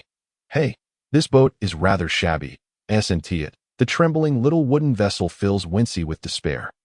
The less conspicuous it is, the easier it is to escape. Here, the permanent pointer to the city of 7 water you requested. Wiping the sweat from his brow, Wincy takes a swig from his water bottle. Casually picking up a newspaper, the audacious schemer of the Kingdom of Alabasta, Wincy, has finally retreated under the combined might of strong opponents. He has not perished, Rumors suggest Nan and he are indeed the same person. Having narrowly escaped death multiple times through feigned demise, utterly despicable. He has evaded the relentless pursuit of the 7 warlords of the sea in the kingdom of Alabasta. Bounty notice, schemer, Wincy, reward. 103 million berries. Coughing, Wincy spits out a mouthful of water, his eyes wide. I have a bounty exceeding 100 million just like that? Jerry, the city of 7 water is quite far. We've been drifting for half a month. I am going to dismantle this boat. You little rascal, so undisciplined. You and I are both pirates now, after I drop you off at that uncharted land in the city of 7 water. We shall part ways. Do you have any plans? Well, shipbuilding, preparing for future adventures. Indeed, there are skilled shipwrights there. What will you name your vessel? Bathed in sunlight, whence he feels a rare warmth, as if he has found a home. The Sunshine Voyager. Jerry ponders for a moment, muttering, a fine name. It sounds quite invigorating. Of course, this ship is destined to be recorded in history. Wincy muses that Old Jerry took a sip of wine, sighing in melancholy. Old Jerry, stop sighing all the time. You are a member of the special forces that even CP0 is unaware of, part of Sword. What is there to be sad about? Is it because your undercover salary cannot be sent to your family? Uft. Old Jerry nearly spat out his drink, as this kid always says the most infuriating things with a carefree demeanor. My son is in the Navy. He works under Vice Admiral Karp. By the way, his name is Shao Jerry. He has always thought of me as a bad father. If you get the chance, please tell him I'm a good man. Understood. I often run into old Karp. And if not, he'll come uninvited. Wincy also turned away, sighing, feeling a pang in his heart. Indeed, he has felt wronged for being an undercover agent all these years, let alone old Jerry, who has become a member of a secret special forces unit within the Navy. A seagull swoops down, dropping a newspaper. It startled Wincy, making him jump. The headline reads, Gold.ace. The report states, the pirate supernova, wielding the Mara Nomi and formidable martial arts, has captured the Navy's intense attention. He reportedly declined an invitation to become one of the 7 warlords of the sea. Currently, he is missing after battling Vice Admiral Weasel and others dispatched from Marineford, with his ship possibly damaged and whereabouts unknown. Ace. He must be in the city of 7 water. His ship is damaged, and he is drifting in the Grand Line. Isn't that the best place for repairs? However, the next scene left him in shock. The boy with a smile as warm as summer was propping his chin on his hands, gazing at him from the deck. Hey, you look just like the one on the bounty notice. It's wonderful. I've been searching for you for ages. Hey, why is your face turning red? Old Jerry was astonished. It was the first time he'd seen Wincy so bashful. It's nothing. I've been feeling a bit hot lately. And the weather is too warm. The strongest newbie Ace. Do you know him? Old Jerry looked puzzled. His intelligence did not indicate any prior acquaintance between Ace and the schemer Wincy. Ace's crew members stepped onto the deck. Looking down at Wincy, who was starry-eyed on the little wooden boat. Come aboard. I just heard you're heading to the city of 7 watered. We're going the same way, and I have quite a few questions. All right. Wincy sat on the deck, swaying back and forth, gradually losing himself in the moment. Old Jerry had to leave first to infiltrate Big Mom's fleet in the New World, taking the little boat away. Kitaki D. Wincy, are you the courageous first mate that Luffy spoke of? Luffy, how has he been lately? He should be fine. I lost contact with him after I set sail. However, I've heard about your exploits. Impressive, setting out to sea at such a young age with a bounty over 100 million every time I see your news. Luffy exaggeratedly claims, this is my first mate. I didn't believe it at first. But he can't hide the truth. Whenever Luffy is mentioned, Ace always wears a joyful expression, though he clumsily tosses a fish he caught while cleaning the deck. Are you just stopping by the city of 7 water before heading off? Yes, to repair the ship. Then we'll challenge a man named Whitebeard in the New World. Wincy, stuffing his face, foolishly inquired, Ace, Whitebeard Newgate is known as the strongest man. Aren't you overly confident? An adventurous journey. Speaking to oneself, not allowing others to bully me, and becoming a strong man. That is my pirate path. Suddenly, someone burst out of the cabin, exclaiming, Ace, we received a challenge letter. He says that if we dare to challenge Whitebeard, we must first defeat him. Oh, Ace took the challenge letter and, while eating noodles, read it alongside Wincy. It was indeed a challenge from the sea warrior Jinbei. The two had fought for 5 days and nights on land, ultimately ending in a draw. To be able to stand against one of the 7 warlords of the sea at such an early stage is a testament to their strength. Unexpectedly, Wincy bombarded Ace with numerous questions. Chatting aimlessly at it was a rare opportunity to converse closely with the highly popular second brother, and he wasn't about to let it slip away. As time went on, he and Ace's crew developed a good rapport, often descending to the kitchen to show off his culinary skills. In less than a month, they approached the city of Seven Water, having encountered two unfortunate pirate crews along the way, who were soundly defeated. At this point, Ace's strength had surpassed the mid-tier diamond among ability users, and considering Luffy's experiences since setting sail, it was evident he had reached a stellar level at such a young age. His talent was remarkable. If he had escaped during the Summit War, it was hard to imagine how powerful he would have become after 2 years of diligent training for revenge against Whitebeard. But he was at least close to touching the threshold of kingship. By the way, Wensi, what kind of person is the shipwright Frankie you're looking for? Without hesitation, Wincy replied, "Oh, he's a pervert." Everyone fell silent for a moment. This kid certainly speaks without engaging his brain. Goodbye. We'll tell you before we leave. Remember to keep an eye on the transponder snail. Goodbye. Ace. See you in Alabasta. Ace pondered to himself. This fellow truly was a thoughtless fool. He had just narrowly escaped death and preserved his life, yet he still harbored the foolish notion of returning to meet his demise. After parting ways, Ace meandered for 3 days before finally gathering information about Frankie in the vast harbor. Eagerly, he embarked on a journey aboard a peculiar creature known as Brew, renowned for its strong carrying capacity and fondness for aquatic delicacies. With the intent of locating this cyborg, before the dismantling shop, he was fortunate enough to encounter Frankie, the man with the iron nose, whose first words were, "Hey, kid, are you here to work and become my subordinate? Welcome to the Frankie family. I aim to construct a grand vessel, to be named the Thousand Sunny." He brandished a rough sketch conjured from memory, lacking any other pertinent details. With a thud, the door slammed shut. Leaving him rebuffed, the square-headed sisters, Kiwi and Mozu, flanked him, poking at his chest indignantly. "Read the sign clearly. We are dismantlers, only tearing down ships. Do you seriously expect our captain to build a ship for you? Are you unaware of his past? You reckless lad. Don't seek your own demise." At that moment, Wincy recalled a fragment of information. The legendary shipwright, Frankie, had once lost his master Tom to the sea train incident, sustaining grave injuries that led him to become a cyborg. He had transformed into a shipwright who not only refrained from constructing vessels, but was, in fact, dedicated to the destruction of ships. "Mr. Iceberg, I desire a ship," Wincy stated. "Of course, that's no problem. But didn't you mention seeking Frankie for shipbuilding?" Iceberg responded, shaking his head in resignation. "He is now a dismantler, not a builder, and he has ordered the Frankie family to expel me, shutting me out." Iceberg, the secretary to Ace of Spades, adjusted his glasses with a finger and cast a dismissive glance at Wincy before placing his coffee down and exiting the office. Several years remained before CP9's identities would be revealed, and Rob Lucci was still comfortably working as a shipwright. The five elders had long debated two paths concerning the Pirate King. One involved an alliance with the warlord Crocodile to acquire resources from Alabasta. The other entailed seizing blueprints in Water 7, with CP9 already being arranged. Sea Kings emerged only once every few centuries, and the Mermaid Princess had failed to fulfill her ancient pact with Joy Boy, leaving the sunken island devoid of the true right to thrive upon the ocean surface. Ancient weapons seemed to be producible, even on a grand scale, yet only the Pluton remained under control, which led to the establishment of two routes. Ultimately, it would be the Straw Hat Luffy, bearing the name of D, who would bring about their destruction. 20 years ago, the Pirate King Roger earned the admiration of the legendary shipwright Tom, who crafted the Oro Jackson from the prized atom wood, enabling Roger to traverse the Grand Line freely. 2 decades later, one of his proud disciples, Frankie, created a ship claimed to accompany Luffy in becoming the next Pirate King. The Thousand Sunny. It was destined to provoke envy, and the desperate celestial dragons, cornered and with no alternatives, would inevitably seek the ancient weapon, Pluton, likely hidden in Alabasta. After the blueprints were obliterated, "Mr. Iceberg, I am not lacking in funds. Simply provide me with a ship capable of sailing, and I shall return to the East Blue to find my captain."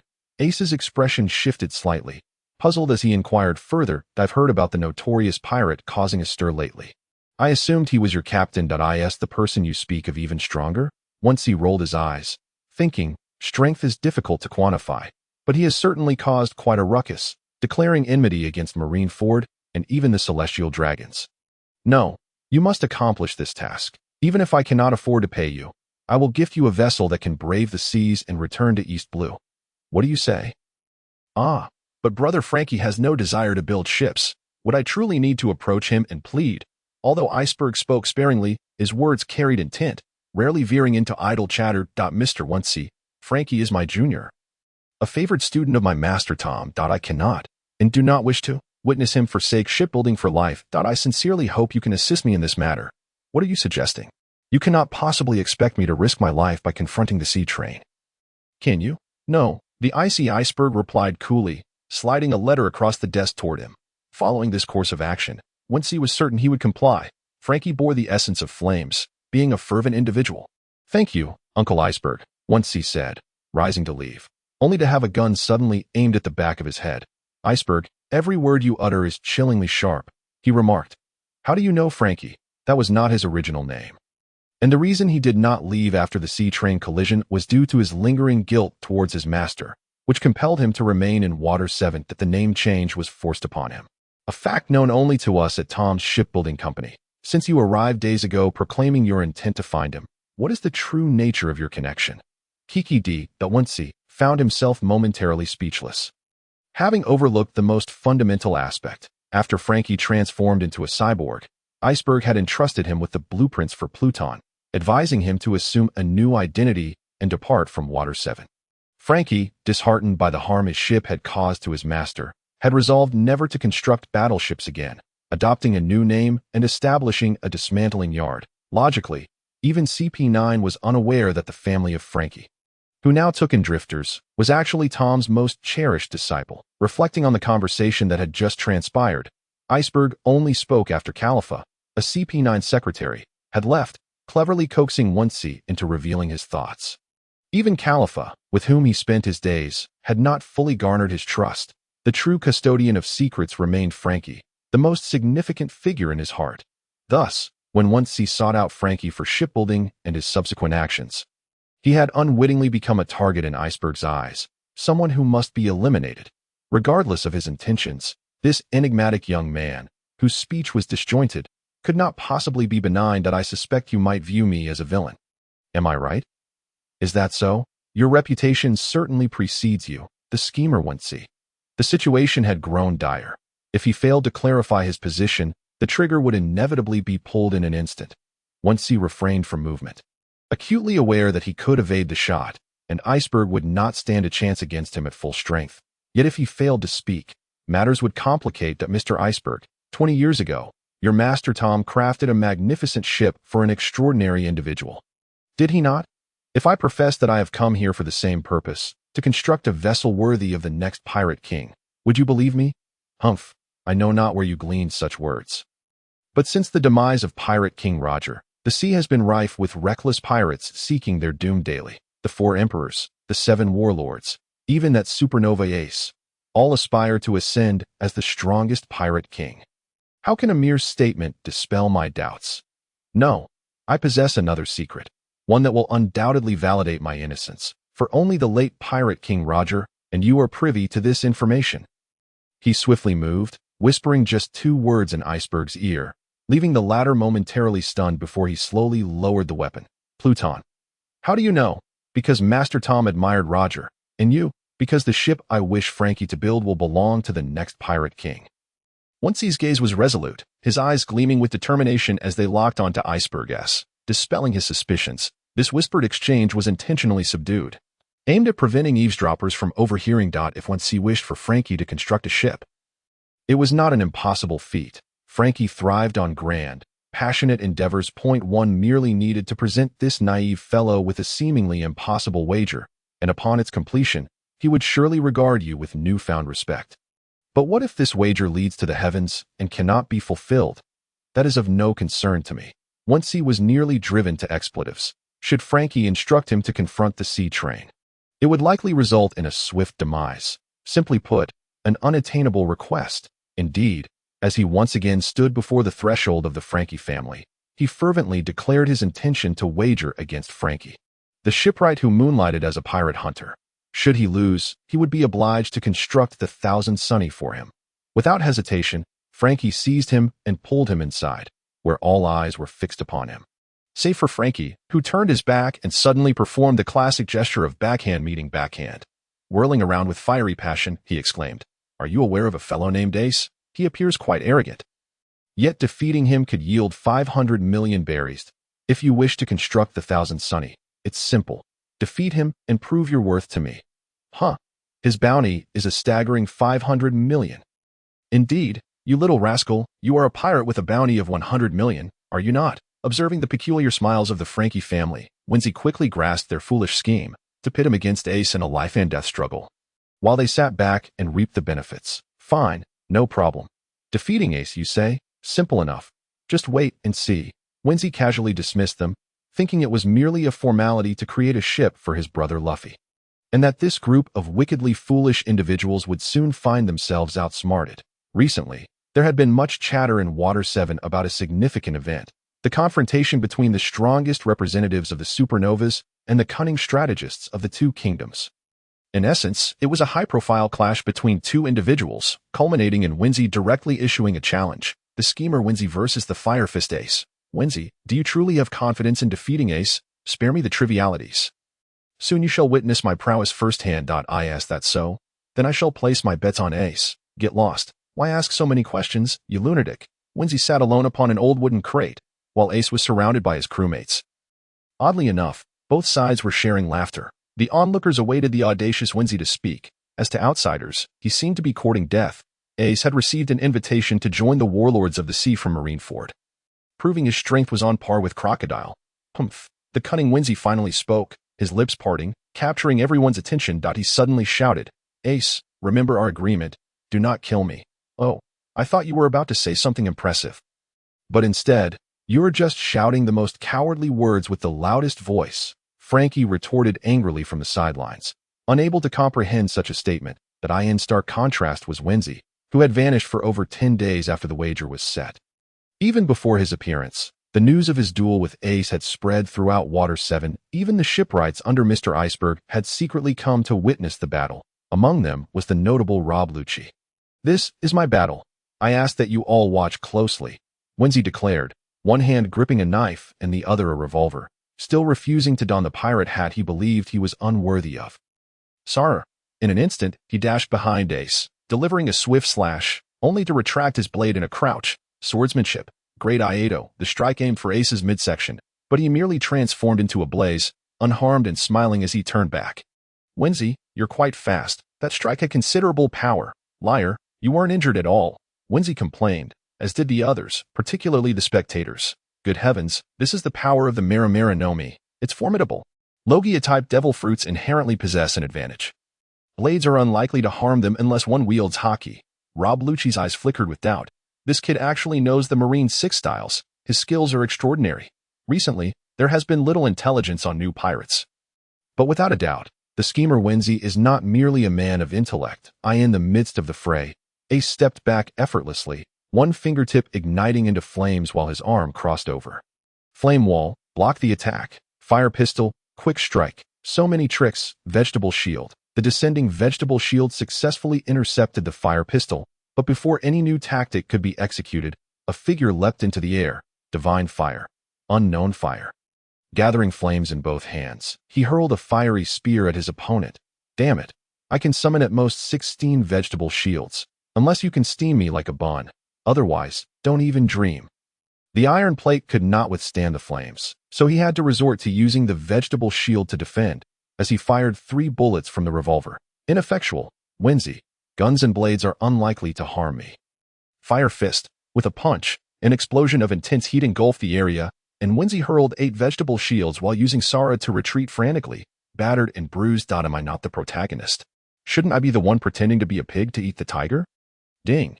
The vegetable knife system chimed in, interrupting. "Master, his father was the former protagonist of this world, and his brother is the next protagonist of the pirate world. Hey, what about me? You're the sidekick of the protagonist. Wasn't he that the path you chose? Get lost." In the face of impending crisis, Wincy could only think of this one word. With a flick of his wrist, Ace unleashed a mirror flame, erecting a fiery wall between the two and the outside world. "Wincy, based on what I know, the Marines of Marineford have dispatched 2 vice admirals, Weasel and Ghost Spider. Our ship has been repaired, According to our agreement, once the flames subside, I will make my escape. You must pursue diligently.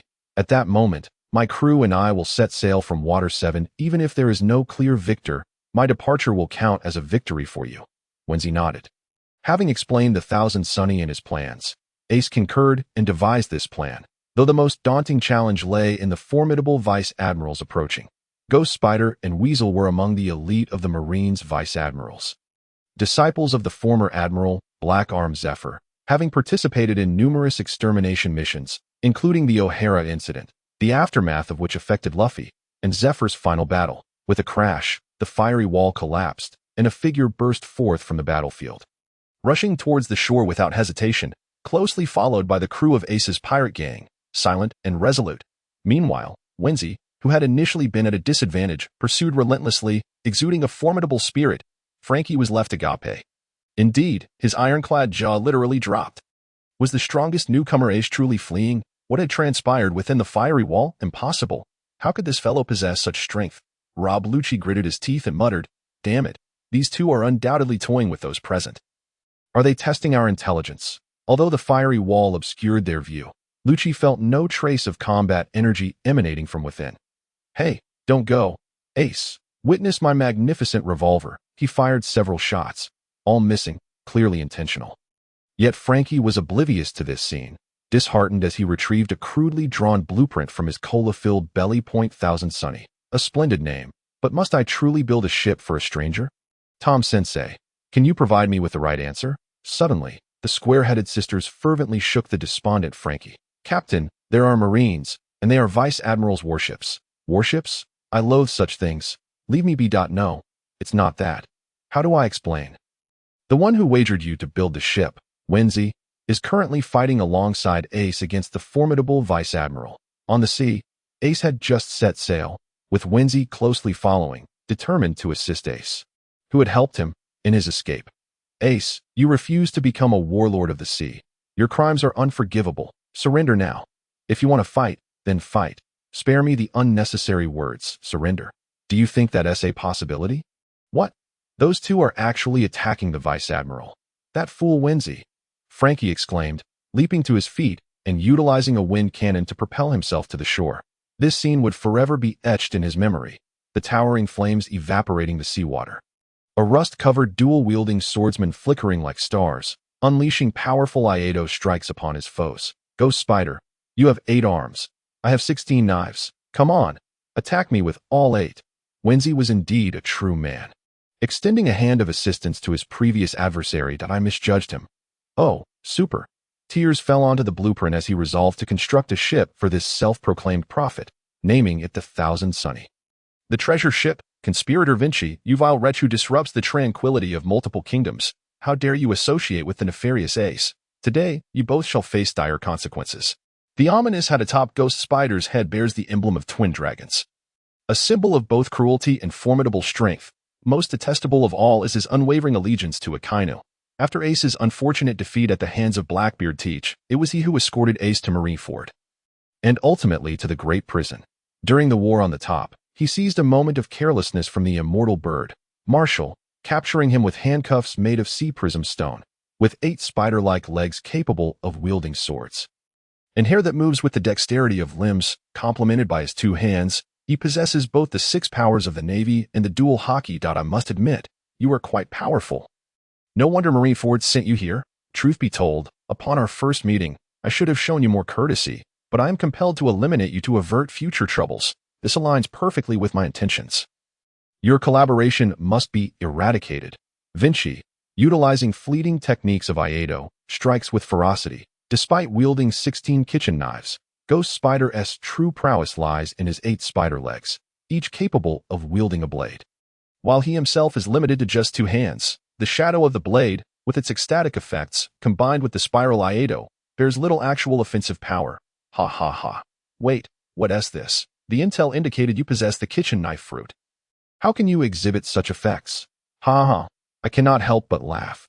Yet, my emotions will not hinder my strength. Prepare to meet your end, conspirator. The typically stoic Ghost Spider transitions from silence to a chilling laughter. An unsettling sound to hear in person. Had I known this would occur, I would have refrained from this approach. What a disaster! Wincy pivots, sword drawn, firing with his left hand to parry the incoming strike.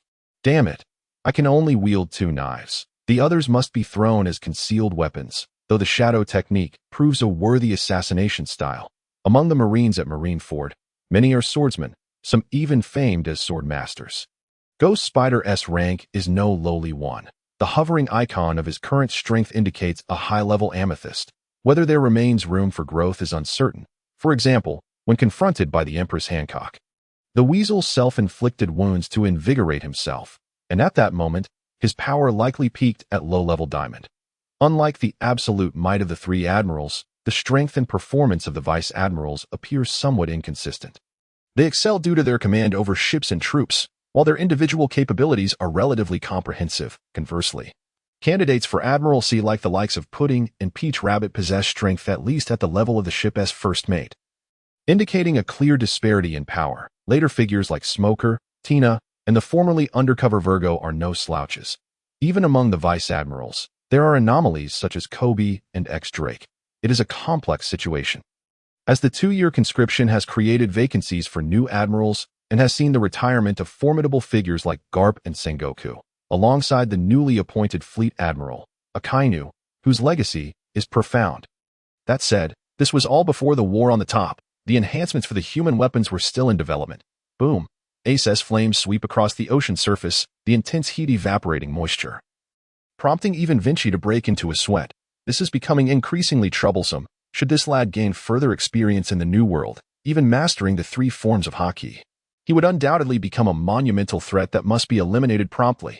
Ghost Spider descends with 6 blades, sending Wincy flying, that he must not be allowed to grasp Ace. Such a powerful adversary with ample room to advance must be snuffed out swiftly, lest he burgeon into a significant menace. According to the official novel of Ace, he learned the armament haki while battling a vice admiral named Dolo. Mastering this skill, born to be a king, he awakened the Conqueror's haki at the tender age of 8. When he risked everything to save Luffy from a dire fate. As for the observation haki, he acquired it during his confrontation with Blackbeard, a place where Wincy had once been a variable in fate. Having aimed to eliminate his sniper, Inoue, and Van Oka, with a single shot, a man later under the 4 emperors, and a counterpart to the red-haired pirate's father, Jesus Burgess, a sniper's observation haki would undoubtedly be formidable. The Logia type is not invincible, but rather cloaks its essence within the elemental nature, finding the core with observation haki and striking the essence with armament haki, evading Van Oka's attack. Sufficiently proves Ace's prowess in observation haki. Thus, the notion of the war on the top lacking haki is utterly ludicrous, akin to the misunderstanding regarding Robin's skin tone. The former distinction was meant to differentiate between those who utilized haki, while the latter was simply an animation error that altered Robin from a fair complexion to a darker one. This is precisely why Wincy shows no fear. Even at this moment, Ace possesses the strength to easily contend with these 2 elite vice admirals. Until now, Ghost Spider must disengage to assist the weasel, lest he falter alone. Tish, do you look down upon me? Wincy grumbled for a while before raising his blade to confront other soldiers. Wincy, come with me. The mask-wearing ship doctor, Masked Deuce, charged ahead into the warship, rescuing Wincy from his predicament. Ace's crew, known as the Spade Pirates, boasts formidable members who have faced countless adventures together. Why save me? These little brats dare to underestimate my strength. I must teach them a lesson. Fool. Wincy, your strength is inherently weak. This is nothing to be ashamed of. For now, you are not a match for Ghost Spider. That guy is incredibly agile. One moment of inattention could see you ensnared by his numerous hands. You re a devil fruit user. Without absolute strength, do not engage such opponents, or you may find yourself at a disadvantage. The mere mention of the devil fruit. Wincy's anger surged. Deuce, I'm cursed by the fruit. My strength has been suppressed to a mere 10th by this kitchen knife. Believe me, after being bound by sea prism stone for half a month, my strength will surely increase. The literarily inclined ship doctor found himself at a loss for words with this young lad. But drawing their fire and setting sail was no simple task. Ace's intention was straightforward, just to have him block a shot in return for a favor. Sit tight on the surfboard. Shortly, Ace will unleash a colossal sea of flames, at which point you can ride the heat waves to escape. In the ensuing chaos, no one will notice your departure. Hey, I haven't said goodbye yet. There will be a next time, young Wincy. Deuce turned back to join the fray. As Ace engaged in a fierce exchange of blows with the Weasel and Ghost Spider, the fiery ocean crashing down like a tidal wave. Wincy, riding the surfboard on the rising waves, quickly distanced himself. White steam enveloped the surroundings, concealing Wincy's hasty escape. Pursue. We cannot grant him a chance to reach the new world, Ghost Spider bellowed angrily. As the warship pivoted to chase after the small vessel, at the stern, Ace and his crew shielded against cannon fire while bidding farewell loudly. Flagpole D, Wincy donned his robe, dragging his slippers as he approached the astonished Frankie. Farewell, Ace. Hey, you startled me. I thought you had gone off with that, Ace, Frankie exclaimed, his freshly installed jaw falling off in frustration, while he raised a fingered, no issues with shipbuilding, 200 million berries. Are you robbing me? How about credit? Sure, but you'll need to pay interest, though. You'll have to work for it. Moreover, you're limited in combat. When that 8-armed vice admiral leaped over you, he was in midair, and you must have felt quite helpless. Indeed, Wincy nodded. In that case, I'll rely on work to hone my skills. The next destination is a rendezvous with the Straw Hat Pirates. Humph, I cannot lose to you, Luffy, for I am destined to be the future vice captain of the Pirate King. After nearly 2 years of experience as a shipwright, Wincy, often causing trouble at the iceberg shipyard, found himself battling the concealed identities of CP9 several times a day, appearing as a mindless ship demolisher. In truth, this was to enhance his martial arts and swordsmanship, an endeavor that many might label as chaotic mischief, yet it propelled Wincy's brief pirate hunting career, having been away for 2 years. He leisurely returned to the East Blue, to their agreed-upon location, after nearly 2 months at sea. Kitchen knife system, please track down my comrades. It's about to rain, and I have but enough berries to buy a newspaper. What shall I do if I end up soaked to the bone? Ding. Master, your concerns are unwarranted. Theoretically, this rain cannot be halted by any umbrella, for this is a torrential downpour orchestrated by the revolutionary leader, Monkey D. Dragon, who will personally send off Luffy. Tish, so it's Dragon. I thought I was the only one here, and others should stand down. He raised his head to feel the light rain that had yet to intensify. Donning his cloak as he slowly made his way towards the execution platform, which was surrounded by a throng of people, among them Buggy, who was poised to execute Luffy, the young ruffian Bartolomeo. Sporting a thick mane of green hair, gazed in astonishment at the man who smiled even in the face of death. Wincy gently patted the head of Luffy's #1 fan and smiled at him. Watch closely, Bartolomeo, for you are about to witness the birth of the future Pirate King. He will rectify the truths submerged for 900 years. Rogue Town, renowned as the place of beginnings and endings, was where Pirate King Roger had been executed 20 years ago, thus heralding the dawn of the great pirate era. The will of the era, the dreams of individuals, the tides of time. These are all tangible realities. As long as humanity continues to seek answers to the concept of freedom, nothing will fade away. With a rumble, thunder cracked, illuminating Rogue Town with a flash of white. Bartolomeo stood dumbfounded by the spectacle. As the straw hat fell, Wincy, with a calm smile, picked up the hat and walked toward the smoke. Hey, who are you? Kitaki D. Wincy, the future Pirate King's first mate. Wincy paused momentarily before adding, and part-time president of the Straw Hat Pirates fan club. Hey, Captain, you're Straw Hat. The two stood facing each other. Luffy stared blankly for a few seconds before bursting into laughter and lunging at him, embracing him tightly. Wincy, you're really alive. Not good. There are quite a few Marines here. We must depart quickly. That Marine is no easy foe. He took off running, accompanied by the astonished Zoro and Sanji, who were equally surprised to encounter their childhood companion Wincy in Rogue Town. Especially since Luffy recognized him. As the storm clouds gathered, he turned slowly, grasping the pirate hat at his waist, intending to place it on the scorched buggy. Suddenly, a dark hand seized him, revealing a face with a large red nose that exhaled black smoke. Wincy, is the Straw Hat Kid the one you've always chosen? Well, Mr. Buggy, unfortunately, I am not the person you were waiting for. My apologies, but here is your pirate hat back. With your abilities, escaping should be a breeze. Being caught would only lead you to the underwater prison. Ha, foolish boy. How could that be? Little Wincy, Luffy is also chosen by Shanks. You are the one I have selected. Remember this. The hat is not meant for Roger's bloodline, but for one who inherits his will. Wear it, the hat of freedom, and the pirate hat burdened with guilt. Isn't that the role you've always played? I have my own part to play as well. The world will not cease its march forward. And neither should we. We must meet again stronger than before. Little Wincy, you will always be my trump card. Shovel. With a thunderous roar, lightning flashed as torrential rain poured down. A slight smile graced Wincy's lips as he mimicked the flamboyant performance of the clown from many years ago, who had once reveled in the cheers and applause of the circus. He laughed, a rather unseemly laugh, even crawling down to have the reluctant clown Buggy place the pirate hat upon his head. Farewell, Mr. Buggy. He turned and dashed into the rain. Hey, going merry, wait for me. A sudden gust filled the sails, seemingly from nowhere, while in a narrow alley, another cloaked figure, Luffy's biological father, Dragon, pressed a hand on Smoker. Are you also one of Luffy's companions? How is he faring these days? Are you asking about Vice Admiral Karp? I don't know. I've only encountered him 3 or 4 times in Water 7, and he nearly pummeled me for insisting on becoming a pirate. Though he remains quite healthy. Wincy sprinted past, and Smoker, looking resigned, remarked, Kid, I recognize you. I hadn't expected Karp to be training a bunch of ruffians that I should have eliminated you sooner. Let us meet again in Alabasta. Mr. Smoker, why there? What do you intend to do?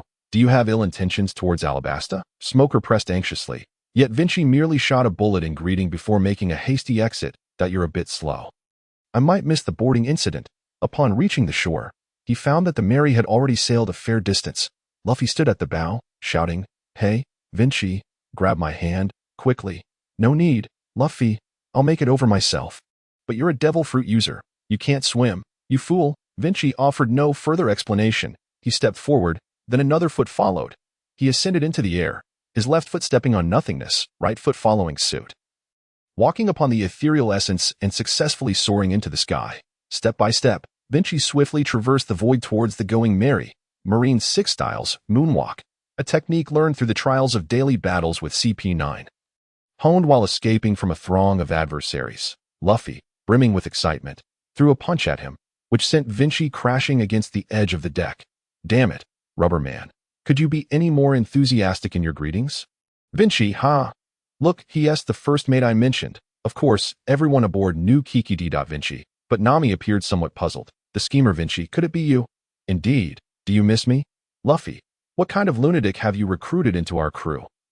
Nami punched Luffy, while Sanji and Zoro, unusually cheerful, celebrated, having just narrowly escaped Luffy's antics and reunited with their long-lost friend. Wincy, what's the matter? Nami, are you that surprised? Usopp, completely unfazed, was unaware of Wincy's grand exploits. As for the bounty of 30 million berries, he was already well informed. Wincy, how did you manage to escape from the hands of a Marine Vice Admiral? Before he could receive an explanation, he gasped as he discovered Wincy's bounty had reached a staggering 170 million berries. A figure attributed to the fact that he had caused no trouble for 2 years following his joint confrontation with Ace against 2 elite Vice Admirals. Wincy, what heinous acts have you committed? Impressive. Wincy, my bounty will soon surpass yours. Luffy exclaimed, throwing an arm around his shoulder in jubilant celebration, while only Usopp remained dejected, pacing in circles, muttering anxiously, this will attract the Marine's attention. It's bound to be dangerous. With a thud, Luffy stomped on a wooden barrel, laughing heartily. I'm becoming the Pirate King. I will become the world's strongest swordsman. I will find the all blue. I will be a brave warrior of the sea. I will chart the world. It was Wincy's turn. He hesitated for a moment, clearing his throat before proclaiming, I aim to be the greatest prophet, the grand seer. Laughter erupted from everyone. Straw Hat Pirates, the first mate. Wincy has returned. Let us set sail towards the Grand Line. Oh dear, such a tempest. When will it end? I want to bask in the sun. Luffy lamented, flitting about the cabin like a ghost. Thud. Nami delivered a punch to his head. You fool, stop being reckless. We are about to traverse the mountains that obstruct the world. This surge will send our ship to Twin Cape. Nami explained to the inexperienced crew while Wincy listened to Usopp boast, particularly about their defiance against the heavens, rescuing Nami, and defeating Arlong. Wincy, you have no idea how powerful Arlong is. I exerted every ounce of strength to defeat him. Listening to Usopp's unembarrassed boasting, Wincy felt a sense of belonging for the first time. Regardless of the trials the deck or the Mary would face, he was unafraid because, for the first time, he truly felt at home. After considerable effort, they boarded the current, only to inevitably be swallowed by the giant whale. Laboon. Luffy inadvertently stumbled into a secret passage, while Wincy followed closely using Moonwalk, needing to find something. Strange, Vinci, if you say Usopp and the others were eaten, are we left to our own devices? I must smash this fish. Luffy, be quiet. Do you hear that strange noise? As Luffy and Vinci walked leisurely, Princess Vivi would make her reappearance, now taking on the identity of Ms. Wednesday, partnered with Mr. Nine, a man adorned with a splendid crown. Vinci, you've adventured through many places. Surely you know how to quickly increase one's bounty. It's quite simple. Point one merely needs to journey to a kingdom known as Alabasta, where one can swiftly enhance their bounty. Indeed, it is a splendid place, both prosperous and beautiful. What Vinci refers to is undoubtedly the island of Saint Shining, before it was ravaged by crocodile, a time when everything appeared extraordinarily delightful and vibrant. Is that so? What must be done? The answer is straightforward. One must vanquish the mightiest man there, the warlord of the sea, Sir Crocodile. Vinci's words came to an abrupt halt as he beheld a door ahead, behind which stood a familiar figure he had not seen in many years. Vivi, who had been living incognito within the Baroque works, in a chaotic encounter within Laboon's belly. It was also the first meeting with Luffy and his crew. With a swift motion, he vanished, only to reappear instantly behind Vivi as the door was forcefully kicked open by Luffy moments later. Amidst Mr. Nine's bewilderment, Ms. Wednesday Vivi desperately urged him to flee. Ms. Wednesday, what are you so afraid of? I have never witnessed such fear in your eyes before. No wonder. The schemer Vinci had executed 2 consecutive rebellions and departed Alabasta, leaving behind a multitude of unsolved enigmas. Shortly thereafter, strange occurrences unfolded. The king commanded the guard to inflict harm, while he himself engaged in nefarious deeds, culminating in a terrifying 3-year drought that afflicted the entire island. It was not until then that the commander of the royal guards, Igaram, revealed to her the truth about a long-suffering undercover agent. Do not hide. Ultimately, what is lost cannot be reclaimed. It is wiser to cherish what is at hand. Is it not, Princess Vivi? Silence, Vinci. Why did you not speak the truth back then, forcing me to? She could say no more, for revealing her identity to Mr. Nine was perilous, and she could only lower her head, her voice trembling as she spoke. Kosha has become a rebel. He raised a gun just as you did back then. It is all your fault, you scoundrel. With that, Luffy burst in, utterly perplexed. Ms. Wednesday fled in a panic, her earlier conversation replaying incessantly in her mind. Is it true that you will return to Alabasta? I cannot guarantee it. After all, I once proposed that Kosha join the rebellion, but he outright rejected my idea, did he not? Igaram remarked. Rather than a schemer, you prefer to consider yourself a prophet. Who, pray tell, is the person you await so eagerly? Call me the great prophet. You rude fellow. Do not presume that being a princess makes you exceptional. The two, feigning unfamiliarity, brushed past one another. Luffy's shout interrupted Vinci's train of thought. What peculiar individuals. They flee upon seeing me. Am I truly that terrifying? The captain contorted his face comically, while Vinci, exasperated, wished to land a punch on this fool without a hint of remorse. Moments later, a cannon fired, and they encountered the unfortunate duo, including the recently blasted Dr. Kuroka's. Damn it, all I wanted was to knock them out. Luffy easily dispatched the two, while the elderly Kuroka stood up unharmed, brushing off the dirt. Upon returning to Twin Cape, he recounted tales of the Rumar pirates in the pact between Brook and Laboon. As Luffy forged a new agreement with the great whale Laboon, Vinci quietly approached the lighthouse. You need this, don't you? Indeed, those who have journeyed to the final island, Raftel, possess this eternal pointer. If I am not mistaken, you are the one chosen by Buggy, Kuroka's mused, holding the pointer, regarding the one who had been destined to reach the final destination with a mere smile. No, I do not require this. We prefer the exhilaration of a thrilling adventure over an easy arrival. I am here for a secret. Speak, if I may know. Kuroka set aside his harpoon, curiosity piqued by the young man's words. I wish to know one thing. While accompanying Roger on his adventures, it was not solely to maintain his health, was it? There was another vital matter at hand. You believe that the Baron pirates shied away from the perilous Grand Line. Yet to my knowledge, their captain succumbed to a plague and was left adrift. Are you certain that this individual perished? For a moment, Kuroka's was rendered speechless. The seasoned doctor momentarily lost in thought. He should have died. This sea is indeed cruel, just as red-haired Shanks chose your captain, that audacious little brat, while Buggy chose you, a marvelous twist of fate that remains ineffable. Vinci sighed softly as Luffy drew a jolly Roger on Laboon's forehead. While Nami and the others had just rescued the feigning Mr. Nine and Ms. Wednesday. Mr. Kuroka's, there must be 4 twin capes in this world. I wonder if there are 3 others like you, waiting for the tides of change. Were they perhaps once members of Roger's crew? No comment. You insolent brat. What an insatiable curiosity you possess, seeking secrets long buried. Apologies, but I have nothing to disclose. Vinci's frustration peaked. He yearned to knock this evasive man off his feet. TCH, such a response only implies that Roger's death was not merely to herald the era of pirates. He had meticulously prepared for much more, setting the stage anew as the crew disbanded. Since you wish to divulge nothing before departing Twin Cape, I have one final question, which I shall ask regardless of your response. Mr. Kuroka's, apart from the so-called Gold Roger and Silver Rayleigh, where is the Copper Jabba? Roger's right-hand man? Is his concealment aimed at seeking someone to inherit Roger's will, akin to Shanks and Buggy? At long last, the doctor relented, exhaling deeply, uttering but a single phrase. Shanks and Buggy seek someone to inherit the captain's will. While Rayleigh and I await the tides of change, but he is waiting for the dreams of men. May I punch you for your evasion, you old coot? Silence. Who dares to question others while flaunting such arrogance? You insolent brat. You have no respect for your elders. With a resounding punch, Vinci found himself with a painful lump on his head. Bewildered as if struck by lightning, he pondered the meaning of those words, mulling them over until their farewell on the ship, ultimately concluding, that old man is deceiving me. In the end, he still did not clarify Jabba's intentions. Vinci, did Nami give you that bump on your head?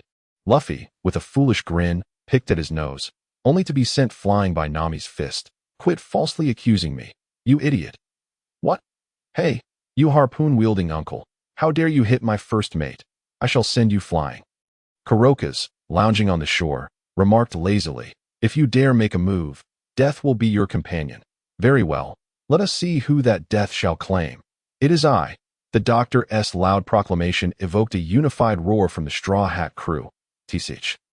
Old coot. Upon entering the Grand Line, they arrived at their first island, Whiskey Peak, known for its welcoming nature. Following an abrupt winter, Vinci found himself amidst a snowman building contest, where Mr. 8, the captain of the Alabasta Royal Guards, Igarum, would lay in ambush under the guise of the town mayor. After a raucous feast, everyone but Zoro succumbed to inebriation. The most repulsive among them was the man capable of explosive snot. Mr. Point 5 and his partner, Ms. Valentine, who could augment her weight. Vinci glanced at the raucous group that welcomed him, scarcely sparing a glance at those who had rebelled alongside him. Robin, is she nearby? Ding. Dear master, in fact, Princess Vivi's identity has been uncovered. Mr. Point 5 and his crew will come to eliminate her and Igarum. Robin is tasked with the aftermath, which includes detonating the pirate ship. This marks the first encounter between her and Luffy's crew.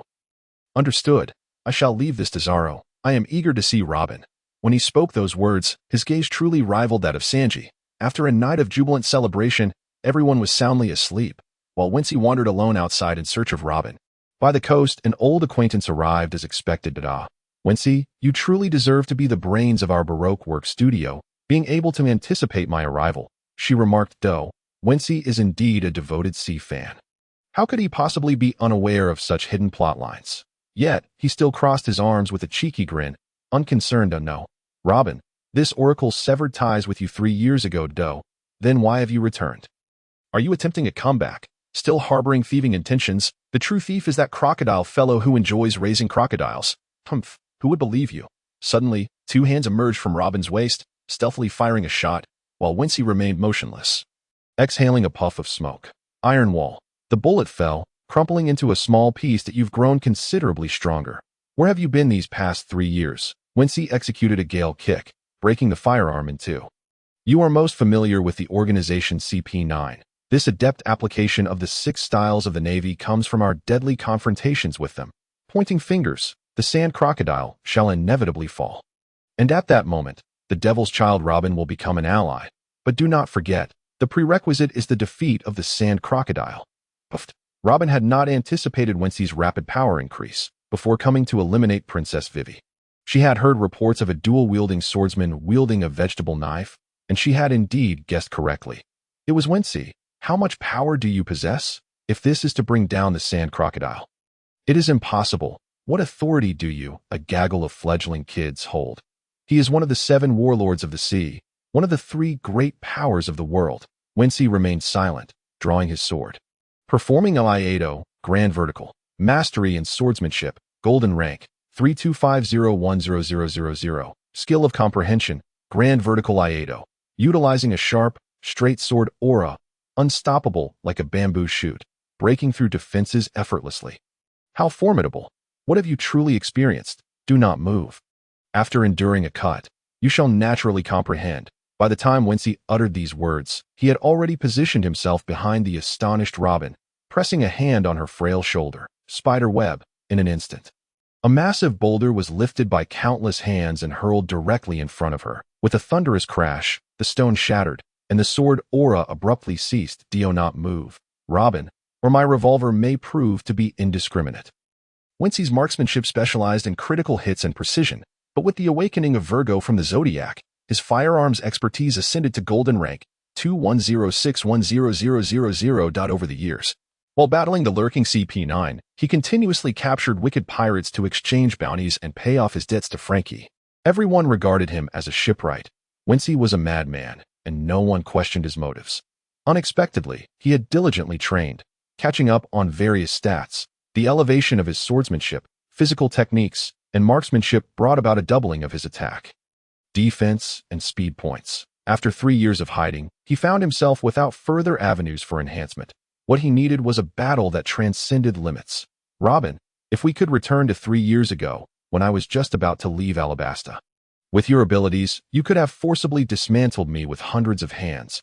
But do not think I have remained stagnant.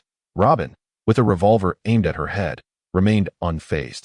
Throughout her countless life or death escapes filled with betrayal, she had been threatened at gunpoint more than once. Little Wensi, I wish to know, has the person you awaited finally arrived? Enough of the pleasantries.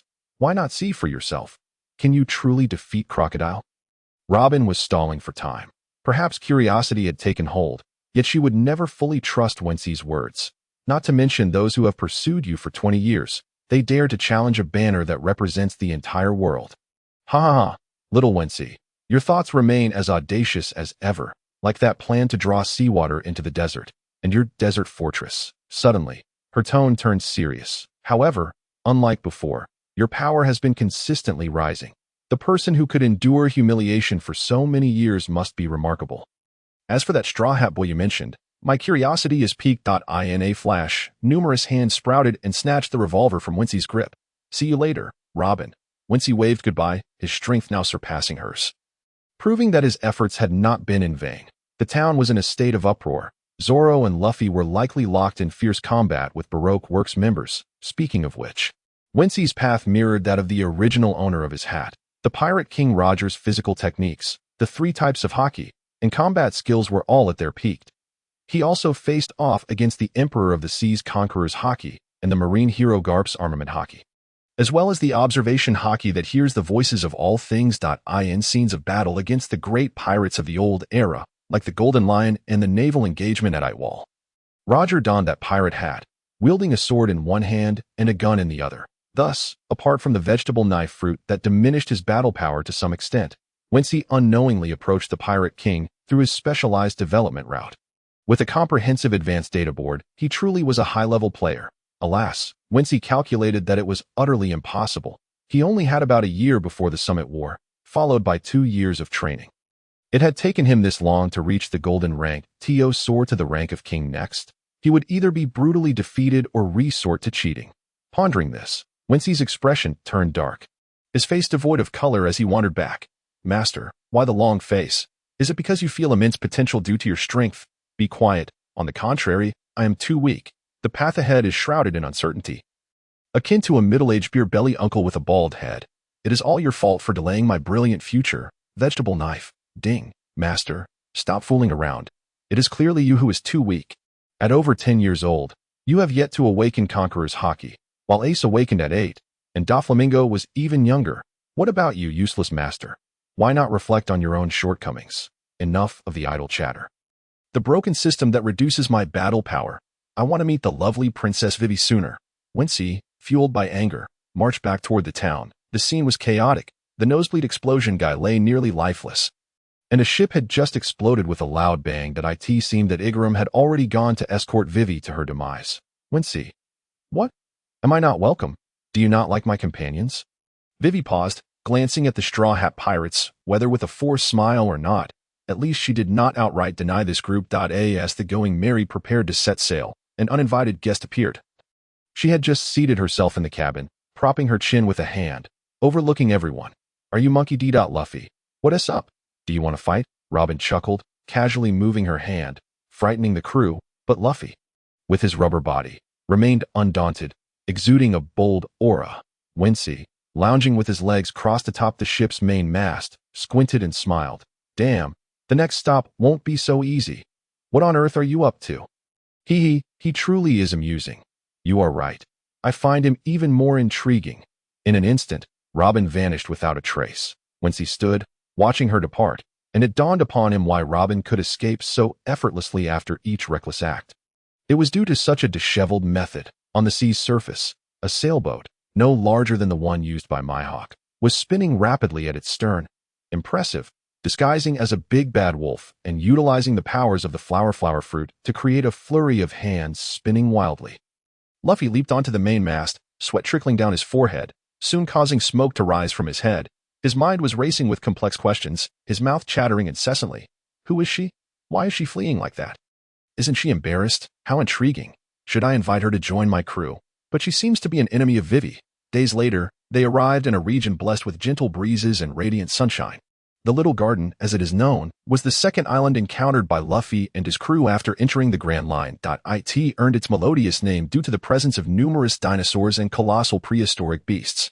Notably, the individual who named this place was rumored to be the infamous master of deception. 4 centuries ago, the great explorer, Nolan, claimed that it wasn't until Luffy and his crew discovered that the hero of the seas was not merely a jester that they had any hope of validation. Unless one day history is restored to its true form, the events of Skypiea would remain obscure to the world. That moment, amidst the remains of 2 sea kings, the giant warriors of Elbaf loomed above. The once mighty giant warrior pirates, who flourished over a century ago, have continued their battle over the question of who is the strongest. Wow, this truly is a splendid place. Vinsmoke, have you ever been here? Is it just my imagination, or do I hear the clanging of weapons in combat? Luffy and Usopp shouted joyfully, while Vinsmoke sighed, realizing they were bound to encounter familiar faces once more. That seemed the journey to Alabasta was fraught with unexpected twists. Before arriving at Rogue Town to find Luffy, Vinsmoke had traversed a small island, which happened to be Little Garden. In that instant, he had a sudden epiphany regarding the sequence of events. That time, Luffy had a bounty of 30 million, while Mihawk had returned to a small island somewhere in the Grand Line, where he found the inebriated Shanks. "Long time no see, Mihawk. Unfortunately, I've just encountered a rather unfortunate situation. Care for a drink?" Shanks had said, and upon reflection, when Luffy departed from Little Garden, the 2 giant captains, Red and Blue, had mentioned that a certain creature had devoured the nearby islands. Firstly, Mihawk had just left the East Blue, and his leisurely demeanor would not allow him to travel swiftly unless he employed some means to hasten his departure, much like he did when escaping with Robin. Could it be that the world's strongest swordsman was using the supreme blade to propel himself through the waters? Secondly, the climate was summer, a forested expanse, and after leaving this place, the next destination was Winter Island, also known as the Barrel Island. Islands near Little Garden had been consumed, and the Magnet Drum Kingdom had just been plundered by Blackbeard. Moreover, his nemesis Shanks was in a foul mood. With proximity to the East Blue, summer weather, and a forested landscape, it was not far from where Blackbeard had recently departed. Upon learning that Ace was pursuing Blackbeard Teach, Shanks personally intervened to halt him, requesting the return of his elder brother, a possibility he might have thwarted. However, it seemed Blackbeard was not only gathering allies but also fleeing in a frenzy. Shanks' after encountering Mihawk underscored a point he could neither obtain nor prevent, thus he had to relinquish something. What could that be? Certainly, it was the Blackbeard pirates on the eve of their rampage. What are you searching for? To thwart Buggy's upcoming actions? Or are you in pursuit of Blackbeard? On that day, he had lingered at Little Garden before heading to the East Blue. An insatiable curiosity compelled him to seek out Shanks alone. The Emperor of the Seas, cloaked in black, approached with sword drawn, the trees around him ravaged by his overwhelming conqueror's haki, and beside him stood the illustrious Mihawk. "Who are you? A child playing house with a sand crocodile?" Vinsmoke's heart raced. He would stake 3,650 bets that if he uttered a single misstep, he could be obliterated in an instant. I am Vinsmoke D. Vins, hailing from Windmill Village in the East Blue, and I serve as the vice captain of Monkey D. Luffy, striving to prevent any who may impede his path, thus fulfilling my prophecy. How absurd. the first mate to the future Pirate King, a stable second-in-command while Zoro and Sanji handle the fighting. And should calamity strike, the divine Usopp is there to support, effortlessly reaching the pinnacle of life. What could be better? Luffy. Ha ha ha. Shanks responded, his demeanor noticeably softening upon hearing the name, before turning to toss aside a cup of wine. While Vinsmoke remained motionless, captivated. Ha, just as I thought. You, like that little brat, cannot drink. Of course, I know you, little Vinsmoke. How have you fared? Tsh, Straw Hat Luffy, truly a formidable individual. How could he possess the power to attract beings such as yourselves? Mihawk observed Vinsmoke and Shanks, realizing their history as old friends, feigning ignorance moments before. Little Vinsmoke has grown. He wishes to return to the East Blue in search of Luffy. That little brat has finally shown some promise. Ha ha! Jesus Burgess raised his goblet in raucous laughter, while Lakeu indulged in meat, leaving only the Vice Captain Beckman to smile wryly as he sipped his drink. The two former brats had matured, one a strategist, the other prone to fisticuffs, an impeccable combination. Let us celebrate.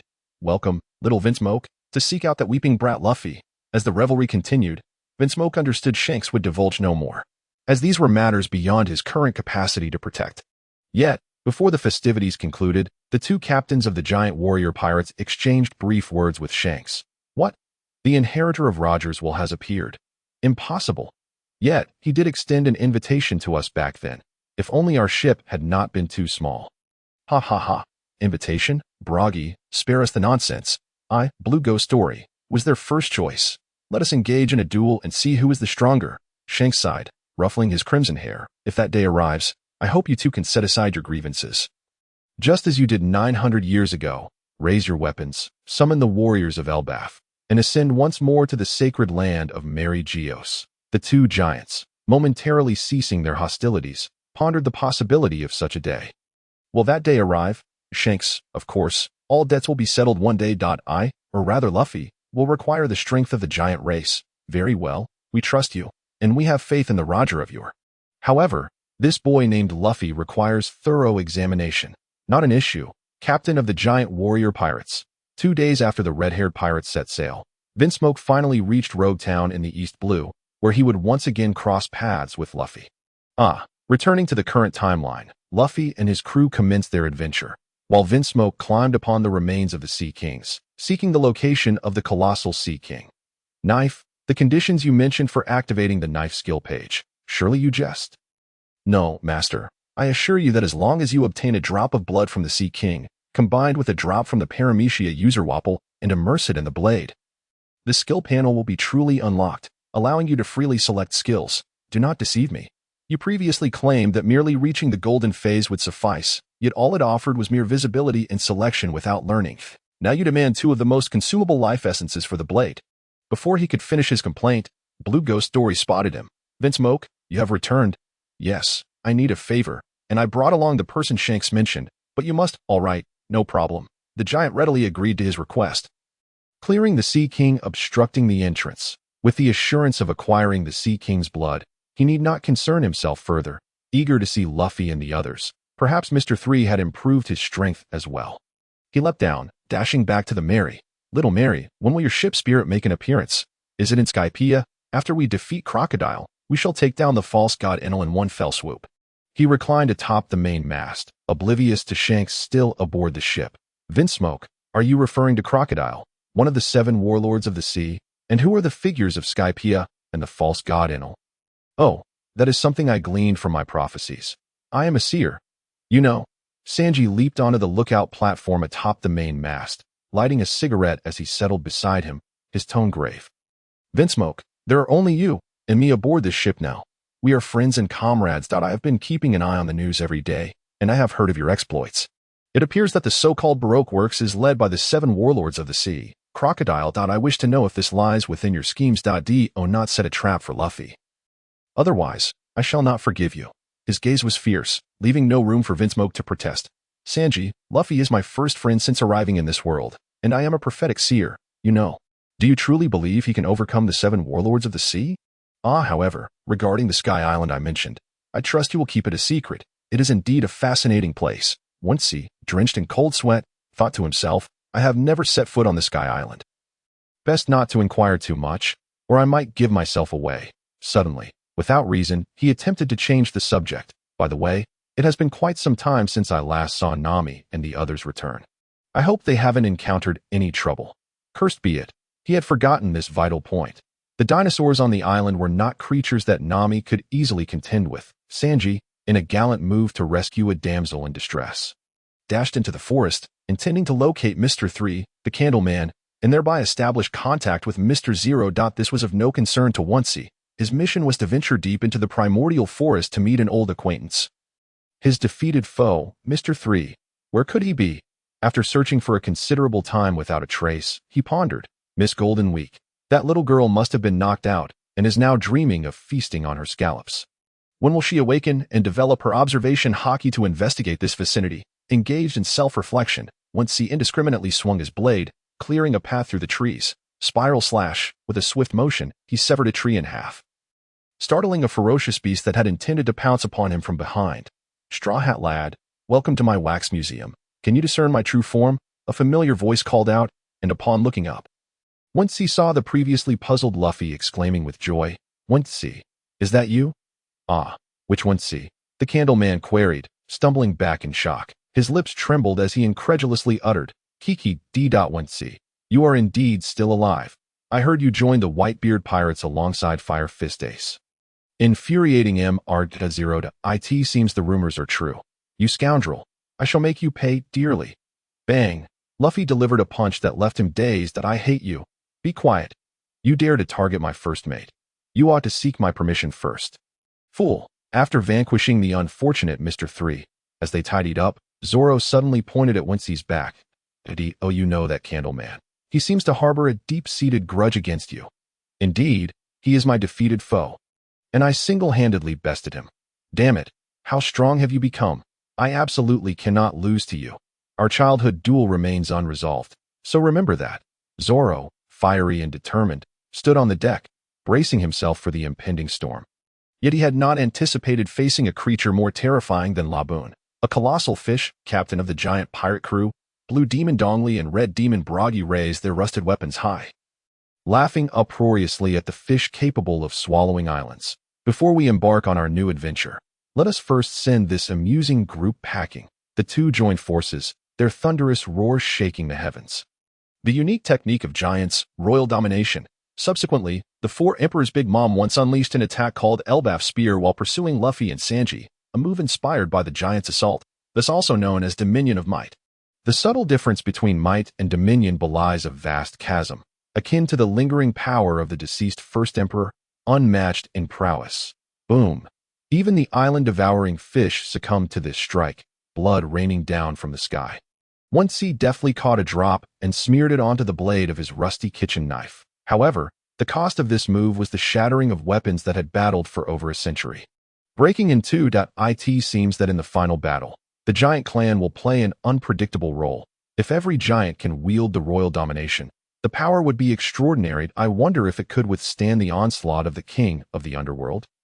Such curiosity about the uncertain future. Wincy leaped onto the mainmast, while Luffy, seated in the captain's VIP spot at the bow of the ship, crossed his arms and fell into a deep slumber. He was abruptly jolted awake and tumbled overboard, but fortunately, he woke just in time to avoid a plunge into the sea. To his surprise, this nap brought him to face a massive submarine. The Iron Two pirates, their master, known as White Iron Walbo, awaited that I seem to have overslept. It appears that Nami has fallen ill. Our next destination should be Winter Island, where Chopper and Dr. Correja reside. Master, a friendly reminder. The final condition to unlock your skill panel is a drop of blood from a user of the Gum Gum fruit. Acknowledged. Once he dashed towards Walbo, heavily guarded by pirates. Your Majesty. No, it is bad. He has returned. Oh, who is he? Leave me be. We must destroy this little ship. It is Wincy. He has returned. Walking through the air as if it were solid ground. Could it be that Wincy? Where? Tell me quickly. Walbo finally noticed the small figure rapidly enlarging before him. In the next instant, this demon flew before him, and with a single slash, he collapsed, losing consciousness. Thank you very much. Walbo, I appreciate your assistance each time. Once he solemnly expressed gratitude as he collected a drop of blood and applied it to his kitchen knife. The pirates present longed to scold him. What are you apologizing for? You have injured our noble king. Ultimately, once he ignored them all and turned to leave, not one dared to speak, for they all remembered a nightmarish event from years past, the schemer who tormented Walbo. What should we do? The two ministers chorused to their subordinates. Dive, flee, and do not provoke this madman. The Mary drifted upon the unknown seas, giving birth to countless mountains resembling iron barrels, perpetually shrouded in heavy snow. Nami, suffering from a fever, was in dire need of medical attention. The situation was critical. Wensi was equally anxious about a matter that perplexed him. His skill panel. What in the world are these absurd skills? Ding. Skill panel successfully activated. Skills available from gold to amethyst stages. Body techniques. Marine 6 styles. Paper drawing. Fishman karate. Fishman judo. Primitive sky island techniques. Human demon fist techniques. Demon wind kick. Life restoration. Special techniques require at least amethyst level. Swordsmanship. Great horizontal slash, micro dust slash, iron cutting slash, circular slash, triangular slash, zigzag slash, little thousand slash. Special techniques. Gun techniques. Zodiac of the 12 houses, Libra, Scorpio, Sagittarius, Capricorn, Aquarius, and Pisces. Devil fruits. Heaven's vegetable, Earth's vegetable, human's vegetable. Rusty, super rusty, extra rusty. Wincy wept silently, feeling somewhat wronged. It was not just that he lacked the right to choose new skills, but even if he leveled up, what difference would it make? Kitchen knife. Why are all my skills so foolish? All sword techniques appear to be slashes, and gun techniques add up to 12 zodiac signs. What will come next? Uranus, Neptune, Pluto. Why do my devil fruit skills seem like a stroll through a vegetable market? Lacking any sophistication? Ding. Master, you must understand that these choices possess their own merits, being the subconscious selections of your body. As a cursed fruit of the devil fruit tree, the kitchen knife inherently bears a rusty appearance. Moreover, your gun techniques are best suited for enhancing accuracy and speed. Furthermore, the kitchen knife fruit significantly reduces your attack power and has the side effect of rusting, making slashes particularly advantageous for you. Ha ha ha. What are you laughing at? Are you mocking my unfortunate fate of consuming such a fruit? No, master, you should feel fortunate, for the kitchen knife fruit was cursed by the sea and the devil fruit tree due to its origin. Long ago, the first knife to strike the fruit tree was wielded by the kitchen knife fruit user. It can be said that before any curse, the kitchen knife fruit was the strongest fruit. Oh, and what about now? Ha ha ha. Undoubtedly the weakest. Wincy was left speechless by the kitchen knife system's remarks. Indeed, silencing this companion was the wisest course of action. Turning back, the Mary docked, and after a heated argument, Luffy knelt alongside Vivi. Upon receiving permission, they set out to find the only doctor on the island, Dr. Correa. Wincy appeared to be idly wandering, yet in truth, he was inquiring for information. Had Blackbeard's crew, consisting of only 5 members, previously plundered this place? While evading Ace's pursuit, was he not seeking allies and hunting down bounties exceeding 100 million, aiming for the acquisition of devil fruits? Could it be that he had set his sights on the gum-gum fruit? The answer is evident. What Blackbeard truly desires is the exceptional medical skills found here, and even more so, the expertise of Dr. Dorial. After Luffy and his companions departed, Dorial received Luffy's bounty notice. From Bruton, she learned of his initial D name, prompting Gariva to remark with a smile that Chopper has indeed followed an extraordinary individual, as Roger's will has been inherited by someone. This sentiment echoes the words of the ship's doctor. Kuroka's, from Twin Cape, GOLD. Roger. Is that how people now refer to him? From this statement, in conjunction with Bruton's words, it is apparent that the now 139-year-old woman likely comprehends the true meaning of the D. One day in the future, before Sabo causes an uproar at the World Conference, and even prior to the Marineford War, no one would suspect that the two significant foreshadowings of the pirate world first emerged on the small winter island.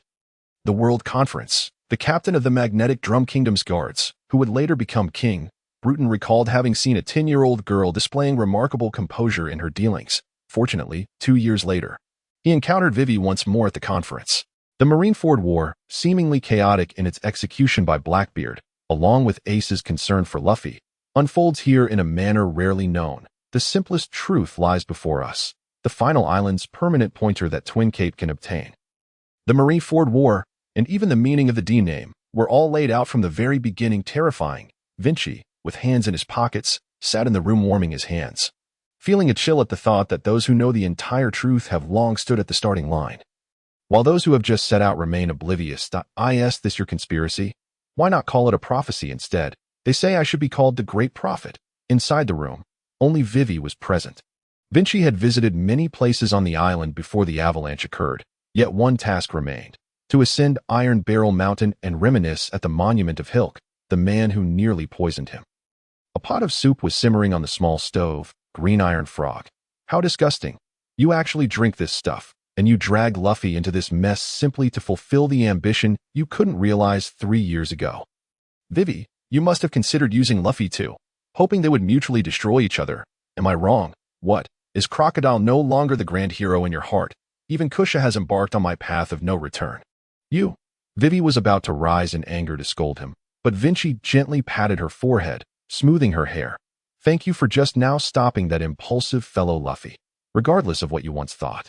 Now you must understand the nature of these people. Do not fear what I have lost. The Straw Hat Pirates will help you reclaim. As for the charges, I bear them.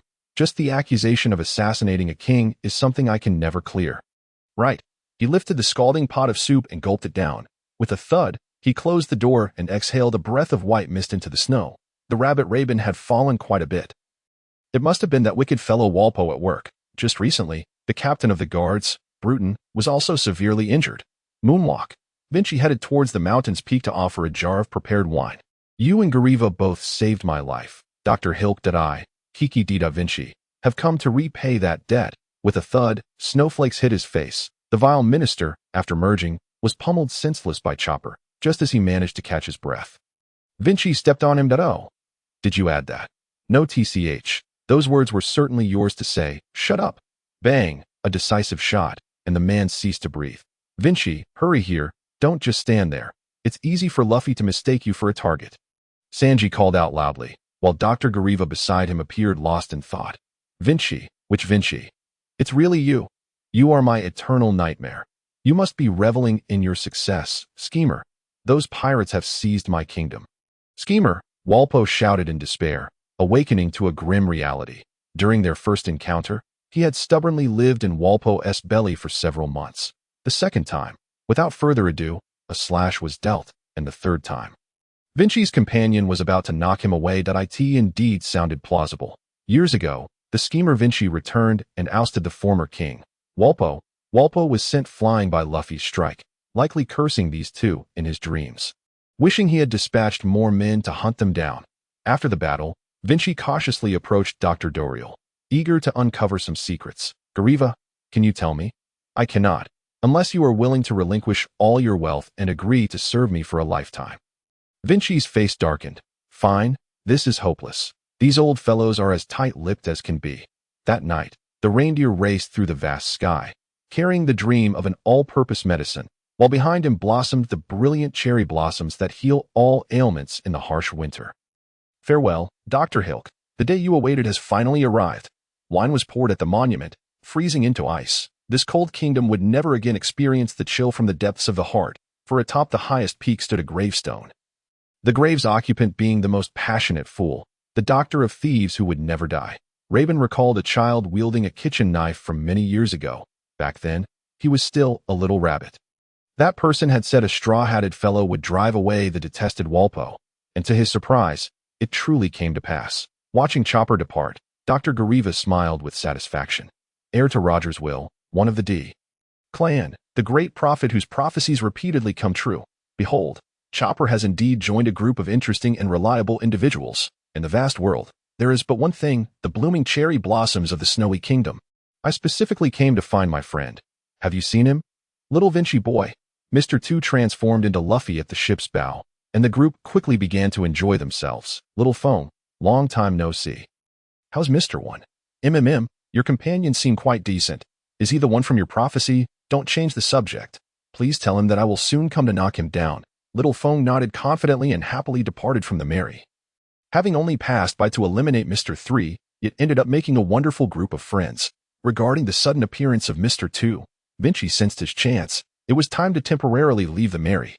After landing in Alabasta, the nearest port was still quite far from Alyabarna, and he would encounter two powerful nature-type users, the long-awaited Ace, and the Smoke Devil Smoker, who had been pursuing him the whole way.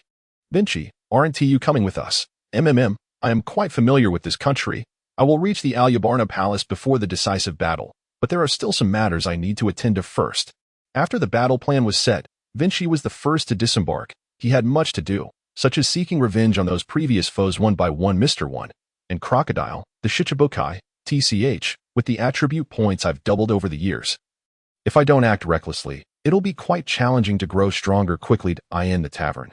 Ace, while pursuing Blackbeard, dozed off mid-meal. The vice-captain of the Whitebeard pirates. Ace, I will capture you. The smoke man, rather unfortunate, turned into smoke. Kicking toward the grinning Ace. Stop. Don't lay a hand on my friend, Smoker. Amidst the walls of the tavern destroyed by flames, Luffy had just arrived, having come to mooch a meal. The four exchanged surprised expressions in an instant.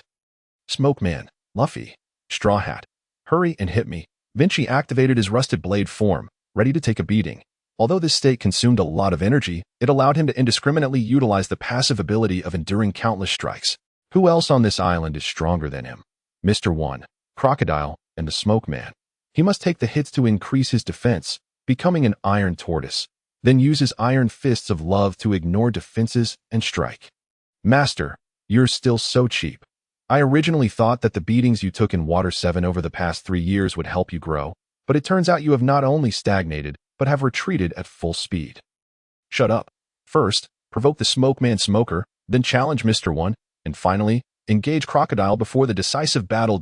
My defensive value will reach Sky Island. Isn't that enough to withstand the shockwaves of the Buster Call? Even if Lucci's prowess is high, it won't penetrate my defenses. Beep. My lord, who are you? Is this the first step towards your inevitable downfall? Haha. The passive endless pain seems to suit you quite well. Enough of the idle chatter. The one who endures the most excruciating blows and possesses the thickest blood will, 2 years hence, emerge as the mightiest being across land, sea, and air, and that being shall be none other than I. My father has placed a bounty of 5 billion berries on my head, while Kaido's is 4.6 billion. What then, I wonder, is my worth? Ding. The system has automatically shut down the dialogue due to nausea and will reboot in 1 hour. Humph, you little brat. The vastness of the world cannot extinguish me. Every blow I endure only renders me stronger. This is the ultimate plan meticulously crafted based on the talent of endless pain. Hey, Vinsmoke, didn't you say you would resolve some troubles on your own? What brings you here? Vinsmoke regained his composure, only to discover that Luffy was beside him, poking his face with a spoon. Captain Dasky approached with his sword drawn, and he promptly pushed Luffy aside.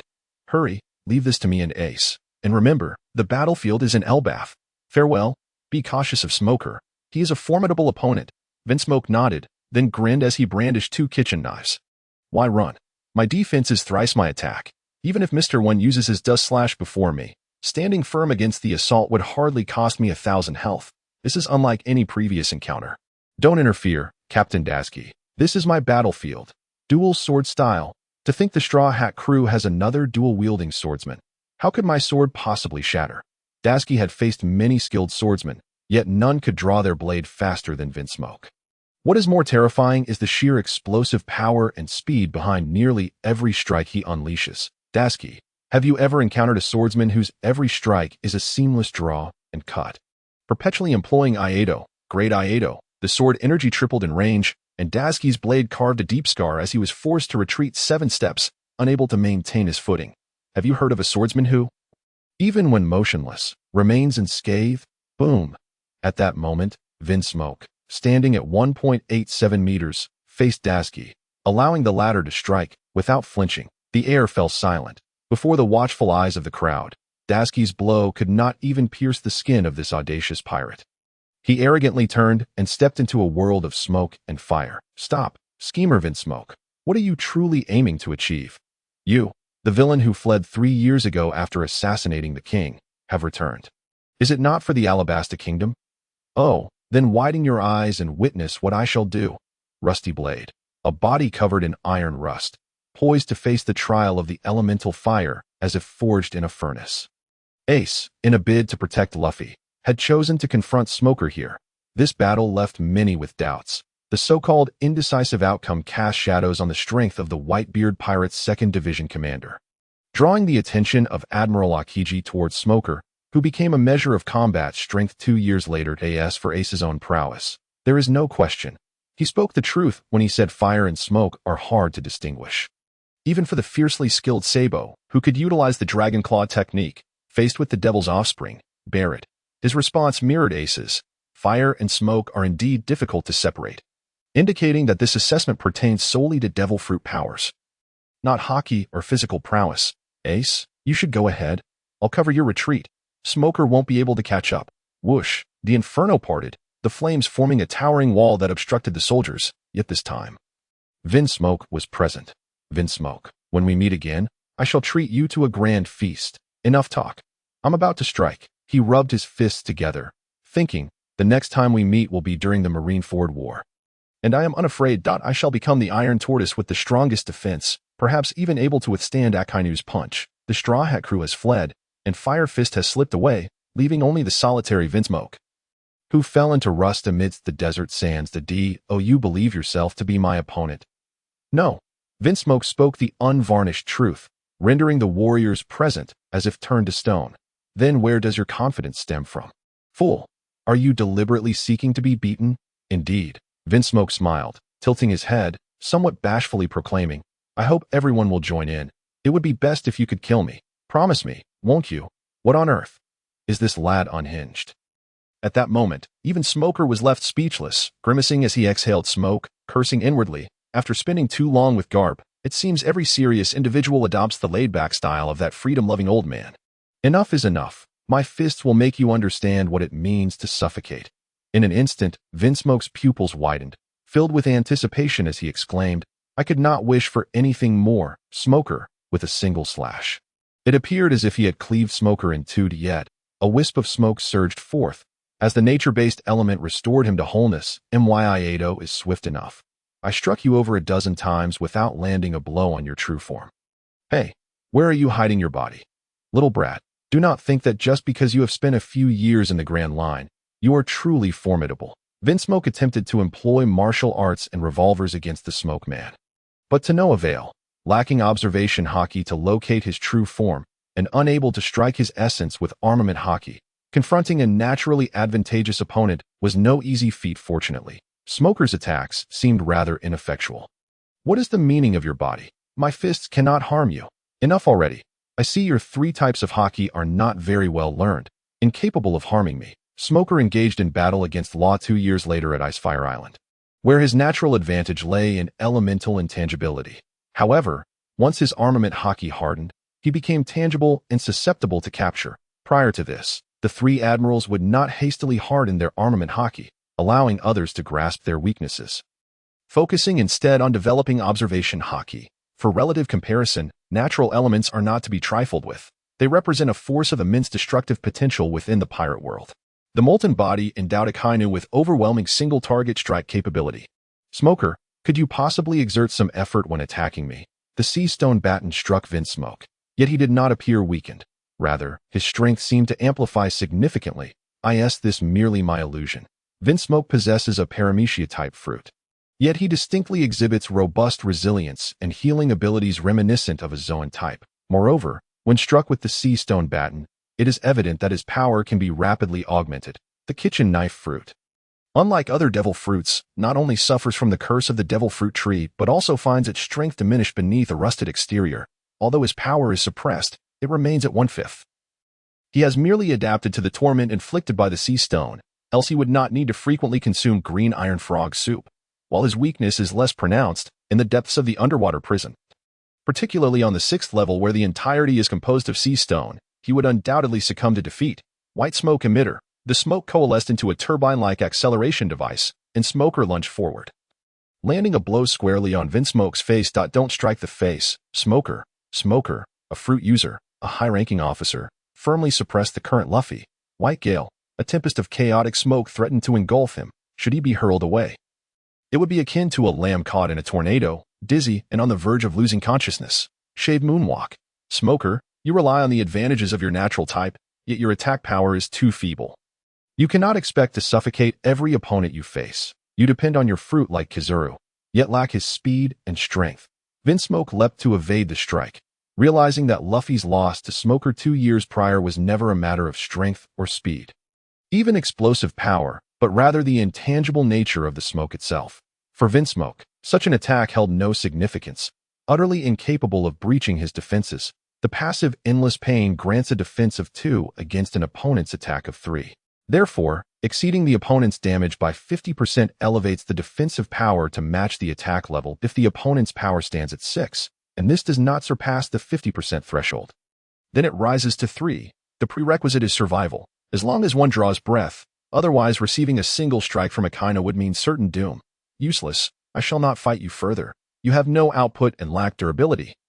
Merely a bloodied support clad in a single garment that a throng of individuals encircled Wincy, leaving him with no avenue of escape. Yet, even allowing Smoker to strike him proved futile, for this adversary held a commendable rank. Should his power surge to a certain threshold, he might ascend to a lower echelon of diamond. Though it was inconceivable that this moment was it, the singular assault lacked potency. Wincy boasted an attack power of 640 and a defense of 2,120. While Smoker, the Smoke Devil, had a basic attack exceeding 2,000 infuriatingly, he lacked a special move, unlike Mr. One, who possessed a devastatingly high damage technique. Fire, Smoker commanded after finding himself drained of strength. Iron Wall, Wincy gripped his blade with both hands. Standing resolute as a mountain. Bullets struck his body as though they were merely grazing resilient steel. The impacts met with an astonishingly swift healing response, visibly mending. Sighing, he mused that perhaps he should have refrained from engaging. What was this meager damage in the face of such overwhelming numbers? Did it truly matter that they surrounded him? Did their gunfire hold any weight? Had they never encountered a true powerhouse? Today, he would grant them a spectacle to behold. Wincy's inherent defensive and regenerative abilities were already formidable, and with the activation of his rusty blade and iron wall, he endured over 100 bullets. Yet, he could not disregard one undeniable fact: pain. A fall may not injure his resilient skin, but it did not exempt him from suffering. Cold sweat beaded on his forehead. The kitchen sword-wielding warrior resembled a Western gunslinger. His face, once quivering in agony, now forced into a mask of silence. Sweat trickled down his cheek as he spun the revolver, the desert heat urging him to replenish his fluids. Yet this was a duel of cowboys. Demanding patience d'été last, a lithe figure emerged, pushing aside the enraged soldiers, delivering a swift punch to Wincy's abdomen. "You madman, do not think you can evade responsibility. That lad in the straw hat claimed the payment was to come from that fiery fellow. Yet he fled, leaving you to foot the bill. Who will pay up?" This ruthless boss truly did not comprehend the gravity of the situation. Wincy bellowed in response, "I shall pay." He then regarded the startled crowd with a derisive smile, his expression shifting instantaneously as he cheekily inquired, "Uncle, could I trouble you for a glass of juice?" The tavern had been breached by Ace and Luffy, leaving a gaping hole, and he had surrendered half of his belly full of berry for food and drink. The encircling soldiers outside remained steadfast, while he sat at the bar, beside the juice, with Dasky, who gripped her long sword tightly, and Smoker, who puffed on a cigar, visibly irked by the insolence of this impudent youth. "Smoker, I ought to address you as senior brother. Grant me this courtesy and let me pass. Times had changed. You were a traitor, a former lieutenant commander of the base. Wincy," he raised an eyebrow and chuckled. "Had you not mentioned it, I might have nearly forgotten my other identity. But what significance does pursuing one's dreams hold if one does not follow them? Shall I become a mere lackey for the celestial dragons? Apologies, but my resolve is not easily bent." Dasky, listening to their exchange, was rendered speechless in astonishment. "Lieutenant Commander, how could this be possible?" "Dasky, there are many matters here of which you are unaware. Do not be overly curious. The truth is akin to buried history. It will consume you like grains of sand." Clang! A sea-stone baton blocked his path. Smoker's position would not permit him to allow this junior brother to flee. The hero of the Black Arm was about to sever ties with his past. As he enacted his justice, this world would weep in utter defeat, unyielding magma commanding the slaughter of demons. Languid ice erecting tombstones, and the ambiguous guillotine casting a blinding light, concealing tears from beneath his glasses. "Black Arm, Zifa-sensei, Wincy, what do you truly mean? The Magnet Drum Kingdom has changed hands. Next in line is the downfall of the Warlord of the Sea. Crocodile, once my prophecy from 3 years ago comes to fruition, you may contemplate my words at this moment." He placed a sum of berry before the proprietor and said, "Uncle, I may cause a bit of havoc, so I will compensate you some berry in advance." With a kick, he shattered the roof, using the shave technique to leap into the air and escape with moonwalk. Inside the tavern, a skeptical Smoker remained silent for a considerable time before uttering a single phrase. "Bring me a large mug of beer." Have you heard? Recently, there have been rampant reports of a villain in Alabasta. Oh, is it possible to be more fearsome than the rebels? Could it be that the founder, the former leader Wincy, has returned? That is utterly impossible. With Lord Crocodile guarding the Sand Kingdom, Alabasta, would he dare? In the Spider Coffee Shop, where the Baroque works announce their missions, Mr. One and Ms. Two Fingers, the user of the spike fruit, gathered that night. A guest arrived, casually taking a seat in the increasingly oppressive atmosphere. Miss Bora, please bring me a glass of orange soda, with ice. Whoosh, a blade halted mere inches from his throat. Do not be foolish, old friend. I have traveled all night to meet you. Why the agitation? Mr. Chief of Staff, you truly do not belong here. This marks our third genuine confrontation. Perhaps you should consider preserving your life. Wensi mused that it seemed he would have to postpone that glass of soda. With hands curved like claws, he prepared to strike. Wensi cast a glance, reversing his grip on the knife, initiating a spiral draw. Bang! The kitchen knife clashed with the razor-sharp blade, the rusty blade against the Slayer mode. Wensi's prowess extended beyond mere swordsmanship. His physical capabilities were equally formidable, this time, with the assistance of Moonwalk. He faced no openings for attack.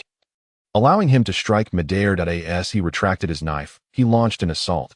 His mastery of the shave technique increased his speed manifold, the iron wall paired with the rusty blade clashing against the steel-like slashes. Mr. One, I have spent years closing the gap between us. How does this kitchen knife's might measure up? The dual-wielding swordsman, Kitaki D. Wensi, awaited his opponent's strongest attack. As the obliteration slash was unleashed, the ferocious assault did not budge Wensi. His skin ruptured yet swiftly healed, staunching the flow of blood. Hurry up. I would rather you not realize your own impotence only when you are enraged later, Wensi remarked with a playful grin. His kitchen knife in hand, knowing that Mr. One's steel frame could not be cut by a mere ordinary blade. Yet that did not imply he was devoid of alternative methods. Little Wensi, your strength remains an enigma.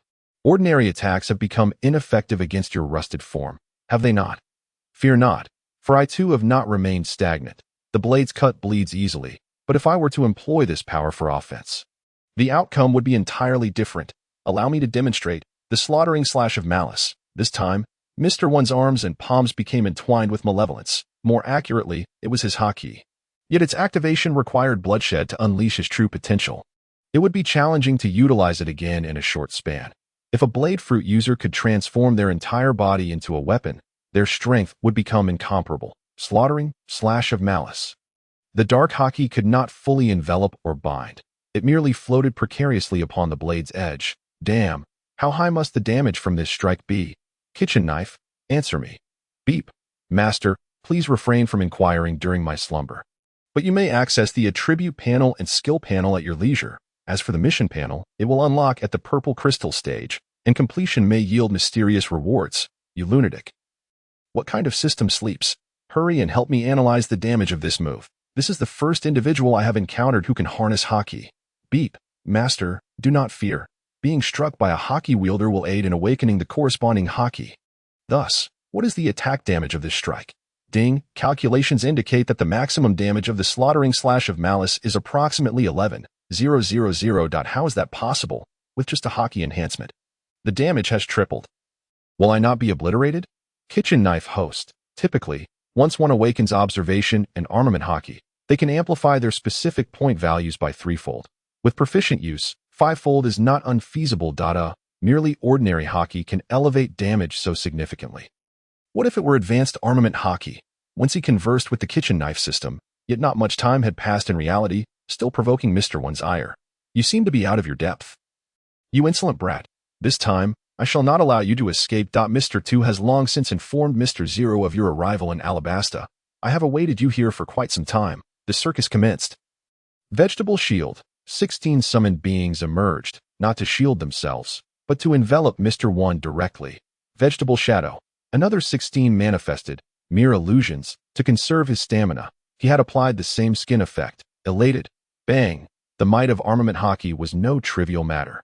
Cleaving through defenses.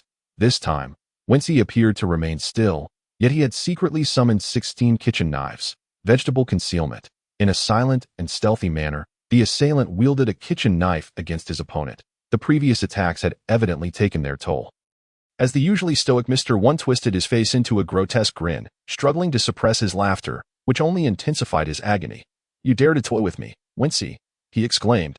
The flying daggers struck 5 times, merely grazing the surface. Compared to Zoro's swordsmanship, Wincy's throwing knives had yet to reach such formidable levels. "What a pathetic display, akin to a circus performance, much like your own abilities that I had presumed that 2 years would suffice for your growth. Yet you remain a mere waste of space." "Is that so?" Wincy retorted, his expression skeptical as he advanced towards him, utilizing his iron plate and rusted blade to bolster his defenses by over 50%. With some relief, he prepared to confront the oncoming attack, anticipating that he could endure the 6,000 damage inflicted, allowing him to unleash the rusted blade's potential in combat. How foolish to stand against me. This was the true embodiment of a decisive strike. After 3 years apart, Wincy's 2 knives were forcibly shattered, showcasing the overwhelming power of Haki, even if he had yet to master its use. Blood gushed from the wound spanning from his abdomen to his chest as he trembled, inching toward the entrance of the Spider CAF. Although Mr. One had bested Smoker, it was inconceivable. He couldn't even capture the real body. Yet Wincy could very well be defeated. Just as the powers of the devil fruits clashed, Wincy, in a state of reckless abandon, evaded death from the smoke, but could not withstand Mr. One's relentless, lethal assault. TCH, isn't he merely my superior fruit? What's so impressive about that? Even smoke couldn't toy with me at will. Why does Mr. One have to cheat? I thought I was truly formidable, he cursed, unaware that in a fleeting moment, he stumbled backward, losing his footing, but he understood one thing. This time, he would not perish, as he still retained a third of his health, and he had feasted heartily before the battle began. With a thud, Wincy collapsed, his breath faint, landing in the most desolate of poses that a shadow flickered with fiery brilliance, lifting him effortlessly, as a powerful punch erupted, generating flames that obstructed Mr. One's pursuit. "Wincy, you cannot die. I almost forgot that I have something crucial to ask you." Green Iron Frog. Wah. Ace hastily retrieved a green iron frog from Wincy's pack and fed it directly into his mouth. Although he had departed from Alabasta, he had returned due to Wincy's previously uttered prophecy. 3 years prior, during their days spent together, Wincy had been mocked by Ace for his predictions, as none had come to pass. "You said, in the name of fate, that the sniper aiming to kill you would one day become my enemy. What was his name again?" "Inu Van Oka." That long-forgotten jest resurfaced just before he was to leave Sun Island, St. Ting Island. For Ace recalled Wincy's words. Their next meeting would be in Alabasta. The night loomed like a colossal curtain, and Ace's fate might silently shift, all contingent upon Wincy's awakening the following morning. Ding! The battle experience pool was full. 5,000 defense points were breached. The damage from the last attack amounted to 6,700, with defense elevated to half, totaling 3,350. My mouth is bitter. Who stuffed this frog leg into my mouth? When Wincy awoke, his wounds still healing, he found Ace seated in a small medical hut at the heart of the desert. Who would have thought that after so many years, I would encounter you again? "Mr. Wincy, I trust you have been well. Old man, are you not afraid I might strike?" Wincy retorted, recalling the assassination of the king that had caused a stir throughout the Alabasta kingdom, an act he had committed 3 years prior. The doctor and he exchanged glances, rendered speechless. Who cared? The imperative was saving lives, whether friend or foe. Did it warrant a response? Silence was perhaps the most eloquent answer. Ace gently pushed the door open, stretching lazily, then delivered a forceful slap to Wincy's back. "Are you trying to kill me? Wincy, are you not dead yet? Thank you for saving my life. However, to expedite my recovery, I require food or ample medicine. You, old man, surely do not have enough. We must find a refuge quickly." The desert doctor hesitated briefly before exclaiming, "Go to the rain curtain. That is where the hero crocodile resides. By the way, it is tied to you. There was once a castle there, which was transformed into a gambling den after you fled. And a gladiatorial arena." Wincy sighed in resignation. Right. Present-day St. Ting Island. The only place still blessed with favorable weather is that. Also the territory of the 7 warlords of the sea. He had intended to go there, to recuperate before enduring another blow, at which point his defenses would truly reach an iron turtle level, enabling him to withstand a few blows from Crocodile. It was laughable how his past mischief had turned into a means of exploitation and indulgence for the sand crocodile. "I also have plenty of medicine here. Remember to take it and change the bandages." Wincy furrowed his brow, chewing the medicine hastily. His health bar began to recover rapidly, and steam rose from his wound. The kitchen knife system granted him game points and allowed for character operation. Restoring health through food and medicine. Do not attempt to imitate recklessly. Remember to follow the doctor's orders for your life. Gurgle, his stomach began to rumble, consuming considerable energy as he healed. Old man. This is the last 300,000 berries I have. I will repay you in the future. Foolish child, I do not need this. What matters is curing the patient. Be cautious. I have a feeling you are not one to act without thought. Compared to the rumors of wickedness and treachery, the Wincy I know is a cheerful fellow who refuses to concede. Indeed. Once he closed the door, gazing into the heat of the desert he had not seen in 3 years. Preparing to head towards the castle he had forged with his own hands. Ace, is there something you wish to know that requires returning down the same path? Wensi, do you remember a fellow named Inu? Then Oka, I first encountered him beside Blackbeard, whom I was pursuing. His strength has been increasing, and one of his crew members is indeed the person you mentioned. Furthermore, when we parted ways in Water 7, you said we would meet again in Alabasta. I wish to know one thing. Thud, thud, thud. Wensi's heart raced, his mind a tumult of confusion. How could he persuade Ace to abandon his pursuit of Blackbeard? This was his obsession, an unforgivable sin to betray his family within the Whitebeard pirates, especially since Blackbeard had slain the former captain of the 4th Division. Was he to disclose the events of the Paramount War? Do you know of Wano country? I encountered a village in the New World that survived by making straw hats in that isolated kingdom, which is under Kaido's control. There exists a prophecy that has persisted for 2 decades. The Red Scabbards will overthrow the 4 emperors and restore Wano. Wincy had not anticipated Ace to inquire about this, recognizing it as a potential significant event lurking beneath the surface. During his years of adventuring, he increasingly believed that this could very well be a grand deception. 40 years ago, Kaido, Big Mom, Old Man, and the Golden Lion had all served aboard the ship of the Pirate King, Rocks. Compared to the peak powers of Big Mom and Kaido, even the so-called monster, the Old Man was deteriorating. Vanquishing that inebriated foe would not be a simple task. Can you truly predict the future? If so, please tell me when, where, and who can bring about the downfall of Kaido and Big Mom. I had thought you steadfastly believed in Whitebeard's strength as his son. You, above all, would know his condition best. You merely sought to uphold his dignity as the Emperor of the Sea, and to honor a promise to Yamato. Ace, is this the burden you bear? Even tentatively inviting Luffy to join the Whitebeard pirates was merely to protect your brother better. Wincy forced a bitter smile, had it not been for the oppressive heat. His tears would surely have been noticed. Prophecies, much like fortune-telling, were often sought for peace of mind. He spoke some truths about the future while deliberately concealing certain realities. Yamato would meet Luffy within 3 years at the latest. The Red Scabbards would return, and the Kaido and Big Mom you fear would indeed fall, and it would be by Luffy's hand. As for Whitebeard, you need not worry about his health for at least another year. Ha! Wincy, must you extol Luffy so? He isn't even here. Ace's laughter abruptly ceased, his fiery gaze resembling a profound abyss, much like the emblem of ecstasy and sorrow adorning his orange cowboy hat. I cannot interfere too much in the affairs of Alabasta. This is Luffy's path. When he must tread on his OWN.AS for Blackbeard, I must capture him, for he has committed unforgivable acts. Is he seeking solace? It turns out that Ace too harbors anxieties about the future, and he is not without his worries in this moment.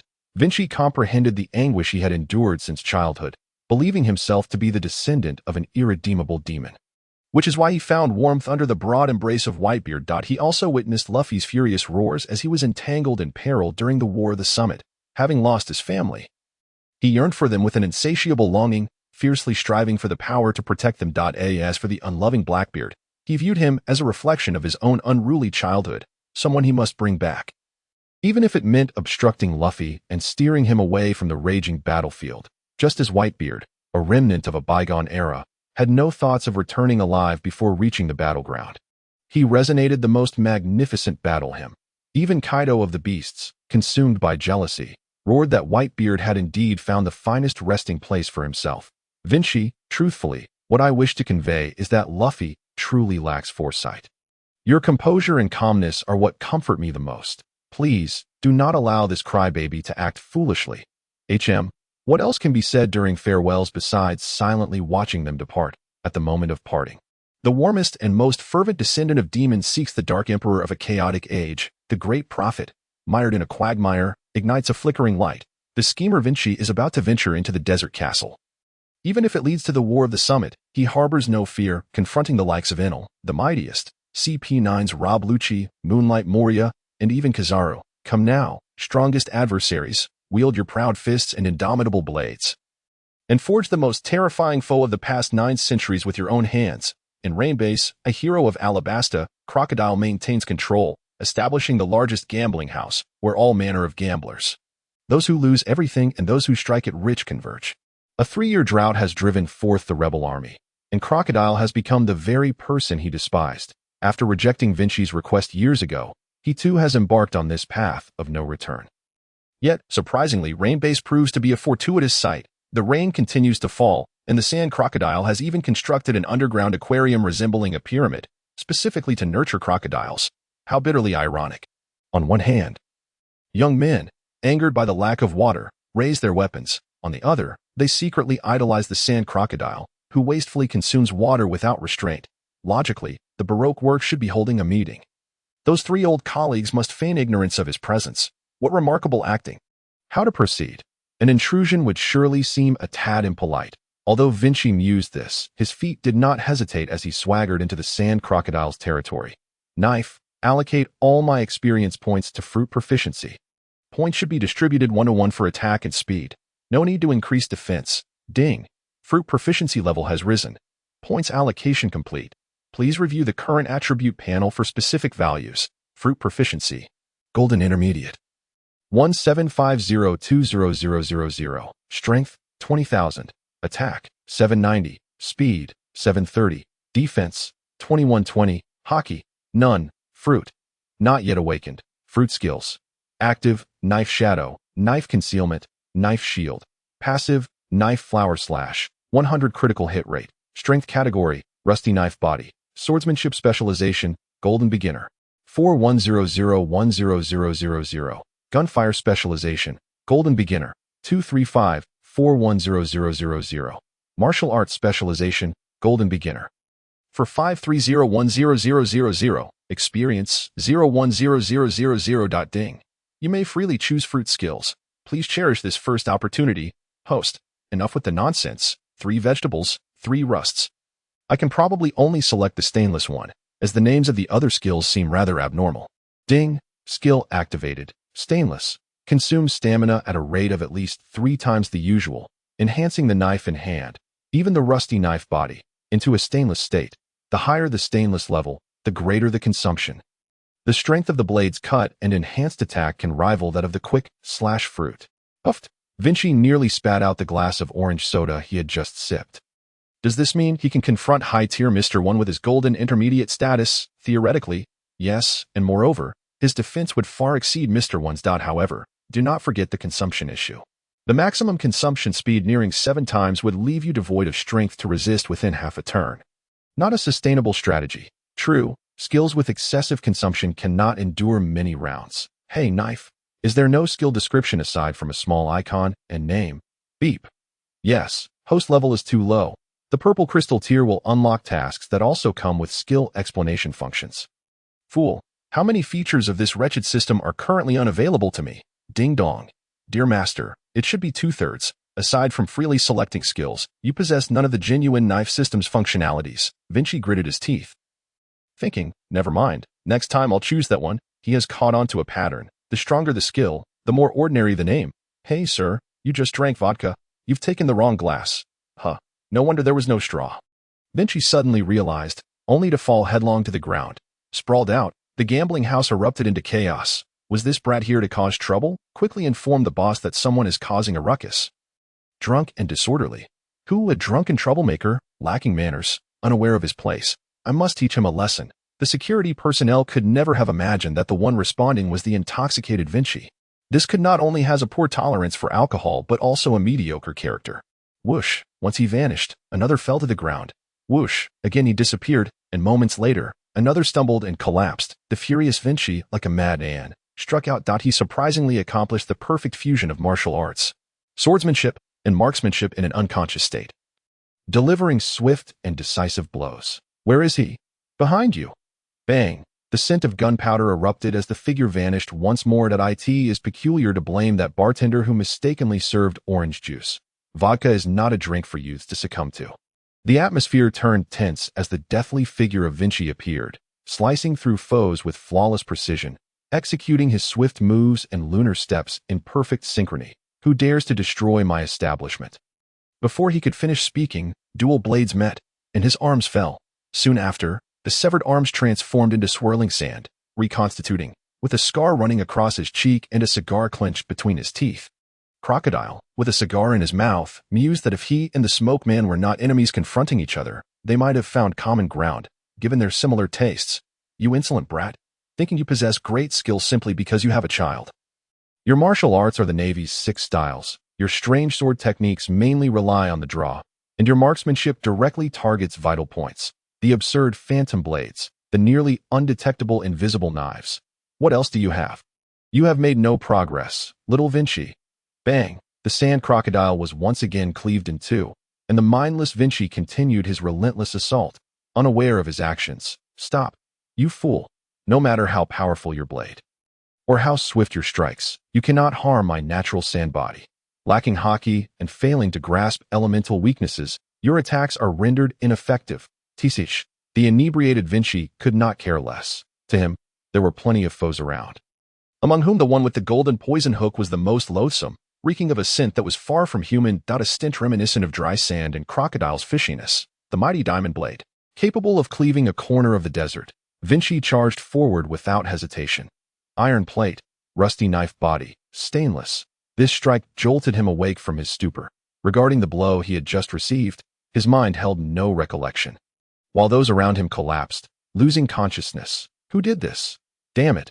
Why am I sporting another wound? Who did this? An ambush on me. As the heated words of Wincy faltered mid-sentence, Sand Crocodile stood resolutely before him, flanked by the members of the Baroque works. You were fortunate last night, saved by someone of remarkable speed, but today you shall not escape, he declared. Mr. One's limbs transformed into razor-sharp weapons, poised to strike. Little Wincy boy, how did you find your way here? Alas, your castle is no more. Concern etched on the face of Xiao Feng as his friend found himself in peril. The situation appeared dire. Ah, so it was you who ambushed me and slaughtered so many. Crocodile, how despicable of you. Silence, you wretched brat. It was you who charged in and bore the brunt of the attack. My subordinates were harmed by your hand as well. How long do you intend to create this ruckus, you insufferable fool? Sand Crocodile growled, turning with a fierce glare. Get out of my way, erosion cycle. With that, he transformed a section of the world into a tempest of yellow sands, sapping the moisture from everything within reach, rendering them mere desiccated husks. This technique, grand as it appeared, surely required time to execute, did it not? Indeed, when it is completed, this gambling den shall become your tomb. Dead beneath the ruins of your own castle, Wincy. Oh, farewell. Engaging in a life-and-death struggle with you holds no significance. Goodbye, Mr. Crocodile. Wincy turned to leave with an air of nonchalance, while the previously enraged Sand Crocodile's expression morphed into one of shock. With 20,000 health and over 3,000 in defense, combined with 3 major status enhancements, his defensive value soared beyond 6,000. The ensuing blow from the diamond blade inflicted a staggering 10,000 damage. The final damage he sustained was 5,100, reflecting the elevation in his defensive capabilities. Losing a quarter of his health was trivial, yet the true terror lay in the upcoming ultimate move. Should a critical hit be followed by a venomous stab, he would surely meet his end here. Achieving his objective necessitated a swift exit. Wincy himself was baffled as to how he had endured such a strike. All he had done was sip some orange juice. With a sudden smack to his face, Wincy's pace began to falter. As a chilling realization dawned upon him, he felt as though he had trespassed into a den of tigers. Accept my challenge, little Wincy boy. Since you have dared to lay hands on Mr. Zero, there shall be no mercy. A troublesome scent of liquor wafted through the air. In a past life, he had perished in a drunken stupor. And in this life, a single sip rendered him inebriated. Was this a cruel jest of fate? Wincy chuckled softly, turning to seize a glass of orange juice from the bar, downing it in one gulp. He smacked his lips and burst into raucous laughter. His health was regenerating, with ample food and drink nearby to sustain him, yet the risk of an uncontrollable rampage loomed. Kitchen knife. Compute the differing probabilities of rampage before and after leaving this place. Ding. The probability of rampage before is 12%. After, it is 35%. Understood. Wincy grasped a bottle of white rum, aged for 7 or 8 years, a spirit of Russian origin, its potency palpable. Crash. The bottle shattered upon the floor as he brandished his blade and stepped forward. Great slash, he charged forth, exuding an overwhelming presence, the moment's energy akin to a grand spectacle. Suddenly, he opened his eyes, catching sight of Mr. Two behind him. Sandman, danger, flee. In his drunken stupor, little Wincy boy resembled a primal beast. Caifan was momentarily taken aback, perplexed as to why the unhinged Wincy refrained from attacking him. In the blink of an eye, the once relaxed crocodile's eyes widened in astonishment. Wincy stood behind him, his body radiating a crimson aura, a rusted blade embodying pure swordsmanship. In his hands, 2 blades gleamed, unblemished by rust. In an instant, this beast, expending 5 times his energy, unleashed a barrage of strikes. Great slash, twin slash, spiral slash. The Sandman's form split into 2, then 4, then 8. Fool, you daft creature. I warned you that such attacks are futile. Sand Crocodile roared in fury, one hand gathering sand, the other morphing into a razor-sharp edge. It was the sandstorm that had once cleaved Akainu during the Marineford War, and the diamond blade that could inflict grievous wounds even upon the ironclad Wensi. In his rampaging state, Wensi bore an uncanny resemblance to Cavendish's second persona, the first captain of the Straw Hat Grand Fleet, 2 years hence. His sharp dual blades mirrored the lethal claws of a feral beast. Sandman, danger, use water, crack. Wensi, clutching a bottle of liquor, charged at Crocodile. His eyes were fierce, akin to a dragoness roar, as the liquor smashed against Sand Crocodile, following which a sandstorm slash descended. With his dual blades raised in defense, the sharper they were, the more prone to damage they became. Overly rigid blades are prone to breakage, yet it mattered not. Even if it was merely liquor, it would suffice to ensnare the essence of Sand Crocodile. Triple blade technique, liquor slash. The damaged blades endured the assault of the desiccating winds, but could not withstand the lethal strike. His body shriveled, resembling a mummy, as the accelerated deterioration of his energy statistics, combined with the assault of the sand fruit, ultimately brought him to his knees. Mr. One seized him with a swift motion and cast him into the depths of the crocodile's lair, to join Mr. 3, the Candle Man, in the belly of the beast. Incompetent fool, to let such a jester disrupt our plans with a drunken stupor, should anyone dare to execute a failed plan again.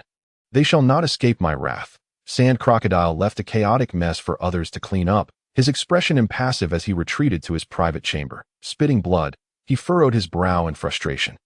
The last encounter had nearly resulted in the slaughter of this boy, and yet he had managed to inflict only a minor injury upon himself. Unexpectedly, this time, he bore a significant wound to his abdomen. It mattered little. Those rebel forces were but worthless fodder, incapable of striking at his vital points. Blood dripped as Sand Crocodile was compelled to bandage himself. Swordsmen were indeed troublesome creatures, particularly that accursed Mihawk, who detested everything. Master, you truly are the weakest host I have ever encountered, unable to defeat even a crocodile. How formidable could he be? Nonsense. He could dispatch Luffy with a single strike. Yet years of neglect and physical training have left him vulnerable. Otherwise, he would not have been subdued by a mere blood grasp. No, do not forget, my master, what I just recounted pertains to the world of pirates, where you did not exist, now that you have arrived. Should you not leave your mark, 38 years ago, Rox was defeated by the combined might of Karp and Roger at God Valley. Even he, with his formidable strength, succumbed to the dawn of the new era. And you, my master, allowed his stronghold, the Hive, to become Blackbeard's territory. Does the past remain but a silent shadow, whilst you choose to remain a mere tenant? The strongest grants you enhanced abilities, allowing you to endure 1,000 cuts, bestowing upon you vitality and a physique that surpasses that of Zoan users in times of overwhelming odds. Harness the bloodline power to achieve parity. Fortify the attributes of your character. Do not remain silent. You are entirely qualified to ascend to the new world. Do not falter, my master. You are the great prophet of the pirate world, destined to seize all firmly in your grasp. It is the prophet who guides mortals to the sacred mountain. Yet it is the divine who ascends. Pooh! Crocodile expelled Wensi, who was hardly harmed. His body, now riddled with rust, was too unpalatable for Crocodile to consume, resulting in a regurgitation that revealed a sizable candle ball within. There lay Mr. 3, discarded for his failure, unable to stand. Yet I feel strangely conscious, despite being a mere husk. Ding! Master, Your body belongs to the rusted kitchen knife, as you wield the rusted blade. A transformation begins to unfold. In the eyes of beasts, you resemble nothing more than a discarded lump of iron that if Chopper were to catch your scent, he would detect the odor of rusted iron. How long must I wait to absorb some moisture? According to the timeline, in approximately 5 hours, Monkey D. Luffy and his crew will arrive here. To ensure their demise within the Sea Stone prison, Sand Crocodile will release water, providing you with an opportunity to escape. Foolish kitchen knife. I am a devil fruit user. How can I escape in the sea? Master, cling tightly to the candle ball. During Mr. Three's escape, you may still have a chance. TCH, I suppose I owe you this favor. Could you check my chances of augmenting my defense in Alabasta? Ding. 50% chance. Enduring the erosion cycle will inflict damage estimated between 30,000 and 50,000. Crocodile, like Doflamingo, has grown sluggish and complacent due to his position and strength, leading to stagnation in his power. In his prime, the erosion cycle could directly defeat a diamond tier fighter. Now, it merely obliterates those of the amethyst tier. Understood. Let us dispense with the idle chatter. Neglecting training and the passage of time will inevitably weaken one's power. Except for Karp, he is a monster. Having bested rocks, he is relentlessly pursued by Roger. Why am I so weak? My master, upon awakening the power of armament hockey, one can significantly enhance the might of the Iron Fist. You are the ultimate heir to Karp's martial arts. Akiji relies on unparalleled natural abilities, while Vice Admiral Bogard is a swordsman. Kobe was the first to awaken observation hockey, and Dragon follows his own path, giving rise to the Dragon Claw. Yet you are the sole inheritor of his Iron Fist. Had you mentioned this earlier, with such an extraordinary advantage, why would I wield a dull blade that diminishes my combat prowess? Ding. Because you have yet to awaken armament hockey, relying more on swords and martial arts. Awaken your hockey, and in addition to boosting your basic attack power, the Iron Fist of Love can become 5 times stronger, rivaling your defensive capabilities. The mummy version of Wincy was overjoyed, only to burst into laughter with a dry smile. The heroic Karp's Iron Fist and Kaido's physique. Once I awaken armament hockey, I can wield the strongest spear and shield simultaneously, and success on the pinnacle of life will be but a step away. Alas, Wincy, who completed the Alabasta defense enhancement plan, can only wait for Luffy to rescue him, just a step away from awakening his hockey. Though another particularly vexing issue looms large, the blade. How do I awaken armament hockey? Simple, swim. Nonsense, a devil fruit user cannot swim in seawater. So how do you think you awaken the Iron Fist of Love? Ah, was this not a prank by Old Man Karp? Theoretically, armament hockey acts as an invisible armor protecting the body from external harm. It is powerful enough to transform into an offensive means, even allowing for ranged attacks, hardening, and more fluid applications such as flowing cherry blossoms, alongside high-level hockey that directly inflicts internal damage. Wincy must meet 2 prerequisites to awaken armament hockey as1 endowed with a game-leveling system. He must fulfill certain conditions to unlock new functionalities, surpassing human limits with the Navy's 6 powers, mastering swordsmanship in a grand manner, and unlocking special combo techniques. Only through the dual enhancement of martial and sword arts can one awaken armament hockey.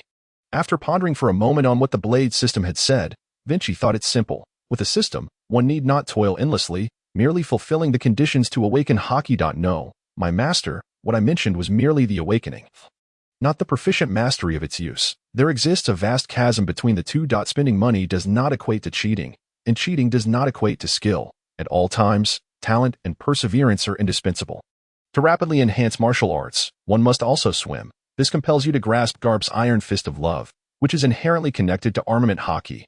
Armament hockey, as an invisible armor, theoretically allows you to separate yourself from seawater, diminishing its effects on you, even blocking it. So, does that mean devil fruit users can swim? Yes, even dive, albeit with several times more difficulty than non-users. If your combat power matches that of an enemy in seawater, then on land, it would be at least 3 times greater. Mummy Wincy found the outside somewhat noisy, yet he was more concerned with his hockey awakening plan. Did Old Man Karp from the very beginning show me the path to becoming an unparalleled powerhouse? Though I may rust, this can paradoxically make me stronger. Ding! With each flaw you conquer, your growth will double. Rusting is one aspect, while the resilience against rusting enhances your physique on the other. After much deliberation, I, Wincy, have returned to the starting point laid out by Old Man Karp. Whoosh! The gate swung wide, and torrents of water gushed in. He instinctively clutched the wax ball, realizing he must hold his breath for a while. Gurgle! After a brief moment of deflation, his body began absorbing the water, restoring his vigor, no longer a feeble mummy. However, Mr. 3 was better. He emerged from the wax ball only to be captured by Sanji and thrown into a cage made of sea prism stone. Wincy, you are here. Could it be that the chaos outside was your doing? Wincy, who was still giddy from spraying water like a whale, laughed foolishly, thinking that surviving a great calamity must surely yield good fortune. Beside him, Mr. 3 had been beaten to a pulp and needed to escape quickly. Otherwise, Crocodile would certainly pursue him. Escape? Why would I? Wincy, need to run. You all go ahead. I will hold the rear. However, Wincy could barely stand. And he was knocked out by a punch from Luffy, carried out by the great Usopp. How amusing!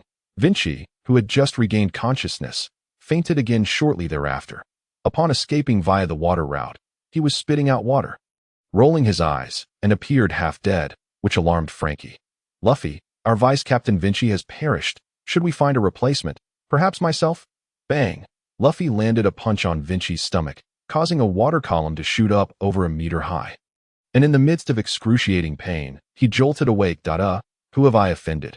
I was drunk and turned into a corpse. Now I awaken as a whale. Usopp, you are committing murder. Oh, Wincy, we are all still alive. And a decisive battle is upon us. Only then did Wincy realize that Smoker stood before him, as he was struck directly in the face with a stick. What is wrong with you? Why won't you leave me alone? Go beat Usopp. He's the most cowardly. Smoker's cigar had long been extinguished by the water as he pondered. You have grown stronger. It had been only 2 days since their last battle. Yet he could clearly sense Wincy's enhanced power. An attack of equal force would not even provoke a cry of pain from him. Spear thrust. In a breath's time, he pierced through the smoke, creating numerous holes, causing Smoker to step back. This time, I will spare you, but I will not let you off. Wincy, do not attempt any tricks before my eyes. Do as you wish. In any case, I cannot explain myself. Wincy thought, once I awaken armament hockey, being able to strike at your physical form will surely send you flying. Crocodile, that nature type, is no different. Speaking of which, Alabasta is indeed an intriguing place, with the flame fruit, sand fruit, and smoke fruit all playing significant roles here. The emergence of the three-color hockey system resonates strongly, opening a window for Wincy's urgent awakening of armament hockey. The nearly unsolvable nature types have a profound demand for both armament and observation hockey. Slaying a few sand crocodile subordinates to gain experience is the fastest method to level up. Luffy, Wincy was lost in thought, laughing for quite some time on my back. Usopp, take the vice captain away. He has dealt with crocodiles before. I must find an opportunity to knock that detestable sand crocodile away for daring to touch my vice captain. Unforgivable. The Straw Hat crew has 3 cardinal rules that outsiders must never break. First, do not make Navigator Nami cry. Second, do not insult Captain Luffy. Third, do not strike Vice Captain Wincy, for the earliest bond on this ship originated from Wincy, who, at a young age, told them to venture forth across the boundless sea. Even while lying on the back of a running duck, Wincy was oblivious to his actions, as his body still required time to recover, still expelling water. According to the battle plan, the group would split up, with Sniper Usopp and Dr. Chopper responsible for caring for the ailing Wincy. He dozed off under the blazing sun, awakening behind a stone wall. Where am I? Having coughed up water the entire way, he managed to salvage his life, truly deserving to be called Wincy. Excitedly standing up, he discovered a stout man facing him with a baseball bat, accompanied by a sausage dog resembling a gun and a female mole. The naturally strong Mr. 4 and the mole fruit user, Miss Christmas. What? You followed Usopp here to seek revenge on Mr. 1. Stop the nonsense. You are merely here to ambush us, right? Mr. Wincy, we heard you joined the Baroque works before us.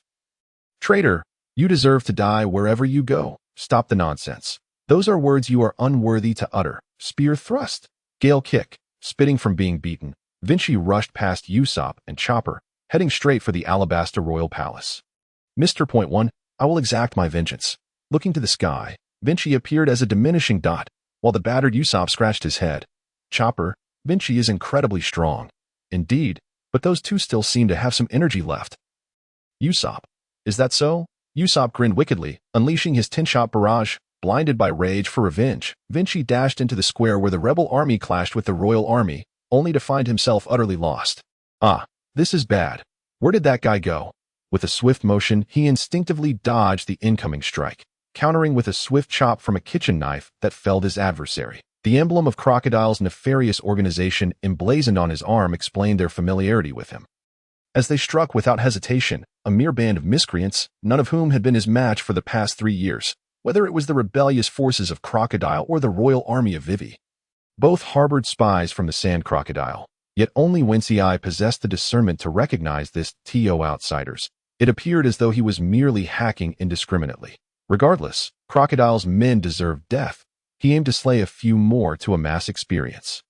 In a dim alley, Dasky found herself in a dire predicament when Smoker abruptly received a report from a Navy soldier. The schemer Wincy was engaged in battle with the Straw Hat crew.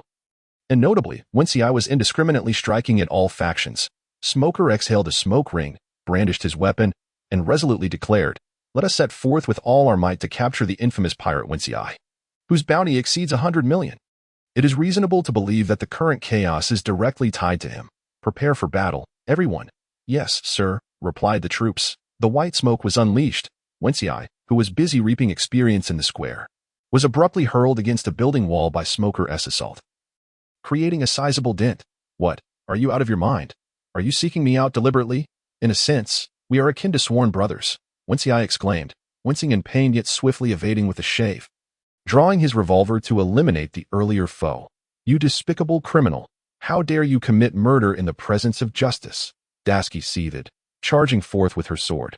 Meanwhile, Wincy realized he had been driven into a street surrounded by Navy soldiers, both inside and out. Oh, a cunning strategy, I see. Who would have thought that the so-called schemer would fall into your trap? With the release of white vapor, Wincy's move resembled Mr. One's lethal cutting mode, combined with the speed of Luffy's gear second. However, the enormous energy expenditure was not to be overlooked. Dasky's strike, which dealt around 700 damage, was a result of her newfound determination after being previously humiliated by Wincy. With a defense of 5,000, Dasky's strongest blow would scarcely leave a mark on him as the blade swept through. Wincy remained unfazed, instead exhaling a sigh as he stepped lightly into the air. "Smoker, your territorial advantage is of no consequence to me. I possess the moonwalk technique to maintain my speed, the shave for rapid movement, the iron body for strength, long-range attacks with finger guns, and close-range capabilities with the gale foot. You stubborn fool, have you not mastered the art of imitating the natural elements? To contend with me, at the very least, you must first learn to harness armament hockey." Thus, the two continued their stalemate, exchanging blows in midair. What, Colonel Smoker and the schemer Wincy are actually sworn brothers? In a sense, that was not entirely inaccurate. Smoker's formidable physique and nearly comprehensive abilities made him a veritable monster. With one hailing from the former Admiral Zephyr and the other from the legendary hero Karp, Dasky, disheartened, stood aside, her gaze dimming as she seemed to gradually lose her will to grow stronger. Wincy's ironclad defense was exceedingly high, inflicting devastating impacts on others. One could only imagine how formidable the body of the strongest creature, Kaido, would be if even the mighty Odin managed to wound him once. Dasky, no matter the time, place, or the enemy faced, one must never lose heart, for there will always be weaknesses that, if none exist, then become stronger than your foe. Smoker roared in the air, determined not to allow his once optimistic subordinate to lose confidence. The trials faced in Alabasta had already eroded Dasky's self-assurance. "What nonsense are you spouting? While you strive for strength, your opponent merely stands there, waiting to be beaten. We all have 2 eyes, a nose, and sleep in a bed." "Silence. If you dare to shatter my subordinate's confidence, I will make you bleed. Give it a try. You certainly live up to your name as the White Hunter. Have you found your dream in Logtown these years? Roger was your idol, was he not? He died before your eyes, just like Luffy, who was struck by lightning on the execution platform, causing you to relive your childhood. Fool, is it not the person you have already acknowledged that you are pursuing?" The exchange between Smoker and Wincy amidst their clash was overheard by others, their hearts ablaze with intensity. Many began to question, could someone like Wincy, who spoke such words, truly be a heartless villain? "I have no time to waste with you, Smoker. Those who cannot enhance my combat power are utterly useless. Be gone." Wincy detested discussing emotions before him. Even Garp's insistence on becoming the strongest Marine irked him. Shave. He evaded directly and brandished his kitchen knife before the downcast Dasky. "Sergeant Dasky, flee." Other soldiers shouted, fully convinced that Wincy's skin was impervious to harm. Even the Logia Smoker could not truly injure him. Whitesnake. Smoker transformed his arms into a massive serpent, hoping to ensnare Wincy, yet the latter did not look back, thrusting his right hand backward. Finger guns. I told you, do not attempt to destroy my subordinate's confidence. White fist. The smoke surged forward, and Wincy waved his hand, summoning 16 kitchen shields to encircle himself and Dasky. Attack me, Sergeant Dasky. I command you. In the name of the lieutenant colonel, draw your sword. The kitchen knife rested against the despondent Dasky's neck. Yet she remained unmoving, her head still bowed that a person who had always cherished swords had failed to leave even a scratch on Wincy. For confidence can be built yet equally shattered, especially in intangible ways. You have one, schemer Wincy. The Grand Line is rife with powerful foes. Surely there are many stronger than you? Can I continue onward? Dasky's voice trembled, and Wincy grasped her hand, drawing his sword, pointing to his chest. He coldly declared, Look here, the most vulnerable part of a human is the heart. Give it a try, even if it's just a wound. Enemies have weaknesses, and so do we. Find the flaws in your opponent and compensate for your own. And you shall conquer your foes. Iron body, deactivate. Rusty blade body, deactivate. Iron plate, deactivate. Even so, his pure defense still exceeded 5,000, though the small hand in his grasp felt icy and piercing that he merely believed that he could not allow this person to lose confidence. So he held Dasky's hands tightly, prompting her to thrust the sword toward him. Blood trickled forth, a mere surface wound, yet it stung slightly. This blood was scalding, cascading down the blade and onto Dasky's previously cold hands. Slowly, she lifted her head, awakening from her nightmare. Wincy's rusty blade body could enhance his combat power by half, not to mention he had switched to his iron state. He aimed to block Mr. One's ruthless dust slash and directly elevate his defensive power to match that attack's damage. Even in a drunken rampage, he could injure Crocodile, but facing a despondent opponent, he found himself powerless. Why are you doing this? Humph, Dasky, grow stronger, strive to defeat me, and next time, stab me with your sword. All right? As Dasky raised her gaze, all she could see were eyes bright as stars, causing her heart to race uncontrollably. Boom, the kitchen shield shattered with a resounding crash. Followed by a single utterance, white gale, the kitchen shields were lifted by the smoke vortex, and in the tempestuous alley, the once despondent Dasky appeared somewhat lost. Even Wincy, who had proved impervious to Smoker's attacks, had sustained injury. Dasky, you did it. Ha ha ha. He is not that impressive after all. Pick up your weapons. We cannot let this brat slip away under our watch, the Marines shouted, seemingly insurmountable pirate bleeding, especially as the monstrous figure flowed with crimson blood. Hiss. Wincy stepped back, the wound beginning to heal, his expression shifting. Confronting the onrushing foes, both blades drawn, he executed a spiral slash. Fools, if you wish to harm me, you still have 100 years to go. But do not forget those 2 words behind you. There exist evildoers stronger than I. Strive to defeat me. What nonsense are you spouting, Wincy? Smoker's furious punch landed squarely on his abdomen, while Wincy's crouched down to deflect with a kitchen knife.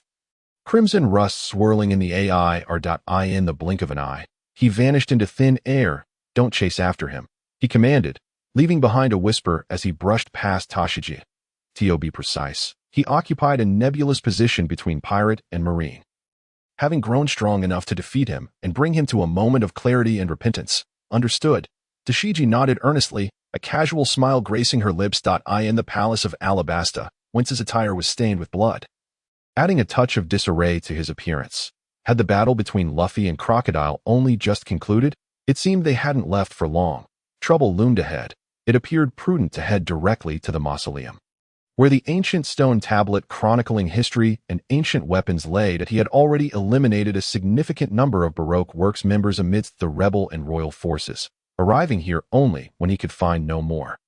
Beep, Master. A total of 137 foes have been slain, ranging from the lowest bronze tier to the highest silver mid-tier, accumulating a total of 476,310,000 experience points. Noted, he mused, realizing that the other battles had likely concluded as well. He might as well seek out Mr. Crocodile for another round, especially since that fellow still bore injuries to his abdomen. An opportune moment to strike while he was weak. He hurried towards the location of the historical manuscript, his mind racing as he analyzed the current situation. Both his martial and sword skills needed to ascend another level, requiring a combined expertise of approximately 8,000. Once the experience pool reached its limit, He could initiate a comprehensive enhancement. Through diligent training, he could master special sword techniques and awaken his haki, particularly his armament hakadas for acquiring greater mastery. He would need to take risks, immersing himself in swimming to envelop his entire body in haki, thereby bolstering his resistance. Should he kill Crocodile or merely defeat him? How could he achieve such a feat? No, it wasn't essential for him to accomplish this, as Luffy, with his innate ability to withstand damage, could very well overcome him. The kitchen knife system activated, displaying the attribute enhancement panel, skill selection panel, and information mailbox. The purple crystal tier unveiled the skill introduction panel, as well as the task panel. Were there any game interfaces he hadn't yet utilized? Kitchen knife. What about my inventory interface? Beep. Master, that information cannot be disclosed at this time. What about the marketplace and weapon enhancement, the refinement panel? Beep. That too cannot be disclosed. Well, if you don't deny its existence, it implies that it does exist, particularly following the purple crystal tier. Wait, there was one more thing he had forgotten. Kitchen knife. Do you have a party function? Ding. Congratulations, Master. You have successfully activated the party panel. Note, you can team up with allies to collectively defeat bosses, gaining teammate bonuses while sharing experience. It is noteworthy that if the killer earns 10,000 experience points, each teammate will receive approximately 1/3. Wait, if I kill him, can I not also loot equipment? All this time, I've only been gaining experience points. Master, in fact, you can obtain a devil fruit, provided there is a nearby fruit to host the parasitic effect. The problem, however, is that you are too weak to even defeat a Mr. One. Silence. Wincy retorted, his face darkening as he chastised the kitchen knife system.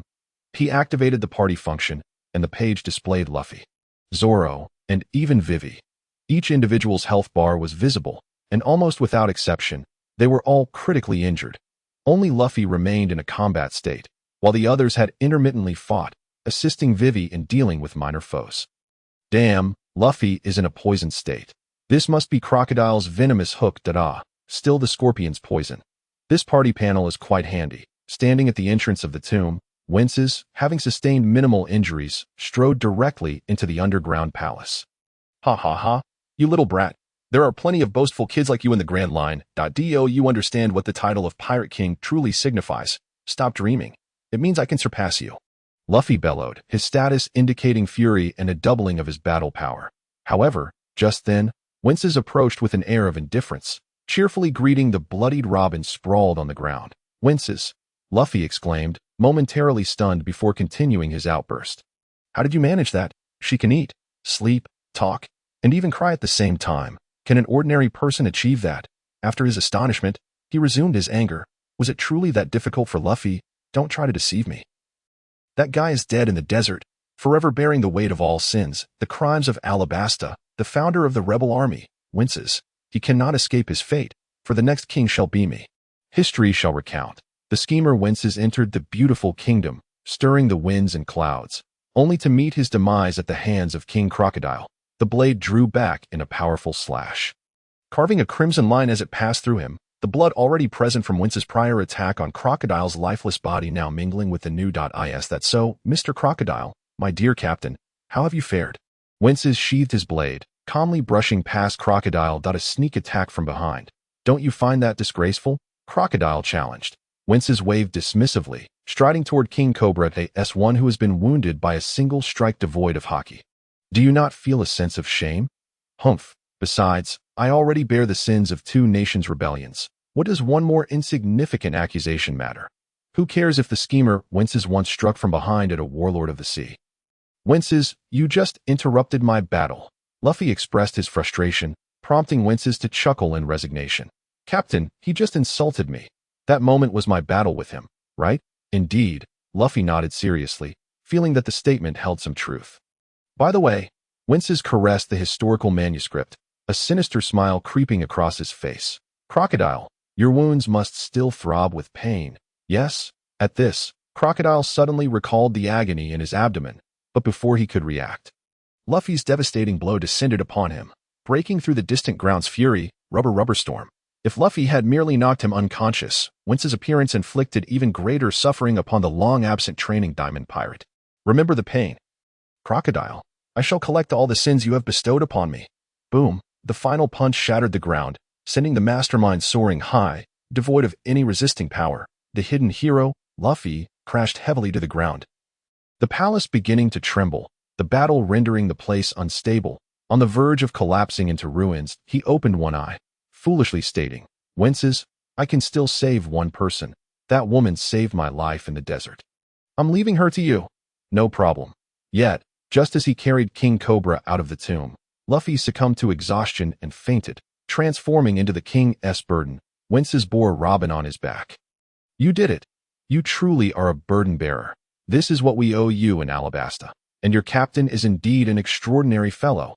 Robin, still conscious, leaned her head weakly against Wence's shoulder, lost in thought. "Robin, join us. You must have grown fond of this straw hat fool, but I will bring you harm." "Fool, how will you know unless you try? Do you truly believe those you fear can overpower us?" Robin fell silent, angrily punching the air behind her. "Let me down. I will find you myself later. It will be difficult to explain if we encounter each other directly." Once Robin was settled, only Wences and King Cobra remained conscious on their journey.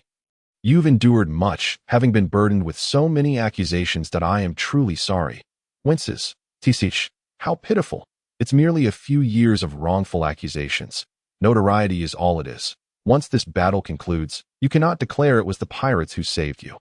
"Is there any point in saying this?" "I certainly do not care," with a stubborn remark from Wincy. His laughter grew increasingly joyous. Tears flowed uncontrollably, reminiscent of a clown's tear-streaked makeup. He was a clown who could never remove his facade, with the accusation of conspiracy hanging over him like a bright red nose. Yet, in Alabasta's long-awaited downpour, his tears seamlessly mingled with the rain. Indeed, how could a clown weep in front of others?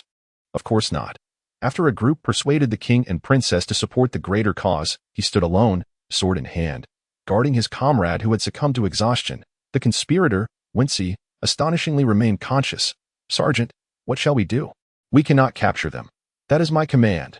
Dasky led the Marines hastily towards the Baroque Works members, with only a fleeting moment of time to spare. Suddenly, Wincy, sword in hand and immobile, recalled that the last hurried encounter with her had also been amidst a rainstorm.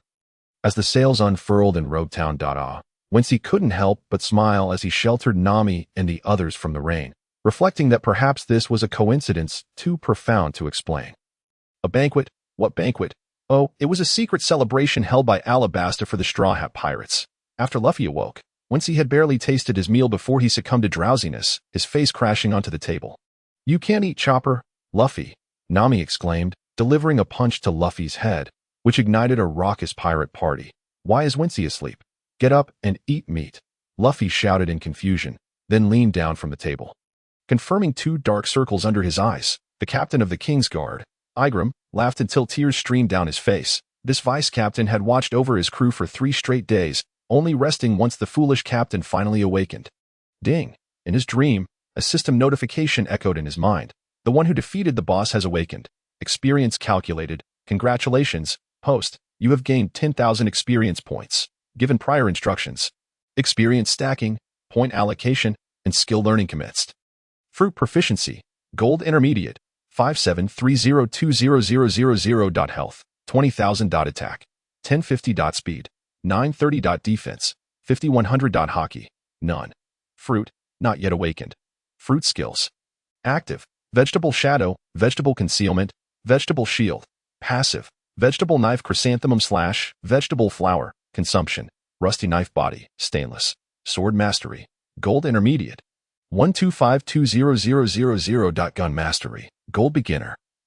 37501000. Martial arts mastery. Gold intermediate. 2132000. Experience pool. 02000. New skills acquired. Martial arts, Navy 6 styles. Paper drawing. Swordsmanship. Great horizontal sheath. Unlock special combo technique. Cross sheath. Requirement. Wield great horizontal sheath in one hand and great cross sheath in the other.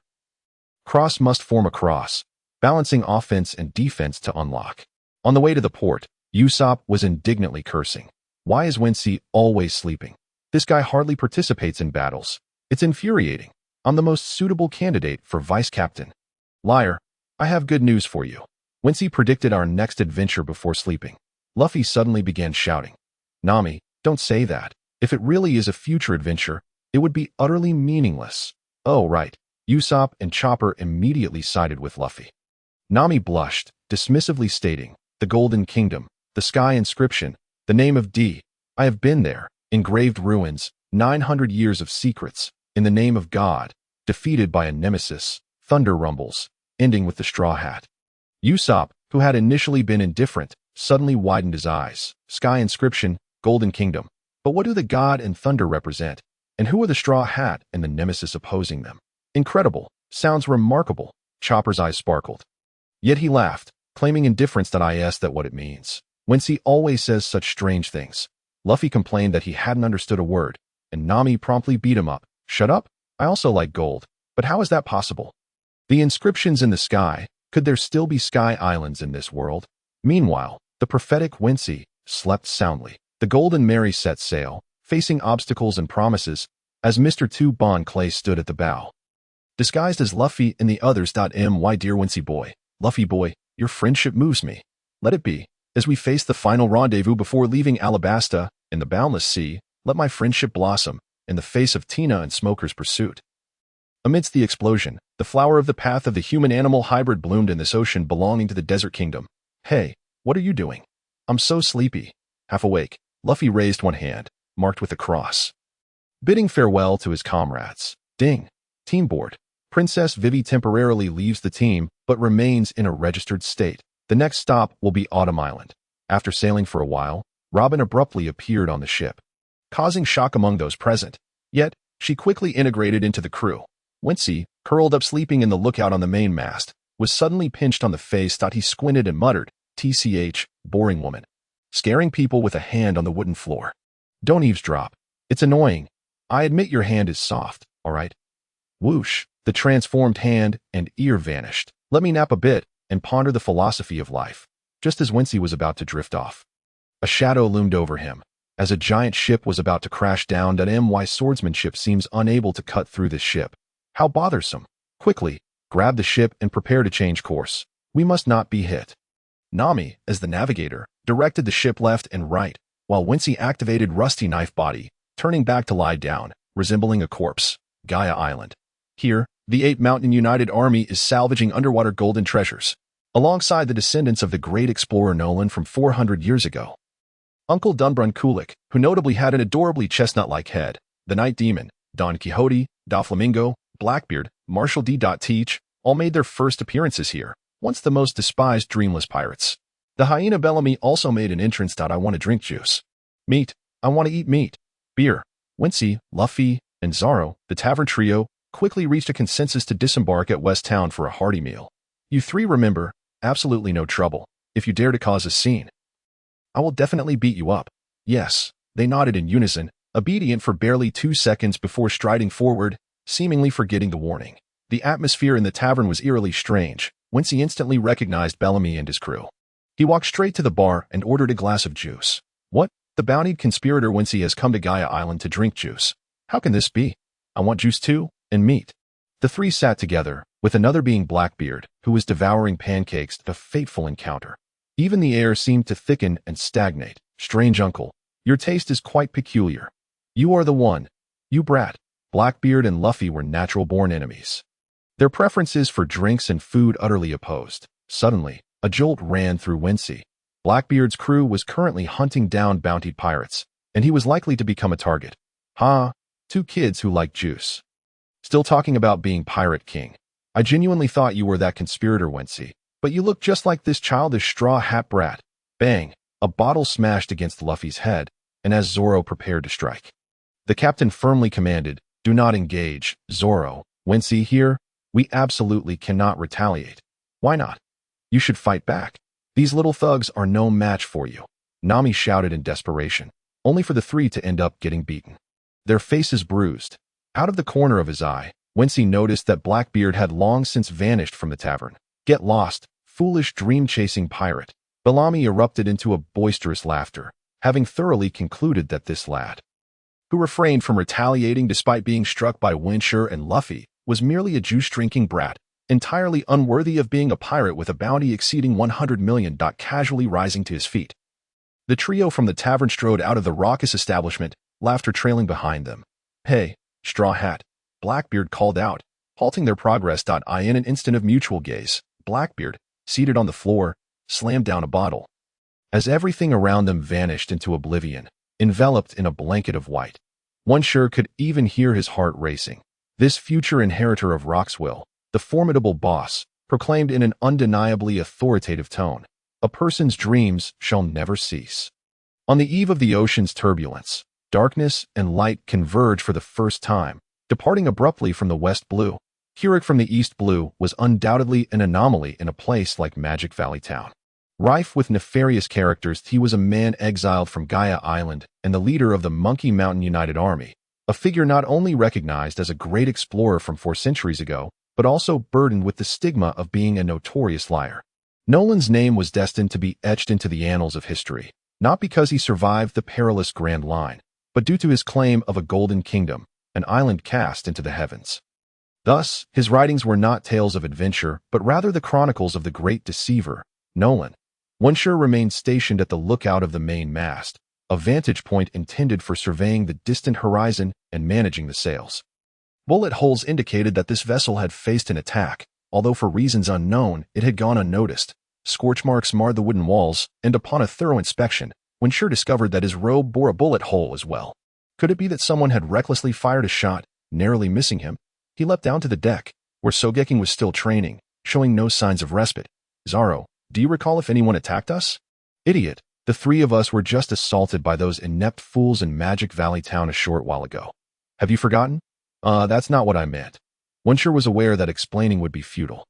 He stood outside his house on the east blue, desperately recalling this eerily familiar assault. What a peculiar shot it was.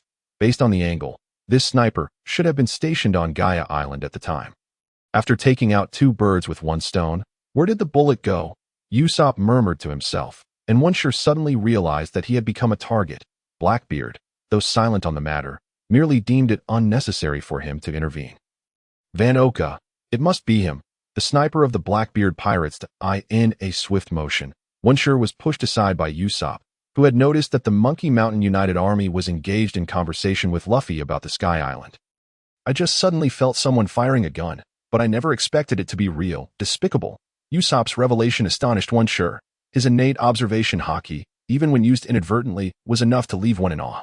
Following the direction of the gunfire, he spotted an imposing figure striding toward them, fist raised in a menacing display. "Van Oka, you were indeed correct. There truly is a remarkably fortunate individual here. Rest assured. He will not strike again, for in his own words, the next encounter shall be a matter of destiny." "What a formidable fellow. He even possesses a championship boxing belt," Usopp exclaimed, transforming from calm to frenetic. "Enough chatter. I must venture into the forest for a bout with him, but don't tell Luffy, or it will hinder our journey to become pirates. Are you certain you can defeat that man with fists the size of sandbags?" Windsure unsheathed his rusted blade, its corrosion increasing incrementally as he advanced directly toward the foe, attempting to drive him into the forest. He was Bosch's, the champion of combat, later to become the first mate of Blackbeard's fleet. Renowned as a devil fruit hunter famed for his prowess in hand-to-hand combat, the braggart struck with his fists, exuding an air of arrogance that begged for a rebuttal. The captain said there's a kid with a bounty exceeding 100 million. "It must be you, right? Doesn't seem so. Tell me, is my blade sharp enough?" With a swift thrust aimed at Bosch's, the latter raised his arms in defense, enveloped in a layer of haki, hardened to absorb the blow. With a powerful swing, the once laughing Bosch's was forced back 3 steps under the force of Wanscher's formidable strike. The floating interface displayed martial arts, intermediate amethyst, haki, armament, observation. That's quite a boast. Windsure lamented, realizing that had he known to consume a couple of peanuts beforehand, he wouldn't be in such a daze. He regretted not being able to force Bosch's into the forest for a one-on-one combat, but the limitations of his strength hindered his ability to perform a continuous combo. Each technique required both hands and both swords. "Ha ha ha, schemer Windsure, I can sense not an ounce of combat spirit from you. What's this? Are you prepared to surrender? Then raise your hands. Please, call me the Great Prophet. If you will." Great slash. Bosch's not only absorbed the blow but laughed even harder, as though Windshure's irate attacks were mere tickles.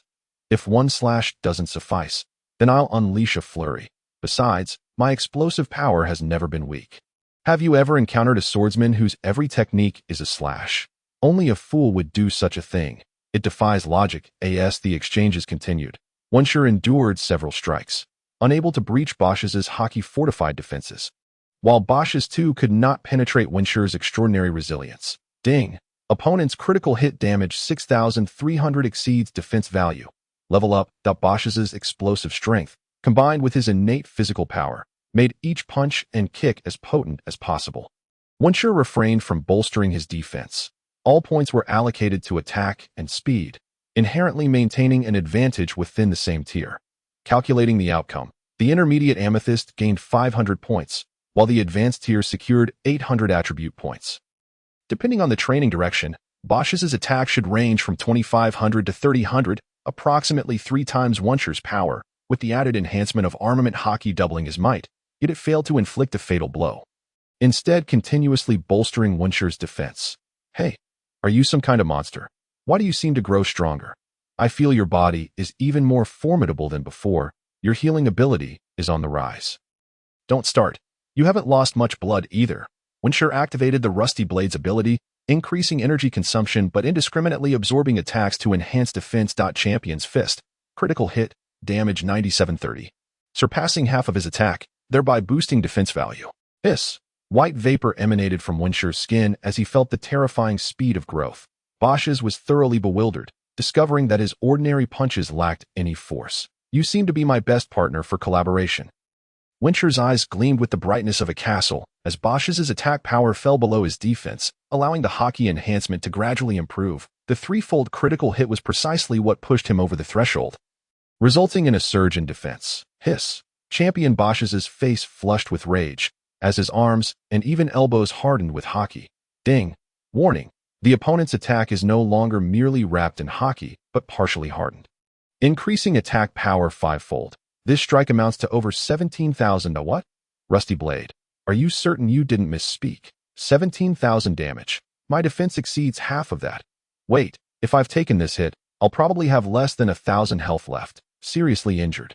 It's either death or severe wounds. Stainless steel, iron plate. Master, you are far too passive. Offense is the best defense. The synergy of the Rusty Blade and stainless steel ought to amplify combat prowess in both martial and swordsmanship. Even a turtle, when cornered, will bite, let alone an iron turtle. A turtle biting. This is an opportunity for my strength to double. I must endure hits to level up and attack. How could that be? Champion Bosch's, without further ado, the ground beneath him shattered with every step as he sensed an unmistakable shift in the atmosphere. Impact, elbow strike. You are my quarry. Wensi, this perfect hunt is about to reach its flawless conclusion. The turtle, with its sturdy shell and vitality, and that grip that never loosens, had an underlying premise of speed. One strike to kill, the saying goes. In the realm of martial arts, speed is paramount. The great slash is solely offensive, while the great horizontal is purely defensive. Only the fusion of the two constitutes the true iron turtle. Wensi raised his left hand to initiate a vertical strike, while his right hand formed a horizontal guard. Years of training in martial arts culminated in an explosive outburst of the slash's might. As veins bulged, he shouted fiercely, advancing in a straight line, right side wide open for defense, while left side surged forth like a valiant warrior. Zonghing Jueva. Hiss. The black light, existence, and disappearance occur in but an instant. Was that fleeting manifestation on the sword the hockey of armament? Wincy murmured to himself, his chest caving in, blood spilling from his mouth. Damn that basis, a player with a purple gear who revels in tormenting others in the novice village. Drip, drip, drip, blood flowed uncontrollably from the corner of his mouth. A system notification chimed. Ding. Ordinary hockey of armament awakened successfully. Low tier, proficiency 10100000. His health bar dwindled to 500 points. Cold sweat trickled down, obscuring Basis's condition from view. Had he truly gambled too far this time? You little brat, daring to injure me. Do you now comprehend the chasm between us? He heard heavy footsteps approaching, accompanied by a metallic scent of blood. TCH, putting on quite the act. You're injured too, aren't you, Basis? Just as Basis was about to swing a punch, he hesitated. He hadn't uttered his name. Confused, were you? Your captain is Blackbeard. He consumed a devil fruit known as the Dark Fruit, once a subordinate of the Whitebeard pirates, and it is the 2nd Division commander of the Whitebeard crew. Ace, who is hunting you down? Who are you exactly? Ah, muscle-bound brute. That question is better directed at your captain. Have you considered why someone so well acquainted with you would suddenly appear on this island, and why Blackbeard himself has not come to slay me? My alias is the conspirator Wensi, but I bear another identity, the Great Prophet. I possess the ability to foresee the future. Bam! Wensi felt himself kicked aside, collapsing to the ground, unable to move. Are you afraid now? Basis? Soon, Blackbeard will ascend to the warlords of the sea, with the next step being the 4 emperors. Nonsense. How could that be?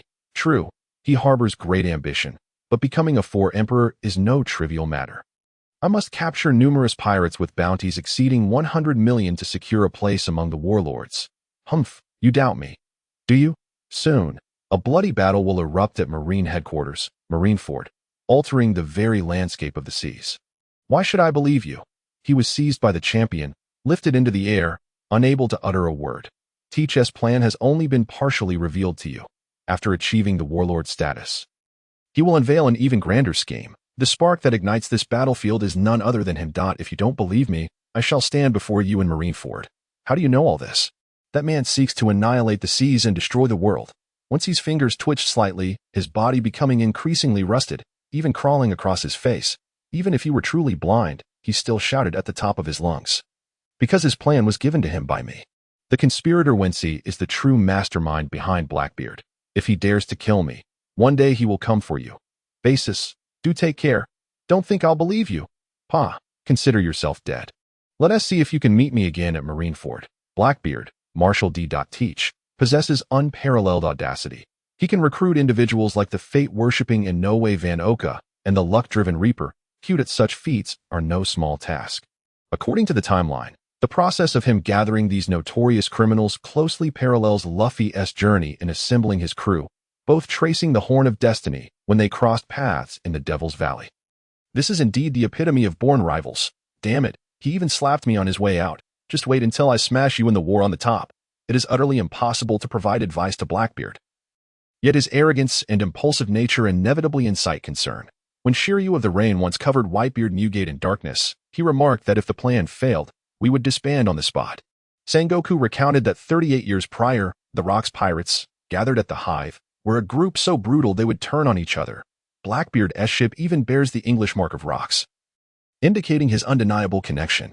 Although the champion basis is brazen and ruthless, one must remain cautious. In the pirate world, the fate of a cunning rabbit is to be served up when it is no longer useful. Generally, after reaching middle age, pirate captains and first mates face execution by their crew. They do not permit a weakling to command them. A pirate crew like Whitebeard's, which values family and love, is a rare treasure, precious and significant, rendering the respect of a father figure a hard-won prize. Once he was on the brink of death, Chopper, Usopp, who rushed over, urgently called for the ship's doctor. Usopp, quickly fetch Wincy some green iron frog and let him consume it raw. Chopper, the master healer, employed miraculous techniques for emergency aid.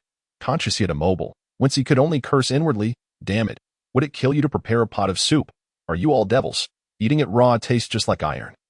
Tough and hard to chew. After a while, Wincy awoke to find it was late at night. He lay alone in the room while others ventured into the forest to capture the guiding south bird.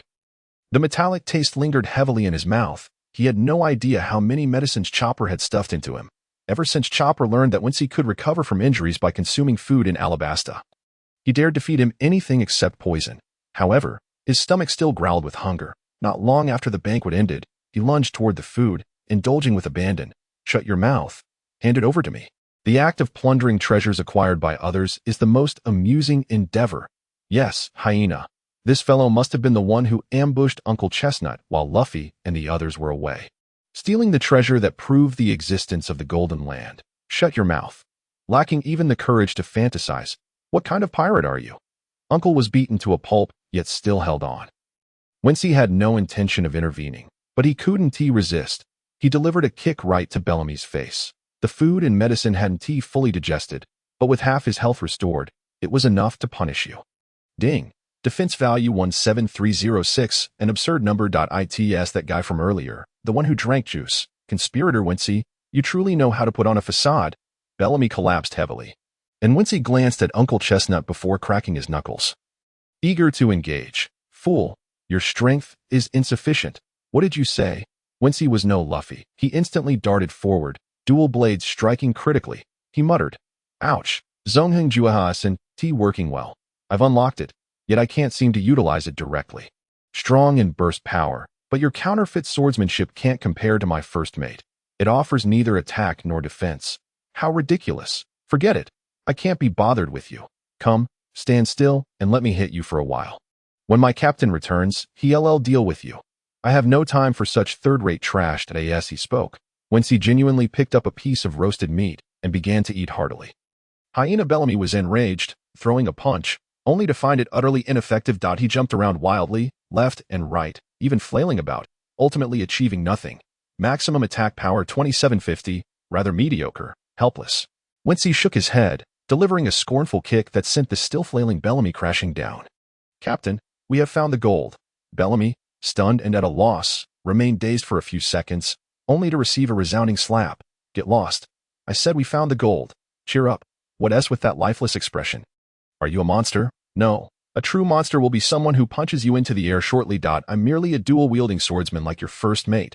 The dumbfounded hyena watched Wincy depart. Helping up the fallen Uncle Chestnut and the Monkey Brothers, not sparing them a glance, this the power of a bounty over 100 million. Yet Wincy continued to grumble. His attack power is 3 times mine. And hitting him barely reduces his health. If I don't master hockey soon, I'll be left as mere fodder. In the dead of night, when Luffy came and went, reclaiming the gold, his only assessment of Bellamy was a simple few words.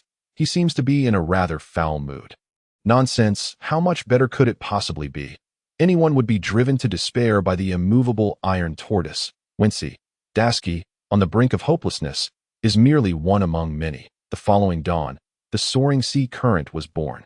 And after considerable effort, it successfully surged into the sea flow. The next destination, the Golden Land, the Sky Island, Ding, at an altitude of 7,000 meters over the White Sea. The initial stage of the observation hockey can be activated upon receiving a beating. Be quiet. The air is thin in this corner, and I am on the verge of suffocation. There's no rush about the beating. I'll seek out Inalu for a bit of recklessness in a few days. The Mary immediately faced an attack upon reaching the White Sea. The guerrillas, or rather, the Sandians, engaged in conflict with the Sky Islanders after Gaia Island was thrust to 7,000 meters high by the soaring sea current. To protect Skypiea, the long lamp of promise and faith was lit, ringing the golden bell to guide the great explorer. Nolan. 400 years ago, the deity of the Sky Islanders led divine soldiers to drive away the indigenous people, leaving the Sandians as homeless guerrillas, embroiled in endless warfare for 4 centuries. Beneath the cloud layers of the White Sea, the people of the Blue Sea adhere to numerous rules. Wincy initially struggled to breathe. The thin air of the White Sea was indeed uncomfortable. Bang! The guerrillas, riding the Wibba, a vehicle powered by wind fruits, charged forth. Wincy finally regained his composure and, feeling slightly weak, sprang up to fire a shot. The Straw Hat crew, still unaccustomed to this atmosphere, suffered a minor setback as well. Such things are not like fire fruits or wind fruits, and certainly not akin to slash fruits. Brahm, who is it that ambushed you? A Sandian warrior wielding 2 shining guns. Wappa, this group of pirates from beneath the White Sea must not be spared. The descendant of the great warrior Calgra from 400 years ago, Wincy sat atop the main mast. Observing the fierce visages of these individuals, regretting that he possessed only 1 revolver. Otherwise, he could have inflicted serious harm upon them. Halt. I am the knight who guards the skies, as promised, the former deity. Gonfuer, having been defeated by Inalu, the wielder of the lightning fruit, became a mercenary, earning a meager living, with a fondness for pumpkin juice. How lively it has become. The moonlit dance upon the Sky Island is indeed a unique experience. As Gonfuer lunged with his spear toward the guerrillas, Wincy too struck down before them, a move that resembled neither defense nor offense. Wincy, hurry and strike them. I am utterly drained. Luffy's voice was tinged with exasperation. Pseudo-combining slash. Ding. Experience increased by 75. The guerrillas were repelled, and the Sky Knight Gonfuer left behind a whistle, offering little explanation, save for showcasing his bird that had consumed the horse fruit, an oddly charming Pegasus. Next time I blow the whistle, I shall return, but you must pay the corresponding fee. Farewell, pirates from the Blue Sea, Luffy inquired. Wincy, where are you headed on the old man's Pegasus? Oh, it's nothing much. There is a deity in the White Sea I wish to meet. And we shall reunite in the Golden Kingdom. Everyone found this commonplace and were not overly concerned. After all, the first mate Wincy always arrived in time for significant battles. Hey, what use is it to hold on to me?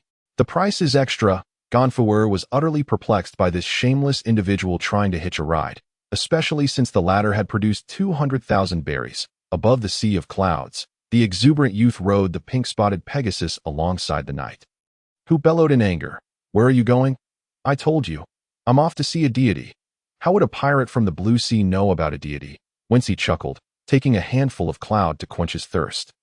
Cheeks puffed as he declared, not only do I know there is a deity on the Sky Island, but I also know the former one was Gonfuer and the current one is Inalu.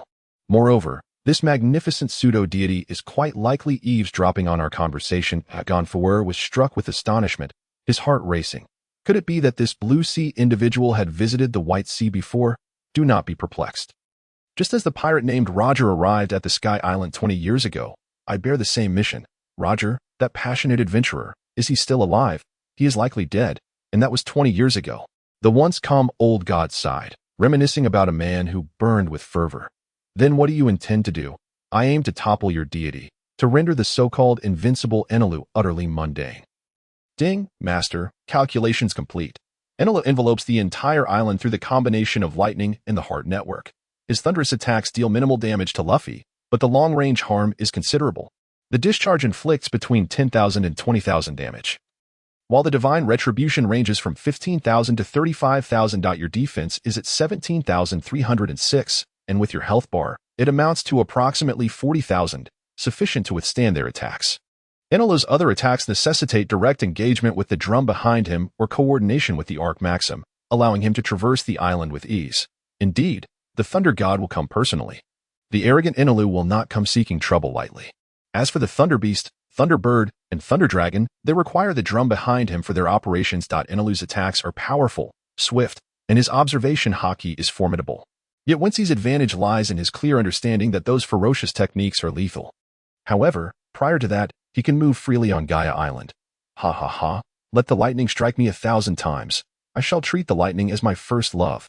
Wincy sought to reach the Island of Gods, the part of Gaia Island that ascends into the sky. Essentially a sky island. But there was another matter at hand. The divine retribution and long-range discharges were coordinated with the heart network, which is to say, attacks utilizing observation haki. This would enable him to awaken the conditions for his observation haki, allowing for further awakening. And the earlier he could awaken his conqueror's haki, the greater his advantage would be on Sabaody Archipelago. Otherwise, he would be at a disadvantage against the yellow monkey, who wields the lightning fruit. Gonfuer, take me to the Island of Gods. I wish to land there. You know of the Island of Gods. Pirate, what do you truly desire? Enelu is exceedingly powerful. You are no match for him. Spare me the chatter, or I shall withhold your payment. TCH, what a peculiar individual. The crew before seemed quite at ease with him. It's utterly deranged. He hardly appears to be a good person. The Pegasus galloped to the outskirts of the Island of Gods, and Wincy directly used Moonwalk to tread onto the Sky Island. Gonfuer's expression darkened, for he understood the implications of this act, to step upon this land, which housed the earth, the rare soil hoarded by the Sky Islanders, signified committing an unforgivable sin. You who can walk in the air, do you possess wine fruits? The Island of Gods is guarded by 4 high priests, the commander of the divine soldiers, and 2 vice-commanders. Alongside numerous divine soldiers, the retribution of lightning is swift and merciless. Young man, do not throw away your life. Wincy stood disdainfully in this territory that had not been tread upon for 14 years. Raising his hands high, displaying 2 middle fingers to the heavens, he roared fiercely to the knight behind him. Gonfuer, let us fight, for the humiliation of the past 16 years, in preparation to reconcile with the Sandians. Once again ready to stand shoulder to shoulder, I, the great prophet, Flagwood D. Wensi, hereby declare this universal prophecy.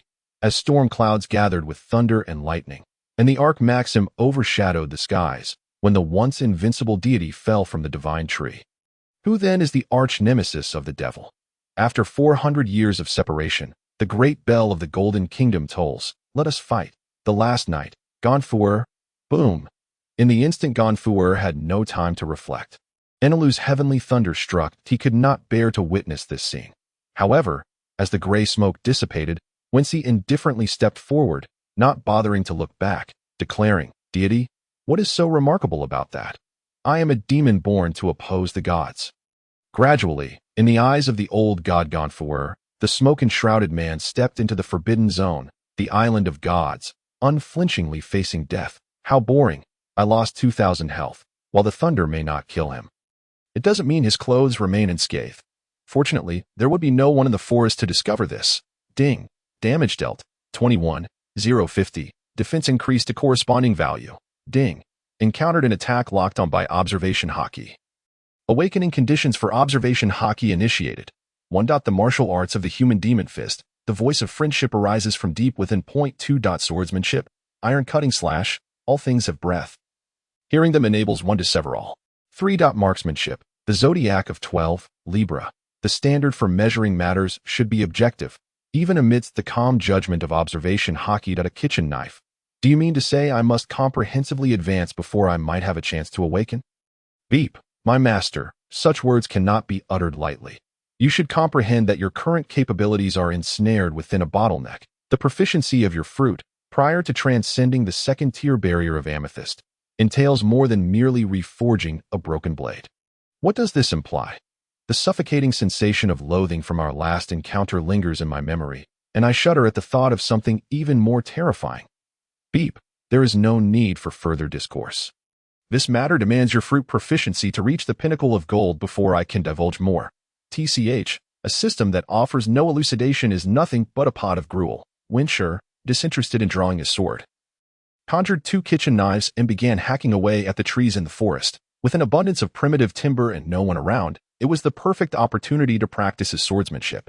Once I can effortlessly unleash my Zongheng Iedo, I should be able to preliminarily employ basic armament haki, where the lower tier merely accompanies the haki. The intermediate tier involves hardening the armament and entwining it with weapons, while the advanced tier allows for full-body armament hardening and fluidity, effectively doubling both the quality and quantity of haki. The haki system, now quantified by the system, appears far more comprehensible. Yet, as Wensher wandered aimlessly, he lamented that not a single bolt of lightning struck him. Strike me. Boom. Another bolt descended, and he exhaled a plume of smoke. It wasn't yet divine retribution, but it was more ferocious than that initial strike upon arriving on the island.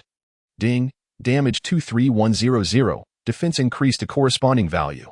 Like a man possessed, he continued to unleash his Zongheng stance, rampaging across the island of the gods. Meanwhile, in the holy land inhabited by Enel, the priest, overseer of the trials of the rope, the celestial knight Azura inquired with perplexity, God, you have already dispatched the divine army. Why do you still choose to intervene personally? Enel smiled enigmatically, seemingly in deep contemplation, and replied, it appears he revels in the sensation of being struck by lightning. The listeners broke into a cold sweat.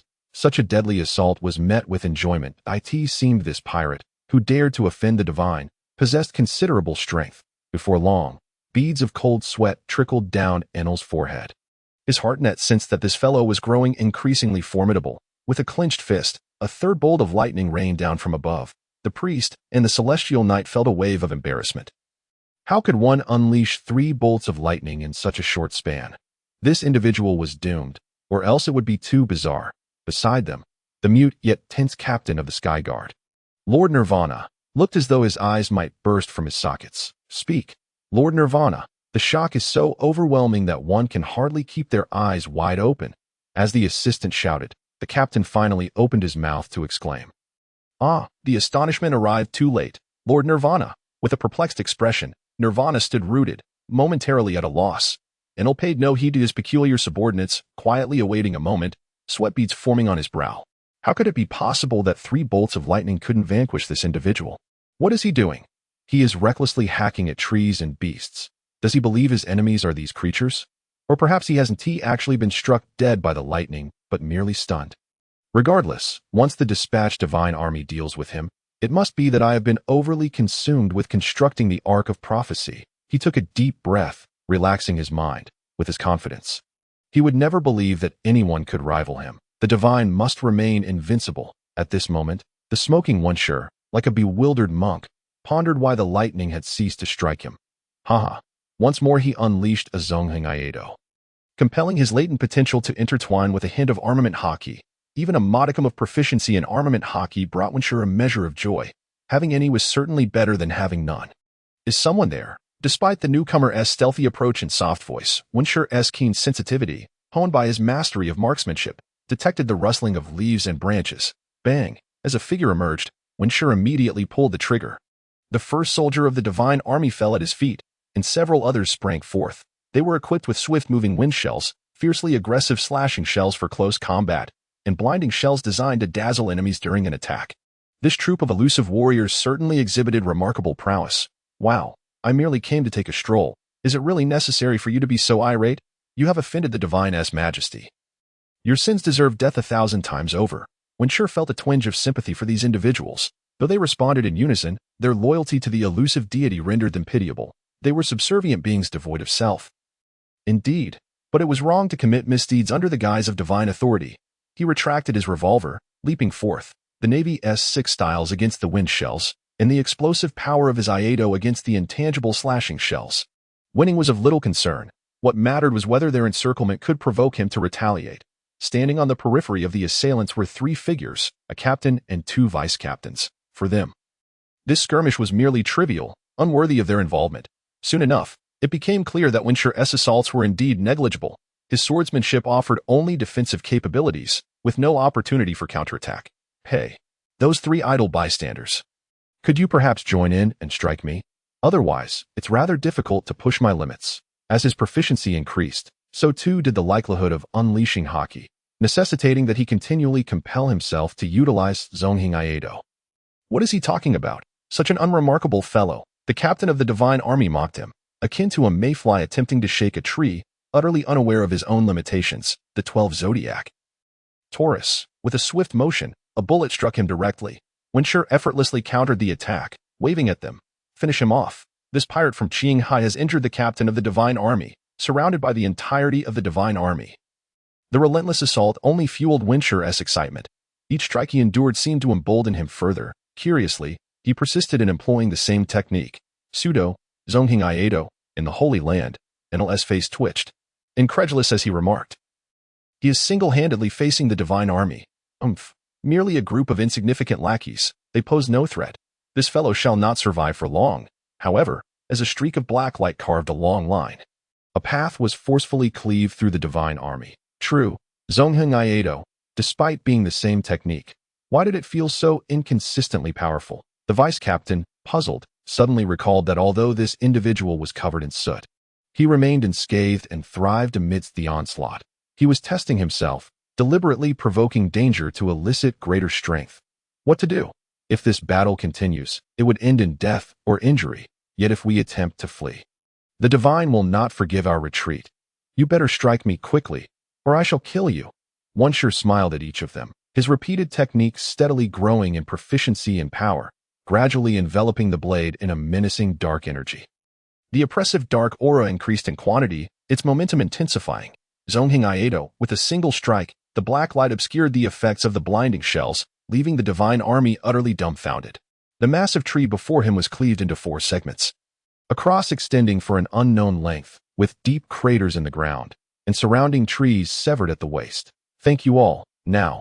Winsure turned, the tendrils of dark energy coiling around his fingertips, attempting to gradually envelop the rusted kitchen knife.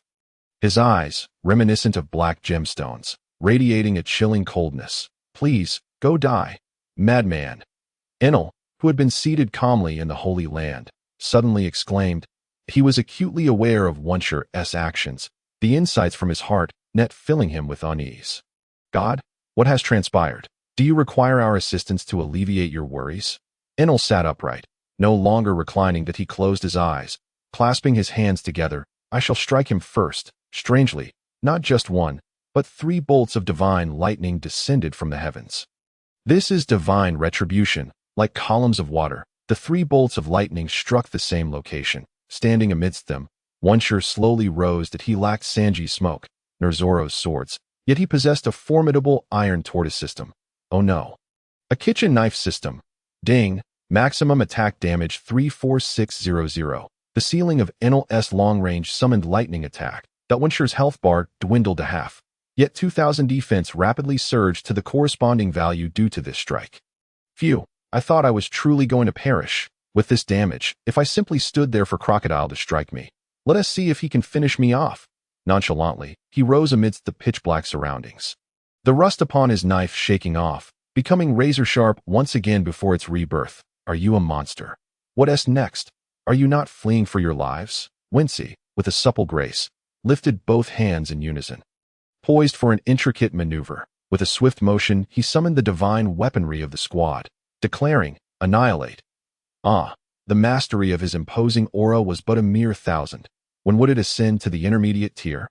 If that were the case, quintupled damage would not merely be a fanciful notion, for without the output of the iron tortoise, one could hardly prevail. That it seems prudent to first procure sustenance, for filling one's belly is of paramount importance.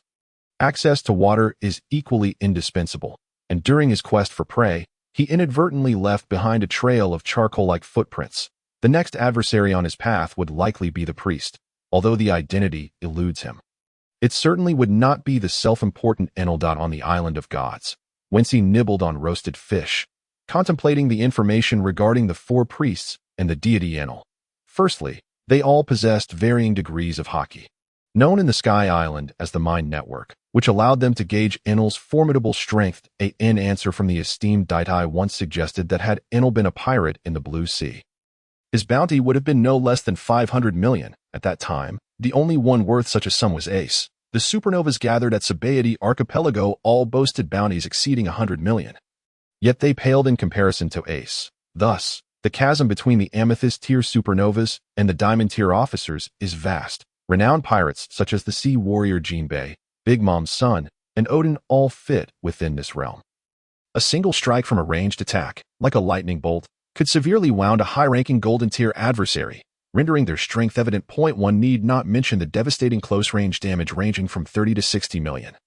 Birds, beasts, and dragons could easily inflict between 50 to 100,000 damage. Even the initial stages of Amethyst would find themselves at a disadvantage, let alone Enel's most potent long-range attack. Raijin, or his unparalleled close-range state, Thunder God, with a ceiling of combat power hovering around 500,000. Such damage, to Wincy, was akin to a mere flicker of candlelight striving against the resplendent moon. With only 1,000 in base attack, even if bolstered to 2,000, Enel's mightiest strike would be 250 times that. This disparity in power across realms is staggering.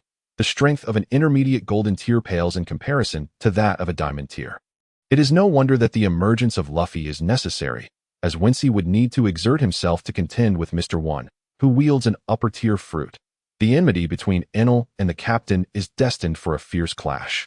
Should I withstand a single strike from his Thunderbird, elevating my defense to 50,000, it would mark the pinnacle of my adventure on Sky Island. Beyond that, enhancing my mastery of haki is equally critical. As my vitality replenished, the experience gained from vanquishing the Divine Weapon Squad was barely under 10,000, yet my various specialties saw considerable enhancement. If I were to develop cautiously and refrain from recklessness. With the strongest defense and dual-colored haki, I would stride confidently through any territory. The 50,000 damage is merely theoretical data computed by the system. At a certain level, strong individuals will evade. Possessing haki or remarkable speed, or even those like the Dordor fruit user, who could nonchalantly escape amidst a tempest of lightning. The path to strength is gradual, yet foes shall not grant you the luxury of growth. A bird imbued with flame shell expelled fire, startling Wincy momentarily. He resumed his meal of roasted fish, initially fearing that the sudden inferno had charred his meal, but it appeared to be unscathed. Arriving upon the fiery-breathing bird was the celestial knight, Azura, noble and resolute, standing tall while wielding a spear of flames, pointing it menacingly at Wincy.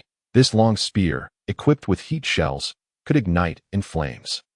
And he was adept at utilizing the ropes of cloud, a fine and elusive vapor that could ensnare and envelop his opponents without their awareness, ultimately rendering them his prey. Celestial Knight, I invoke the divine retribution upon you. Perish, intruder. Oh, whatever. Will flames harm a rusted blade? What purpose do they serve? To enhance the tempering. With a thunderous roar, the flames from both master and servant engulfed Wincy in an instant. Moments later, a figure emerged. Charred and furious, for a most troublesome event had transpired. His fish had been reduced to cinders. Fear not, for the inferno shall turn you to cinders. Turn to cinders, you say? How will you compensate for my fish? Shall I take your pet Firebird? Enel's lightning could not vanquish Wincy, so this meager fire was of no consequence. With a flourish of dual blades, he executed a grand slash. The aerial onslaught, employing moonwalk to deliver strikes from above, was unleashed. The celestial knight, endowed with the mind network, stood despondently, his eyes filled with dread. There are only two types of attacks that evade perception: unconscious strikes and defenses. But this move was too swift. He knew not where to evade. Bah, shameless, to ambush while another dines. That firebird belongs to me. Do not utter a word, for I am famished, and there shall be no negotiation. The bird, named Sanji, squawked erratically, sensing that this individual's intentions were amiss. I, the master of swordsmanship, martial arts, and marksmanship, do not jest with explosive power and speed. A mere 13,000 damage. What gives you the audacity to challenge me, with a defense of 34,600? I stride confidently upon the Sky Island, and with Captain Monkey D. Luffy at my side, Enel shall weep. Humph, I was careless. Release the Sanji, and let us engage in a true battle. Oh, Wincy replied with a wicked grin. Firmly seizing him and extracting all his shells, fire shells, heat shells, and sound shells, bound to a tree, the celestial knight found himself immobilized, while Wincy constructed a large wooden frame, securing the Sanji, but only to the roasting rack. Soon mastering the methods of using various shells, this man, whose visage was akin to scorched earth, adeptly ignited a fire. An hour later, Wincy flashed a broad grin, hands on hips, addressing the tear-streaked celestial knight. Do sample this. It is quite delectable. This Sanji has committed numerous misdeeds. It is its fate, not yours. Wincy, having satiated his hunger and nearly replenished his vitality, gazed at the unconscious Azura, who had rolled his eyes in defeat, and sighed. Under the cloak of night, he could not afford to slumber. He must first seek a source of water to quench his parched throat. According to the timeline, Luffy and his crew should now be at the Lake of the Sky King, a serpent that had lived for over 4 centuries, and there was a matter that piqued his curiosity. This night, the severely damaged Going Merry received repairs from a mysterious figure, the ship's spirit. Chopper, assist me in continuously scouting for my comrades. I must meet the ship's spirit. In the ruins of an ancient kingdom, where the original text of history lay preserved, he had once obliterated it to protect those texts. The remnants of humanity had lost much of the culture once held by civilization, yet their strength and will endured. The great warrior Karl had, for centuries prior, encountered the adventurer, admiral, and Nolan, sharing a bond that transcended time. Leaving behind an enduring regret, lighting the lamp of Sandora and ringing the golden bell that guides the way, this was the will that had been passed down for 400 years. Luffy, ridiculed in Magic Valley Town, was reminiscent of Nolan, who had once been disparaged as a liar and a fraud. Wapple's determination, utilizing the overburdening repulsion shell against foes without faltering. Mortals may perish, yet the spirit will inevitably endure. Independent of name or bloodline, their fateful encounters were the fulfillment of the promises made by the Sandia tribe. So what? I am on the verge of dying of thirst. What relevance does your tale hold for me? Her system, master. Hold on. The stronger the response from your team in the cooperative mode, the closer they will draw to you. Continuing in this direction is undoubtedly correct. Chopper. Let us not concern ourselves with whether there are wolves or tigers at this late hour. The issue lies with the Sky Island people, who flooded up from the sea, seizing their land, selfish yet fiercely protective of it. Beep. What do you wish to convey, master?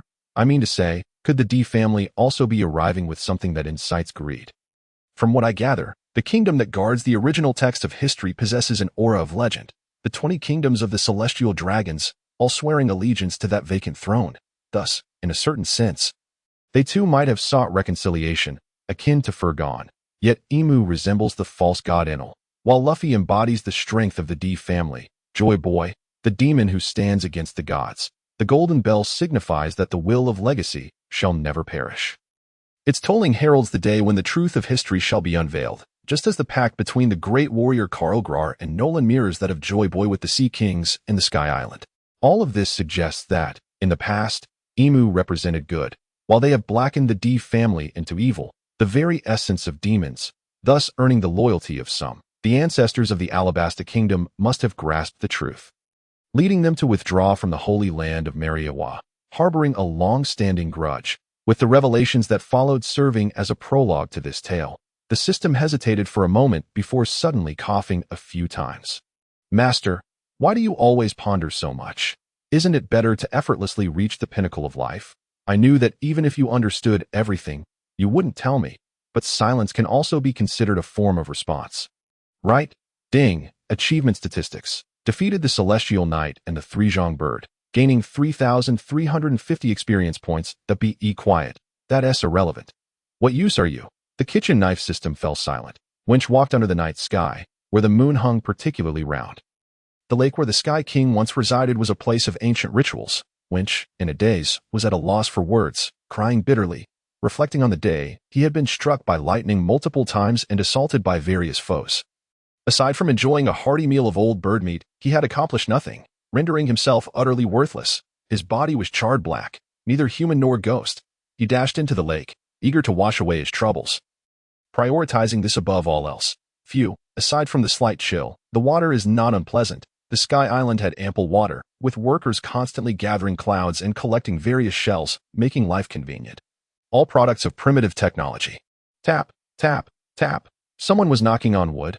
Winch jolted, suddenly recalling his desperate return to the team for the events about to unfold tonight. The birth of the ship's spirit of the Golden Mary would take place, and he would repair the ship while scaring Usopp, who would be getting up in the middle of the night for a bathroom break, into a faint, clad in his specially made attire. He hurried to the altar where the ship lay in the distance. Amidst the night and fog, he spotted a child in a cloak, hammering away industriously. How adorable! The child was quite small, but worked with remarkable efficiency. Ah, you found me. Mary, no need to hide. Winch, you know who I am. How miraculous. Everyone else is resting, yet the ship has significant issues that must be addressed. Usopp can only handle basic repairs. He cannot manage such a substantial problem. Having spent considerable time sailing alone, Winch was not an expert but had gathered some knowledge. His time with Frankie had taught him more about dismantling than repairing. He could tell that the Mary was in dire straits, so he reluctantly joined the ship's spirit in labor. Winch, we need a skilled shipwright. You've traveled to many places. Do you know where to find one? The ship's spirit's voice was melodious and enchanting. Yet Winch stood momentarily dazed. He replied nonchalantly, Mary, I've been to a place called Seven Seas City. There, you can find the finest shipwrights in the world. Is that so? Our next adventure shall be there. Indeed. Winch, donning his raincoat cloak, nodded after a long pause. In the distance, Usopp, startled by the scene, fainted on the spot. Thankfully, his keen eyes had not failed him. Usopp is truly too timid, though sometimes he can be quite brave. Winch, can you keep this secret for me? Of course. Winch understood. Reaching Seven Water City would present an opportunity to salvage everything, but it also implied another matter, parting. After working until midnight, he finally lay down on the deck, resting against the repaired main mast to sleep. This was his home, one he could never bear to abandon. What should I do with you, Mary? The next day, a cacophony erupted, with Usopp shouting and Chopper startled into a frenzy. I swear, I saw a Birdman monster last night, along with a pitch-black little ghost, right next to the Mary. Liar. I'm terrified of ghosts and Birdmen. A chorus of screams awakened the slumbering Winch. Winch, you were the Birdman. What nonsense. Usopp is just fabricating stories. Chopper, having regained his composure, waved his hands dismissively, though tears from his fright still clung to his cheeks. Winch, why are you dressed in such peculiar attire? Oh, it's nothing. Yesterday, I fought against the Celestial Knight Shura and, after winning, roasted his Three-Zhong Bird. It was quite tasty. And since I was struck by lightning multiple times, my clothes were reduced to tatters, so I stitched together this rudimentary outfit from bird feathers and cloud thread. And the little ghost? Usopp tugged at him, prompting Winch to hastily explain. No, you must have been too tired and seen things. The forlorn Usopp sobbed into Chopper's embrace. What? No little ghost? I can't feel the thrill of adventure. Luffy also clung to Chopper, while Usopp wept, the three of them offering mutual comfort. I can't help it. Mary doesn't allow me to disclose the existence of her ship spirit, Winch thought silently, unwilling to bear the burden of deceiving his companions. Such a wealth of information. You single-handedly defeated the Celestial Knight and the Divine Arms Brigade that caused trouble yesterday, and no wonder you dared to enter the island of the gods alone. This way, our battle plans can proceed more effectively. The former deity, Furgon, felt a measure of joy, having unexpectedly secured the first drop of blood in battled Birdman Winch. Oh no, I mean the great prophet Winch has been entrusted with the important task of escorting Robin to uncover the secrets of the Golden Land at Robin-san. What is there to investigate? I can tell you everything. silenced at a glint of murderous intent flickered in Robin's red-black eyes, as per the manga's depiction. Her eyes, like her skin, also appeared bluish-black in the anime. All right, let us take it slow. Winch said this because he knew some information that must remain undisclosed. Following Robin would inevitably lead to accidents that would separate them. Encountering the thunder god, Enel, beneath the Golden Land. Meeting him would be akin to courting death. Currently, the entirety of his experience pool points had been spent, only sufficient for leveling up, however, as his rank increased. Personal combat and training specialization became increasingly vital, with experience pool points originally meant to swiftly remedy singular deficiencies. Perhaps being beaten by Enel could yield significant experience and proficiency. Enough already. Stop deluding yourself. That kind of twisted move would be fatal. Could he still pretend nothing was amiss? Hey, what are you doing? You've been imitating Sanji all along. Robin shot him a cold glance, causing Winch to immediately cease his actions. Among the crew, they were old acquaintances. When alone, they revealed their true selves. One a cowardly, life-fearing individual, the other a charming yet cunning intellectual. It's nothing, just trying to put on a show in front of a rather wild character. Perhaps by saying something like, I'm merely lighting a cigarette that I'm using. Very cool, very manly. You wouldn't understand. By wah. I get it. You know everything. Ever since getting lost, Winch had been following archaeologist Robin, feeling 1,000 reluctant sentiments. Yet being in the company of a beautiful woman as a personal bodyguard was indeed a delightful prospect. Winch, do you know what distinguishes us? I know. I'm the vice captain, and you're the archaeologist. Robin rolled her eyes at this ignorant fool. No, you predict the future, which is actually scheming. I don't know how you uncover those obscure secrets, but you will never be able to discern ancient mysteries like I can. The established facts of the past cannot be altered. They are truth. While your predicted future is false and changeable, if future events can be altered, does that mean Winch is a charlatan? Do you know what our commonality is? We are both exceptional schemers. You must have served many masters. People are ever-changing. Winch, will you betray Luffy one day? Will I? Winch instinctively countered, then shook his head, dispelling the thought. How could I think such a thing? I am destined to become the future Pirate King's first mate, akin to the legendary Rayleigh, the Dark King. In certain respects, the individual prowess of the four emperors is such that they possess the might to obliterate an entire kingdom single-handedly. While the ancient weapon, Pluton, has the capability to annihilate an island in a single strike, the moniker of Rayleigh is intricately intertwined with this legacy as the right-hand man of the Pirate King. His peak combat power must be as formidable as that of Pluton, capable of single-handedly facing a nation. I envision a day when I shall stand resolutely before 1,000 troops, wielding a single sword to delineate my domain. Compelling all to hesitate and beseech, might I be granted a moment of your grace? He could not help but murmur this inquiry to himself, subsequently exhaling a long sigh of contemplation, not long after. Robin delved through the clouds, uncovering the deep sunken land of Skypiea, the true land of gold. However, due to extensive excavations by Enel, the golden treasures within her reach were now scant. Robin-san, allow me to alleviate a bit of your troubles. Just as he was exploring, Winchur abruptly turned around, his injuries evident, his eyes wide with terror as he stammered. You are that monster, aren't you? The priest Shura was vanquished by your hand, you fearless abomination. You still alive? Come, do not move. Let me practice my swordsmanship. The divine warrior, who ought to have been guided by Robin to safety, was barely holding on, and now found himself the target of Winchur's practice. Managing to unleash a true strike only after several attempts. Why do you only use this move? Habit, perhaps simply because it appears rather cool. You see, I am, in essence, a rather aloof individual. Robin donned an exasperated expression and turned away. Recognizing there was little space for communication with a self-absorbed egotist, after wandering for a while, the flamboyant Winchur, utterly unfamiliar with ancient script, was essentially illiterate in this regard, following Robin in a daze. Suddenly, a primal instinct tingled at his nerves. Someone was behind him. Enel, you perceive my presence, albeit faintly. Your power is far from the level of the Conqueror's haki. After all, you are but a mortal. How could you possibly contend with a being such as I? A god? Enel.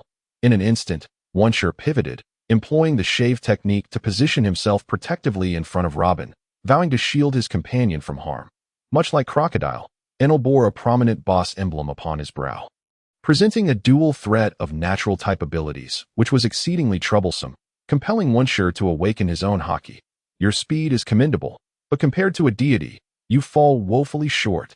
Divine retribution, a thunderous strike erupted at close range.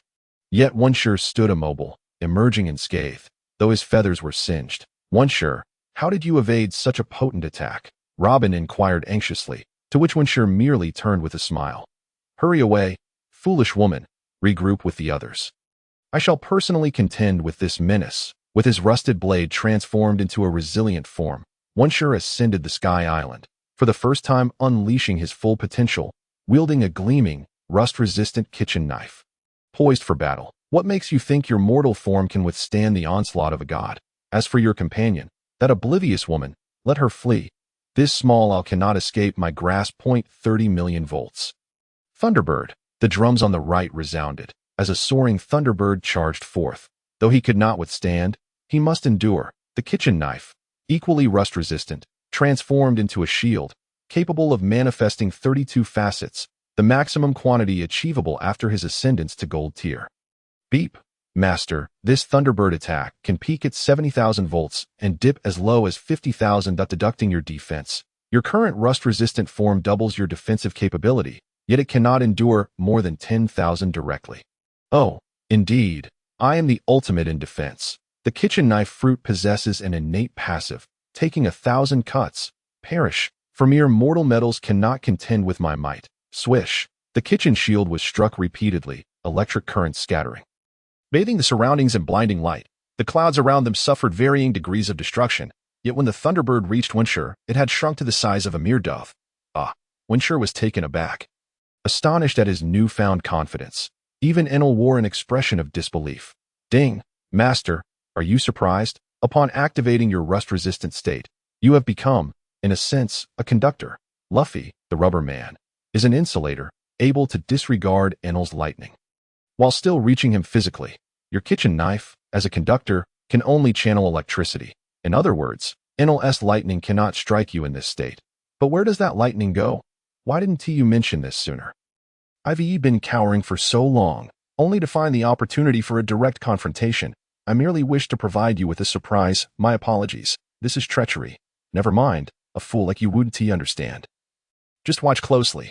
Brimming with confidence, Wincy pointed his knife at Enel, dismissively stating, Fool, do you think you are the only god here? Beneath the White Sea, I too am regarded as a deity. What god? The god of kitchen knives. Enel hesitated. God of knives. Oh, foolish one, this shall be a divine battle. In Skypiea, the boundless ancient ruins, Wincy engaged in combat with Enel, employing a unique mode that defied the ravages of time. God of knives versus God of thunder. A troublesome superhuman. If memory serves, your fruit is the weakest. Kitchen knife fruit, a fruit so detested that even the devil fruit tree loathes it. What do you possess to challenge me? This state is rapidly depleting your stamina, even draining your vitality. When you revert to your initial rusted state, what calamity shall befall you as the obstructed currents unleash their wrath? Certainly, it shall be a fate more terrifying than ordinary lightning, an explosion. You shall be reduced to ashes. Enel brandished his golden trident high. Worth noting that 2 years hence, Luffy would face a formidable foe utilizing a trident, Kakuri, who possesses foresight through observation haki. Such an exquisite arrangement is astonishing. Moreover, the remarkable aspect is that both excel in observation haki. One is a novice to this wondrous power, while the other wields a more advanced form.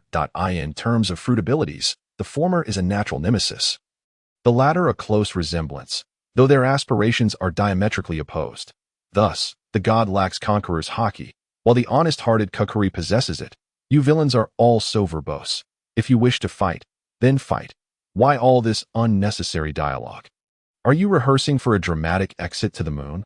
Wincy shook his head, while Enel effortlessly dodged, blinking. Your knife may be invisible, but it cannot elude my observation haki.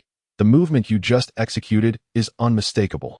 Oh, the concealed knife technique failed, prompting Wincy to unleash the kitchen shadow, enshrouded in a veil of self-doubt. This is mere bluster. Your attacks bear no significance. The god perceives all truths. Swish, a blade swept through the air. And for a fleeting moment, Enel knelt upon the ground, as if besieged by phantoms sent by Princess Ghost, striking his head against the earth. Why do I feel such despondency? Of course, I was deceiving you. I have never harbored even a hint of self-doubt. I am the mightiest god. Everyone may feel self-conscious, but I never do. Do you understand? Unyielding, Enel struck the left drum, rumbling. 2,000 volts, lightning beast. The charging beast collided with Wincy, and the exhilarating sensation of power surged through him. Since speed could not surpass the anticipated hockey, Wincy resolved to harness this force, redirecting a portion of Enel's lightning with each strike. Wincy directed both kitchen knives toward the attacking Enel, and in the next instant, a blinding white light erupted. The lightning rebounded, channeling stored energy back to the attacker. An eye for an eye, a force not to be underestimated. You dare to wield my power against me. This is an affront to a god. Enraged, Enel crackled with electricity, intensifying his lightning, striving to unleash a more formidable technique. Yet Wincy provocatively tilted his head and uttered 3 words. And then? Unforgivable. The surge of power escalated, yet without the arc maxim nearby, Wincy discerned the impending technique. God of Thunder, 200 million volts, the ultimate state of the rumble fruit. Enel was on the brink of madness.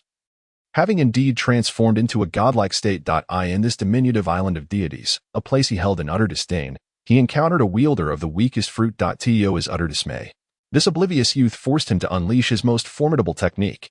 Yet, just as the words were on the tip of his tongue, he erupted in fury, demanding, "What do you truly know? How is it that you are familiar with the names of every divine technique?" Vinsmoke, hands on his hips and scratching the back of his head in a comical manner, explained, "You possess a warship that can soar through the skies powered by lightning, known as the Arc Maxim. With it, you can execute 2 immensely powerful techniques, thunderstorm and lightning reception. Oh, and by the way, you're heading to a realm that belongs solely to the gods. Yes, the moon point. One more thing. You seem to think you are playing a game on Sky Island. But the countdown has already begun. Enel was truly losing his mind. Why was it that this young man, who clearly lacked the ability to read minds, could articulate all his plans and strategies? Was this some form of telepathy? Even the mind-reading technique could not achieve such feats. Why? How do you know all of this? Because your priests and subordinates told me everything, Vinsmoke replied. Moreover, they mentioned that betraying you was merely a matter of time. Unforgivable. I knew you couldn't possibly possess the ability to read minds. It turns out you are a traitor. Divine retribution. Enel, in a fit of rage, summoned several bolts of lightning, striking down his subordinates in an instant. Humph, I always knew these individuals were unreliable. Fortunately, I never intended to bring any useless beings to the land of the gods. With unwavering confidence, Enel declared to the deceitful Vinsmoke, I need only 1 punch. Even if you are a conductive stainless steel knife, you will shatter. Oh, really? No. You must not underestimate a deity. Prepare to meet your demise, Vinsmoke retorted, his eyes vacant as he raised his hands high, charging towards the sky with the blade facing upwards. Boom! Electricity surged rapidly into Vinsmoke's body, transforming him into a device for energy transition, his entire being radiated with blinding white light, resembling a lighthouse. With a swift motion, the lightning, guided by his stainless steel form, shot into the heavens. A massive hole was blasted open, yet the current did not dissipate. It continued to flow ceaselessly. If a lightning rod directs electricity to the ground, Vinsmoke was propelling it all skyward. Unforgivable. I shall see how long you can sustain this. If the energy overloads, you will perish. Enel, driven to madness, acknowledged that while this so-called god of cooking was not particularly strong, he possessed enough audacity to exploit his innate advantages. Deflecting all attacks without leaving a trace. As a swordsman, Vinsmoke had stooped so low that he could not even retaliate. Humph, I may not last long, but in the final moments, do not forget that I still possess my feet. What? As the overwhelming current was about to obliterate Vinsmoke's struggling form, the convergence of his feet also channeled the lightning, transforming him into a veritable lightning lighthouse. However, while a typical lighthouse casts its beams horizontally, he emitted electric currents vertically, beneath the white sea and above the azure waters. On the remnants of Kaya Island, the king of the underworld, Don Quixote da Flamingo, was taken aback. He had initially intended to eliminate the useless Bellamy, a member of the worst generation, and claim his place in the Don Quixote family. Yet, in that fleeting moment, he glanced upwards at what should have been a passing sight. Hey, what on earth is that? A flash of white light flickered across the lenses of the young master's sunglasses, followed by a bolt of lightning. It was the result of Vinsmoke's vertical lightning lighthouse, fueled by all 4 limbs. Doflamingo's temper flared even more. After much contemplation, he resolved to teach Bellamy a lesson for this mishap. After all, how could he, with his observation hockey, be struck by lightning? I'm going to slaughter you, Bellamy. Simultaneously, the Straw Hat Pirates, along with former Godgone Fall and the Scipion warrior Wiper, were left bewildered by Enel's roar. Vinsmoke, charred to a crisp and exhaling smoke, collapsed to the ground, but fortunately, Robin utilized her Hana Nomi abilities to rescue him.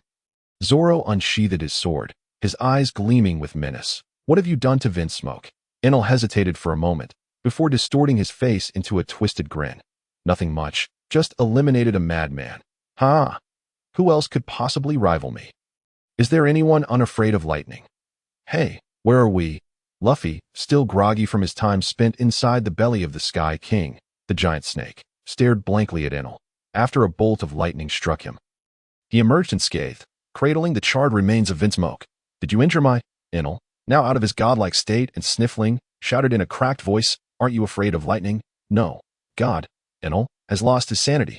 The will of man may scatter and coalesce, yet it is eternal and indestructible. The uniqueness of Monkey D. Luffy lies in his spirit, which he inherited from the adventurer and captain, Nolan, as he seeks to validate the existence of the fabled city of gold.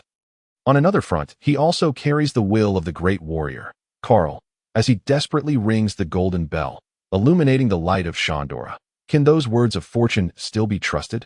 Luffy inherits the will of the Pirate King.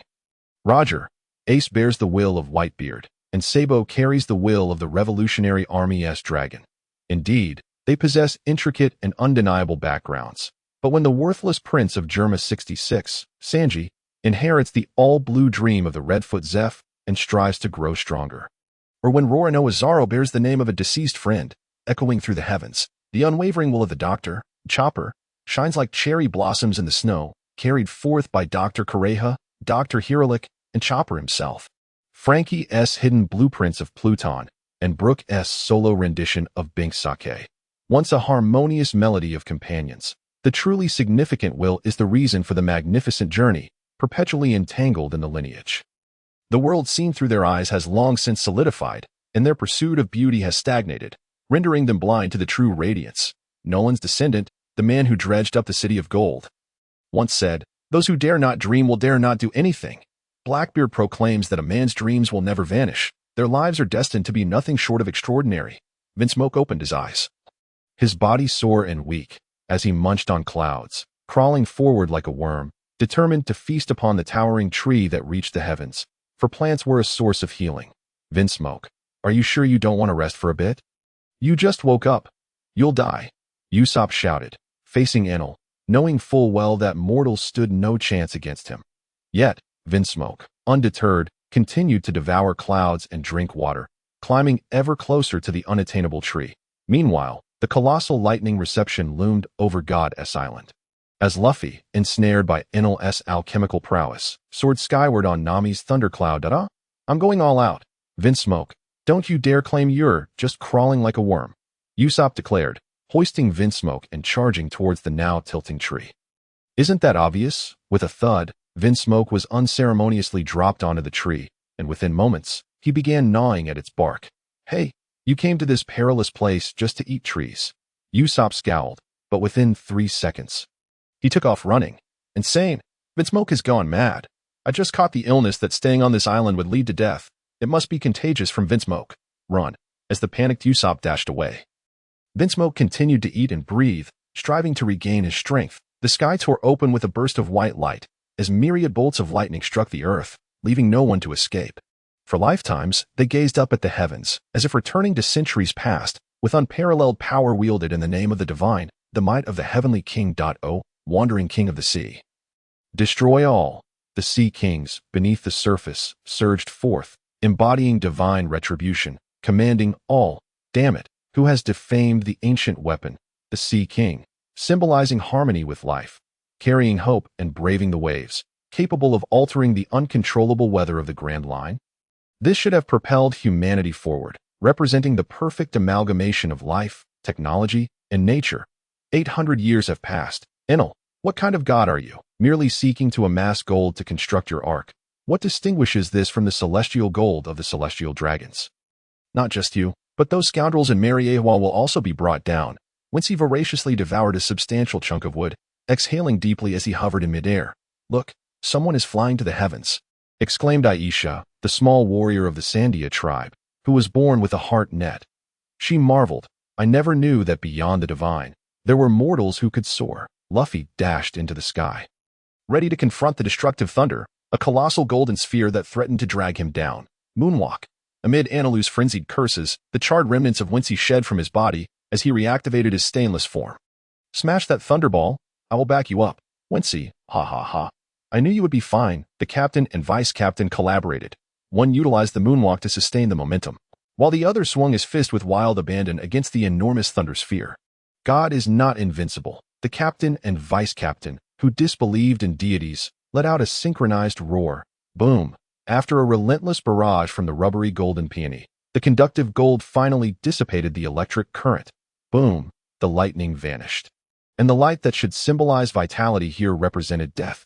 Yet, the death summoned by the divine was shattered. Wincy, I'm going to smash that fool, Analu. All right, moonwalk, gale kick. Whoosh. Luffy's fist trailed far behind, spiraling with immense explosive power. 200 million volts. Thunder god. Impossible. No way can two mere mortals possess strength comparable to a god. Rubber, rocket, spiral golden bullet. Bang. The god was dazed, his astonished expression affirming one truth: mortals tremble. And even gods can feel feared, in the eyes of the defiant demon who disbelieved fate. Nothing is impossible. Luffy, we have won, Wincy murmured, bursting into unrestrained laughter. At that moment, the golden bullet rang the bell, signaling the end of the 400-year war. The once untouchable god fell alongside his arc. The lamp of Shandora was ignited, casting the formidable shadow of warriors upon the sky, validating the existence of Sky Island and the fabled land of gold. Uncle Chestnut Head, did you see that? Did you hear? Nolan was not a fraud. He was a great adventurer who worried for his dear friend's life until his last breath. Kalgura, mighty warrior, the light you sought to ignite has been rekindled after 400 years. Just as the will of D shall never perish. O King of the Sky, witness to history, open your eyes and weep in agony. The land of gold is indeed real. It also symbolizes the final island. Raftel, a stark contrast and a profound emphasis. The dark figure guarding this threshold, Blackbeard, has also laid a trap. He will be the greatest obstacle before Raftel and the Pirate King. The absurdity lies in the fact that the smaller, unambitious pirates are the ones who insist that One Piece does not exist, viewing dreams as foolish daydreams. The more powerful firmly believe, for each of the four emperors is diligently gathering the historical texts, while the celestial dragons desperately conceal their existence. Does one rise solely through lineage? No, it is will, faith, and dreams that matter. Even if one devours a thunder fruit, how many can avoid crashing into themselves while instantaneously moving? Wincy descended the divine staircase on moonwalk, akin to a deity, while some scrambled to ascend, attempting to dominate all, and others silently returned to the bustling earth. The ecstatic inhabitants of Sky Island and the Sandia tribe cast aside old grievances, celebrating their monumental victory with days of festivities. Behind the joyous celebrations, the Straw Hat Pirates held a clandestine meeting. After all, this was the land of gold. What kind of pirates would they be if they did not seize the gold? Shandora, the indestructible monument engraved with historical texts. Historian Robin recited ancient verses, evoking awe in all who listened. Gold. Roger, the man who inscribed all truths at the world's end. Wensi caressed the small stone tablet beside him, upon which Roger's name was inscribed. You can actually read ancient script? Ah, I was just making it up, Wincy replied nonchalantly, merely reciting what was etched in his memory, a matter of great significance to Robin. The ability to decipher such texts was not exclusive to Roger. It also belonged to him. How is that possible? How did you manage it? Everyone claims I am fabricating tales. Why don't you believe me? To you, am I not merely a charlatan pretending to be divine? You better not deceive me, or I will not spare you. Wincy brushed off the dust as Robin flung him away, gazing up at the indescribable golden bell. Truly radiant. Not long after Luffy and his crew departed from Sky Island, a curious man, the hyena Bellamy, personally landed. What transpired thereafter remains unknown, and he merely glossed over it. This man, who once idolized violence, held boundless admiration for Luffy, the figure embodying dreams, descending from the heavens. The impact on him was undoubtedly profound. In Dressrosa, During his battle with Luffy, he wept internally, thinking, to be opposed by the one I admire, to be defeated by him, is indeed an honor. Thus, the solitary Bellamy's battle in the cave was less about loyalty to his former idol, Don Quixote da Flamingo, and more about the baptism of reclaiming his dreams. The first time he was defeated in Magic Valley Town was by those who mocked him. The second time in Dressrosa, it was by his true idol, following the total annihilation of the Magic Valley Town pirate crew by the warlord of the sea, Don Quixote da Flamingo. Bellamy found himself wandering alone, having at least regained the strength he possessed when he first encountered Luffy. The pirate world is not a straightforward journey, Robin. While there are fools lost in daydreams, there are also audiences who mock dreamers. That I understand why you detest me and fear me. It is because this schemer has long been rumored to behave erratically, often betraying others. This is akin to a riddle. What you truly loathe and fear is yourself. Fear no more. The Straw Hat Pirates can serve as your strongest support. What is there to dread in this world? Wincy adjusted his pirate hat and strolled past the dazed Robin. Do you truly have no ulterior motives regarding this pirate crew? The next destination is likely Water 7, and the nearest threat is the Navy's triangular line, Impel Down, Marineford, Judicial Island. We can't escape. Your 3 years of silence must be lurking there. Faced with CP9, there is no chance of victory. Rob Lucci is known as the strongest CP9 in history. Wincy, wager in the name of D that I shall never lose to those bothersome fellows. My archaeologist. Wincy, what does D truly signify? Oh, do you wish to join me in uncovering the truths of this world, Robin-san? Wincy's eyes blazed with a fervent fire, his exaggerated grin resembling that of a wanted poster. Under the scrutiny of God Enel, Robin found herself compelled to slow her pace, while Wincy appeared nonchalant, carefree as he moved along. He had another matter to attend to, that being the accumulation of experience after defeating the final boss of Sky Island. Ding! Due to the Master's direct participation in the battle against the final boss Anilu of Sky Island, an experience of 15,000 has been awarded. The experience pool before him was 3. 120, 220, 000. Given that the current points are overloaded, please use them promptly, or they will rapidly diminish to the maximum limit. Currently, the proficiency in swords, martial arts, and specializations has all risen to around 3,000. Please choose how to handle the experience. Experience pool cleared, distribution completed, fruit proficiency, gold advanced, 050000, unawakened, health, 50,000 attack, 1450 speed, 1330 defense, 34600 hockey, ordinary armament hockey, low level, 23001000 fruit skills, active, vegetable shadow, vegetable concealment, vegetable shield, heavenly vegetable, passive, vegetable knife chrysanthemum slash, vegetable flower, consumption, rusty blade body, stainless, sword specialization, gold intermediate, 76502000, gun specialization, gold intermediate, 1022000, martial arts specialization, gold intermediate, 79902000, experience pool, 050000. New gun skill, Zodiac, Libra, the balance of marksmanship, the heart's choice. The conditions for the awakening of observation hockey have been met. Please select fruit skills, heaven, earth, and man's vegetables. Good rust, super rust. I choose heavenly vegetable. It has successfully captivated me. Unlocking skills, a divine dish, skill effects, a chant descending from the heavens, a colossal 30-meter-long cleaver, with a stunning effect within a radius of 200 meters. Inflicting immense damage upon impact. Flee. Wincy. They seek to seize the gold, our hard-earned treasure. The ultra-long rubber rescue technique. Just then, Wincy, immersed in his fully upgraded state, was suddenly yanked away by a hand that seemed to have flown in from nowhere. How dare you assume everyone possesses your monstrous abilities? Such a blow could shatter bones. To everyone's astonishment, the innocent-looking Luffy shamelessly donned the guise of a sea monkey, sweating profusely as he lied. Wincy is a man who can withstand lightning strikes. This is nothing. Regardless, amidst the cheers of the Sky Islanders, the Straw Hat crew managed to escape, though they never intended to take Luffy's gold. The resounding chime of a massive golden bell echoed through the white sea, the melodious heavenly song reverberating in the skies. Luffy, where did Wincy go? He's right here with me. He was just wandering off. And I pulled him over. Zoro sensed something amiss. This brainless captain could do anything. Did he say anything to you? Yes. Wincy said he hates me. He. Luffy chuckled foolishly.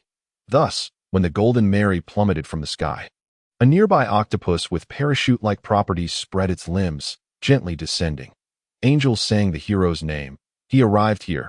The laughing straw hat igniting the magic lamp of Sandora. The angel remembered the silhouette of the prophet.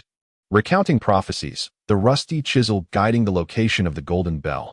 However, at this moment, the prophet was in freefall, for Luffy had exerted too much force, carelessly dropping Wensi that I hate you, Luffy. On the Mary, Usopp, Chopper, and Luffy huddled together. Wailing, Wensi is going to die, falling from such a height. He surely will. Fool. Duong. Nami delivered a punch to Luffy, silencing him. Wincy possesses the moonwalk technique. He won't die unless you knock him out and toss him. Speaking of which, you were the one who threw him down, so why the tears? In just 2 seconds, the trio not only ceased their sobbing but also raised their cups in celebration. Ding ding. Wincy flipped and landed gracefully with a moonwalk, nearly meeting his demise at the hands of that deranged captain. Had it been anyone else, they would have surely perished. This area should be Long Island. The old man on stilts is trapped up there, Dado, and there's a big trouble, Akiji. Once he suddenly ceased his laughter, for he had landed on an ice floe, a long stretch of ice on the sea, where a lazy man on a bicycle suddenly turned around in surprise. Wincy, do you know me? The two men met for the first time, yet in a certain sense, they felt as if they had known each other for ages. Hop on. I'll take you to Long Island. Akiji's tall frame matched the size of his bicycle, and Wincy looked like a helpless child as he sat on it. You're so cold. Yes. That's my fruit ability. I am a freezing man. Are you here to capture me? Wincy's heart raced in fear. An admiral from the Navy, the strongest combat force. I'm here to see an old friend's daughter, named Nico Robin.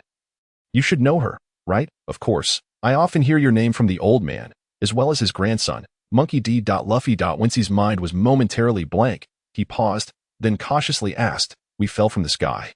And you're preparing to wait for someone on Long Island. This implies you've always been aware of the Sky Island's happenings. Even knowing when the pirate ship departs, Akiji smiled awkwardly and replied without hesitation, Lieutenant Wincy. Do not underestimate this world. If my observation hockey is accurate, a gambling pirate ship is also on its way to Long Island. Wincy guessed correctly. There was indeed a hidden agenda. You mean Silver Fox Foxy? Yes, he is a small-time pirate with a bounty of just over 20 million berries. Yet he excels in the old-fashioned revelry of pirates. It all comes back to me. On Long Island, the suddenly arriving Foxy made a bet with Luffy, and the game they played originated from decades ago on an island called Pirate Paradise. A brutal game invented by pirates who fought to steal each other's crewmates, where the victor could select their companions, cruel and merciless. Pirate Paradise, the mutual slaughter of companions, the pirate heroes of decades past. Rocks. This game was once part of the Hive Island's Pirate Paradise, a consequence of the unclear arrival of crewmates, leading to the demise of the notorious Captain John, betrayed by his own crew for treasure. You certainly know quite a bit. The name Rocks has long become a legend upon the seas. 40 years ago, I was just a child younger than you. Foxy's arrival was premeditated. Who provided him with information about our landing?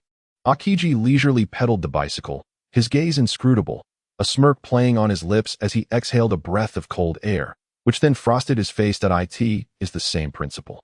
If the Navy could learn about the Sky Island early on. What about the pirates? Perhaps someone has been pulling the strings behind the scenes. Only the king of the world could orchestrate such a feat. After all, this is a person who has managed to toy with both pirates and the Navy alike. Speaking of which, I am also quite puzzled.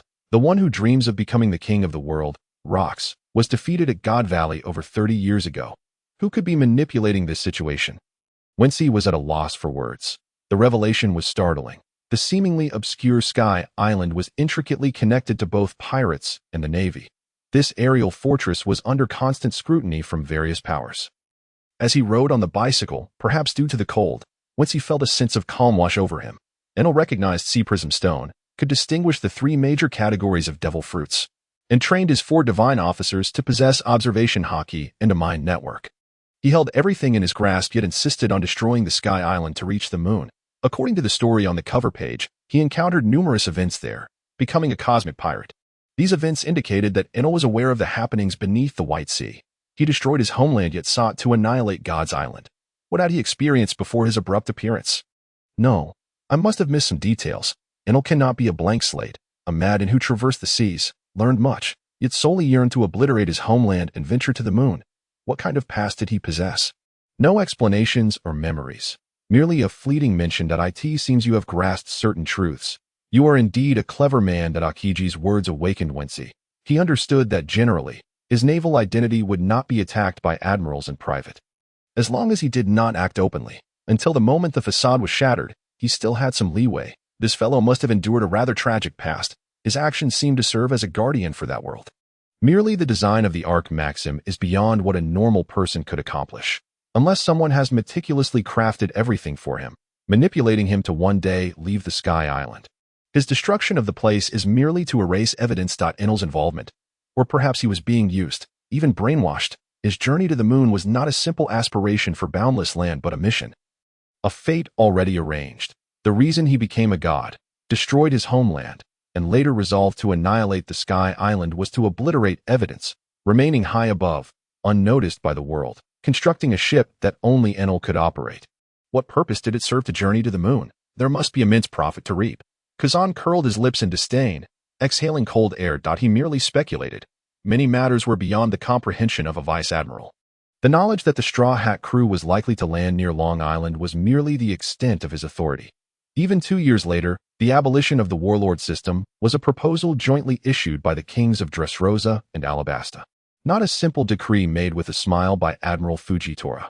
Wincy felt a chill at his own conjecture, taking 10 minutes to compose himself before voicing his thoughts. The Celestial Dragons had long been devoted to the search for the ancient weapons, the Pluton battleship from Alabasta, the blueprints of Pluton from Water 7, and the records of the Sea Kings from Sky Island, which Enel could not decipher, as he lacked understanding. Thus, it could be inferred that what lay upon the moon was indeed an ancient weapon, the Uranus. For throughout history, no one had ever laid eyes upon a record of this existence. Either it had long been grasped by the Celestial Dragons, or it resided in the heavens above, as its name suggests, Uranus. Long Island was fast approaching. I shall take a brief rest, do not speculate without evidence, and the matters we discuss must remain between us and truth. Enel may be heading towards other secrets as well.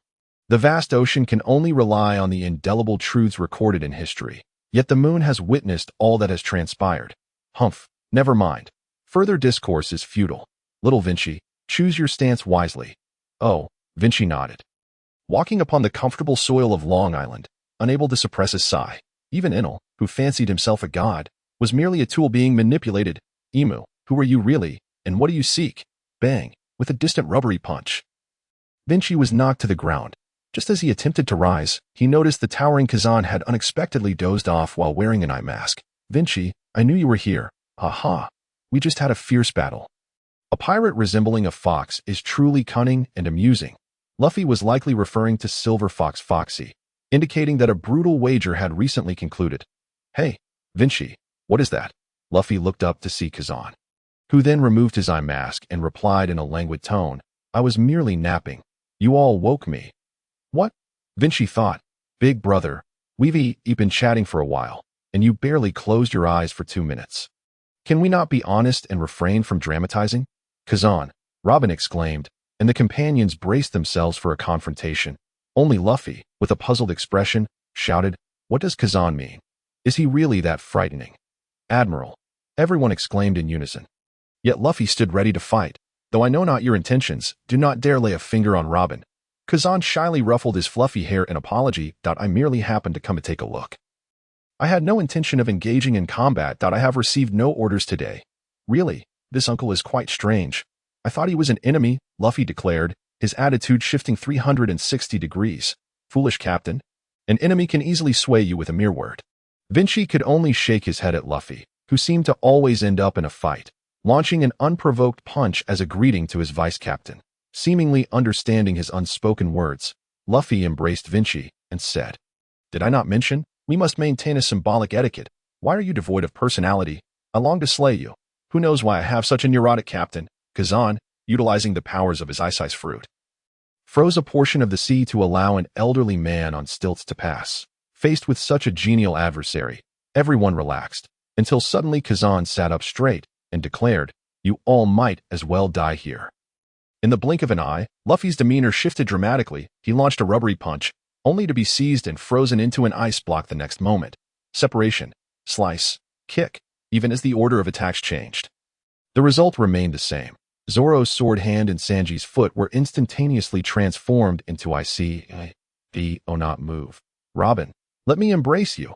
Kazan opened his arms and enveloped the terrified Robin. The two became a frozen sculpture. Reunited after a long separation, filled with longing. Regrettably, having cared for you over the years, I now witness your transition from frantic flight to poised grace. Are you afraid? Do you still feel lost? Can this small pirate crew provide you with a sense of security? Alas, due to our differing positions, my embrace can only manifest as solidified frost. However, I shall not relent. I will test the Straw Hat crew to see if they are indeed the family who loves and protects you. Allowing you to cease your flight, quickly take Robin away. I wish to duel him. In a moment of urgency, Wincy hesitated, rooted in place. He could not flee, and he must assert his stance here. Wincy, go now. I cannot allow you to interfere with my duel, Luffy shouted, his intent to prevent Kazan from threatening others. Captain, I wish to leave you with a move. It will not affect our battle, and this is my resolve. Vegetable knife fruit, heavenly vegetable. Boom. A dizzying sensation enveloped the area as a 30-meter-tall colossal vegetable knife descended from the heavens, abruptly embedding itself in the ground. This strange aura captivated everyone present. For a fleeting moment, I felt as though I were in a stupor. Wincy, is this your power? No. I merely wish to convey that our pirate crew is not to be trifled with. He turned and strode away with an air of confidence. Though internally he was quite flustered. Wow, that move is akin to a meteorite without fire.